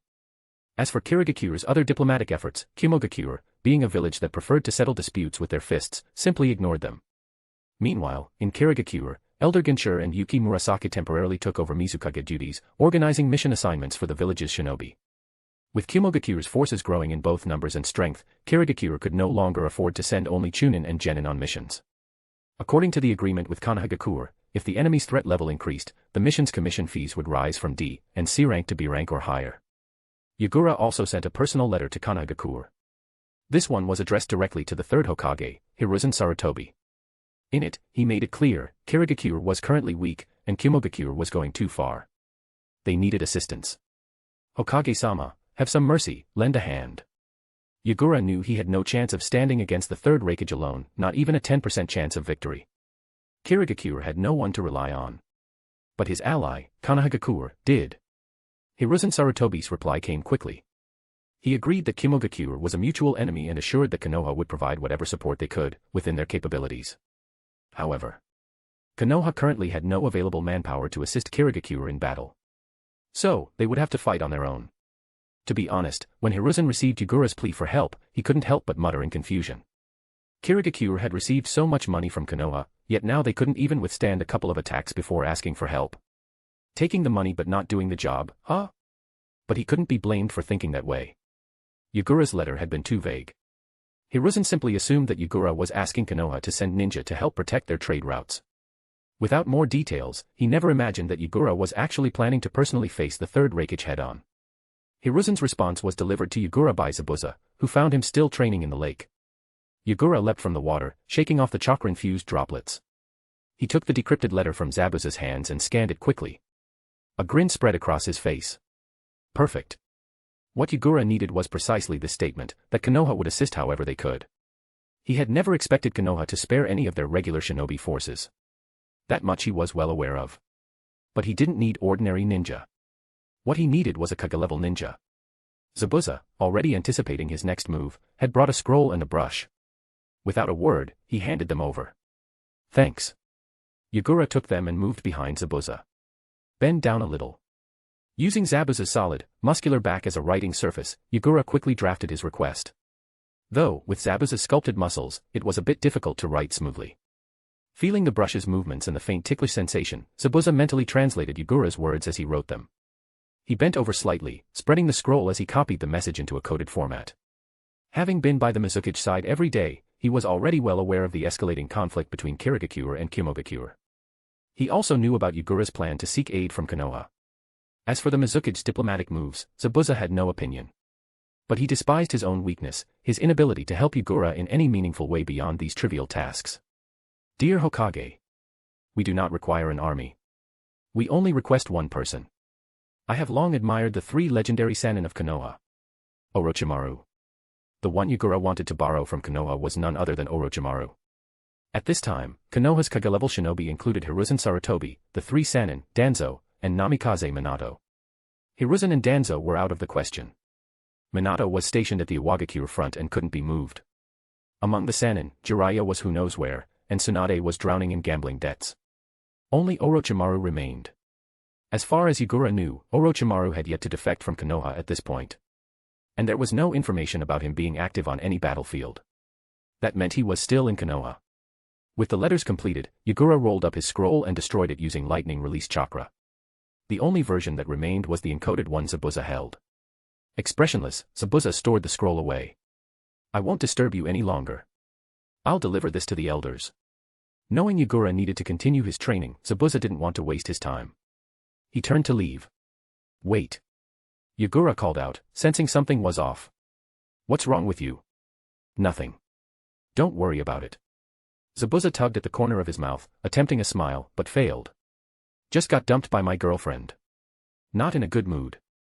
Please, at least come up with a more believable excuse. TCH. Now he understood how Mangetsu had felt back then. But unlike Mangetsu, he wouldn't make the same mistake. After all, he had been the one to scold Mangetsu for it. Taking a deep breath, Zabuza, always strong-willed, muttered. Sorry, I can't help you more. And now I've even made you waste time worrying. So that was it. Understanding dawned on Yagura. He smiled knowingly. I appreciate the thought. I'm off. With that, Zabuza turned and vanished with the body flicker technique. Yagura sank back into the lake. Sigh. If only 5 years from now, you all would be my strongest arms. For now, I'll bear this burden alone. Far from the lake, Zabuza stopped. Scanning his surroundings, he confirmed no one was near. Then, he drew the executioner's blade. Without hesitation, he slashed his own arm. Blood sprayed into the air. With a sharp sound, a gleaming iron blade burst from the open wound. The pain made Zabuza wince. But as he gazed at the metallic weapon protruding from his flesh, his eyes gleamed with bloodlust and determination. It worked. Ha ha ha. Ha ha ha ha ha. The executioner's blade could absorb blood to reform itself. Yet all past wielders had used this power only to repair a broken sword. Zabuza clenched his blade, slicing off the iron extension protruding from his arm. Pain. No pain could compare to the agony of helplessness. Wiping the blood from his face, Zabuza silently walked away. Fanfic is finished on Patreon, 265 chapters in total. Patreon.com/Jigsaw, for only $4.50, read this entire fanfic. Chapter 163, Chapter 162, Orochimaru. Konoha. Upon receiving the Mizukage's reply, Hiruzen Sarutobi felt as if he had grown old. He couldn't keep up with the way young people thought. Orochimaru. One of the legendary Sannin, Hiruzen's own disciple. Just as Yagura had suspected, he was still in Konoha. He had not participated in the war. Hiruzen had failed to mobilize his talented student. Orochimaru's reasoning had been impeccable. If his experiments succeeded, they could introduce a decisive variable that would lead Konoha to victory. Unwilling to sour their relationship by forcing the issue, and with Konoha gradually stabilizing its position in the war, Hiruzen had let him be. But why had the Mizukage specifically requested Orochimaru? Had Kirigakure's spies embedded themselves so deeply within Konoha? Or was it simply the fame of the legendary Sannin that caught their attention? Hiruzen glanced at the letter, filled with praises for Konoha's famed trio. Given what he knew about Yagura, Hiruzen did not believe that the young and headstrong Mizukage would be the type to admire titles like Legendary Sannin. Another question arose, should he lend Orochimaru to them? After weighing his options, Hiruzen decided it made no difference. Orochimaru was not contributing to Konoha's battlefield efforts anyway. So why not use the Mizukage's request to pull Orochimaru out of his lab and throw him into the conflict between Kirigakure and Kimogakure? Indirectly, this could aid both Konoha and Kimogakure's war efforts. Right now, every decision Hiruzen made was prioritized toward securing Konoha's victory in this war. Having made up his mind, Hiruzen sent an Anbu to summon Orochimaru. Orochimaru had no choice. The moment he stepped into the Hokage's office, Hiruzen sealed his fate with just 3 sentences. The Mizukage's request had given the Hokage the perfect excuse. Back in his laboratory, Anko Mitarashi watched in confusion as Orochimaru packed his things. Sensei. Hokage-sama has issued an order. I'm to carry out a mission in Kirigakure. Orochimaru's voice was as deep and raspy as ever, carrying that unsettling chill that always sent shivers down one's spine. Anko, you may take a break for the time being. No need to come here. Oh, okay. Anko's joy was unmistakable. She immediately responded with enthusiasm, only to realize she had let it slip. Hastily, she clapped a hand over her mouth and turned away, attempting to mask her expression. Orochimaru paid it no mind. He was a dedicated teacher to his apprentice. Anko, despite her apparent fear, actually admired her strict and knowledgeable mentor. But that didn't change the fact that Orochimaru himself was truly terrifying. He packed light, sealing only the absolute essentials into a storage scroll before setting off. Stepping out of his dark underground laboratory. Sensei, be careful on your mission. Anko, hoping to make up for her earlier blunder, and genuinely concerned, called out. I heard that the Mist Shinobi are ruthless killers who take pleasure in slaughtering people. Having spent too much time in his lab, Orochimaru realized Anko was out of touch with current events. He corrected her matter-of-factly, Kirigakure is our ally now, not our enemy. They are. Anko blinked in surprise before doubling down. Even if they're allies, you should still be careful. If a third person had been present, someone familiar with Orochimaru's reputation, they would have shuddered. Your sensei's reputation might be even worse than that of the Mist Shinobi. Orochimaru saw no need to respond to Anko's concern. His student had yet to develop the level of resolve he expected. With a slight nod, he acknowledged her words but said nothing. Then, without another glance, he turned and left. After 2 days of travel, Orochimaru arrived in the Land of Water. Along the way, he took the opportunity to observe the ongoing skirmishes between Kirigakure and Kimogakure. The battles were frequent. Countless Chunin, Genin, and even some Jonin clashed. It was clear, the only thing preventing full-scale war was a fragile, unspoken truce that could be shattered at any moment. Upon reaching the Land of Water, Orochimaru did not take the official route.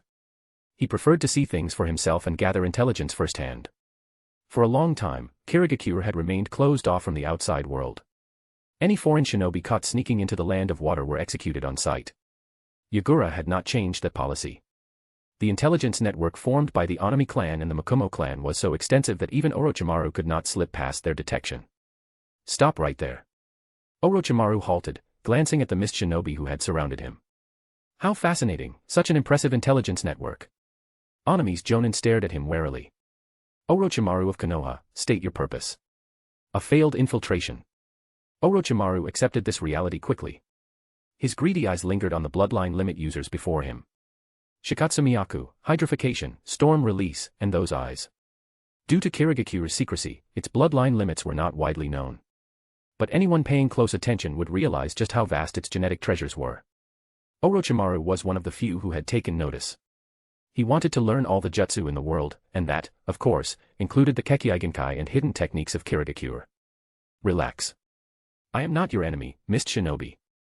Orochimaru raised his hand slightly in a gesture of peace and handed over a scroll.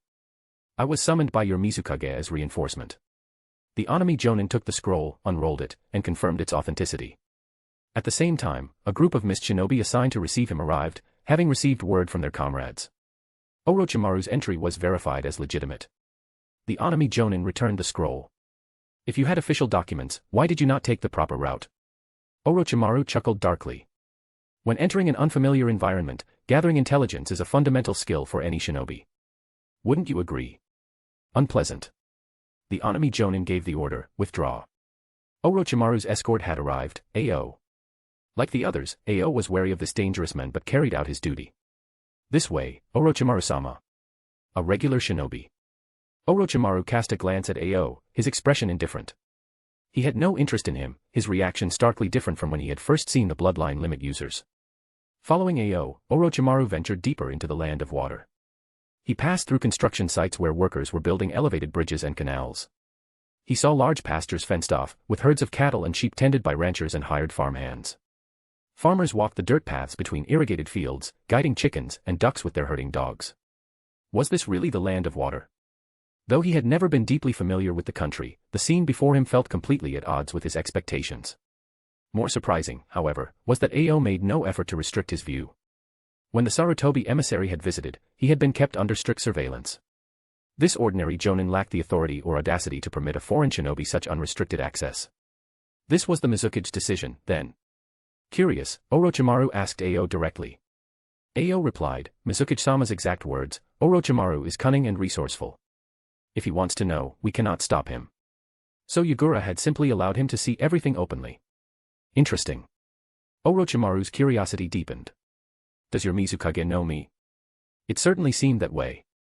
Ao, like everyone else aware of this decision, was just as puzzled. I don't know. A trusted aide, then. It seemed the only way to get his answers was to meet this unfamiliar Mizukage himself. Orochimaru's tongue almost flicked out in anticipation. So that's how it is. The unknown, like the mist of this land, enshrouded everything. How delightful. For Orochimaru, there was nothing more exhilarating than uncovering the unknown. Fanfic is finished on Patreon, 265 chapters in total. Patreon.com/Jigsaw, for only $4.50, read this entire fanfic. Chapter 164, Chapter 163, Direct Confrontation. Led by Ao, Orochimaru passed through the gates of Kirigakure without obstruction and entered the Mizukage's office. It was quite a novel experience, walking so easily into the heart of another village's power. Ao knocked on the door. Enter. Having already received intelligence from the border guards, Yagura had returned early and dismissed his attendants, waiting alone in his office for Orochimaru. Ao pushed the door open and stepped aside. Orochimaru pulled back his hood, revealing his distinctive features, and slowly entered the office. His gaze met the person he had come to negotiate with. Fascinated, he boldly and openly studied Yagura. Just as the rumors described, this newly appointed Mizukage was merely a child. Becoming a Kage at such a young age was practically unheard of in the shinobi world. Behind him, Ao quietly shut the door. The sound of the latch clicking into place made Orochimaru take extra notice. Aside from himself and the Mizukage, there was no third person in the room. That is, if he didn't count the Anbu lurking on the roof. Yagura, too, was scrutinizing this charming and delightful villain from Konoha's past. He wasn't much different from what he had imagined. Orochimaru, eternally youthful. Please, have a seat, Orochimaru-san. Yagura gestured toward the guest seating area as he moved forward himself. They sat across from each other. Clumsily, Yagura attempted to prepare tea using Elder Genshiro's set. It was immediately obvious to any observer that he wasn't accustomed to it. Pouring a cup, he offered it forward. Here. It must have been a tiring journey. Something felt off. Orochimaru accepted the cup with a polite nod of thanks. His instincts were rarely wrong. From start to finish, the Mizukage's gaze wasn't that of someone seeing a stranger for the first time. Rather, it was as if he was comparing him to something or someone else. Unaware that he was already being dissected under Orochimaru's gaze, Yagura chuckled awkwardly. I don't do this often, haha. Orochimaru didn't care about hospitality. If the tea had been poisoned, it would have only piqued his interest. Yagura poured himself a cup as well and took a sip. Now, let's get straight to the point, Orochimaru-san. Orochimaru nodded approvingly. Not wasting time was always preferable. No need for honorifics, Mizukage Dano. Just call me by my name. All right, Orochimaru. Yagura found the formalities cumbersome as well. Swirling his cup slightly, he asked, how much do you know about the current situation between Kirigakure and Kimogakure? Do you need me to explain? No need, Orochimaru replied, indicating he was already well informed. Great, that makes things easier. Yagura leaned forward, cutting straight to the chase. My strategy for Kirigakure, I intend to personally face the third Rakage in battle. He played his hand without hesitation, throwing down an immediate trump card. Even someone as composed as Orochimaru couldn't help but raise an eyebrow at the sheer boldness of the statement, glancing down at the young Mizukage in surprise. A battle between two Kage. That was almost unheard of in modern times. The last recorded duel between Kage was during the First Shinobi War when the second Mizukage and the second Tsuchikage perished together. Was this some sort of Kirigakure tradition? Heh. Orochimaru tapped a slender, pale finger against the side of his teacup. Do you have a chance of winning? No. Yagura lifted his shirt, revealing the seal on his abdomen, and pressed a hand against it. But I have a trump card. Isabu, don't drag me into this. Orochimaru's eyes narrowed slightly. A Jinchuriki, then. But being a Jinchuriki alone was not enough to challenge a Kage. At best, a tailed beast could be considered a qualification for entering the battlefield at that level. To become a village's Kage, one needed to possess the strength to suppress a rampaging tailed beast if their Jinchuriki lost control. Seeing the flicker of understanding in Orochimaru's gaze, Yagura continued, I'm not just a Jinchuriki, I can fully control my tailed beast. Don't lump me in with Konoha's Jinchuriki, Orochimaru. Even so, I don't stand a chance against the third Rakage. He placed his cup firmly on the table and locked eyes with Orochimaru. That's why I requested your presence, Orochimaru. The sheer weight of that statement sank in. Orochimaru took a moment to process the information, his fascination with Yagura growing. A Jinchuriki with perfect control over their tailed beast, such a thing truly existed. How had he achieved it? How he longed to study it. At the same time, he was intrigued by Yagura's forthrightness. Before this conversation, he hadn't even known the Mizukage was a Jinchuriki. His teacher, Hiruzen Sarutobi, and even Danzo Shimura likely didn't know either. Otherwise, Orochimaru would have heard whispers of it. Since we are allies, I believe it's only natural to lay my cards on the table.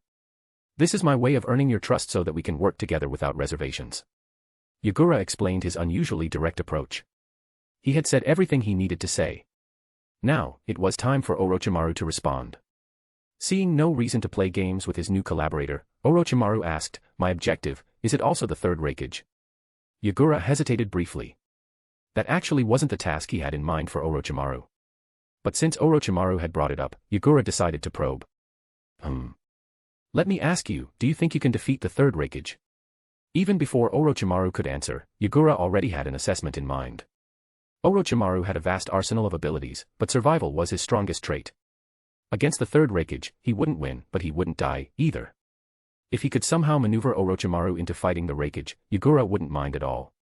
The legendary Sannin of Konoha are said to be on par with Kage-level shinobi. Yagura smiled. That's why I invited you, Orochimaru. Orochimaru furrowed his brows and thought before asking. Do you have intelligence on the third Rakage? Knowing one's opponent was crucial. I do. Since it wasn't his own village's secrets, Yagura freely shared everything he knew, details on the Rakage's abilities, his indestructible shield, and his legendary duels with the Eight Tails. The more Yagura spoke, the more intrigued Orochimaru became. A formidable opponent indeed. Raising his hand, Orochimaru mimicked the Rakage's infamous Hell Stab technique, extending 4 fingers. Forgive my honesty, but I don't believe I can defeat him. Yagura sighed internally. As expected. That's fine. The task I had in mind for you wasn't him. The third Rakage is my opponent. Orochimaru chuckled. Then allow me to ask a question that has been bothering me, Mizukage Dano. Yagura nodded for him to continue. Smiling slyly, Orochimaru tapped his temple. How did you acquire such detailed intelligence on both me and the third Rakage? Fanfic is finished on Patreon, 265 chapters in total. Patreon.com/Jigsaw, for only $4.50, read this entire fanfic. Chapter 165, Chapter 164, Target, Eight Tails. After Orochimaru finished speaking, his golden snake-like eyes betrayed no attempt to hide his thirst for knowledge as he stared directly at the enigmatic and mysterious Mizukage before him. Strength proved it. Intelligence confirmed it. Yagura really shouldn't talk too much with smart people. Especially not with someone like Orochimaru, one of the top 3 most intelligent minds in the world. The reason he was speaking with Orochimaru alone was that his decision to personally go into battle was still classified within Kirigakure. It was something he had discussed privately with the elders. Oh. If you're interested, why don't you try figuring it out yourself? Since Orochimaru had already seen through part of the situation, Yagura decided to play along, steering the conversation away from the real answer. If I just give you the answer outright, wouldn't that take all the fun out of it, Orochimaru? Orochimaru narrowed his snake-like pupils. You want to learn every jutsu in this world and achieve immortality. Every word Yagura spoke struck a chord with Orochimaru. Indeed, Orochimaru relished the process of transforming the unknown into the known, of personally experiencing and witnessing such transformations. Just as he would one day desire to witness Sasuke's growth. And yes, he craved omniscience. Human life was too fragile, too fleeting. He desired eternity. Heh. Orochimaru let out a raspy, chilling laugh, his serpentine gaze locking onto Yagura. You truly understand me well. Or perhaps, it's not just me. Do you understand everyone in this world? The third Rakage and I have had no direct interactions, yet you seem to know both of us. Could this be a form of omniscience as well? Orochimaru's deductions were dangerously close to the truth. Truly terrifying. Yagura responded with a calm smile. If you say so, then so be it. Being omniscient and utilizing that knowledge to my advantage is one of my few strengths. Just like now, dealing with Orochimaru, Yagura could match him only because he understood him so well. Orochimaru didn't refute it. That attitude slightly annoyed Yagura. He knew he couldn't outthink Orochimaru. But just accepting it outright? That was humiliating. Enough of this tangent. Let's get back to the main topic. Yagura had no intention of continuing this conversation. If they kept going, he might end up completely exposed. As I just mentioned, Orochimaru, I didn't borrow you from the Hokage to target the third Rakage. He's my opponent. Unfolding a map of the shinobi world, Yagura picked up a marker and drew chibi-style versions of himself and the Rakage in the middle of the sea. Then, moving his pen northwest, he stopped at Kirigakure and drew a chibi Orochimaru. Orochimaru raised an eyebrow at his cute caricature. I want to commission you to open up a battlefield behind enemy lines, create chaos within Kirigakure. He tapped on the chibi third Rakage's stormy expression and drew an arrow leading back to Kirigakure. If we can force the third Rakage to retreat to Kirigakure, we win. This was a strategy Yagura had devised himself, the only method he could think of to defeat the third Rakage. It was cowardly, perhaps, but there was no way he could take on the third Rakage in a direct confrontation. By leveraging Orochimaru, a Konoha shinobi, if he were to be exposed, Kimogakure's wrath would fall upon Konoha. Even if the third Rakage lost begrudgingly, a loss was still a loss. Orochimaru quickly processed the entire plan and its implications. The political aftermath didn't concern him, he was an expert at causing trouble for his village. If Hiruzen Sarutobi had sent him here, he must have already considered the consequences for Konoha. Orochimaru focused on the feasibility of the plan. Chaos. Creating significant turmoil in the heavily guarded and militarily powerful Kirigakure within a short time frame, using only himself. According to Yagura's plan, the chaos had to be big enough to force the third Rakage to abandon the battlefield and return home. And the time frame was short, between the moment the Rakage left for battle and the moment the fight ended. This might be even harder than fighting the third Rakage directly. At least, for now, Orochimaru couldn't think of a surefire method. But noticing Yagura's unreadable expression, he gestured for him to continue. Yagura revealed the real target, the Eight-Tails Jinchuriki, Blue Bee. At this point in time, the Eight-Tails Jinchuriki wasn't Killer Bee but a man named Blue Bee. The fourth Rakage's cousin, who had died when the Eight-Tails went on a rampage. And that rampage? Orochimaru had been responsible, experimenting on Blue Bee to extract a sample from the Eight-Tails' horns. His success had largely been due to the Jinchuriki's own shortcomings. Yagura, he's nowhere near our level, right, Isabu? Isabu, absolutely. Yagura provided Orochimaru with Blue Bee's details, without mentioning that it had been Orochimaru himself who caused his demise in the original timeline. Yagura's words had already sealed the Jinchuriki's fate. Hearing this, Orochimaru's eyes flickered with a trace of wariness. Yagura was essentially laying all his cards on the table, confirming that he truly possessed some form of omniscience. And he was using that knowledge to his advantage. But standing outside the world, looking in, knowing every individual's weaknesses and striking them down accordingly, was far too terrifying. A knock came from the office door. Wait a moment. Yagura glanced at Orochimaru, who had been lost in thought for some time, and asked. So. Have you decided how to deal with the defective Eight-Tails Jinchuriki, Orochimaru? Orochimaru nodded in affirmation. Dealing with a Jinchuriki whose mind was already on the verge of collapse, forcing the tailed beast within to run wild, there were countless ways Orochimaru could achieve this. Yet, once again, that familiar sense of unease crept up his spine. It was as if Yagura already knew he would succeed. Even now, Orochimaru continued to probe, is this yet another part of your knowledge? Yagura simply smiled and remained silent. This was no longer just character knowledge, this involved the future. Hey, truly a fascinating ability. Orochimaru rose from his seat, his serpentine eyes glancing sideways at Yagura. You have many secrets. I hope you don't end up dying at the hands of the Rakage. Yagura smiled sweetly but inwardly cursed, you damn pervert, just get lost already. Bringing in Orochimaru had been a necessary evil to deal with Kirigakure. Sure, he had briefly entertained the idea of recruiting Orochimaru for Kirigakure's research. If not now, then perhaps in a few years after Orochimaru defected from Konoha. But after this exchange, after nearly exposing himself, he was wary. For now, Kirigakure wasn't ready to handle such a dangerous, unpredictable bomb. Better to send him back to Konoha and let Hiruzen deal with his precious student. Fanfic is finished on Patreon, 265 chapters in total. Patreon.com/Jigsaw, for only $4.50, read this entire fanfic. Chapter 166, Chapter 165, The Mizukage Takes Action. After sending Orochimaru off, there was no need to dwell on whether he would succeed in his task. Yagura's strategy was already in place. Now, it was up to him to execute his part effectively. Just then, Yuki Murasaki, who had knocked on the door moments ago, stepped inside with a serious expression. Mizukage-sama. Is it about Kirigakure? Yes. Kirigakure had finally made their move. They had assembled a large force to attack a heavily guarded transport convoy. The battle ended in a victory for the Kuminen, who plundered the cargo ship supplies. More importantly, the casualties on Kirigakure's side were significant. The escort force consisted of 5 Chunin squads and 2 Genin squads led by Jonin. They faced a Kirigakure unit of at least 100 shinobi. We lost 1 Genin, 6 Chunin, and 1 Jonin. That last part was the most critical. The deaths of Genin and Chunin were unfortunate but still left room for diplomatic resolution. The death of a Jonin, however, escalated the situation to an entirely different level. Jonin Kiriha Soso stayed behind to cover the retreat, holding off all the attacking and pursuing Kuminen, buying enough time for the Genin and other shinobi to escape. Another member of the Kiriha clan. Yagura clenched his teeth. Kirigakure had just created a major problem for both him and themselves. To many, the Kiriha name might not mean much. But when put another way, the Boil-release Kiriha clan, it became clear. This was Terumi Mei's maternal family. It had only been half a month since Yagura and Elder Ginshur had held a strategy meeting, and now Kirigakure had given Yagura a reason to take personal action.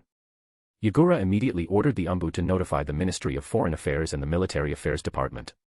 Elder Ginshur was not in Kirigakure at the moment. He had personally traveled to the land of artisans. Currently, Konoha was consuming nearly all of Kirigakure's military exports. The other route, Sunigakure, had been cut off due to their financial struggles. For the war to continue, Sunigakure could not be allowed to collapse. Kirigakure had sent diplomatic envoys to negotiate, signaling that they were willing to allow Sunigakure to purchase supplies on credit.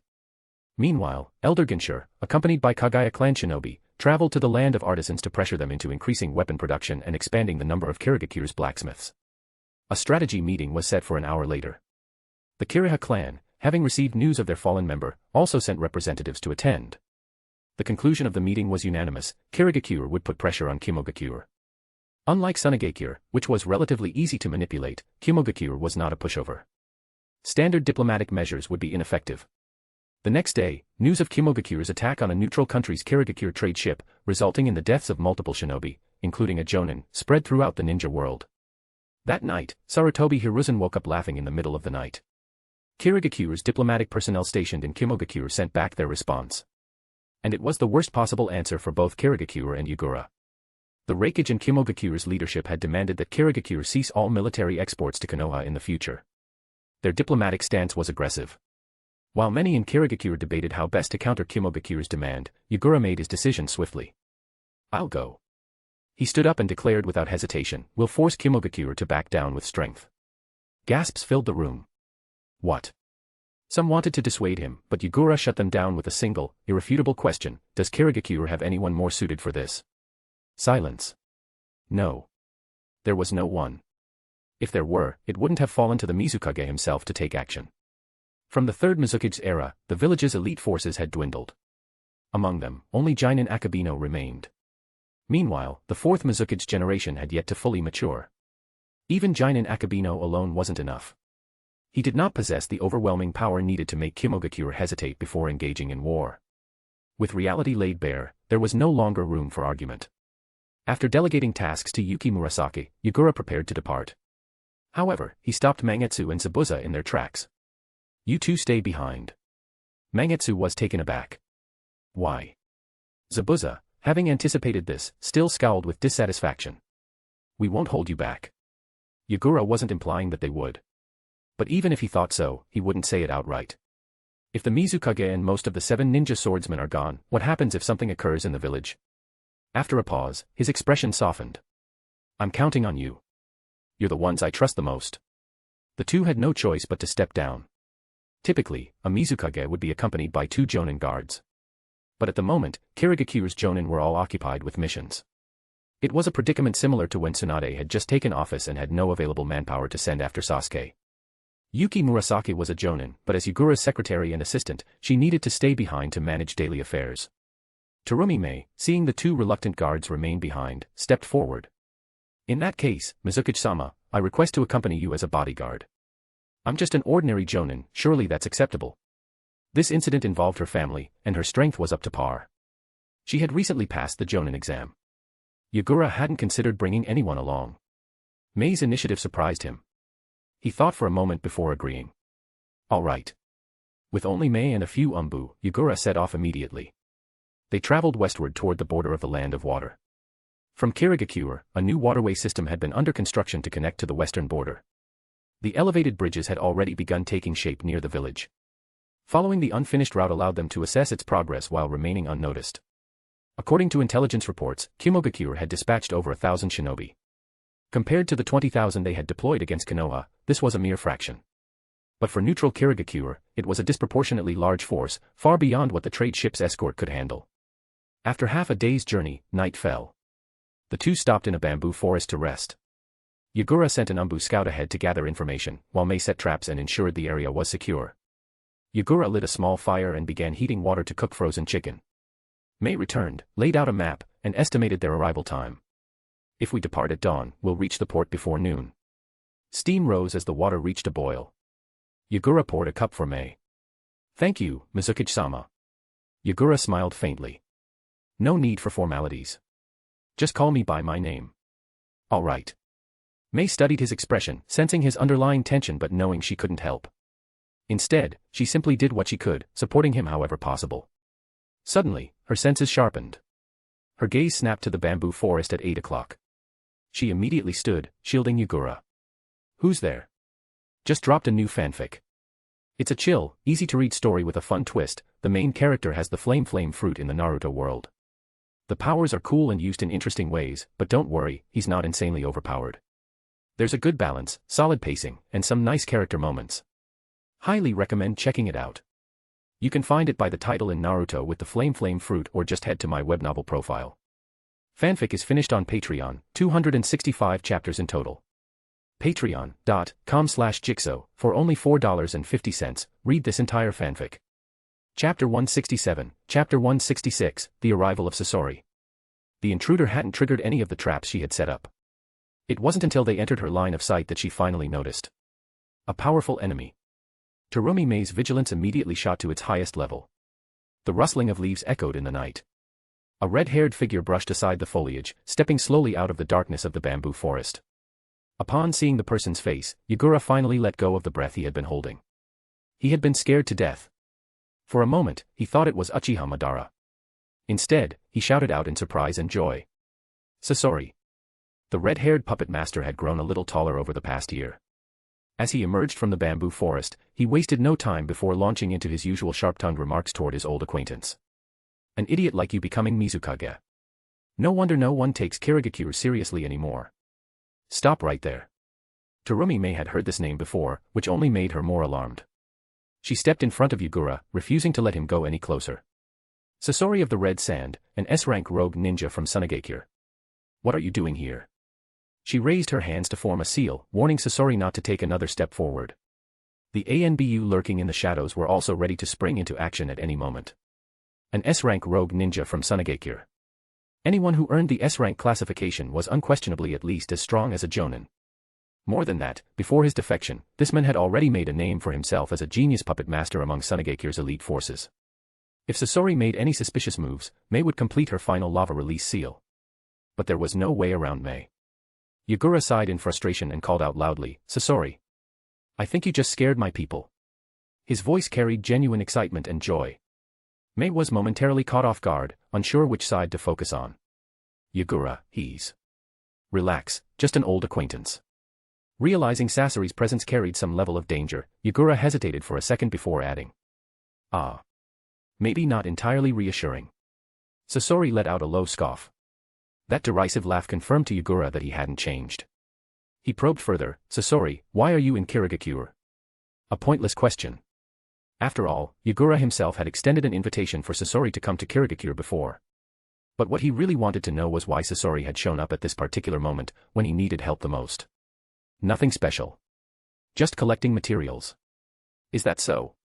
I thought you came because you knew I was in trouble and wanted to help. Whether Sasori intended to or not, Yagura had no plans to let him leave so easily. He had just been worrying about the lack of available fighters in Kirigakure. And now, as if fate had delivered it on a silver platter, an elite warrior had walked right into his hands. Yagura quickly did the calculations in his head. If I recall correctly, you owe me 2 favors. One for helping him acquire the Third Kazakage's remains. And another for saving his life from the Third Kazakage's final retaliatory strike. 2 separate favors. Sasori frowned and cut him off. That was mutual benefit. So he still owed him 1 favor. Yagura latched onto it like a leech. So, are you in Kirigakure now to repay that debt? Sasori scoffed. Coincidence. The materials I was tracking happened to escape to the land of water. Yagura heard that scoff and immediately knew there was more to it. You're still as bad at being honest as ever. The atmosphere was so oddly harmonious that it felt off. Slowly lowering her hands, Mei discreetly stepped aside. Am I intruding on something? When did Yagura get acquainted with an S-rank rogue ninja from Sunagakure? Sasori could sense the hostile gazes lurking nearby. Though he only saw 2 people before him, he wasn't naive. If the Mizukage himself was personally involved, there was no way his guards and Anbu wouldn't be close by. But the fact that Yagura had approached an S-rank rogue ninja so openly was enough to make them deeply uneasy. Yagura extended an invitation once more, interested in working together again, Sasori. Sasori was different from Orochimaru. Orochimaru was cunning and had long been consumed by his obsessions. After just one meeting, Yagura had decided against allowing the dangerous man into Kirigakure. Orochimaru needed human test subjects, and Yagura's authority wasn't strong enough yet to keep him in check within the village. Sasori, on the other hand, had collaborated with him before on the assassination of the Third Kazakage. Compared to Orochimaru, he was younger and, in many ways, safer. Yagura was confident he could handle Sasori. Sigh. Sasori exhaled, placing one hand on his hip and extending the other. At least take a look at how your subordinates are reacting to this. Seriously, how is your village not destroyed yet with you in charge? Sasori had no patience for people like Yagura. He lowered his gaze slightly and warned. Just so you know, you're still one of my potential materials. If I die. Yagura placed a hand on his chest and smiled. How about I hire you with my corpse? His words sent shockwaves through the group. Mei's face paled, and she could no longer maintain her composure. Mizukage-sama. Even if you gave it to me, I wouldn't want it. Even Sasori was briefly taken aback. He actually said that. He scowled in distaste. Who wants a kid's remains? Yagura wasn't even at his prime yet. And at his current height, he wouldn't even fit properly in Sasori's puppet collection. It would mess up the dimensions and make him harder to operate. Maybe if you grow past 160 centimeters, I'll reconsider. Yagura's emotions were complicated. He wanted to laugh at Sasori's ridiculous criteria, but at the same time, that was a direct shot at his height. Especially since it seemed like Sasori had grown taller over the past year. That stung. But putting his grievances aside, Yagura returned to the real issue. So, if you're not after my body, I can pay you a proper fee. Sasori ignored the first half of the sentence. If the price is right, sure. He did need money. Good. Then you're hired. I need a bodyguard. Stick with me for this trip, and we'll negotiate payment later. Mei finally spoke up, alarmed at how recklessly her young Mizukage was treating a dangerous rogue ninja. Mizukage-sama, this is. Relax. Hiring an S-rank rogue ninja as a personal bodyguard was definitely an outrageous move. Yagura patted his chest reassuringly. I once saved his life. Sasori isn't the type to betray a debt. You can ask him yourself. Mei, ? Sasori, oi. Forget it. With a deep sigh, Sasori turned away. Yagura waved cheerfully. See you tomorrow, Sasori. Sasori raised a hand, hesitated, then dropped it. What kind of fool's errand had brought him to Kirigakure at this moment? Fanfic is finished on Patreon, 265 chapters in total. Patreon.com/Jigsaw, for only $4.50, read this entire fanfic. Chapter 168, Chapter 167, Battle at the Port. Yagura couldn't go into too much detail about his history with Sasori when talking to Mei Terumi. This was something that had to stay buried forever, no third person in the world could ever know. All he could say was that they had met during the Chunin exams, gone through some things together, and developed a close bond over time. Mei didn't press for details. Everyone had their secrets, especially Shinobi. But from the way those two interacted just now, she was certain their relationship was more than just close. Oh. Yagura chuckled, finding her assessment quite agreeable. That close, huh? Mei nodded. You know what they say, men who fought side by side and shared a bed together are brothers for life. Shared a bed? Oh, come on. It's just a saying. Yagura immediately defended his innocence. Relax. The only person I've ever shared a bed with is Mangetsu. Oh, well, that's fine then. Wait. Shared a bed. Was it the kind of shared she was thinking of? It was getting late, so Yagura shooed the dumbfounded Mei off to sleep before calling over an Anbu to stand guard. Feeling a bit tired himself, Yagura leaned back against a sturdy tree trunk and closed his eyes. To hell with Kirigakure. Attribute intensity, sleeping mode activated. By dawn, the first rays of the sun struggled to pierce through the thick morning mist. The winter air in the land of water was damp and bone-chilling, with occasional gusts of icy wind. The two of them woke up on time, using disposable travel essentials to freshen up before preparing to move out again. You're too slow. The raspy voice came from Hirako, impatiently urging them on. After wiping his face with a towel, Yagura casually draped it around his neck and stepped forward, knocking on Hirako's exterior. Come on, stop hiding in there. With me around, do you really need to worry about anyone getting close? Sasori didn't reply, only the tail of his scorpion puppet twitched slightly in response. Yagura decided to take a different approach. Alright, fine. Your Hirako looks awful. I prefer seeing your real face. That did the trick. The shell of Hirako creaked open. Yagura immediately focused his gaze inside. He had always been curious about its internal mechanisms. But what he saw left him utterly disappointed. Where was the whole, cycling his legs like a bicycle, thing? The inside was completely empty. Sasori was just sitting there, completely relaxed and comfortable. Yagura's expression gave him away, and Sasori easily guessed what was on his mind. What exactly were you expecting? Yagura decided against revealing his mental image of internet meme diagrams from his past life. I thought it'd be more complicated. Ha. That single chuckle from Sasori carried all the sharp disdain of someone looking down on fools. With Hirako stored away, the red-haired puppet master looked far more presentable than that bald hunchbacked shell of his. Even Mei, who had regarded Sasori with nothing but hostility, found herself admitting, albeit grudgingly, that he had a strikingly handsome face. Yagura stepped between the two of them. Let me introduce you two properly. Mei, this is Sasori. A rogue shinobi from Sunagakure and my enthusiastic business partner. Mei felt a little overwhelmed. An actual Kage referring to a rogue ninja as his partner, only her Mizukage would be this unorthodox.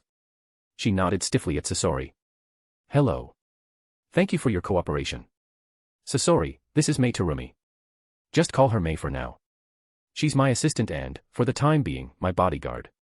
The puppeteer, still wearing his rogue forehead protector, barely spared her a glance. Got it. Working relationships could be built over time. With Yagura leading the way, the three of them resumed their journey. After about 2 hours, they caught up with the Anbu squad that had set out the night before. Mizukage-sama. As soon as they spotted Yagura, the Anbu halted in front of him.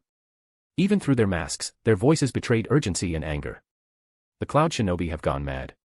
They're attacking our port. Kirigakure, you bastards. Yagura took a deep breath of the cold morning air, forcing himself to remain calm. Lightning flickered in his eyes as he turned back. I'll go ahead first. You follow after. Don't be reckless, Sasori objected. You're the Mizukage. Your safety is more important. The port at the Land of Water's border was still an hour away. Yagura's physical prowess was undoubtedly superior to the others, but if he moved at full speed, he would leave them trailing far behind. Mei chimed in, supporting Sasori's stance. He's right. If something happens to you, we won't be able to back you up in time. For Kirigakure, you are the top priority. Isabu, those two brats are right, Yagura. Don't forget who your real enemies are. Their words had only made Yagura hesitate, but Isabu's reminder sealed the decision. Unlike Naruto's shadow clones in the Fourth War, his water clones had a limited range and couldn't stray too far from his real body. You, return to your squad. After giving his orders to the Anbu scout, Yagura steadied his emotions. Sasori, Mei, can you both move at a faster pace? Of course. Yes, I can. No time for teasing Mei about her reaction to Sasori. Yagura took off immediately. Boom. A massive explosion engulfed the dock, sending a towering crane crashing down as its base was obliterated by explosive tags. Boom. The deafening blast seemed to shake the very air itself. Shinobi silhouettes darted through the thick, choking smoke. A Jonin peeked out from behind a shipping container, trying to get a sense of the battlefield, only for a kunai to embed itself in his forehead. He collapsed, dead. Foolish. His Jonin leader didn't even bother trying to save him. Instead, he crouched low and immediately retreated to another hiding spot. Still, the Jonin's death wasn't entirely in vain. At least they now had confirmation, the Cloud Shinobi were close. The remaining Jonin, far less experienced than their leader, finally snapped out of their shock. Panicking, they attempted to follow their Jonin. But it was too late. A squad of Kirigakure shinobi, drawn by the commotion, rushed forward and surrounded them. Their Jonin had abandoned them. A cold fear gripped the two Jonin as they instinctively pressed their backs together, preparing for a fight. Kirigakure. Do you want to start a war? One of the Cloud Shinobi scoffed. You missed Shinobi started this war the moment you sold supplies to Konoha. If not for that, we would have already won. Enough talking. Kill them. Hidden in the shadows, the Mist Jonin watched impassively. Yes, just as you Cloud Shinobi said, enough talking. He formed a seal. The ground beneath the enemy squad erupted as the buried explosive tags ignited. Boom. A fiery orange explosion engulfed the area, sending 7 Cloud Shinobi scrambling for cover. They emerged, battered, their white armor charred black. These damn Mist Shinobi. They always fight like this. Do they value their own comrades' lives at all? 3 for 3. Not as good as he'd hoped. Rolling his shoulders, the Mist Jonin slipped away, already searching for his next ambush spot. Fanfic is finished on Patreon, 265 chapters in total. Patreon.com/Jigsaw, for only $4.50, read this entire fanfic. Chapter 169, Chapter 168, The Strongest Reinforcement. Water Release. A young, unbroken voice rang across the battlefield. 7 spiraling water blades shot out from the direction of the voice, lashing fiercely at 7 Kirigakure shinobi. The attack came so swiftly that the airborne Kyumo shinobi had no time to react or evade. Forged through relentless training, the razor-sharp water blades tore through the white light armor of the Kyumo shinobi, slicing into their flesh. Like living whips, the spiraling water blades extended rapidly, coiling tightly around the 7 Kyumo shinobi, suspending them midair. The caster of the jutsu stepped into the mist shinobi's view. Recognizing the figure, the Kirigakure Jonin exclaimed, "Mizukage-sama." The lower-ranked shinobi in their squad had been treated as mere tactical pawns, but now Yagura had witnessed the scene while rushing to the battlefield. However, there was no time to dwell on it now. Halting in front of the Kiri Jonin, Yagura raised his palm toward the nearest Kyumo shinobi trapped in the air, while his other hand rapidly weaved a one-handed seal. Coral water cannon. A high-pressure stream of water condensed in his palm and, like a laser, blasted through the first Kyumo shinobi's vital point, an instant kill. The water whips twisted, adjusting the suspended shinobi to a 43-degree angle relative to the ground. With a mere flick of his arm, the high-pressure jet swept across the trapped shinobi. Its overwhelming penetrative force instantly transformed into a slicing power. In a flash, 7 Kyumo shinobi were severed cleanly, their blood spraying through the air like a grotesque fountain. The sheer brutality of the scene sent shockwaves through both the Kiri and Kyumo shinobi watching from the port. They weren't dead. 2 Kirigakure genin stared blankly at their still intact bodies, then at each other with confusion. This wasn't the afterlife, was it? The coral that had shielded them from the explosion of explosive tags crumbled away as Yagura lifted his technique. In a few swift leaps, Yagura landed before the 2 Kiri genin, scanning them quickly. "You're not hurt, are you?" The 2 were just kids, having only graduated last year, the first batch that didn't have to go through the blood mist graduation exam. Seeing Yagura, they immediately found their pillar of support. "Mizukage-sama." "That's me." There was no time to comfort them further, Yagura needed intel on the ongoing battle. His gaze moved to the Kirigakure Jonin leading these genin, as well as Mei Terumi, Sasori, and the newly arrived Anbu. Running through his priorities in his mind, Yagura issued orders. "Mei, take these 2 with you. Gather all the genin and any remaining port workers, make sure they evacuate safely." Mei's abilities were not suited for combat in friendly territory, especially not in Kirigakure's own port. "Understood." Mei nodded, signaling for the 2 genin, who were around her age, to follow. They moved quickly, letting the genin familiar with the battlefield lead the way to find any other survivors. Yagura had no time to correct the Jonin's previous tactical decisions. This was not the moment. "How many enemy forces are here? How many of our people remain? Give me a quick summary." The Kirigakure Jonin had been utterly shaken by Yagura's earlier display of power. To think that this Mizukage, who was younger than the genin he led, possessed such overwhelming strength. Lowering his head respectfully, the Jonin relayed all the information he had. Not far away, the 2 genin followed Mei, glancing back at Yagura. One whispered, "Mizukage-sama is so small, but he's unbelievably reliable." The other was busy reporting to Mei but still snuck a glance back at Yagura, eyes sparkling with admiration. They had just survived a near-death experience. If they counted the genin graduation exam, Yagura had now saved their lives twice. Understanding their emotions, Mei offered a small reassurance. "Once this is over, I'll let you meet Mizukage-sama up close. But for now, let's focus on completing the mission." "Yes." "Got it." The Kirigakure Jonin finished his report concisely. After Kumogakure's large-scale raid on cargo ships 2 days ago, the port had been paralyzed. Neither shipping companies nor manufacturing businesses dared risk sending their goods out to sea, fearing Kumo's attacks. Most Kirigakure shinobi were already occupied with missions. Even high-priority requests from escort companies were left unfulfilled due to a lack of available personnel. With few ships sailing, the Kumo forces had lost their primary targets. And so, today, they had chosen to invade the port directly with small strike teams. Yagura let out a cold laugh. "A small strike team?" "Yes, around 100 shinobi." Yagura surveyed the devastated port, littered with the remnants of explosive tags and the aftermath of various jutsu. The cost and time required for repairs were unknown. The Kirigakure shinobi present numbered barely 20, including the stranded shinobi unable to leave due to the blockade. "I see." Already, more Kumo shinobi were converging toward them. The disturbance caused by Yagura's water release had drawn nearly all attention in the port. The brutal execution of 7 Kumo shinobi had enraged their comrades. "Hey, isn't that?" One of the arriving Kumo shinobi recognized Yagura. It was impossible to mistake him, the young prodigy who had dominated the Chunin exams 2 years ago, the boy who had become Mizukage at an unprecedented age. "That's him," another Kumo shinobi confirmed. The information spread quickly, and within moments, nearly 100 Kumo shinobi had gathered, their expressions hardening. The Mizukage himself had come. Sasori pulled up his hood. "Need a hand?" "No." I've got this. Yagura stepped forward, fully revealing himself to the Kumo forces. A blade of water formed in his grip, and he spun it playfully, reacquainting himself with its weight. Been sitting behind a desk for too long.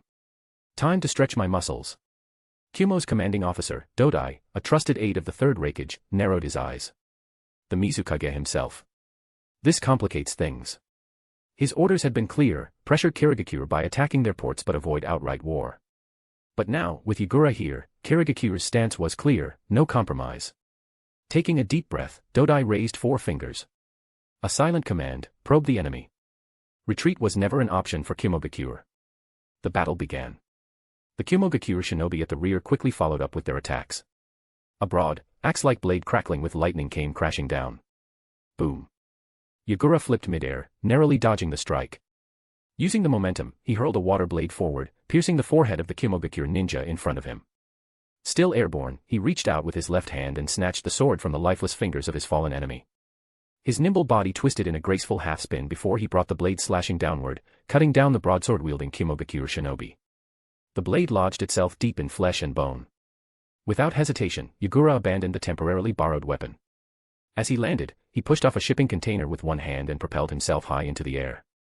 The moment his palm touched the metal surface, a dense mass of coral erupted, growing at an alarming rate and spreading wildly in all directions. Yagura's gaze darkened as a stream of water gathered in his hand. Swish. Swish. Swish. 3 water blades formed instantly and were hurled with deadly precision, striking the foreheads of 3 immobilized Kirigakure shinobi trapped in the coral. Like motionless training dummies, they never had a chance to react. In a matter of seconds, 5 Kirigakure chunin had been slain in close combat. This was already the 3rd wave of small assault squads that had been wiped out. Yagura quickly noticed something: the Kirigakure shinobi engaging him were gradually increasing their distance. Not only that, but they were moving in a coordinated fashion, steadily leading him toward an open area. Through successive skirmishes, they were subtly maneuvering him into a more exposed battlefield. As a Kage, his taijutsu and combat abilities were on par with Kirigakure's elite fighters, but his speed and strength far exceeded their Jonin. For the Chunin and Genin, facing him in close quarters was nothing short of suicide. After analyzing the battle situation and gathering intelligence, Dodai came to a conclusion. If they continued fighting Yagura in the shipping container zone, it would only result in the pointless sacrifice of their comrades. He immediately adjusted their strategy. Following Kirigakure's lead, Yagura leaped out of the last section of the shipping containers. Landing lightly on the ground, he looked up coldly at the 70-plus Kirigakure shinobi surrounding him. Since they couldn't win a skirmish, they had now switched tactics to large-scale group combat. Kirigakure shinobi used wind release to disperse the hidden miss technique.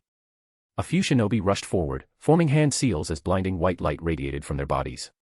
Lightning illusion, thunder pillars. 2 shinobi with Kekkai Genkai followed closely behind. Storm release, laser circus. With their hands extended forward, they unleashed beams of dazzling white lightning.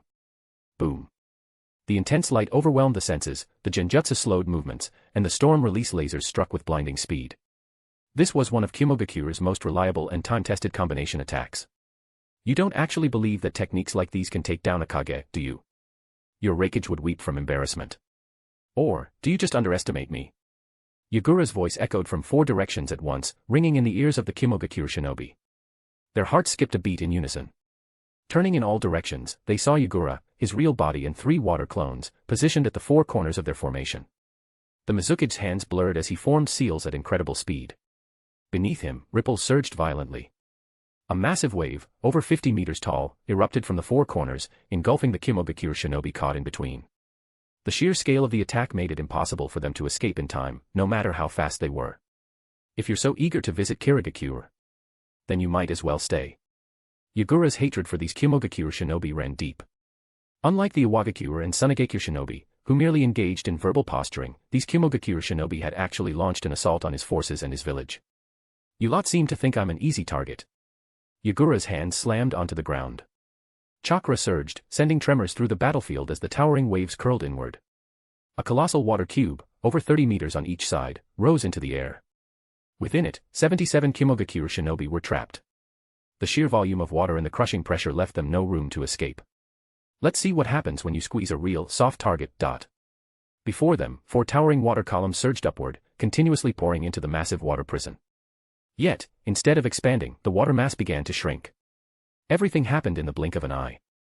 As the water pressure increased exponentially, the suffocating force robbed the Kirigakure shinobi of all movement. A fatal combination of crushing pressure and oxygen deprivation paralyzed their bodies. Only now did they finally grasp the true nature of this technique. Too late. Under the immense force of the all-encompassing water pressure, they couldn't even manage to scream. Yagura clenched his fist. Phantom Water Domain. Fanfic is finished on Patreon, 265 chapters in total. Patreon.com/Jigsaw, for only $4.50, read this entire fanfic. Chapter 170, Chapter 169, Crushing the Kirigakure Forces. This particular jutsu was far more effective against groups than individual targets. Yagura unleashed a massive surge of chakra, causing the cube-shaped domain to suddenly shrink in size. T/N, Water Release, Phantom Water Domain, which was based on the Water Prison Jutsu. In an instant, it compressed to less than half of its original volume. Within the domain, over 70 Kirigakure shinobi were crushed under the immense pressure. Their lungs imploded instantly under the sudden and extreme compression. Only a handful of elite Jonin managed to break through the high-pressure barrier in their final moments. But the moment they forced their way out, the gap was immediately sealed behind them. Bang. The domain, compressed to its absolute limit, exploded like a bursting balloon. The surviving Kirigakure shinobi could only watch in horror as the gruesome spectacle unfolded before them. There were no intact corpses, not even fragments of flesh. All that remained was a tide of red-black liquid, staining the water, proof that their comrades had once existed. In a single move, the advancing Kirigakure force had been annihilated. The explosion of blood and water spread in all directions. The few Jonin who had barely escaped the crushing depths collapsed to the ground, their bodies weakened from the effects of oxygen deprivation and sudden pressure imbalance. One of the Jonin standing by the Kirigakure commander, Dodai, averted his gaze in discomfort. "Dodai-sama, we need to retreat." The Mizukage continued to strike down the escaping Jonin without hesitation. His strength far exceeded expectations, he was truly at a Kage level. Age meant nothing in the face of such power. Dodai's expression was grim and lifeless. "This was my misjudgment. I led our comrades to complete annihilation." A Kirigakure shinobi urged him anxiously, "Dodai-sama, this is not the time for regrets. You all go. Warn the others and call for retreat. The information on the Mizukage must reach the village." Dodai didn't want to see any more of his comrades die under the Mizukage's water release. He had already made his decision. "I will stay behind and hold them off." "Dodai-sama." The two Jonin by his side exchanged a glance before making a swift decision. "Forgive us." Dodai was a trusted strategist under the Third Rakage. The two shinobi had been sent by the Third Rakage specifically to protect him. There was no way they would allow him to stay behind while they fled. Besides, the Rakage had set the precedent, Kirigakure shinobi did not abandon their comrades to escape alone. "There's no need to argue. None of you are leaving." A hoarse voice cut through the tension, freezing Dodai and the two Jonin in place. The two Kirigakure shinobi immediately moved, shielding Dodai behind them as they drew their blades in vigilance. "Who's there?" Sasori ignored their hostility. So there was someone orchestrating this attack from the shadows after all. No wonder it was so coordinated. TCH. He was told he could handle things alone, yet the intelligence had nearly slipped through his fingers. These three couldn't be allowed to escape. Hiding like rats. You weren't easy to find. Dodai and his men had concealed themselves aboard a cargo ship. Yet, this hunchbacked intruder had bypassed all their traps and infiltrated the cabin without a sound. Sasori had no patience for conversation. He reached up and pulled off the mask of his puppet, Hirako. The puppet's mouth mechanism snapped open, revealing a hidden launcher. The two Kirigakure shinobi's eyes widened in shock as a rainstorm of senbon needles shot toward them. Earth release, earth flow wall. Dodai erected a defensive earthen barrier, and the three immediately leapt high into the air to evade the attack. That attack method. One of the Jonin muttered in alarm. A Sunagakure puppet master. They landed on the highest point they could find, retreating behind the earth wall. The sudden elevation shattered the ship's ceiling. Their priority was clear: do not get entangled in battle. At least one of them needed to escape and report back about the Mizukage. With a mere glance at each other, the three had already made up their minds. Boom. They burst from the ship, dashing toward the sea in a desperate escape.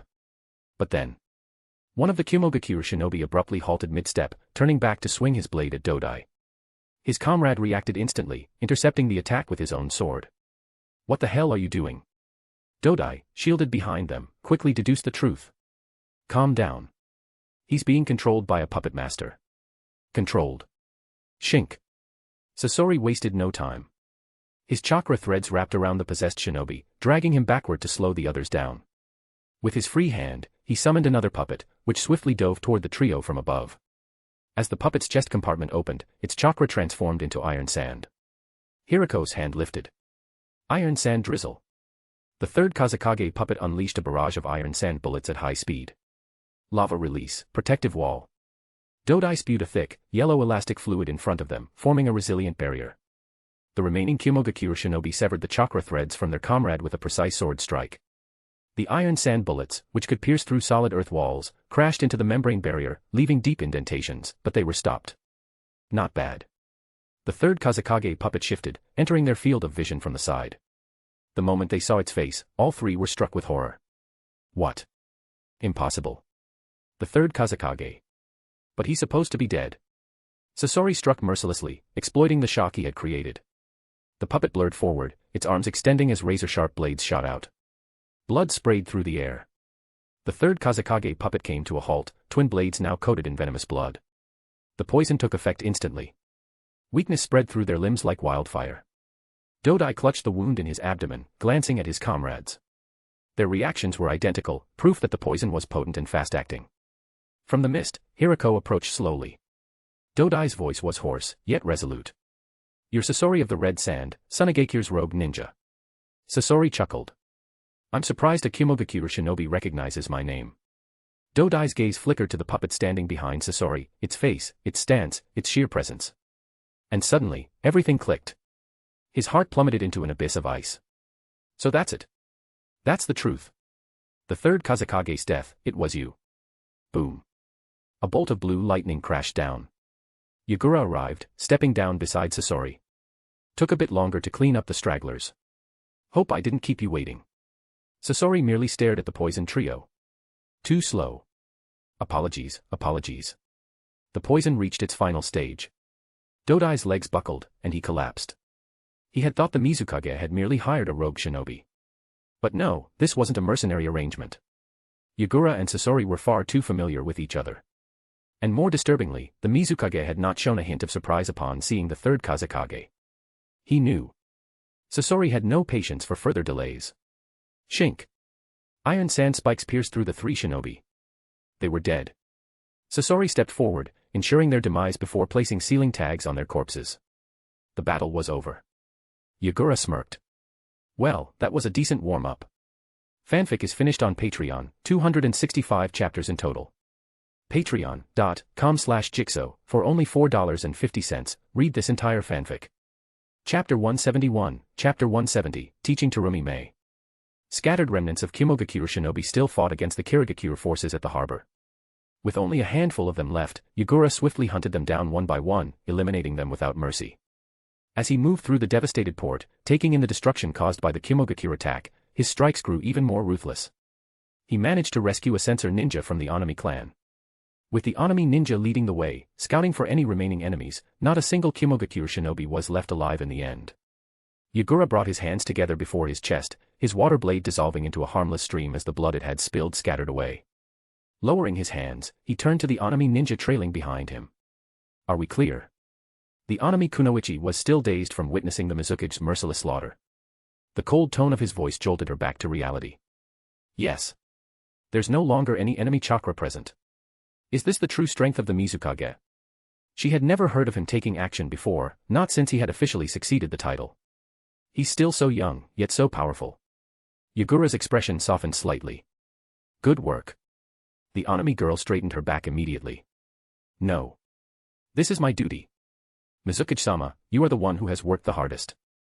No need to be so tense." Yagura chuckled inwardly and asked, "Did I scare you?" The Onami kunoichi stiffened. "Damn." He noticed. Yagura crooked his finger, motioning for her to lower her head. "Do I look that frightening?" If he had asked that while he was butchering Kirigakure shinobi, then yes, definitely. But right now. She didn't dare disobey the Mizukage's order. Obediently, she bent down, getting a closer look at him. He's so small, about the same age as her younger brother. Tap. Yagura made a finger gun gesture and lightly tapped her forehead protector. Nothing happened. The Onami kunoichi clutched her forehead protector, feeling as if her soul had just been forcibly ejected from her body. The moment she realized what Yagura had done, her face turned beet red. "See? Not that scary, right?" Yagura withdrew his hand and slipped it into his pocket, grinning. I'd be troubled if my own villagers were afraid of me. The only ones who should fear me are those from other villages. With such a youthful face, saying something so authoritative. The Anami girl suddenly felt a surge of heat rush to her face. This is so unfair. Mizukage-sama, please refrain from harassing your own shinobi. Terumi-mei arrived just in time to witness this scene. Honestly, if she hadn't spent so much time around Yagura, she might have found it hard to endure as well. It reminded her of the first time he had sought her out. This insufferably cheeky Mizukage really knew how to use his small stature to his advantage. Come on, it's just a bit of relaxation after a battle. Yagura shrugged and glanced at the group of newly graduated genin standing behind Terumi-mei. With a smile, he said, Hey. What I just said applies to you all too. You can speak to me like a normal person. The genin exchanged bewildered glances, clearly unsure how to respond. They were all fresh graduates. They deeply respected and admired this Mizukage, the one who had abolished the infamous Bloody Mist graduation exam. But Yagura was far more proactive than they expected, leaving them at a loss for words.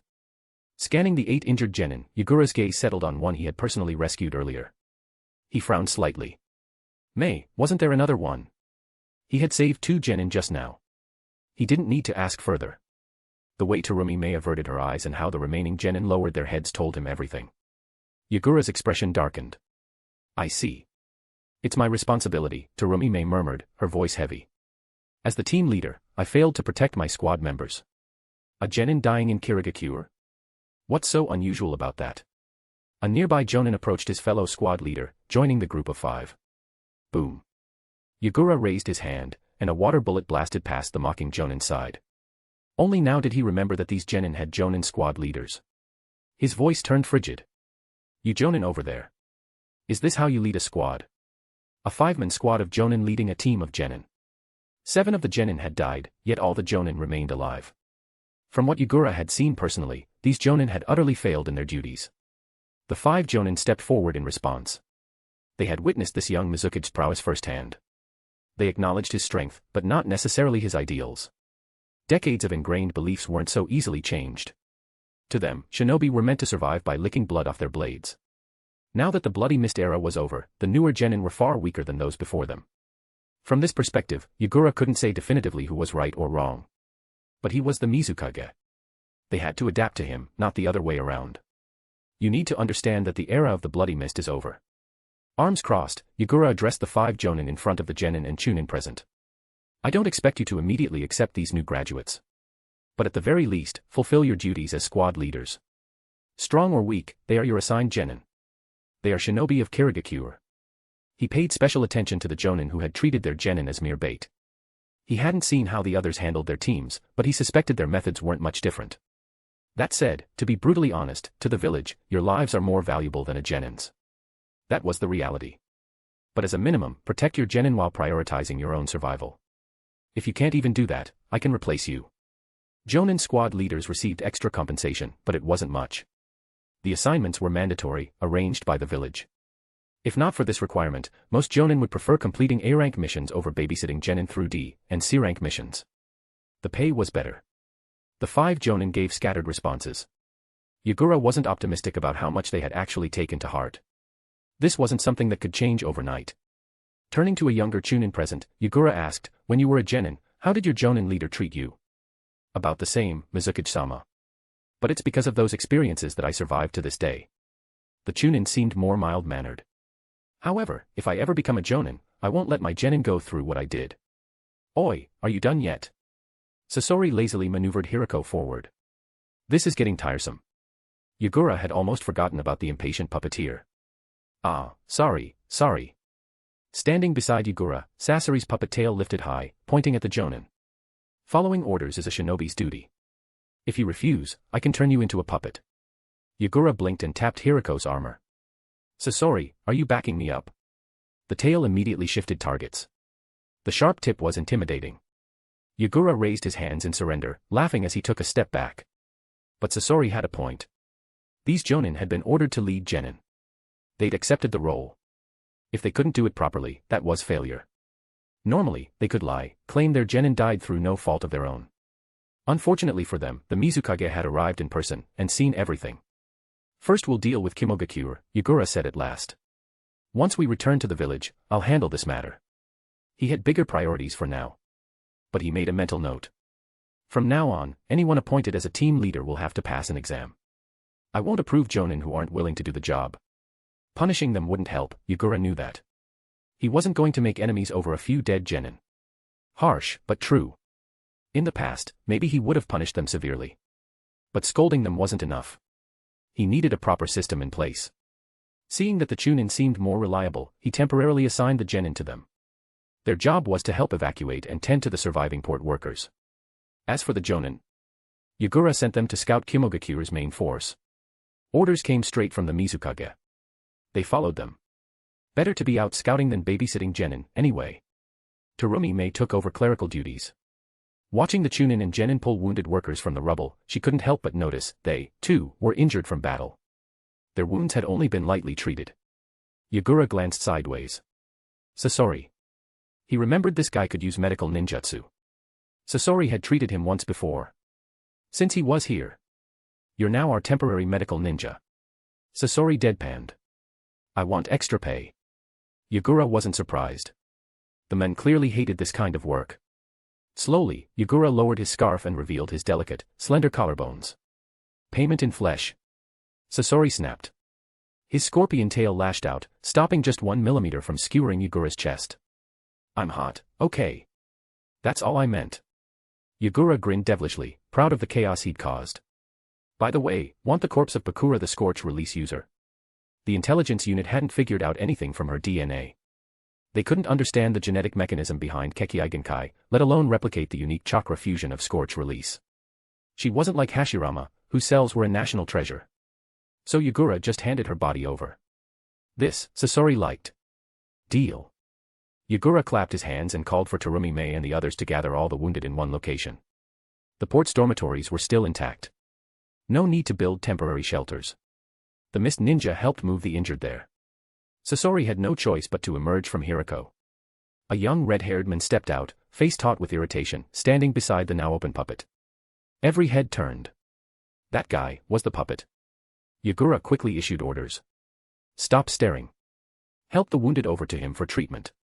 Sasori's medical ninjutsu, like his puppetry, came from Chiyo. He wasn't a specialist like she was, but he was better than the average medic. Everyone was stunned by how quickly he healed their injuries. Then they looked at the menacing Hirako standing beside him. This guy is our medic. Thank you. Stop talking. Get lost once you're healed. His face didn't say, I'm helping. It said, I might kill you. As if healing people was somehow infuriating. Yagura muttered a silent prayer and decided not to tease him again. Sasori might actually explode.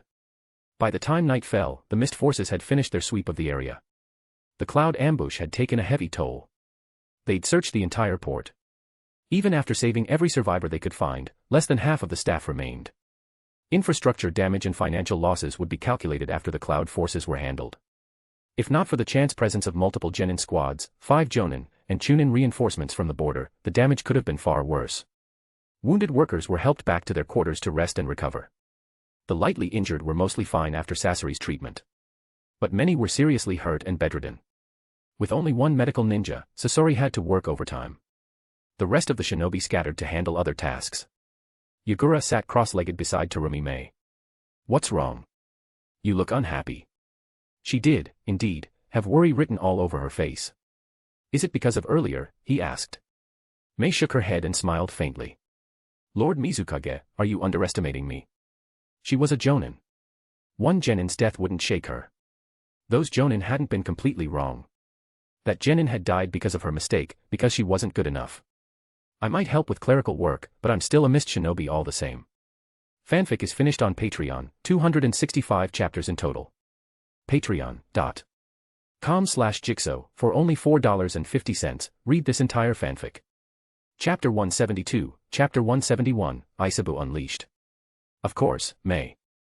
Yagura let out a quiet chuckle, clearly pleased by Mei Terumi's request to join the battle. However, with a calm smile, he looked at her and said, with your talent, it's only a matter of time before you reach Kage level. I've never doubted that. In other words, right now, she still didn't have the strength to shoulder this burden. Yagura intended to carry it himself. And she couldn't help him just yet. Mei lowered her gaze. Understood. The campfire before them crackled and flared. Only with the power of a Kage could one sit at the negotiation table with Kirigakure as an equal. The strength of a tailed beast, their trump card, would have to be revealed this time. This battle would send a clear message to the entire shinobi world. It was because of this power that Karatachi Yagura held the title of Mizukage. Kirigakure was far from weak. They were not to be trampled upon. Go get some rest. All right. The next morning. With the total annihilation of the Dodai squad and no survivors to report back, the silence alone was enough for Kirigakure to suspect something had gone wrong. They quickly dispatched several scouting teams to the port destination originally assigned to the Dodai squad. Using the routes those teams took, elite Jonin secretly sent by Yagura trailed them, eventually locating Kirigakure's temporary encampment. It was on the southeastern coast of the Land of Lightning. And soon, that intel was relayed back to Yagura, who was stationed at the port. Boil release, skilled mist technique. The scouting Kirigakure ninja were lured into a trap by the Kirigakure operatives. Mei Terumi's acidic mist blended seamlessly into the natural mist techniques of Kirigakure. It was silent. And merciless. The corrosive vapor began to eat away at the Kirigakure shinobi's flesh almost instantly. Their skin cracked and peeled. Shit. It's an ambush, fall BA. Before the leader could finish, a wave of weakness spread from his chest throughout his entire body. With a splash, he collapsed into the sea, chakra completely drained. Then, within the thick white mist, a subtle violet haze began to mix in. Sasori, hidden nearby, unleashed his puppets, filling the acidic cloud with toxic fumes. It wasn't just inhalation. The mist, which had already begun eating away at their skin, now allowed Sasori's poison to seep directly into their bloodstream through open wounds. In an instant, the venom claimed their lives. Though these two hadn't exactly been on good terms, their coordination in this moment was seamless. Yagura nodded in approval. The port is in your hands. Mei Terumi finally let go of her reservations about Sasori and responded, understood. Sasori, for his part, had never seen enemies succumb to poison so quickly. He glanced at Mei but said nothing. Perhaps, deep down, he was thinking this woman might be even scarier than Chiyo. This whole ambush was her idea. They had used the port, and the perpetual mists that veiled the land of water year-round, as bait. Mei's boil release and Sasori's poisons were the hook. Now that the trap had sprung and their flank was secure, Yagura gathered a small team of Jonin and advanced straight toward Kirigakure's encampment on the coast of the Land of Lightning. Watching Yagura's figure vanish into the fog. The Kirigakure shinobi caught in their trap had already been decimated by the acidic mist and poison fog. Sasori calmly said, I'll handle the cleanup. You go do what you need to do. Thanks, Mei said sincerely, a newfound respect in her voice. She had begun to trust the S-rank rogue ninja from Sunagakure. I didn't think you were actually serious. Serious about standing with Kirigakure. And even helping her carry out actions behind Yagura's back. Spare me the chatter, Sasori snapped. If you don't want him to die, hurry. Got it. That idiot. Charging in alone like he had something to prove. Did he ever stop to think? What if the Rakage himself showed up? How would Yagura get out alive? Both Sasori and Mei were sure Yagura, and even Elder Genshur, had considered that possibility. And yet, he still chose to go. Because he was the Mizukage. After crossing the sea, it took Yagura and his team just half a day to reach Kirigakure's southeastern coastal base. Using the hidden mist technique to veil their movements, they got within 100 meters of the enemy's camp. So close now. You three, fall back, Yagura ordered, stopping the Jonin who had accompanied him. His eyes locked on the hastily constructed camp along the shoreline. Kirigakure. You've treated Kirigakure like we don't even exist. Now it's time you tasted the wrath of the sea. Yagura, Isabu, let's raise hell. Isabu, humph. You just love bossing me around. A massive tail materialized behind Yagura and slammed into the water, sending a towering waterspout spiraling into the sky. Roar. The tailed beast had arrived. Isabu's bellow echoed through the heavens. His massive form tore through the mist and the churning sea, revealing itself in full on the coast of the Land of Lightning. The surging tide slammed into the coastal camp, washing away its barricades in an instant. Now fully exposed, Isabu's immense body loomed over the shoreline. 1,000 Kirigakure shinobi turned to face him, their eyes meeting the blood-red rage burning in the tailed beast's eyes. In that moment, fear of a true monster gripped their hearts. Yagura, Isabu, let's give them a proper introduction. The beast inhaled deeply, drawing in the sea itself, then unleashed a colossal water cannon at the enemy camp. Yagura/Isabu, choral great roar. The tightly packed Kirigakure forces didn't have time to scatter. Isabu's blast landed like a bomb dropped into a school of fish. With just one attack, over half of the shinobi were either killed outright or gravely injured, unable to dodge in time. The few who survived, either by luck or sheer skill, immediately recognized what they were facing. A tailed beast, it's a tailed beast. It's Kirigakure's tailed beast. We're under attack. All units, battle stations. Battle stations. Despite the chaos, Kumogakure's military discipline kicked in quickly. They regrouped fast under their Jonin leaders, dispersing to avoid Isabu's long-range attacks and water blasts. Storm release, laser circus. Lightning release, thunder pulse. Lightning release, roaring thunder. Try this. Various jutsu, explosive tags, and massive ninja tools, everything that could potentially harm a tailed beast, was unleashed at once. But it was all in vain. A towering curtain of water rose from the sea, shielding Isabu's entire body. As the wall settled, its surface smoothed into a mirror-like sheen. Isabu, watch closely. I'll only show this once. Yagura/Isabu, water mirror technique. The moment the enemy's attacks reflected in the water, the mirror captured and replicated them all. With a thunderous roar, Isabu fired everything back, identical in number, strength, and trajectory, but in the opposite direction. Massive explosions lit up the coastline, sending waves crashing sky-high. The Kumogakure shinobi could only watch, stunned. Their all-out counterattack hadn't even touched the enemy. Before they could react, before they could even think, Isabu launched another water cannon, blasting through the rising waves and slamming directly into the still regrouping enemy lines. Another wave of casualties followed. With a triumphant roar, Isabu raised his tail high. Then leapt into the air, curling his massive body into a rolling wheel. The armored plates on his body deflected every jutsu and tool hurled in a last-ditch effort to stop him. He landed on the coast like a living war machine, an unstoppable force, crushing the helpless Kumogakure shinobi beneath him. Fanfic is finished on Patreon, 265 chapters in total. Patreon.com/Jigsaw, for only $4.50, read this entire fanfic. Chapter 173, Chapter 172, Battle with the Third Rakage. The power gap between tailed beasts and regular shinobi is immense, they're not even on the same scale. Yagura and Isabu didn't just launch a surprise attack on Kumogakure's forces. Against overwhelming power, the Kumo shinobi couldn't muster a single effective or threatening counterattack. A big part of this was due to Isabu and Yagura now fighting in perfect sync, with Yagura maintaining rational control over the battle as the Jinchuriki. During several desperate counteroffensives, the Kumo shinobi slowly realized something terrifying. Some of them had experience battling their own village's Jinchuriki, specifically, the Two Tails and the Eight Tails. But this mist shinobi's tailed beast was nothing like the ones they had fought before. Any long-range jutsu or explosive tag attack was immediately copied and turned back at them. Once their attacks were nullified, their positions were exposed, and the beast would immediately strike that location. Even feints and misdirection tactics were completely seen through, then turned against them. The beast would ignore the decoy and strike the true source of the attack with uncanny precision. And even on the rare occasion that an attack actually landed, the massive turtle's sturdy shell made it hard to say whether the tailed beast had taken any real damage. This Kumo squad had only been sent here to disrupt Kirigakure's operations. They didn't have the necessary tools to deal with a tailed beast, most crucially, no sealing techniques. Captain, we should retreat. Continuing this fight would only lead to more needless sacrifice. The original commander of this 1,000-man strike force had already been killed in the initial blast from Isabu's water cannon. The current squad leader had only stepped up temporarily, he had experience in sealing operations against Kumo's own Jinchuriki. From afar, he glared at the beast that had already slaughtered so many of their comrades, eyes bloodshot with hatred. This tailed beast behaved like a human. A terrifying thought clawed into his mind. He didn't want to believe it.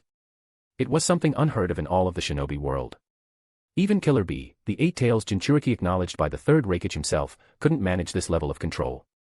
Unable to regroup for a proper counterattack, the Kumo forces had failed in their mission to strike at the mist. Beside him, the sensory ninja reported mounting casualties. Continuing this battle served no purpose anymore. Retreat. Everyone, fall back. Boom. 3 massive tails came crashing down from above, smashing directly into the temporary Kumo command center. Everyone inside was obliterated in an instant. Through Isabu's eyes, Yagura had been monitoring the battlefield closely. After a prolonged period of observation, he had pinpointed the area with the highest density of Kumo movement. A precise strike had destroyed the brain of their operation. Surrounded Kumo shinobi stared back at the tailed beast in horror. Isabu glanced at them coldly, then opened its maw, releasing a high-pressure stream of water. After nearly an hour of brutal fighting, the 1,000 Kumo shinobi stationed here to strike at the mist were nearly all dead or severely wounded. Thanks to Yagura's precision targeting, all Jonin-level forces had been eliminated in the last wave. Once their central command was annihilated, the Kumo shinobi completely lost the will to fight. Run, run for your lives. There's no way we can win this. We have to fall back and call for reinforcements. The massive water cannon swept through the dense crowd like a natural disaster. Under the sheer force of the blasts, human bodies couldn't withstand even a moment, their vision faded to black as they were knocked unconscious or killed on the spot. If you're going to strike, strike without mercy, eliminate as much enemy force as possible. Aisabu's tails whipped sharply through the air, sweeping out in all directions. A massive figure leapt into the battlefield. A hand blade cloaked in furious lightning clashed directly with Aisabu's armored tail, parrying and sending it flying. Finally. He was here. Yagura had been holding position all this time, waiting for this very man. Seeing the newcomer clearly, he snapped out of his battle trance and called out with gravity. Aisabu. How's your chakra holding up? Aisabu had sensed the power in that last attack too, this was no ordinary human. The beast's tail swished through the air. Don't worry. I haven't used much yet. I've still got at least 10 minutes in me. 10 minutes. Against the third Rakage, even 10 minutes would be a miracle. Feeling Aisabu's determination, Yagura clenched his fists, eager for battle. Good. Then let's get ready for a serious fight. The Kumo shinobi, saved from certain death by the newcomer, cried out in joy. Rakage-sama. The third Rakage's frame was even more massive than his son, the future fourth Rakage. With a barrel-like waist and shoulders just as wide, his powerful muscles bulged beneath the lightning armor covering his bare torso and limbs, every inch of him radiated strength. His eyes swept across the ruined coastal outpost, taking in the fallen Kumo shinobi strewn throughout the rubble. Pain flashed through his eyes as he fixed his gaze on the massive, three-tailed beast before him. When they launched this operation against the mist, or more accurately, against the supply line supporting Hijacking, he had expected some resistance. The war had been raging for some time, and Kirigakure's position was becoming increasingly clear. They didn't have the will, or the ability, to sustain a full-scale war. Based on what he knew of Mist's combat strength, the third Rakage hadn't taken the possibility of a serious counterattack too seriously. Rationally, his goal was to cut off Mist's support for Konoha, since that had stalled the Allied forces' ability to gain an edge. Emotionally, he looked down on the Mist, who had remained hidden and hesitant for so long. But this time, they responded. And that response had delivered a rather unexpected surprise. The third Rakage had to admit, it was his misjudgment that led to the deaths of so many Kumo shinobi here. A tailed beast. The so-called weak Mist had actually deployed a tailed beast to the front lines. Kirigakure wasn't far from the coast of the Land of Lightning. The moment a sensory ninja detected the chakra signature of a tailed beast, the third Rakage had rushed to the battlefield personally. On his way, countless thoughts had raced through his mind. Tailed beasts were the hidden trump cards of every great village. Despite the fierce conflict with Konoha, not a single village had dared deploy their beast. They were powerful, yes, but uncontrollable. No Jinchuriki could ever truly claim to control one without risk. Yet due to a gap in intelligence, the third Rakage had paid the price with 1,000 lives. His face darkened as he barked an order, all Kumo shinobi, fall back immediately. Leave this to me. Yes, sir. With a man who could trade blows with the eight tails standing here, the remaining Kumo shinobi retreated. Yagura didn't pursue them. Stripping away all other possibilities, there was only one explanation for Mist's bold decision to deploy a tailed beast. The Jinchuriki of the Three Tails had mastered control, and their Mizukage trusted him completely. The third Rakage shrugged off his lightning cloak and roared, fury in his eyes. Mist Jinchuriki, you've got guts. Yagura raised a brow. That phrasing was interesting. By rank, the third Rakage should have called him Mizukage, not Jinchuriki. So he didn't know yet that the fourth Mizukage of Kirigakure was also the Three-Tails Jinchuriki. Sometimes, good intel was too good. Oh well, Yagura muttered, stepping forward. Let's introduce ourselves properly. His figure appeared atop Aisabu's head. The fact that a Jinchuriki could emerge while the tailed beast was in full form shocked the third Rakage, it confirmed his suspicions. But then he saw Yagura's face, and felt something stir within him. Of course. Yagura tilted his head with a grin. So the third Tsuchikage didn't share my intel with you, huh? Rakage-senpai. The third Rakage pieced it all together. So that's it. Mizukage. You became Mizukage by using the power of the tailed beast. All the speculation about mistrusting its Jinchuriki was rendered moot. There was no trust if the Mizukage himself was the Jinchuriki. Only figuring that out now. Bit late. Yagura spread his hands with a mocking smirk. Strange, though. Aren't you allies with the Wagakure? Yet it's your Kumo forces out here, not them. So Tsuchikage had known and withheld the intel, sending Kumo to take the fall. The Rakage scowled. A cheap provocation. Provocation. I'm just stating facts. Honestly, partnering with a schemer like the Tsuchikage, who knows when he'll stab you in the back? Why not consider us instead? Yagura paused, suddenly remembering what he'd just done. Ah, never mind. Probably not a good time to talk alliances. His eyes fell briefly on the lightning-shaped scar across the third Rakage's chest. His smile faded, voice cold. I've heard of your reputation. Rumor has it the third Rakage can fight your own village's 8-tails one-on-one. He began to sink back into Isabu. Well, if you're tired of the 8-tails, how about giving our 3-tails a try today? The third Rakage growled in anger. Arrogant brat. Returning to Isabu's body, Yagura steadied himself. This was it, time to face off against one of the strongest Kage alive. He asked, Isabu, you're not weaker than your 8-tails brother, right? Isabu replied honestly, probably a little weaker. Yagura was about to throw in a quip, but before he could, the third Rakage vanished from sight in a blur of lightning. He's coming. So fast, Yagura couldn't even track his afterimage.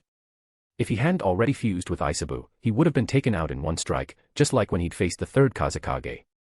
That's how wide the power gap was. Isabu, roll out. Could you ask a little nicer? Recognizing the threat, Isabu dropped its usual laziness and sprang into motion, tucking into a wheel-like shape and rolling away at high speed. The third Rakage descended from above, fingers clenched, jabbing into the sand with thunderous force. Muscle and lightning combined in a devastating strike. The ground beneath him exploded, sending sand and stone flying in every direction. The third Rakage's signature technique, Hell Stab, four-finger spear thrust. Isabu rolled swiftly back toward the ocean, his preferred terrain, transforming mid-motion and unleashing a powerful water cannon straight into the heart of the swirling sand. But this time, the water jet didn't tear through Kirigakure shinobi as effortlessly as before. The Hell Stab, four-finger spear thrust was famed as the strongest spear, while the third Rakage himself, honed and reinforced by lightning chakra, was said to possess the strongest shield. The water blast struck the Rakage squarely in the chest, but it was like slamming into a steel mountain. It didn't move him an inch. He hadn't dodged. He deliberately took the hit head-on. His feet, like pillars of a fortress, were anchored to the ground. Though the sandy coast beneath him was blown back by the pressure, his body didn't shift at all. The tailed beast of water, your water style is impressive. The third Rakage quickly adapted to the impact, standing tall and roaring defiantly. His four-fingered spear raised high, then dropped down to cut through the stream. In that instant, he leapt away, dodging the rest of the blast radius. A thunderous crash followed as his feet struck the ground again. Then, the Rakage launched himself toward the sea at lightning speed. He ignored the inherent disadvantage of fighting in water.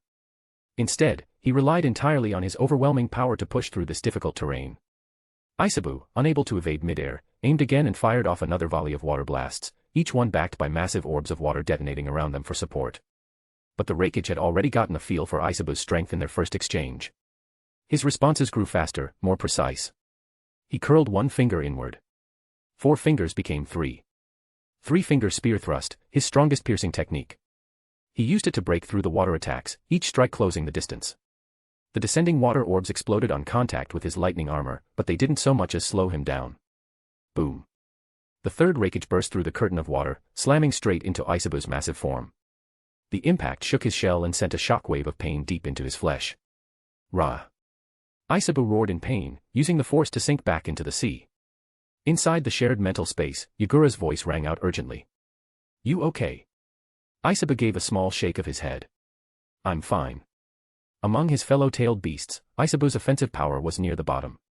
But he had one thing the others lacked, a shell that could endure. He dove deep, trying to buy time and think. That last attack couldn't be ignored. Just as Yagura's intel had said, this Rakage's power and defense surpassed even his son, the future fourth Rakage. TCH. Of course it wouldn't be easy. Isabu's water attacks, the same ones that had slaughtered Kimogakure's forces, did nothing against the third Rakage. He let out a heavy breath. This was a calculated counterattack against the hidden cloud. Facing the Rakage had been part of the plan. Yagura had many tricks up his sleeve, but when it came to fighting Kage-level opponents, few cards were truly effective. You've been studying my jutsu from inside my body all this time, Isabu. Don't tell me that's all you've learned. There weren't many techniques that would work, but even so, Yagura had made up his mind. His expression turned serious. Forming the water-style sign, he called out. Let's go, Isabu. The scale of the technique, unleashed by Isabu himself, was dozens, no, hundreds, of times larger than anything Yagura could produce alone. After striking Isabu into the sea, the Rakage didn't pursue.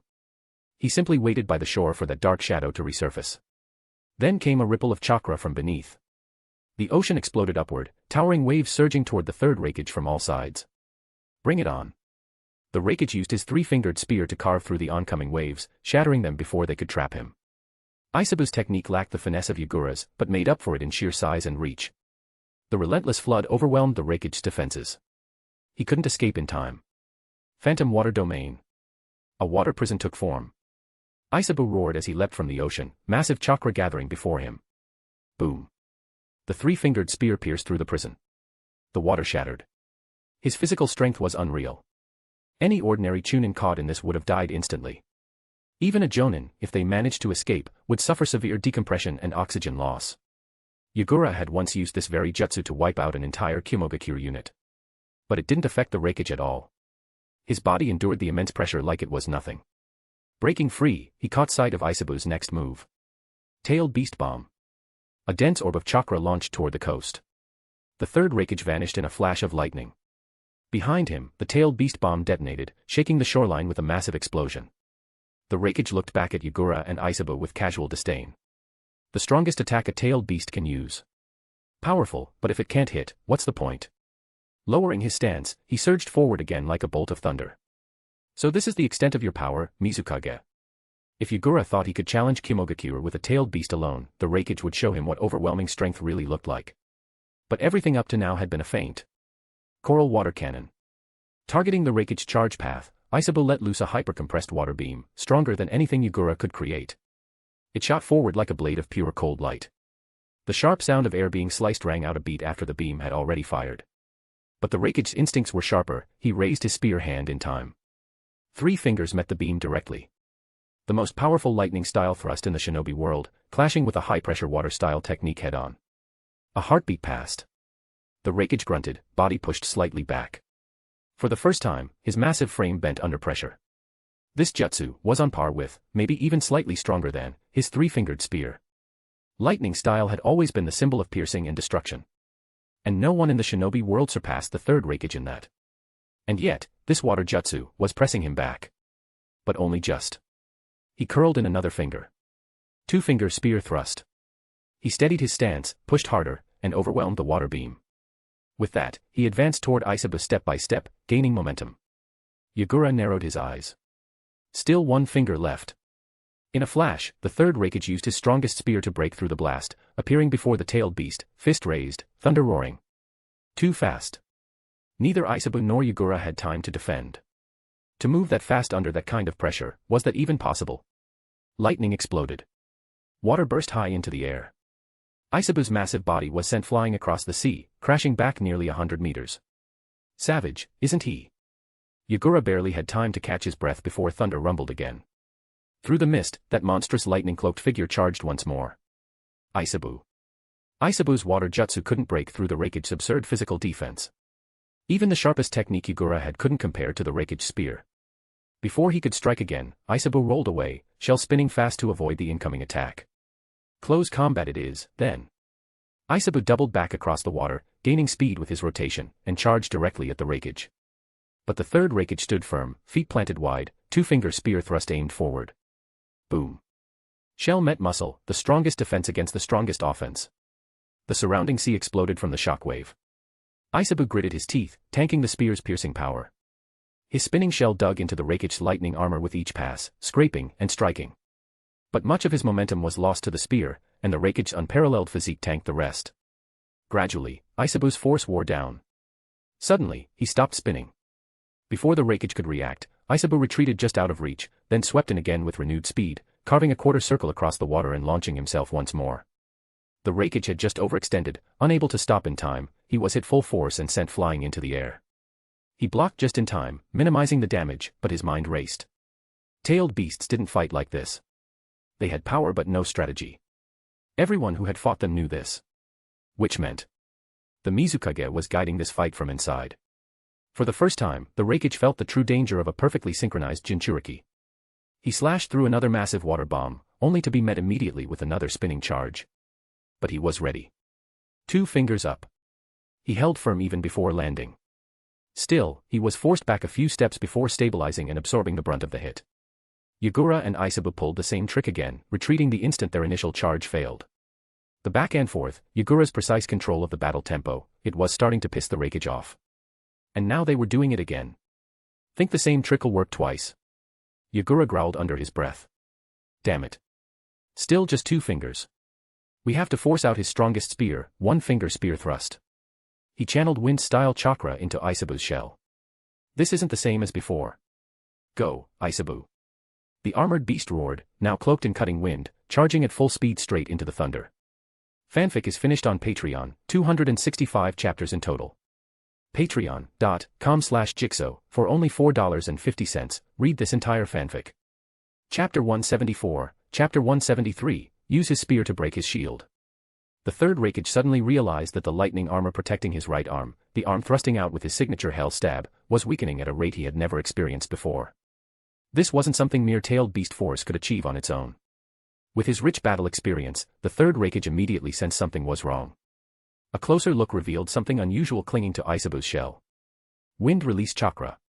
Among the elemental chakra affinities, wind beats lightning. Aisabu's momentum from rolling combined with the wind release coating created enough force to pose a real threat to the third Rakage's ultimate defense, his lightning armor. Realizing the danger and recognizing that he wasn't fully prepared, the third Rakage swiftly pulled back to disengage. Even so, a sharp white scratch was left on the back of his finger, scraped by Aisabu's jagged shell. Yagura gasped for breath. Aisabu, you still have chakra left. Barely holding on. Good enough. Watching the Rakage's retreating movements, Yagura grinned. Then it's enough. Since the third Rakage had withdrawn of his own accord this time, Yagura and Aisabu used the gap to extend their spin and build up even more kinetic force. This impact would be far more powerful than the last. Yagura stopped holding back and let his wind release chakra surge fully across Aisabu's rolling body. The combination of mass, momentum, and wind release was now strong enough to exert pressure on the third Rakage at his level. A monstrous war chariot surged forth, wrapped in slicing gales. Trying to use wind release to crack my lightning release defense, huh? A smart move. But it wasn't just smart tactics, the Jinchuriki was using his chakra in perfect sync with his tailed beast. The third Rakage observed closely, watching the so-called perfect Jinchuriki perform with flawless precision. If only Kirigakure had someone like that, they could have crushed Konoha long ago. Still, Aisabu's attack was right in front of him now, there was no time to dwell on what-ifs. His expression turned solemn. He withdrew his second finger and unleashed the most feared move in his arsenal. 1 finger. The strongest lightning release chakra in existence surged to a single fingertip, his sharpest and deadliest point.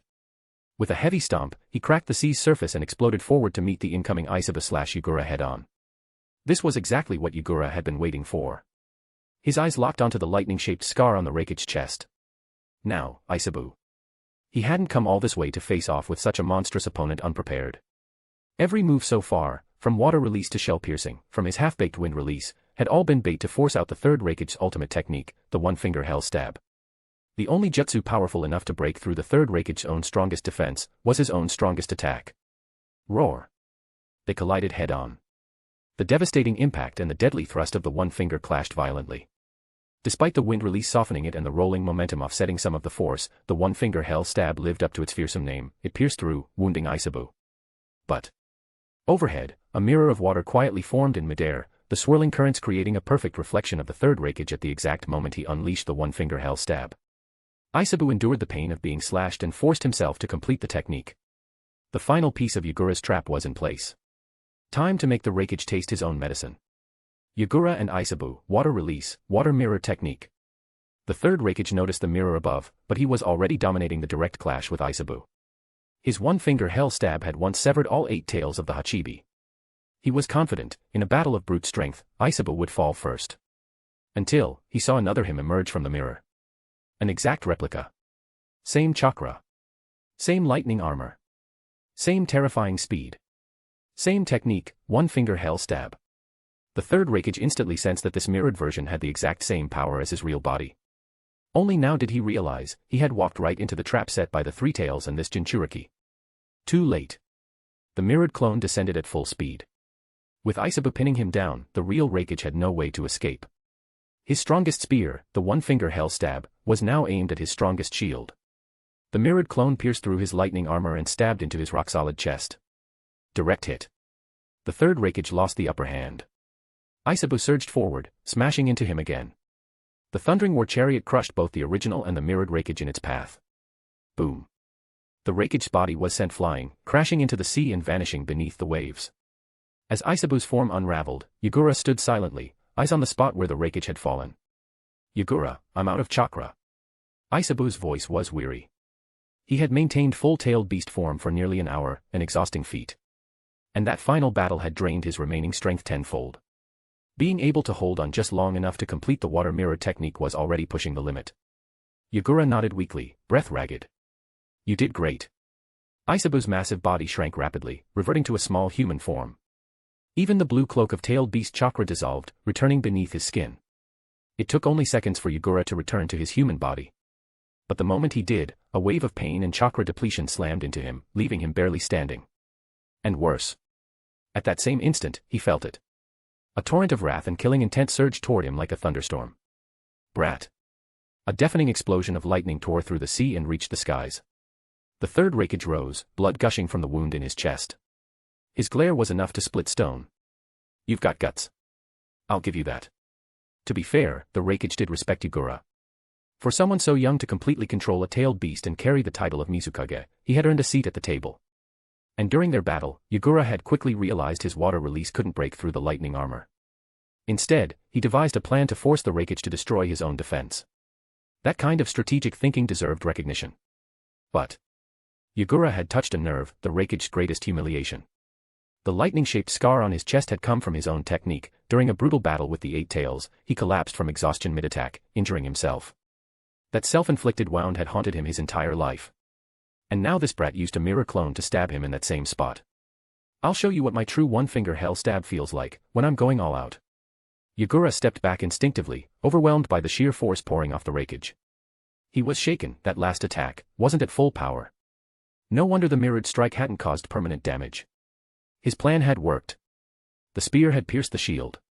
But the third Rakage wasn't done yet. His body was still strong, his chakra still deep. Meanwhile, Isabu was drained. Isabu, this tailed beast form lasted longer than the last one. Hold on for 5 minutes. I'll gather chakra. It was up to Yagura now to survive those 5 minutes. His chakra flared, lifting his hair in the wind. He rose, water blade in hand, facing the furious Rakage barreling toward him. Against a foe multiple tiers above him, Yagura didn't dare make the first move. One slip, and he'd die. But the Rakage didn't strike. He stared from afar and said, "You've got guts, Mizukage." Without the tailed beast, he was just a Jonin. A talented one, sure, but not a real match. And in that moment, the Rakage lost the urge to attack. Yagura could read it in his eyes, and it annoyed him. Thanks for the compliment, old man. He pointed his blade at the Rakage's bleeding chest. With a taunting smirk, he added, "But it was that underestimated mist ninja who cracked your armor." Boom. Lightning exploded down, blasting a crater into the sea. Yagura couldn't even follow the Rakage's full-speed lunge. His body reacted before his mind could, leaping clear just in time. He formed hand seals quickly, reversing the waves kicked up by the Rakage's punch to slam inward. But a bolt of lightning shot up from below, scattering the water. Yagura's pupils shrank. He hadn't seen the Rakage move. The Rakage caught him midair, leaping up from the sea and thrusting a one-finger hell stab. A wind-assisted spin barely saved Yagura from a fatal blow, dodging the deadly thrust at the last second. But he had no time to recover. The Rakage spun in midair and landed a brutal kick to Yagura's back. Whack! Sending him crashing into the sea. Yagura's attention had been too focused on dodging that fatal spear strike. Otherwise, he'd never have evaded that high-speed attack. The blow nearly knocked him out cold. He sank into the ocean, buying himself a moment to regroup. But he knew he couldn't win in a direct fight. He created dozens of water clones, burning through his chakra to stall the Rakage and gain time. But clones at a tenth of his strength barely lasted seconds. His ninjutsu couldn't break the Rakage's defense or speed. Only one plan had worked. Using the Rakage's own spear. But there was a problem. Yagura hadn't fully mastered the water mirror technique. Boom. Lightning erupted from the Rakage's body, blasting out in all directions. In less than 10 seconds, all of Yagura's water clones were annihilated. The Rakage began to dive under again. Time was running out. Yagura had to find a way in the middle of combat. The water mirror technique had two parts: first, creating a mirror to copy the enemy, and second, reflecting a clone with identical power. Both steps were extremely difficult. And Yagura had only mastered the second. Mirror clone technique. The chakra cost was far higher than basic water clones. He used what little chakra he had left to create 4 mirror clones. They leapt out from the sea together. The Rakage stood firm. One glance told him these weren't like the ones before. A quick clash proved it. These ones have the same strength as the original. Outside of Konoha's shadow clone technique, few clones could do that. But these were all still clones. None of them were. Fanfic is finished on Patreon, 265 chapters in total. Patreon.com/Jigsaw, for only $4.50, read this entire fanfic. Chapter 175, Chapter 174, All Rivers Run to the Sea. TCH. In a split second, threads of chakra whipped around Yagura's body. Before the third Rakage's fist could strike, Sasori yanked hard with his right hand. With his left, he sent chakra threads snapping toward a salamander puppet, flinging it forward to intercept the blow. Boom. Even the salamander puppet, known for its top-tier defense, was shattered instantly under the third Rakage's fist. The wooden puppet exploded, sending mechanical fragments and a massive iron shield flying backward. But that brief obstruction bought enough time. Sasori pulled Yagura out of the danger zone just in time. Panting, heart racing, Yagura collapsed to the ground in a cold sweat. He glanced at Sasori, a bitter yet grateful smile tugging at his lips. If you'd shown up a second later, I'd be toast. Sasori didn't bother responding to the small talk. He stated flatly, without emotion. You owe me a puppet. Reinforcements, huh? The third Rakage didn't seem particularly troubled, more surprised than anything. You're a puppet master from Sunigakure. Those chakra threads left no room for doubt. His gaze fell on the scratched forehead protector on Sasori's arm. The symbol of Sunigakure had a deep gouge through it. The third Rakage's expression darkened with disgust. A rogue ninja. Among the 5 great villages, the bonds between Kirigakure shinobi were known to be the strongest. That unity came from the top, from the Rakage himself, and flowed down to the lowest ranks. As a result, Kirigakure had the fewest rogue ninja of any village. Betrayal, whether of one's village or comrades, was utterly despised. It's a business arrangement, Sasori replied simply, explaining why he now stood against the Rakage. At least until I get paid, I can't let my employer die at your hands, Rakage. A traitor from another village dares talk big. To the third Rakage, this rogue puppet master from Sunigakure was no threat. Especially not one who'd already betrayed his own people. With that, the Rakage charged forward. One more puppet master changes nothing. Sasori's reply was cool. Who said it was just me? A towering pillar of water burst up between the two sides, cutting off the Rakage's path. Hozuki Mangetsu emerged, body flowing with water. Empowered arms swung down, wielding a massive blade to meet the Rakage head-on. Yagura's eyes widened in shock. That blade. The vast chakra Mangetsu had been storing surged all at once. With a mighty swing, he slammed the released Hiramakari straight into the third Rakage, forcing the juggernaut back. The blade struck true. Mangetsu landed, both blades in hand, his liquefied form returning to human. He turned and glared fiercely at Yagura. Hey! You really thought I'd let my Mizukage run off and die alone? Run off and die is a bit much, Yagura muttered. At most, I was offering myself up for free. Zabuza dropped down beside them, glancing at Yagura with a smirk.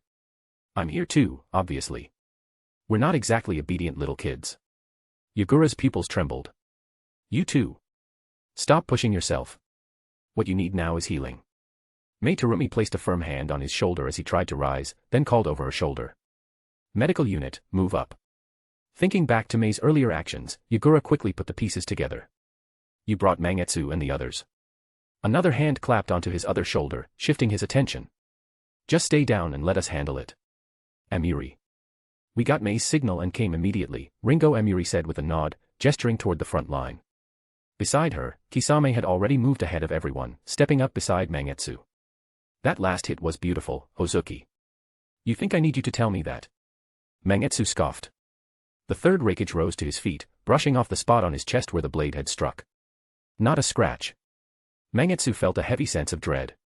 Even with all the chakra I built up over months, my strongest Hiramakari technique didn't do a damn thing. This was Mangetsu's first battle against a Kage-level opponent. He'd launched a perfect surprise strike, but it hadn't helped at all. The third Rakage's eyes flicked over Mangetsu and Kisame. Clearly, he wasn't taking either of them seriously. Instead, his expression shifted as he looked past Yagura. The sound of movement in the air told him, a large force of shinobi was closing in. Kirigakure's reinforcements had arrived, for their Mizukage. Move. All you brats get out of the way. Charging ahead of the group, the Kagaya clan's battle maniacs were the first to reach the front line, facing off with the Rakage. The stronger the opponent, the more excited they became. Just the sight of the Rakage's hulking frame had their blood pumping. And they weren't alone, the Kagaya had merely been the fastest. One by one, the other clans of Kirigakure followed, Hozuki, Yuki, Karatachi, Terumi, and many non-clan shinobi too. We're not too late, are we? Letting the Mizukage be put in danger, what a disgrace. Karatachi squad, reporting in. We're here. Medical team, moving up. Among the healers was Kid Onami, who arrived with his mentor and quickly joined the effort to treat Yagura's injuries. As his strength returned, Yagura slowly got to his feet, deeply moved by the sight of all the Kirigakure shinobi standing to protect him. Everyone. You're not carrying this burden alone. Mei Terumi, who had initiated the secret mission, scolded him bluntly. Kirigakure belongs to all of us. The work Yagura had done since taking up the mantle of Mizukage hadn't gone unnoticed, by the clans, or by the average shinobi. When Kirigakure brazenly launched an attack on them, and Yagura chose to confront it personally, only a day or two had passed. Most didn't know all the details. But after Yagura left, Yuki Murasaki and Karatachi Natsuhiko took swift action, rallying the clans, delivering the truth, and exposing Kimogakure's blatant disrespect. Kirigakure had grown weak, so much so that their enemies no longer even considered them a threat. And once again, their young Mizukage had stepped forward alone to defend their honor. Even the stoic, emotionally reserved shinobi of Kirigakure felt something stir in their hearts. He was a fool beyond saving, maybe, but could they really leave a child to save them every time, while they hid in the shadows? Absolutely not. Never again. And so the reinforcements had come, to stand beside their Mizukage. After Mei's signal for help, the clans had mobilized at once. 1,000 Kirigakure shinobi had set out overnight to reach the battlefield. Now, faced with the sheer number of arriving mist shinobi, the third Rakage's expression finally darkened.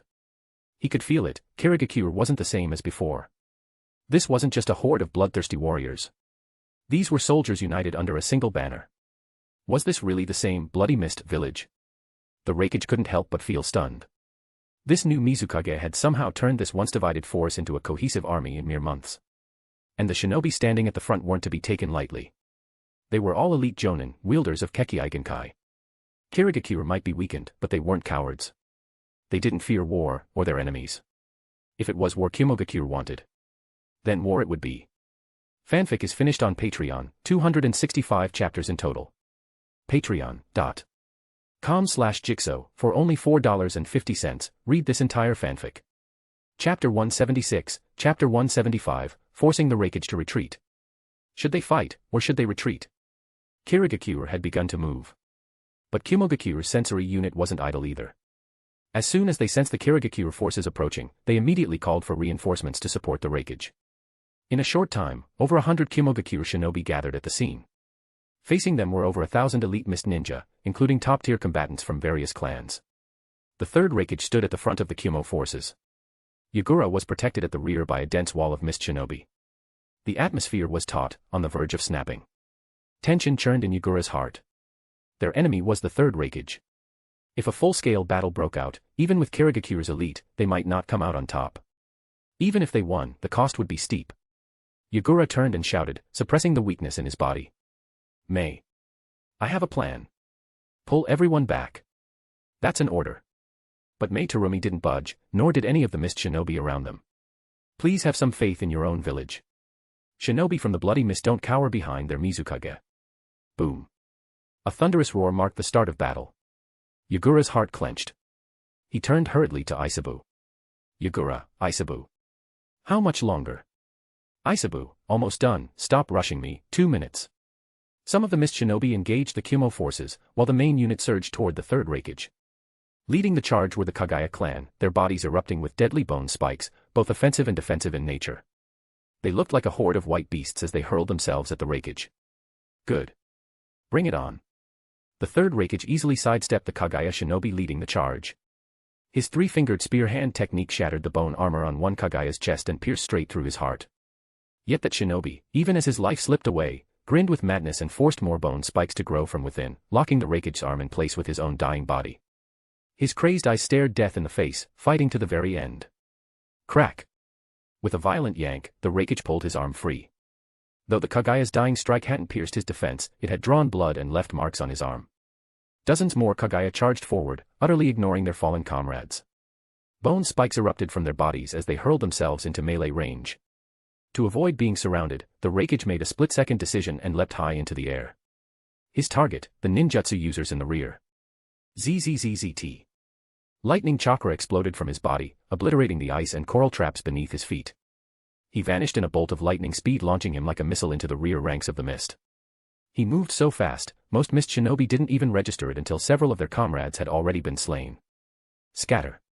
Reform the formation. If you're not good at taijutsu, fall back. Surround him. Their response was swift. Though their formation had been broken, the mist regrouped quickly and adjusted strategy. A core unit formed the center, with front and rear teams creating a perimeter. Taijutsu specialists from the front were swapped into the inner ring. The Yuki and Karatachi clans focused their techniques to try to slow the Rakage's speed and agility. Ice release and coral jutsu, especially effective over water, were deployed at full power. Hozuki clan members slipped beneath the surface, ready to ambush at a moment's notice. The Kazuki clan, using dark release, and the cloud release shinobi, supported the flanks. The former drained chakra from the Rakage's armor, the latter dispersed cloud barriers to shield their allies. The Kaguya stood at the very front. With their dormant combat instincts fully unleashed, they became bone-covered beasts, unfazed by pain or death. And at last, under the relentless assault of jutsu and taijutsu, the invulnerable image of the third Rakage began to crack. Cuts and bruises appeared on his body. The lightning armor wasn't truly invincible. Especially not against Kirigakure's elite, not mere genin or chunin. Dark release drained his chakra, weakening the armor. Coral and ice solidified on contact with seawater. Cloud release's wind properties dampened his lightning.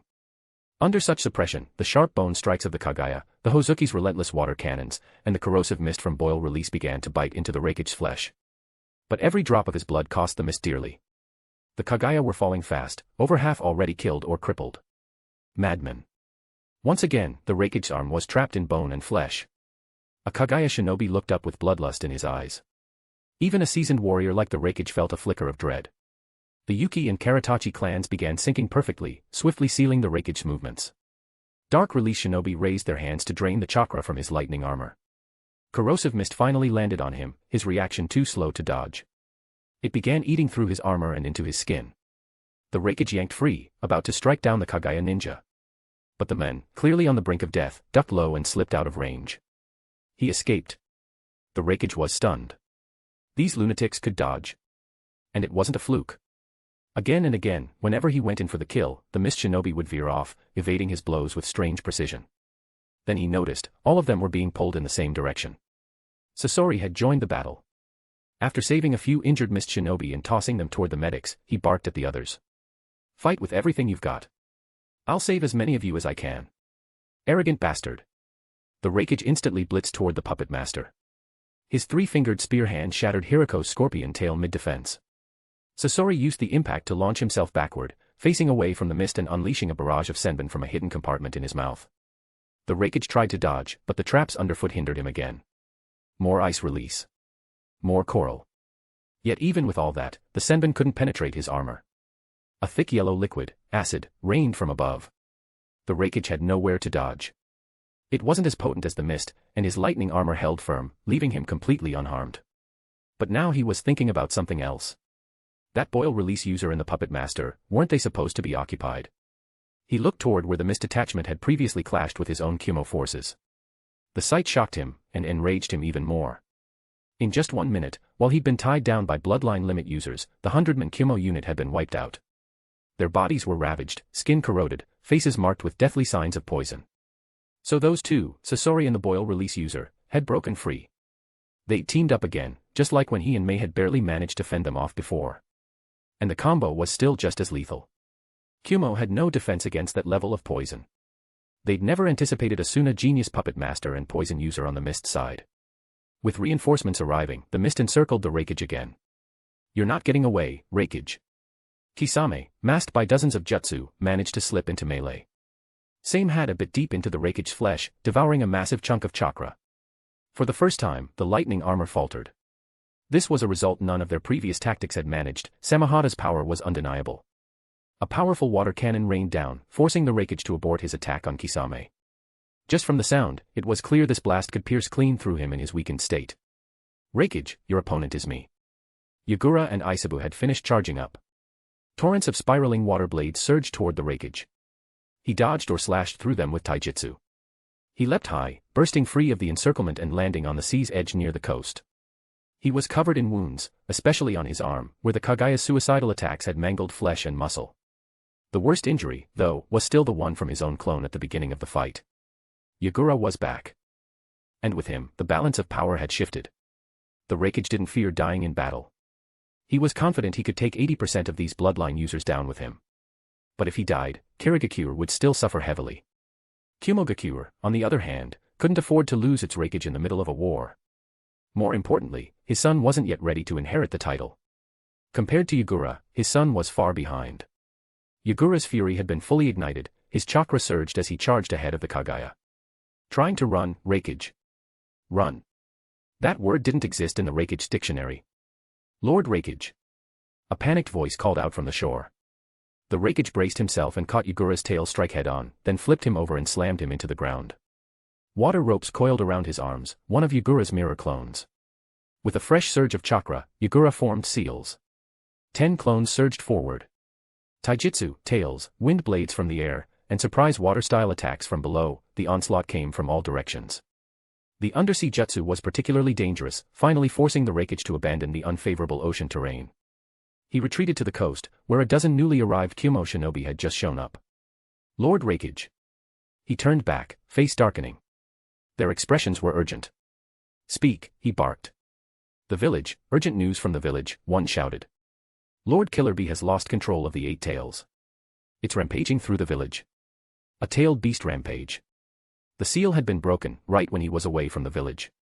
The Rakage's expression changed completely. Not even the siege he'd just endured had shaken him like this. What happened to the seal? How did it break? We don't know.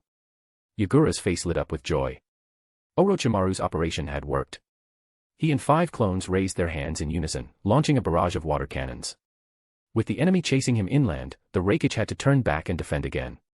He dodged the attacks, glaring murderously at the one who benefited most from this mess. Mizukage. Was this your scheme? Yagura shrugged with a mocking smile. You flatter me, Rakage. I'm not that capable. To infiltrate Kumogakure and tamper with the Jinchuriki seal. If our village had a shinobi like that, do you think I'd be wasting my time fighting you myself? The Rakage didn't believe a word. It had to be either Konoha or the Mist, those two were in it together. Even if the Mist weren't the masterminds, the Mizukage's actions had clearly served as a perfect distraction. Yagura stood firm at the front, stopping the Kagaya from charging again. Besides, you were the ones who picked this fight. We've never once trespassed on your land. Orochimaru's plan. Fanfic is finished on Patreon, 265 chapters in total. Patreon.com/Jigsaw, for only $4.50, read this entire fanfic. Chapter 177, Chapter 176, May Heroes Never Walk Alone. The third Rakage's word was something Yagura could trust. Had it been Inoki or Hiruzen Sarutobi on the other side, he would have had to think twice, maybe even force them to pay a higher price. With a flick, Yagura withdrew the tail behind him and extended his fist toward the third Rakage. Let's be real, your side started this fight. Don't back out now just because you lost. The third Rakage extended his own fist, their large and small knuckles bumping together. A straightforward acknowledgement of defeat, and recognition that Yagura was a worthy opponent on equal footing. Seeing the self-satisfied smile on Yagura's face, the Rakage narrowed his eyes. Mizukage, so it was you behind the 8 tails rampage. I already told you, I'm not that capable. Yagura played the innocent to the end. But now that everything's settled, guess it doesn't hurt to let you know. The one who attacked Killer Bee. One of the 3 Sannin from Konoha, Orochimaru. His goal had already been achieved. So Yagura sold Orochimaru out without hesitation. His objective was to collect tailed beast specimens for research. When you suppress the 8 tails again, Rakage-san, you might want to keep an eye out. The 8 tails chakra that Orochimaru collected would, in the future, become part of the energy used to resurrect the 10 tails during the 4th Great Ninja War. But as long as Yagura lived, as the Jinchuriki of the 3 tails and with the 6 tails under his control, there would be no chance of the 10 tails returning. Still, it didn't hurt to offer the Rakage a warning. A thoughtful glint passed through the third Rakage's eyes. Orochimaru, the Konoha Sannin who had kept a low profile throughout the war, had been targeting the 8 tails all along. You seem to know quite a bit. Well, I'm technically a cooperative partner of Konoha. We share mutual interests. He couldn't hide the fact that he had ties to Konoha, but he could at least make sure no one thought he had masterminded anything. Yagura smiled. Same logic applies here. Kirigakure and Kimogakure could also become partners. We share one very clear interest: neither of us wants Konoha to win this war. But that's not why you're doing this. Purely business. We can talk details some other time. Yagura withdrew his fist, not wanting to say more than necessary. He shifted his stance. You've got a rampaging tailed beast back home. I won't keep you here. Every second the Rakage lingered meant Kimogakure would suffer more damage and risk. The third Rakage cast his gaze over the mist ninja standing behind Yagura. They were clearly angry with him, but not a single one showed even the slightest resistance to Yagura's decision. It had only been a few months since he took office, yet he'd already won their loyalty.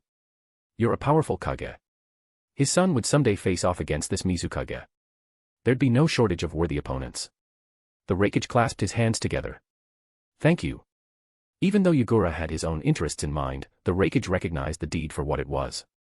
He expressed his gratitude. Then, he turned and left, leading the Kimogakure shinobi back toward their village. There, another great battle awaited him. Yagura turned away as well. He had his own thanks to give. To Sasori, who had rushed in upon hearing of the battle. To Mei Terumi, who had sent out a call for reinforcements out of concern for his safety. To all the Mist shinobi who had responded and supported him in this mission. What he saw was the aftermath. The Mist forces had lost many during the earlier battle. Many more were injured. The Kagaya clan had fought with reckless abandon and suffered the worst casualties. The medical squad, along with Sasori who had jumped in to help, focused their attention on treating the Kagaya. Yagura closed his eyes and took a deep breath. Then he called out, his voice loud and clear. All Kirigakure shinobi, listen up. Head into the sea and recover the bodies of our fallen comrades. He would never forget the Mist ninja who gave their lives for the village. He wouldn't let them die nameless in these foreign waters. This command meant more than 1,000 hollow words of thanks. The dead weren't just names, they were brothers, sisters, mentors, students, friends. This wasn't about safeguarding secrets. It was about one thing. Bring them home. Moved by Yagura's trembling voice, the Mist shinobi responded in unison. Yes, Mizukage-sama.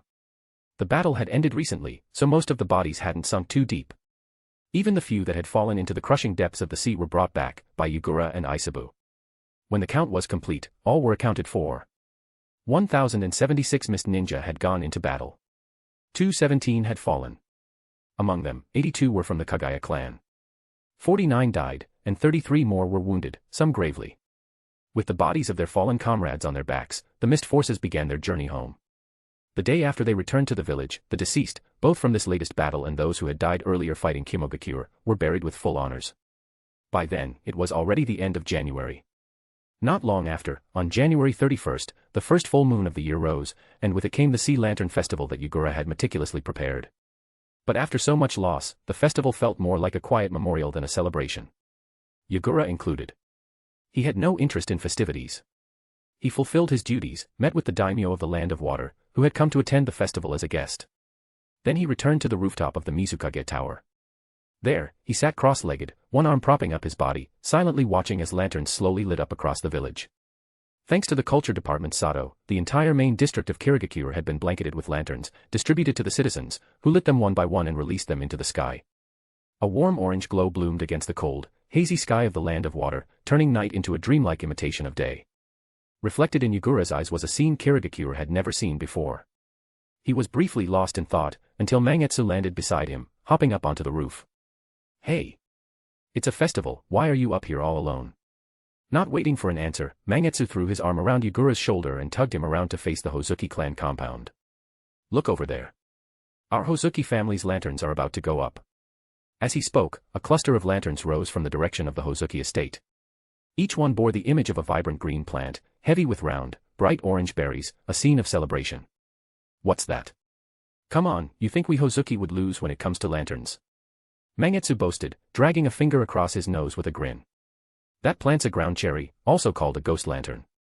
In legends, it's said to guide the souls of the dead to the pure land. To guide the souls to the pure land. Yagura repeated the words softly to himself. As if on cue, the other clans joined in. The Yuki clan released their lanterns next. Their design showed a crescent moon hanging over a misty white river, with no reflection on the water below. The Kagaya clan, true to form, simply drew a few bones. Karatachi's lantern looked like it had copied the Hozuki's idea, a round orange painted to look like a tangerine. Down in the courtyard of the Mizukage Tower, not far from where Yagura sat, a group gathered. Mei Terumi, Zabuza, Ringo Amuri, and Kisame Hoshigaki all released their lanterns into the night sky. Then they turned in unison to stare at the one person who hadn't moved, Sasori, their lantern artist. Sending wishes to the gods in the sky. How foolish, he muttered. Still, Sasori casually let go of his lantern, and somehow, it rose faster than all the others, quickly catching Yagura's eye. Drawn on it was a gentle father and mother, holding their child by the hand. The craftsmanship was stunning, one glance was all it took to know who had drawn it. By contrast, Zabuza's lantern was a chaotic mess, as ugly as his handwriting, featuring a blade, a name, and some peaches. Ringo had drawn a lightning bolt. Kisame's was surprisingly cute, a cartoonish little shark that looked nothing like him. Mei Terumi's bore her clan's emblem, a thorned rose. Yagura murmured, "It's beautiful." Mangetsu, hearing that, grinned and thrust a lantern into Yagura's hands. "Here. I made this one just for you." Painted on the lantern were a chibi Yagura and a chibi Isabu. No words were needed, the gesture said it all. "Happy Sea Lantern Festival." Yagura smiled faintly. "Do you have another lantern?" "I do." Mangetsu replied instantly. "Whatever you want, I've got it." He pulled out a still unlit sky lantern from his scroll, lit it up, and handed it to Yagura. "Thank you. Let's release it together." They stood side by side, holding the Hozuki lantern between them. As the air inside heated up, the lantern began to rise. 3, 2, 1, releasing. Mangetsu called. "Okay," Yagura said softly. He tilted his head up toward the starry sky and slowly let go. His biggest wish this year was to guide the souls of Kirigakure's heroes to the pure land. The mist ninja who died in battle. The old Third Mizukage who passed away. May heroes never walk alone. May their spirits rest in peace. Fanfic is finished on Patreon, 265 chapters in total. Patreon.com/Jigsaw, for only $4.50, read this entire fanfic. Chapter 178, Chapter 177, Peace Talks with Kirigakure. The very day the Third Rakage returned to the village, he personally suppressed the Eight-Tails rampage. Just a few days after the Sea Lantern Festival, Yagura received a formal diplomatic letter from the Third Rakage, requesting to arrange a meeting. The Rakage himself would travel to Kirigakure to discuss diplomatic matters with him. The Third Rakage was a man of principle. When he admitted defeat, he meant it. The trade routes between Kirigakure and Konogakure had not only forced Kirigakure to retreat, but, along with the diplomatic note, Kirigakure sent over a list, an order for ninja tools. And it wasn't a small order either. Each batch was larger than the ones Konoha requested, and there were several of them. Yagura immediately called Elder Ginshur in for a private meeting. Kirigakure's attitude had shifted way too fast. Was this a trap? The elder and the young Mizukage examined it carefully, but in the end, they concluded there was no conspiracy at play. Kirigakure simply wanted to purchase goods, legitimately. The Third Rakage had changed tactics. The goal of the three-nation alliance was to cut off Konoha's lifeline. Now that severing the transport lines between Kirigakure and Konoha had failed, the new approach was to target the source, Kirigakure itself. Kirigakure prided itself on neutrality and free trade. Kirigakure had tried to flip the table but failed. So now, they chose to sit down and play by Kirigakure's rules. If Konoha could buy military supplies from you, and Sunagakure could too, then why not Kirigakure? Yes, Kirigakure could produce their own equipment and even had some to spare, but that didn't stop them from buying more. Better to stockpile gear than let it go to Konoha, only to be used later against their own shinobi on the battlefield. Besides, Kirigakure was rich. And Kirigakure's prices were incredibly low, especially considering wartime inflation. The logic was sound, and the plan feasible. The Third Rakage moved quickly. If money could solve the problem, throw money at it. Insert rich guy pose. It wasn't some complicated scheme, but it was practical and effective. Now that Kirigakure was playing by the rules Kirigakure had set, the question was, would Yagura and Elder Ginshur play along? Truthfully, they had no choice. This was an open and aboveboard tactic. Kirigakure had followed the rules. If Kirigakure rejected them now, it would only tarnish their own reputation. From Kirigakure's perspective, Yagura and Elder Ginshur just wanted to sell the goods and make a profit. If the price was the same, who bought them didn't really matter. Besides, Kirigakure was even offering higher prices to edge out Konoha's market share. As for the lost revenue from escorting trade caravans, that was already set to drop after Kirigakure stopped targeting them. That's just from an economic standpoint. Now, taking the war into account, Yagura and Elder Ginshur made the call. The conclusion was obvious: sell to Kirigakure. Have you seen how hard Konoha's been hitting on the battlefield lately? If we keep supplying them, won't they just become even more unstoppable? They'd been struggling to find a way to cut back on sales to Konoha, just to balance the scales and keep the war from becoming one-sided. And now Kirigakure came knocking with the perfect opportunity. It couldn't have been more convenient. With that, the top brass of Kirigakure reached a consensus. But that was only the first issue. There was still a second one. The third Rakage wouldn't travel all the way to Kirigakure just to place an order. Rakage-sama likely has another agenda, perhaps to exert some pressure, Elder Genshin speculated aloud. Yagura raised an eyebrow. What, copying me now? An eye for an eye, huh? Then Yagura shook his head. No, that logic made him the aggressor. You should be proud of your battle, Mizukage. Kirigakure came out on top. Kirigakure agreed to your terms and withdrew their troops. You earned the lion's share of the benefits. Elder Genshin continued patiently, breaking it down, but Kirigakure can't walk away from this without gaining anything. Accepting your terms without return would make no sense diplomatically. After all, they didn't lose completely. Yagura frowned. We achieved a minor victory. Kirigakure took a minor loss. Now that we're at the negotiation table, we'll need to trade interests. They gave up something significant, and we'll have to give something in return. It could be small or large, but it has to be something. Otherwise, if Kirigakure accepted everything unconditionally, they'd lose face across the entire shinobi world. Their reputation would be in tatters. That's why the third Rakage was coming in person, to negotiate exactly what Kirigakure would give up. The benefit couldn't be bigger than what Kirigakure had conceded. Kirigakure had fought hard for their win. But it couldn't be too small either, or Kirigakure wouldn't accept. Yagura thought long and hard, but couldn't figure out what Kirigakure could possibly offer. Kirigakure wasn't in dire need like Konoha, or completely destitute like Sunagakure. They weren't desperate. They were self-sufficient. Wealthy, even. Having dealt with diplomacy before, Yagura quickly shifted his approach. If Kirigakure had nothing to offer from within, then the answer had to come from outside, something they could cooperate on together. He scanned the shinobi world map in his mind, looking for any external factor where Kirigakure and Kirigakure could align. After a while, he found the biggest prize still lay with Konoha. But making a direct move against Konoha, that was off the table. At least not openly. Yagura's eyes darkened with thought. His fingertip tapped the eastern side of the land of fire on the map. This one. The top two leaders of Kirigakure finalized their shared position. They summoned all departments to meet, ironed out the details. And then sent an official diplomatic reply to Kirigakure, approving their order and scheduling a meeting at the border of the Land of Water, 10 days from now. 10 days later. The two Kage met as promised, at a Kirigakure border outpost. Not long ago, they'd been locked in deadly combat.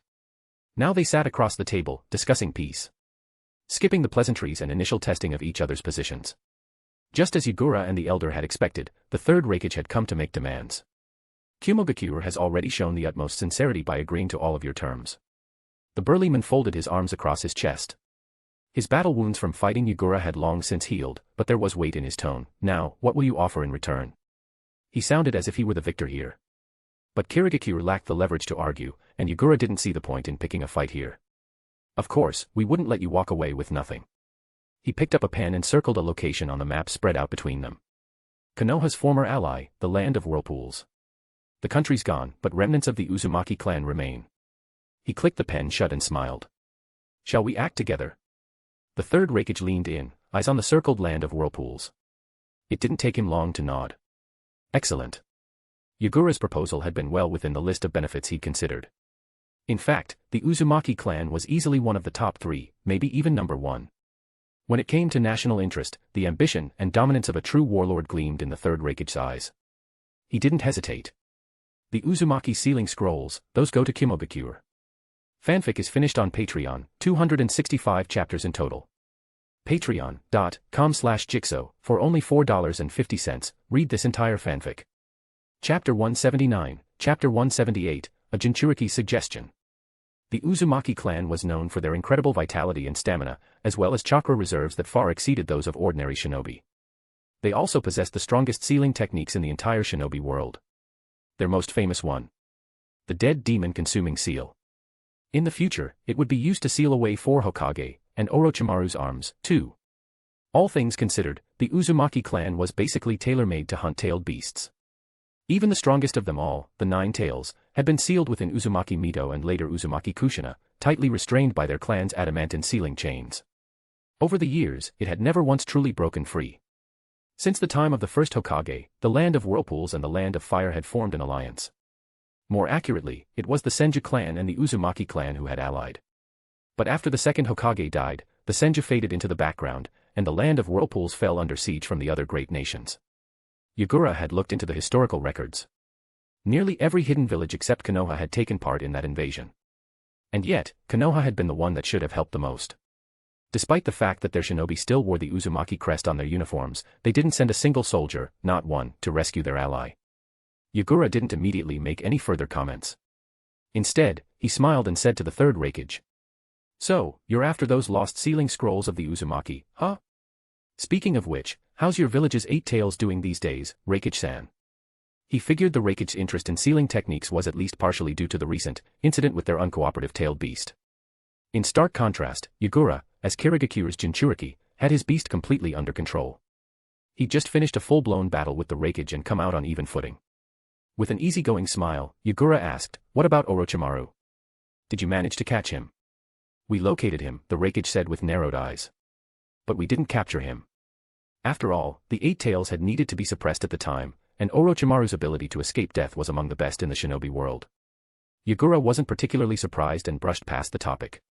"Well, as long as the 8-tails is sealed properly again, that's good news. Now you just need to find a suitable Jinchuriki. I'd say the fact Orochimaru succeeded so easily was largely due to your last one not being up to standard." His easy-for-you-to-say attitude made the Rakage want to punch him. "Spare me the lecture." With a good sense of what had happened on Kimogakure's end, the conversation around Orochimaru came to a close. "Back to the Uzumaki," Yagura said. "If we do locate any hidden sealing scrolls, I got no problem handing them over to you." He didn't need them anyway. What Yagura valued more than the Uzumaki sealing jutsu were the Uzumaki themselves. Look at all the Uzumaki who'd shown up in the original story, Naruto, Nagato, even the weakest one, Karen, none of them were ordinary.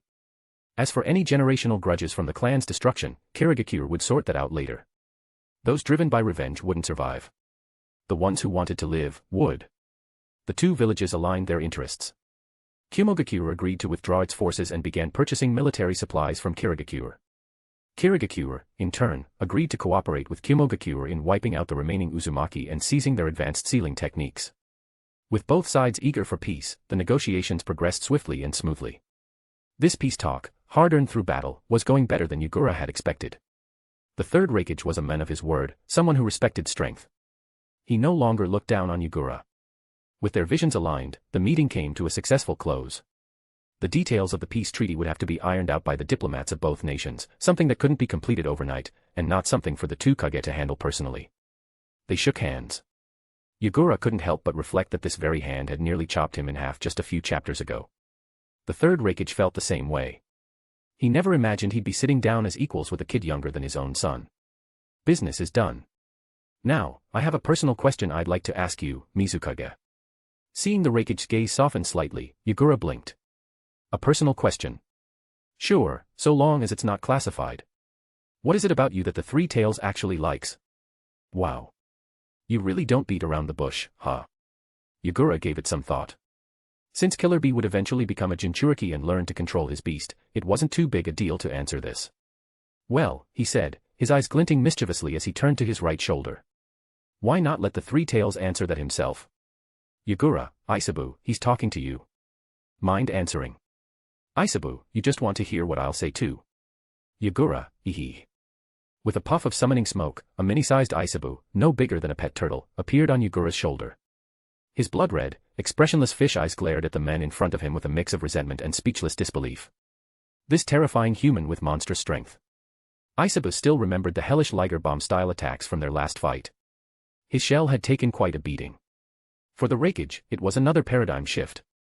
A tailed beast appearing outside its Jinchuriki's body, casually hanging out, and getting along. Another blow to his worldview. The tiny tailed beast remained silent for a moment. Then, under the wide-eyed gaze of Yagura, who was watching him like an eager puppy, Isabu finally opened his mouth. He's dumb.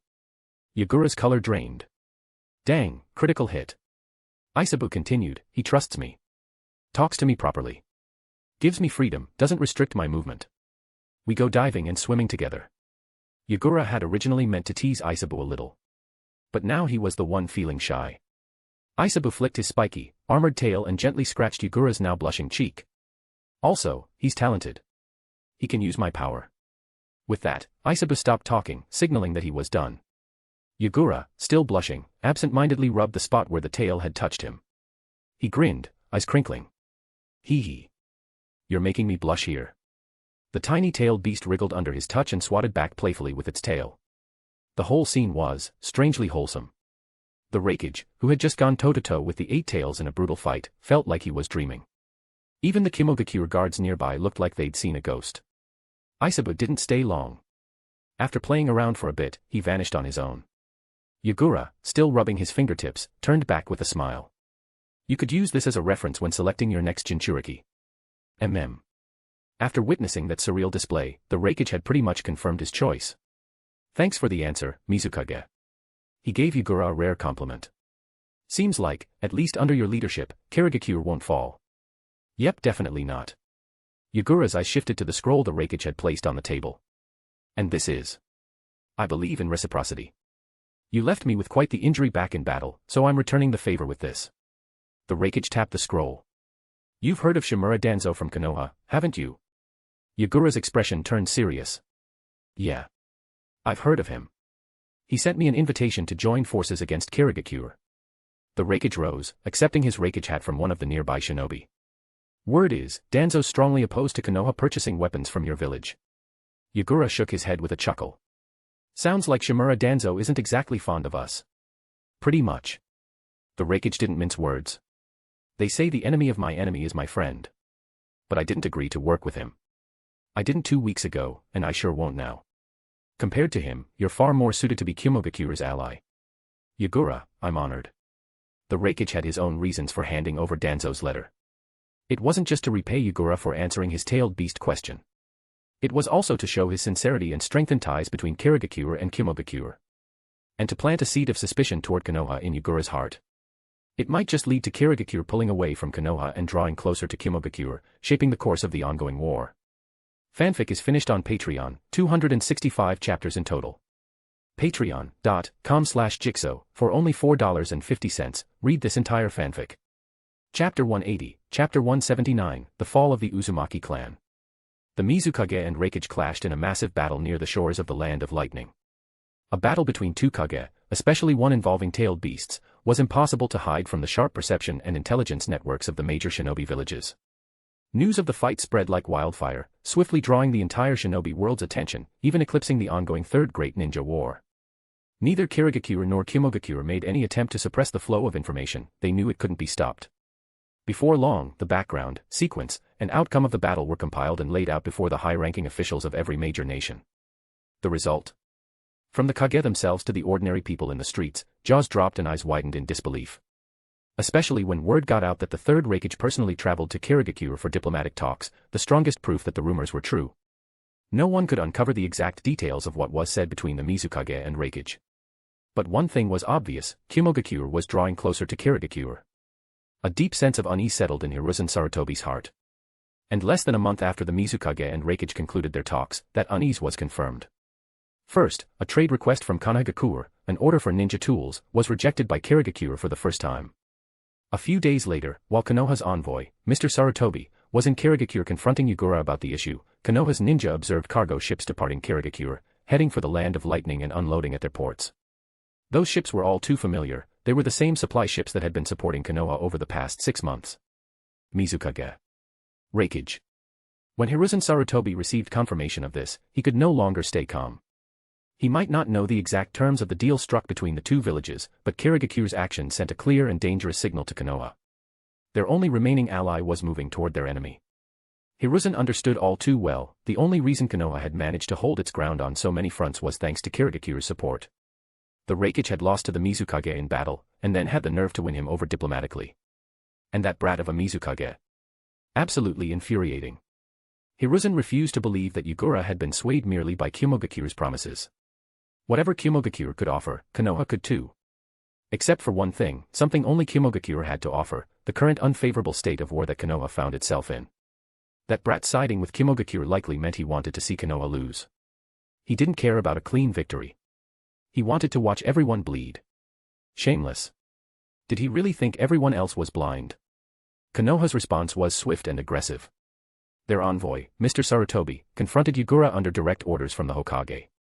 Mizukage-sama. Konoha has always been Kirigakure's most loyal ally. Is this how you treat your allies now? Take a look at this. Yagura casually tossed a scroll at him. It landed at Mr. Sarutobi's feet. Of course, this wasn't the original, it was a perfect replica, made to prevent Konoha from destroying the evidence. Mr. Sarutobi picked it up, confused by Yagura's completely different diplomatic tone. What is this? A letter from your high-ranking official, Shimura Danzo, secretly contacting the Rakage and plotting against Kirigakure. Yagura spun a pen lazily in his hand. Take it. Show it to the Hokage. And your elders too. I should be asking you, is this how you treat your allies? Startled by Yagura's sudden outburst, Mr. Sarutobi's hands trembled as he unrolled the scroll. His face turned pale as ash. He couldn't tell if it was real, but he had no choice, he had to bring it back to Hiruzen. When Hiruzen finally read it, his face darkened with every passing line. The truth was obvious. What happened between Hiruzen and Danzo afterward in the Hokage's office doesn't need repeating.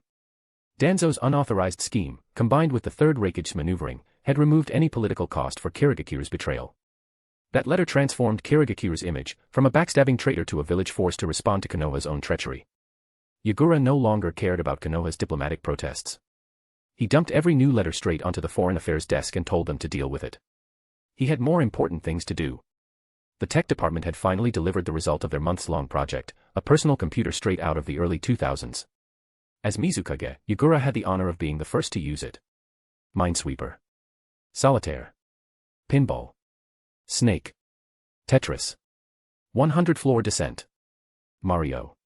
Every nostalgic idea Yagura threw out was painstakingly turned into a working game, at the cost of many poor engineers' hair. Clutching the computer in his arms, Yagura inhaled deeply. It had been years, but the scent of video games still brought joy to his heart. Game on. February 24th, Gaming February 25th, Gaming February 26th, Gaming February 27th, Gaming February 28th, Karatachi Yagura, what have you become? February 29th, Isabu wanted to play too, March 1st, wait, everyone's addicted. Who started this nonsense? March 10th, the post-gaming crash. Eventually, Yagura was dragged out of his digital cave by Mangetsu and Zabuza. Eyes wet with emotion, the reformed gaming addict looked at them and said, "You'll never understand the pain of a gamer who's been cut off from his PC for years."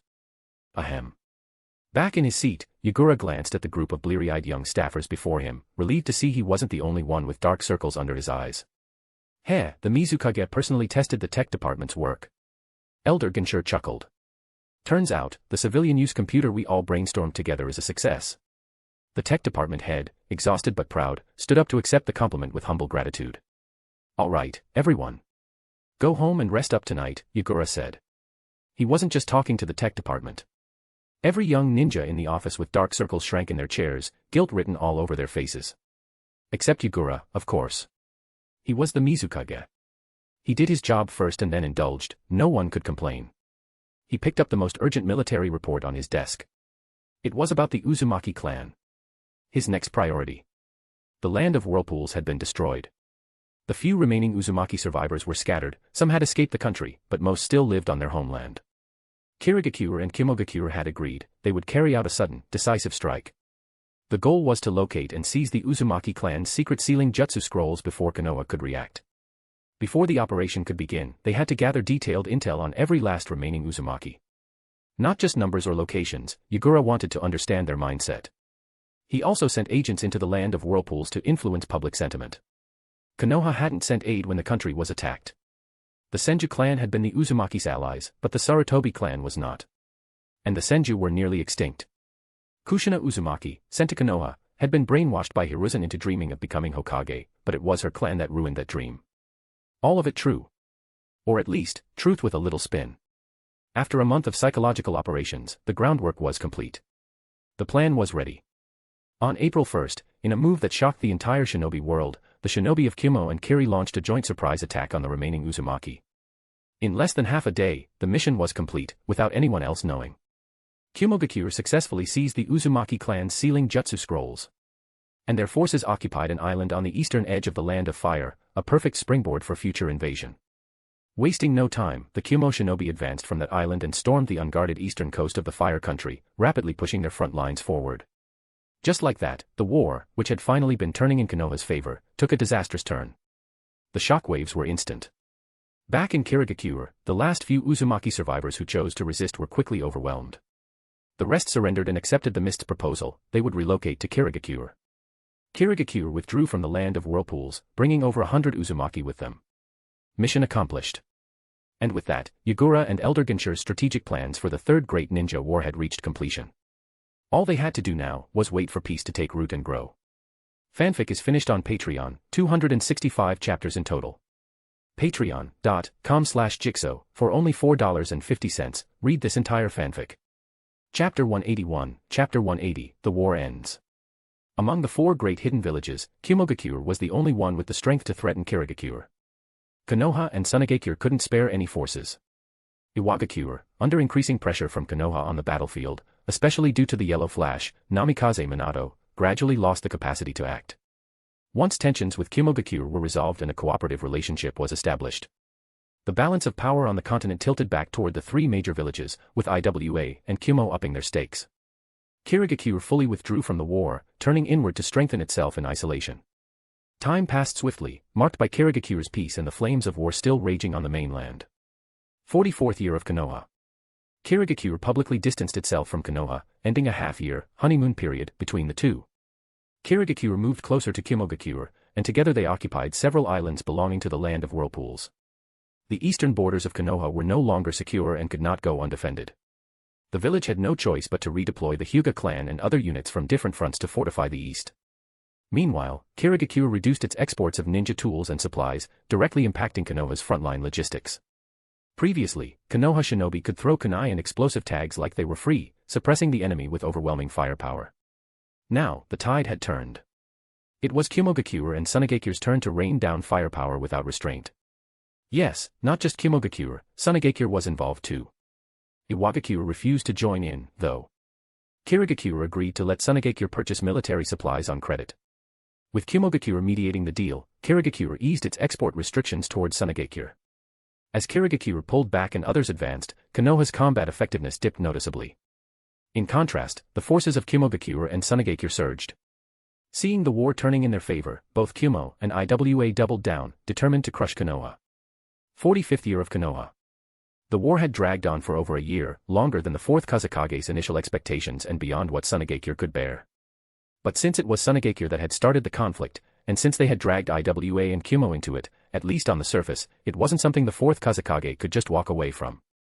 Once Iwa and Kumo noticed that Sunagakure was quietly reducing its support on the front lines, they immediately applied diplomatic pressure, and Kirigakure quietly backed them, too. With tears he couldn't shed, the Fourth Mizukage Raza had no choice but to keep fighting. To support the front lines, Elder Chiyo, now nearly 60, personally took to the battlefield. On another front, the battle between Konoha and Kirigakure, a new player entered the field, the latest Eight-Tails Jinchuriki, Killer Bee. Shockingly, this new Jinchuriki could actually control his tailed beast's power. With such a powerful reinforcement, Konoha faced a sudden surge in pressure from the Kirigakure front. The Rakage Sun and Killer Bee, known as the AB Duo, soon became legendary figures in the shinobi world. Meanwhile, on the battlefield between Konoha and Iwagakure, another war hero rose to fame. He was a Konoha shinobi named Namikaze Minato. Known for his speed and killing, he earned the title Yellow Flash. More and more high-ranking enemy shinobi were falling to him, dozens, even hundreds of elite Jonin. In response, Inoki sent the Four-Tails Jinchuriki, Rashi, and the Five-Tails Jinchuriki, Han, to kill Minato. They failed. This confirmed to Inoki that Minato had truly reached Kage-level strength. Later that year, Inoki's own student, Akaiwa, was killed by Minato. Unable to withstand the pressure, Inoki issued a now famous order to his forces. If you encounter the Yellow Flash, you are permitted to abandon the mission. No consequences. With that, Inoki effectively acknowledged Iwagakure's disadvantage in the war against Konoha. By the 3rd year of the war, each village had committed nearly all of its Kage-level power to the battlefield, excluding the Kage themselves. 46th year of Konoha. At the start of the year, Konoha launched a massive offensive and recaptured Kikyo Mountain, which had been seized by Sunagakure in an early raid and held for over 2.5 years. Even with Chiyo holding the line, Sunagakure's situation continued to spiral downward. When Raza received the battlefield report, it was the final straw. The burden broke the young Kazekage. From the very beginning, Raza had only envisioned a 1-year conflict. But now, 2.5 years in, with no way to pull back, Sunagakure had completely drained its resources. Its debts to Kirigakure had grown to astronomical levels. Over 10,000 Sunagakure shinobi had died at Kikyo Mountain. Their blood had been shed, yet no victory was won, nothing had been gained from Konoha. With its military and economy both gutted, Sunagakure had no choice but to propose peace. This time, neither Kumo nor Iwa pressured Raza. Sunagakure was exhausted, but Konoha wasn't much better off. During the brutal campaign to retake Kikyo Mountain, Konoha had also suffered over 10,000 casualties.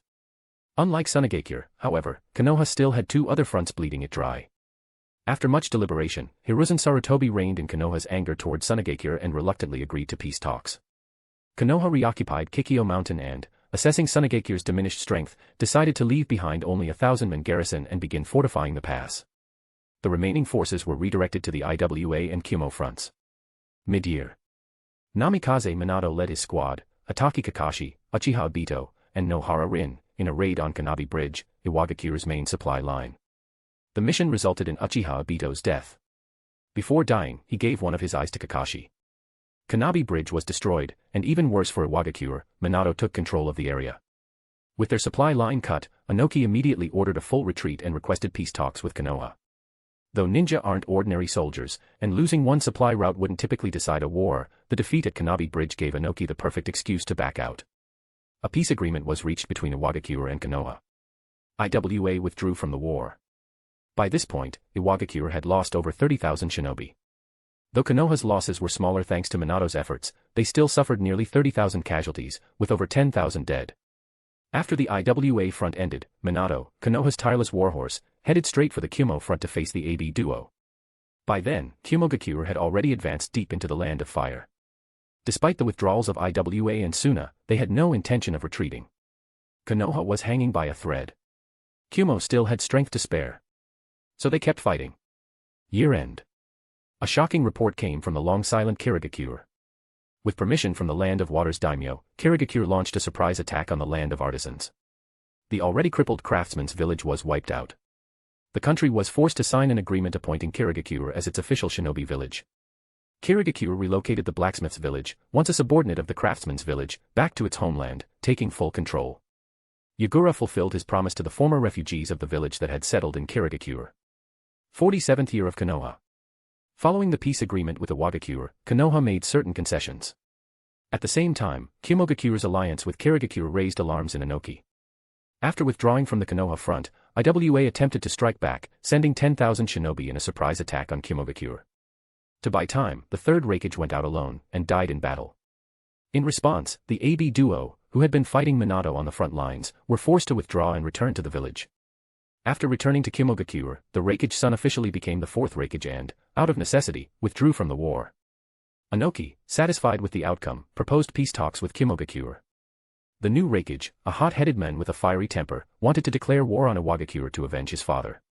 But Killer Bee and others stopped him. Bee, in particular, played a key role. Killer Bee didn't disappoint the third Rakage's expectations. Not only could he fully control the power of the Eight Tails, he also became a reliable right hand to the new Rakage. Ultimately, the fourth Rakage agreed to peace. By August of Konoha year 47, the war was finally over. The Third Great Ninja War, which had raged for 4 years, had officially come to an end. Konoha emerged victorious, barely, at a staggering cost of 30,000 dead and over 50,000 casualties. Every standing ninja, every reserve, even first-year academy students had been mobilized. Post-war power rankings. Pre-war standings: Konoha, Kumogakure, Iwagakure, Kirigakure is almost equal to Sunagakure. The war's greatest losses were suffered by Konoha. Though still considered the strongest by name, thanks to its deep foundations and the presence of leaders like Hiruzen Sarutobi, Orochimaru, Namikaze Minato, and Shimura Danzo, it had effectively been dethroned. Sunagakure, with losses second only to Konoha, was now firmly in last place. Iwagakure suffered the third highest losses, coming close to Suna's numbers. Inoki, the master tactician, ultimately lost to Minato. Kumogakure, having maintained the upper hand for most of the war and facing Minato only in the final stages, suffered the fewest losses. Though the third Rakage fell in Iwa's betrayal, a capable fourth Rakage succeeded him. Kirigakure, under Yagura, had spent the war years quietly expanding and strengthening its forces. By now, their known ninja count surpassed even post-war Iwas, and the 7 ninja swordsmen had begun making a name for themselves, elevating Kiri to third place. New rankings: Konoha, Kumogakure, Kirigakure, Iwagakure, Sunagakure. Post-war diplomacy.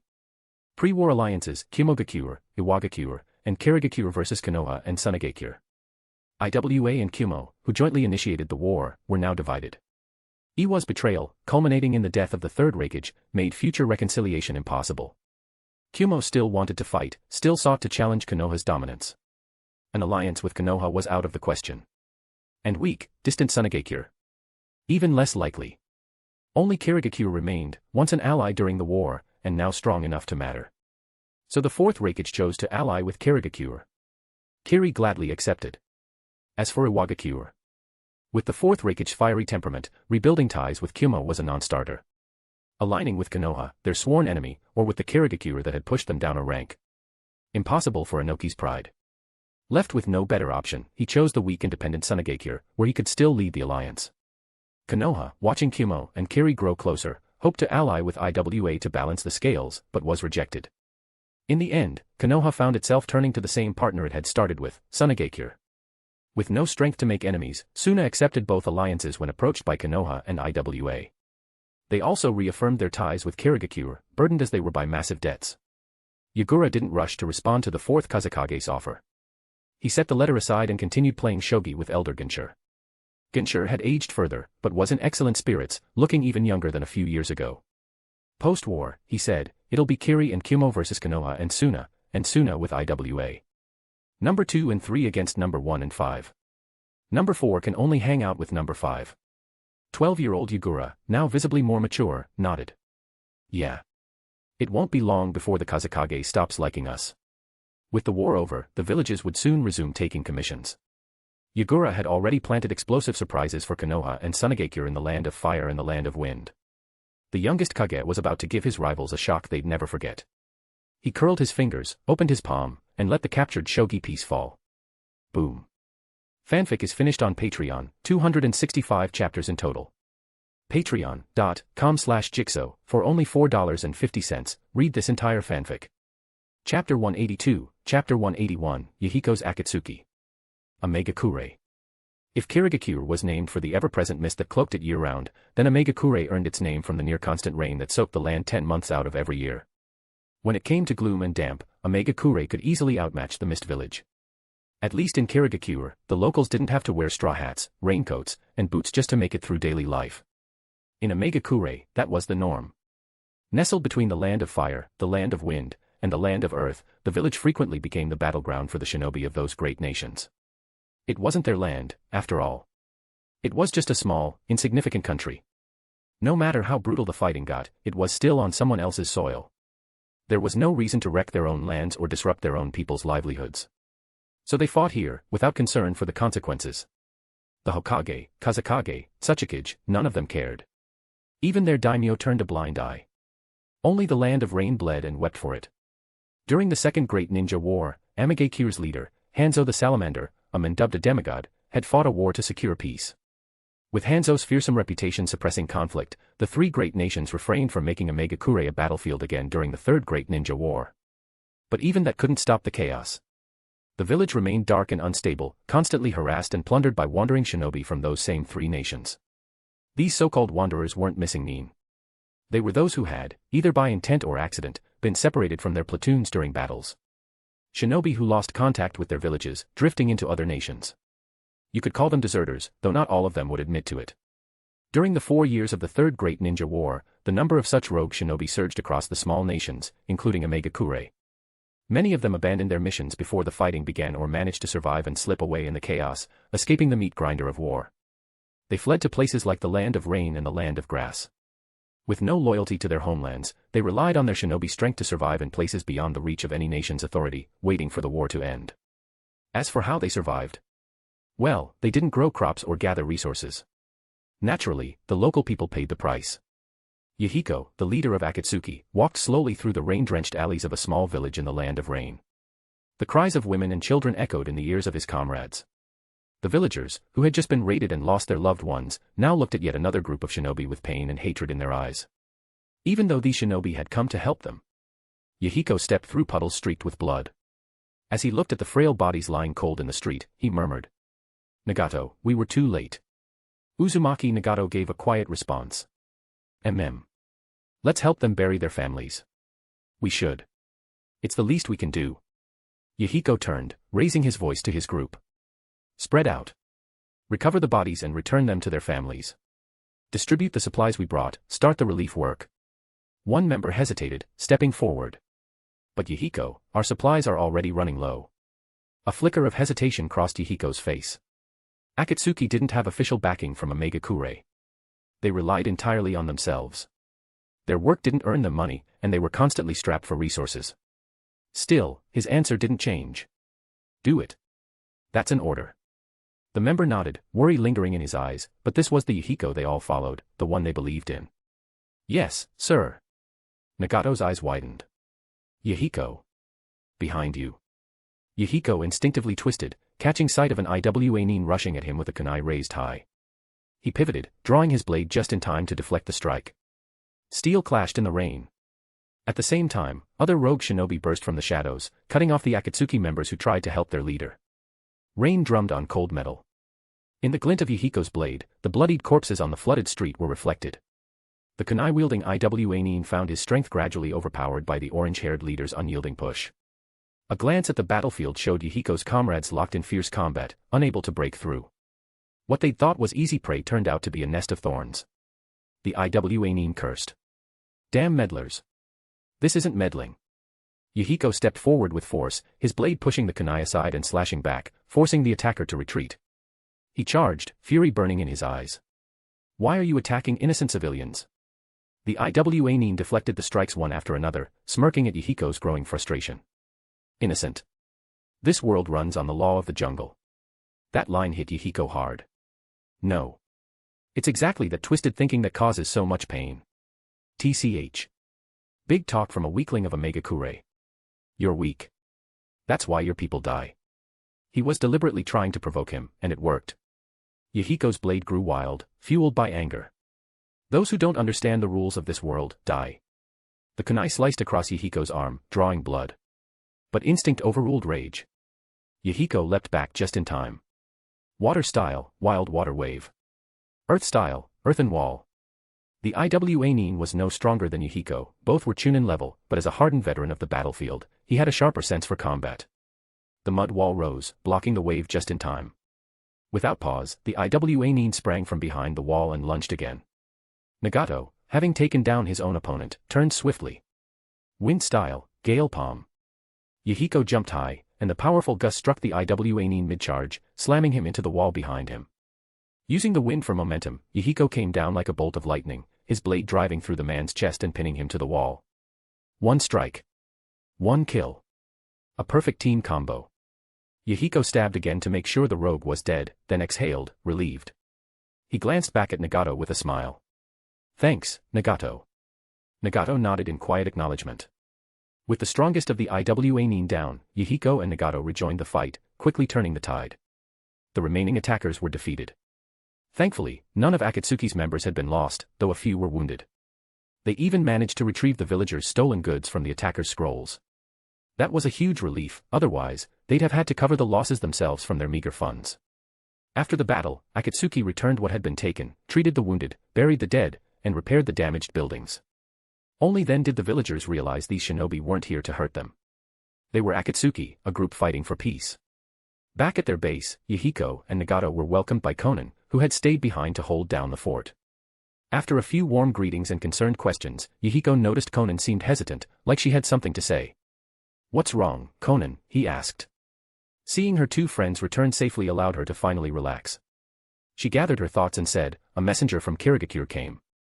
It had been not long after Yahiko and Nagato had left to respond to the village under attack. A shinobi from Kirigakure had arrived, and since Konan was in charge of the base, she received him. Yahiko and Nagato exchanged a puzzled glance. Kirigakure. It was a strange name to hear. Compared to the bitter history they shared with Konoha, Iwagakure, and Sunagakure, they had almost no direct conflicts with Kirigakure or Kimogakure. Still, to the people of Megakure, all 5 of the great villages were the same, they all stirred up wars and caused pain. They couldn't imagine why Kirigakure would take an interest in Akatsuki. At the end of the day, Akatsuki was just a group of fewer than 50 unofficial shinobi.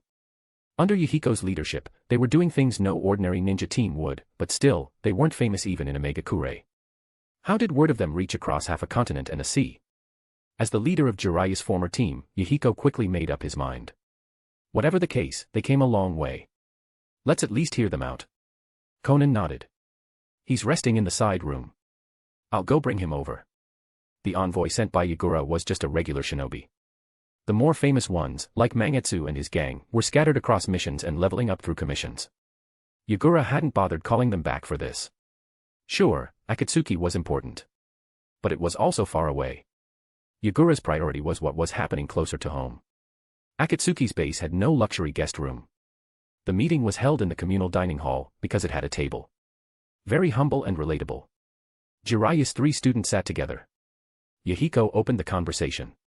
To our guest from Kirigakure, what brings you so far from home? The Miss Nin laid a scroll on the table and pushed it forward. Our operations in the Land of Rain require assistance from local forces. This scroll outlines our proposal and the conditions we're offering. Please, take a look. He paused, then added, of course, we're referring to forces other than Amagakure's official shinobi. In other words, they didn't want the official forces involved. Not even to know about it. That didn't sound good. Yahiko frowned. Let me be clear, we won't help with anything that endangers our homeland. The Miss Nin didn't argue. Please read it yourselves. I'm only here to deliver the message. He was a soldier under Yagura, not a clerk or politician. Yahiko could tell there was no point negotiating with him. He took the scroll and unrolled it, curious what kind of game Kirigakure was playing from across the sea. Fanfic is finished on Patreon, 265 chapters in total. Patreon.com/Jigsaw, for only $4.50, read this entire fanfic. Chapter 183, Chapter 182, Edge After the War. The scroll prepared by the staff under Elder Ginshur was written with extreme brevity, aiming for clarity and speed. In essence, Kirigakure was looking to hire shinobi and civilians from Amagakure to help complete D and C-rank missions issued within the Rain country. Nestled between the Land of Fire and the Land of Wind, Yahiko and the other 2 found the content on the scroll surprisingly familiar at first glance. Although the Third Great Ninja War had officially ended 3 months ago, the air still reeked of gunpowder. Hidden tensions had only grown sharper and more volatile. As Konoha and Sunagakure began withdrawing their forces from the battlefield and reassigning ninja to peacetime duties, they noticed something strange. The number of D-rank missions had plummeted, so drastically that it nearly matched the number of A and S-rank missions. A bizarre phenomenon. Neither the Hokage nor the Kazekage dared take the matter lightly. They immediately launched investigations. What they uncovered was astonishing. During the war, most D-rank missions had been carved up and taken over by several newly emerged corporate groups. This was unprecedented, even in the previous 2 wars. Back then, industries and citizens across various nations knew that shinobi were busy fighting. Most people wouldn't bother issuing missions to active combat villages. They'd either wait until the fighting was over or go to other, non-participating villages. During the war, Kirigakure's ninja roamed across the continent, handling these alternative missions. The other villages turned a blind eye. After all, they couldn't spare the manpower. And they couldn't exactly put a blade to their clients' throats and say, "Don't cause trouble until we're done fighting." That just wasn't realistic. So they let Kirigakure and even Takigakure take those jobs. They figured, once the war ended, their loyal clients would come back. That was how things worked, at least for high-level, cross-border C to S-rank missions. But what about the local, small-scale D-rank ones? When they dug deeper into their own populations, the upper ranks of both Konoha and Sunagakure found themselves staring at grim reports. In the span of a single year, several corporations had seemingly appeared out of nowhere and carved up the entire D-rank mission market. It was like they'd coordinated in advance, each one taking a designated territory. And it was even worse in the more developed Land of Fire. There, these corporations had gone so far as to set up public computer access points, entirely at their own expense. Civilians could walk in, log on, and submit missions through the network. The simplicity of the process attracted waves of users. And that wasn't even the worst of it. Sure, it made sense for them to expand their influence during the war. And using a computer network to streamline the process. That was clever. Copyable. Even bannable. But there were 3 fatal points that made it impossible for Konoha and Sunagakure to retaliate against these so-called corporate enemies who were robbing them blind. First, the cost of a single mission. Traditional ninja missions started at 5,000 ryo. These companies charged an average of less than 500 per job. Dirt cheap in comparison. Trying to shut them down would mean forcing citizens to go back to paying 10 times as much. You'd be universally hated. Second, the people these companies hired. Other than a few from the Land of Water, most workers were local hires. These jobs, cleaning services, deliveries, security, needed tons of manpower. And they offered solid, stable salaries, far better than farming. Cutting them off would make Konoha and Sunagakure look like villains, taking food out of the people's mouths. Again, universal hate. Third, the daimyo-esque government. These companies hadn't skipped out on taxes. Quite the opposite, they paid every coin owed and made hefty donations to the daimyo-esque coffers. When Sarutobi Hiruzen and Raza raised their concerns to the daimyos, they got a blunt reply. Stay put. Don't make trouble. They looked around, only to find enemies both above and below. Strangers on all sides. These corporate forces hadn't just appeared out of thin air. Their sudden rise and ruthless efficiency clearly pointed to someone pulling the strings from the shadows. It wasn't long before Sarutobi remembered a document signed years ago with Kirigakure, an agreement to hire their shinobi to escort trade ships. They'd used this very method before. It didn't take much digging. Hidden village shinobi weren't raised for nothing. An investigation revealed that all of these companies were secretly protected by Kirigakure ninja. Many of their core members hailed from the land of water. The war was over, and the 4 great villages were all severely weakened. Kirigakure had been conserving its strength. And now the young Mizukage was playing dirty, employing a strategy never before seen in the ninja world. Economic warfare. Konoha and Sunagakure knew this hit at the heart of their survival. Neither could find a way to bend these companies internally, so they coordinated and turned their sights outward, launching a diplomatic offensive against Kirigakure. Everyone across the ninja world watched as the war of words raged on for 3 months. Iwagakure soon realized the same issue was creeping into their country too. But compared to the inferno sweeping through the lands of fire and wind, theirs was still just a spark. Kumogakure was an ally of Kirigakure. And since Kirigakure didn't have the strength to challenge all 4 major villages, they never laid plans in the land of lightning. After forming their alliance, they even warned the 4th Rakage in advance. In the heart of the continent, in the land of rain, Yahiko and the others were well aware of this explosive post-war development. And now, it seemed Kirigakure had its eyes on Omegakure too. The offer made to the Akatsuki wasn't just an empty promise. The encrypted message in the scroll made it clear, if the Akatsuki were willing to support and assist Kirigakure's operations in the land of rain, they'd be handsomely rewarded. The Kirigakure envoys had brought more than just words. They came bearing cold, hard cash, ninja tools, and other valuable supplies, far from a small sum. If they accepted it, Yahiko estimated the Akatsuki wouldn't have to worry about funding for the next 3 years. And there was more. Kirigakure promised that once they gained a foothold in the land of rain, the local branches would prioritize hiring the Akatsuki. So long as the Akatsuki didn't undergo any drastic changes, Kirigakure would fully support their future growth. This wasn't a small matter. Yahiko, Konan, and Nagato asked the Kirigakure ninja to wait as they moved to another room for a private meeting. But the 3 of them were barely 20. Though Jiraiya had taught them the core ninja arts needed to survive in this world, he hadn't prepared them for matters of statecraft. They were at a loss, and all they could do was repeat the same question. What should we do? No one had taught them how to deal with this. The only people they could consult were each other. Should they agree? What would happen if they did? Konan, the only girl in the group, and the one with the clearest head, was the first to calm down. We can take a cue from what's happening in Konoha and Sunagakure. What was happening in Konoha and Sunagakure? Caught off guard by Kirigakure's long-brewing scheme, their D-rank mission systems had been gutted, if not destroyed outright. As for what lay deeper, or what the long-term outcome would be, Yahiko and the others couldn't begin to guess. But even looking at just the surface, the way Konoha and Sunagakure were teetering on the edge of all-out war with Kirigakure, it wasn't hard to see this for what it was. A calculated conspiracy designed to cripple the hidden villages. If the Akatsuki agreed to help Kirigakure with this plan, Omegakure would surely turn against them. Eventually, they'd end up clashing with Hanzo of the Salamander. Fanfic is finished on Patreon, 265 chapters in total. Patreon.com/Jigsaw, for only $4.50, read this entire fanfic. Chapter 184, Chapter 183, Kakuzu joins Akatsuki. No way we can accept this. Realizing the implications, Yahiko broke into a cold sweat. After striking against both Konoha and Sunagakure, Kirigakure's schemes were now out in the open. Hanzo the Salamander would definitely be on high alert. Once he found out, Akatsuki would be the first to suffer the consequences. They only had a handful of members, how could they possibly bear the wrath of Hanzo the Salamander? This was Hanzo. Even their sensei, Jiraiya, had to team up with the other 2 Sannin and still couldn't beat him. Even with Kirigakure backing them, it wouldn't matter. Hanzo was too close. Kirigakure was too far. The 3 of them quickly weighed the pros and cons, and upon returning, they flatly rejected the proposal from the Kirigakure shinobi. I see. That's a shame. The Mist Ninja's face betrayed no emotion. It was impossible to tell how he felt about their decision. But his tone made it seem like he had expected their refusal from the start. It's not just you. Any unofficial group operating in a Megakure with even a shred of intelligence wouldn't risk provoking the wrath of the demigod Hanzo just to help some far-off hidden mist scheme. The Kirigakure ninja's words were spoken on someone else's behalf. Hearing that, Yahiko, Konan, and Nagato grew even more alert.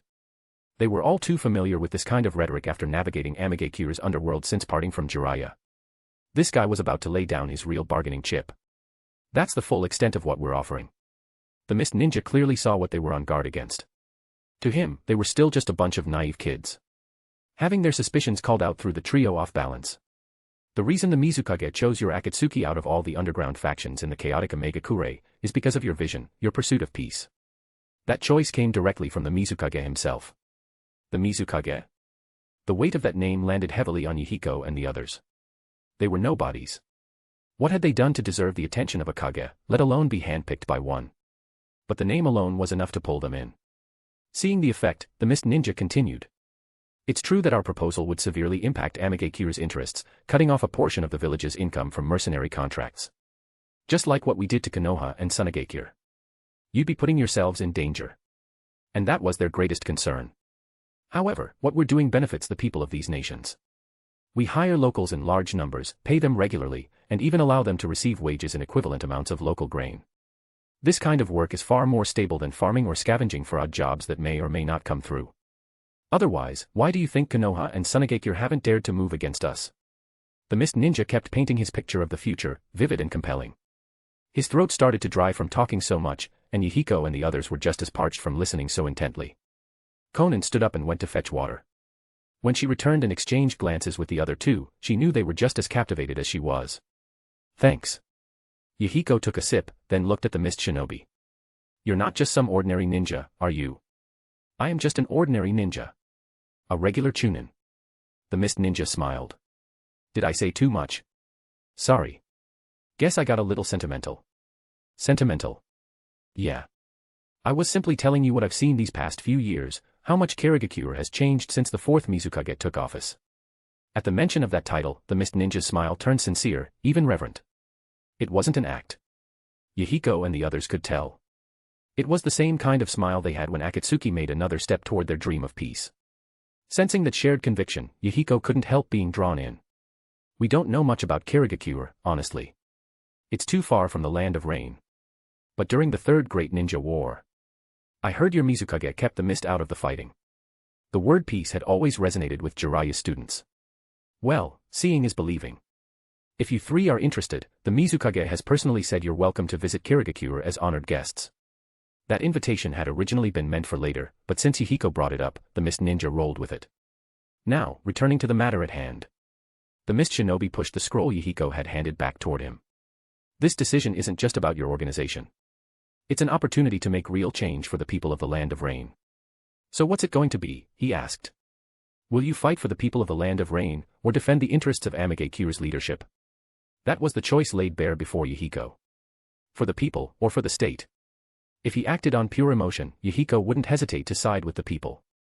That was what Akatsuki stood for. That was what Jiraiya had taught them. Peace meant giving people the chance to live safe, decent lives.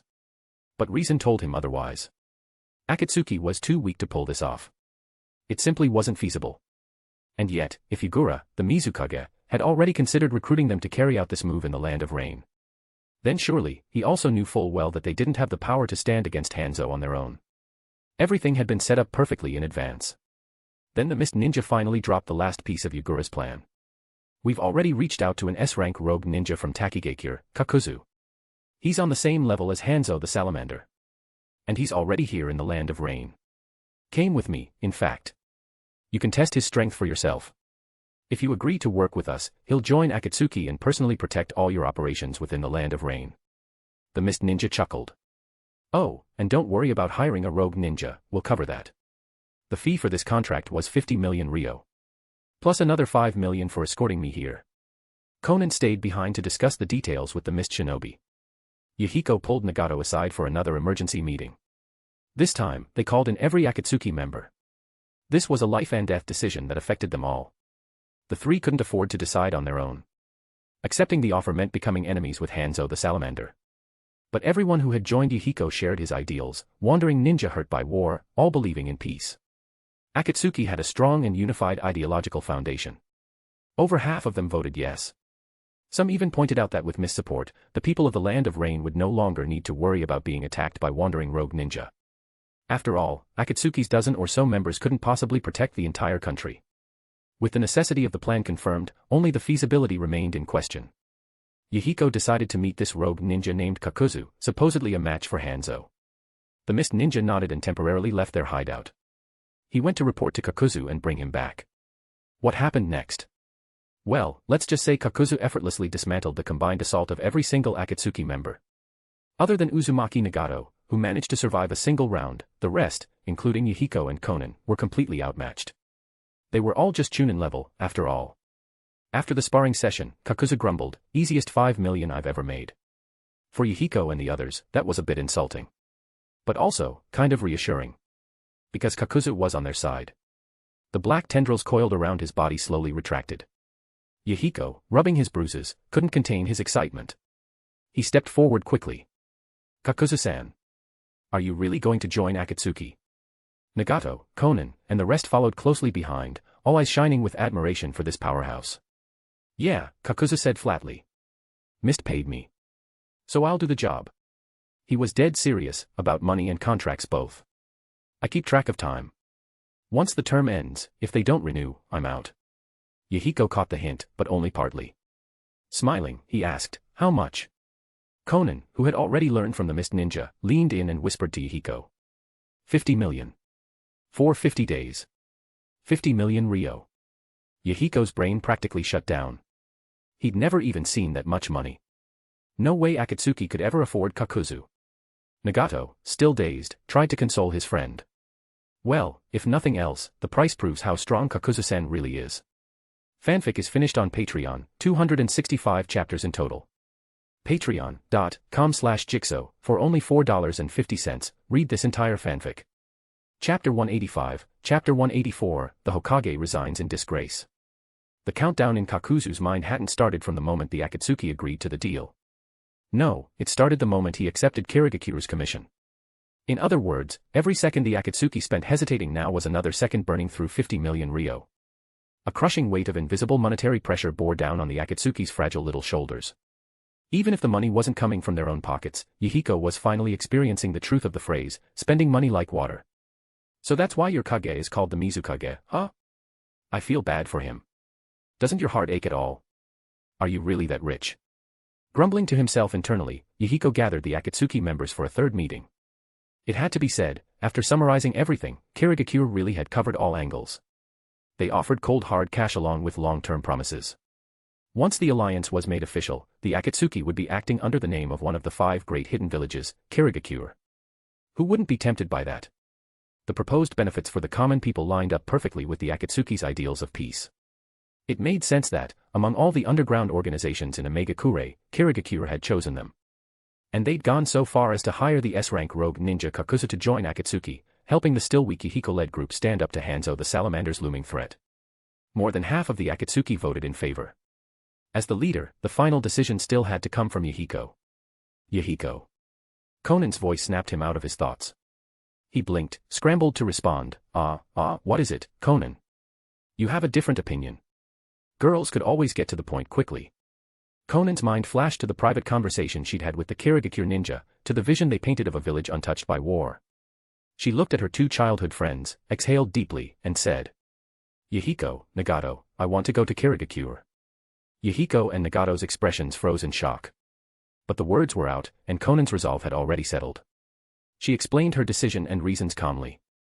"I want to see with my own eyes whether what the Kirigakure ninja said is true, whether the people of the Land of Rain could also one day live peaceful, war-free lives.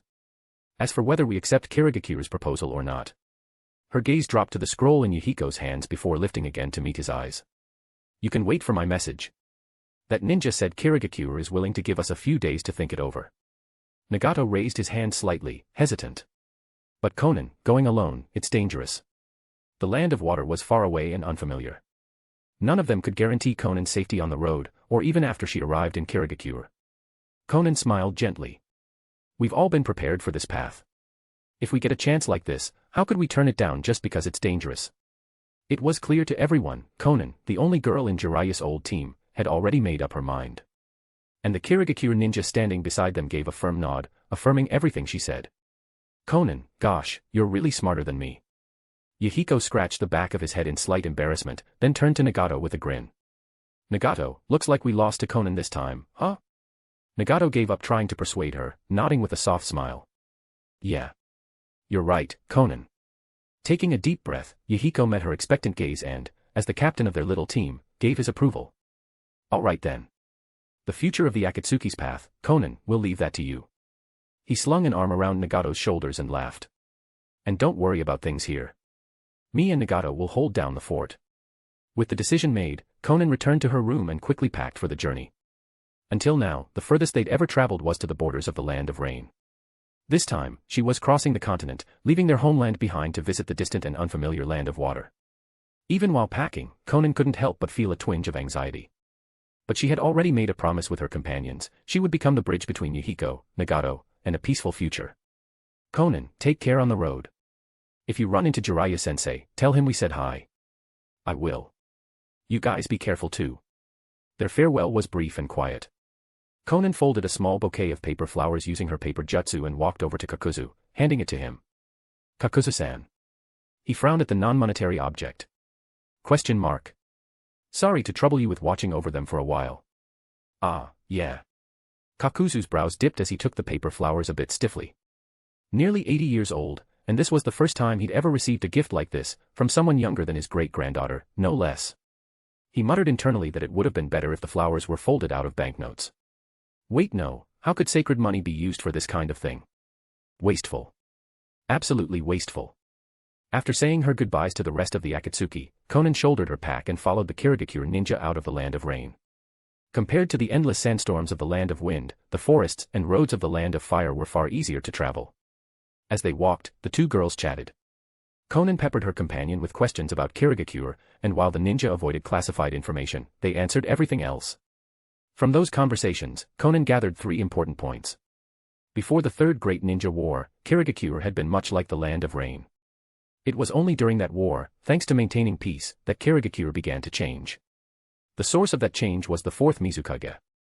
Due to his age, the Fourth Mizukage hadn't yet undergone an official coronation ceremony, so technically, Yagura was still acting as the Mizukage.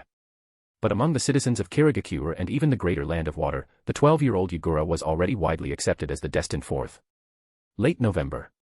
While passing through the Land of Fire, Konan and the Kirigakure ninja caught wind of some explosive news out of Konoha. The third Hokage, Hiruzen Sarutobi, had publicly announced his resignation, accepting responsibility for the more than 30,000 Konoha shinobi who had died during the Third Great Ninja War. Konoha. Hiruzen Sarutobi hadn't wanted to resign.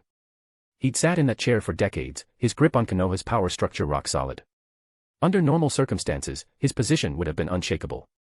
As long as nothing catastrophic happened, he could have ruled until the end of his life. But the Third Great Ninja War wasn't normal. Yes, Konoha had won. They'd fought and triumphed against 3 other nations. But it was a Pyrrhic victory. In just 4 years, over 30,000 shinobi were buried in Konoha's cemeteries. The ninja hospital overflowed with the injured. Among the dead were many children under 12, thrust into the war during its final stages. As long as a child could mold chakra, they were rushed through the academy and thrown onto the battlefield. Someone had to take responsibility. And the man who'd allowed this war to happen during his term, the Hokage, was the prime target. Not to mention Kirigakure's schemes during the war.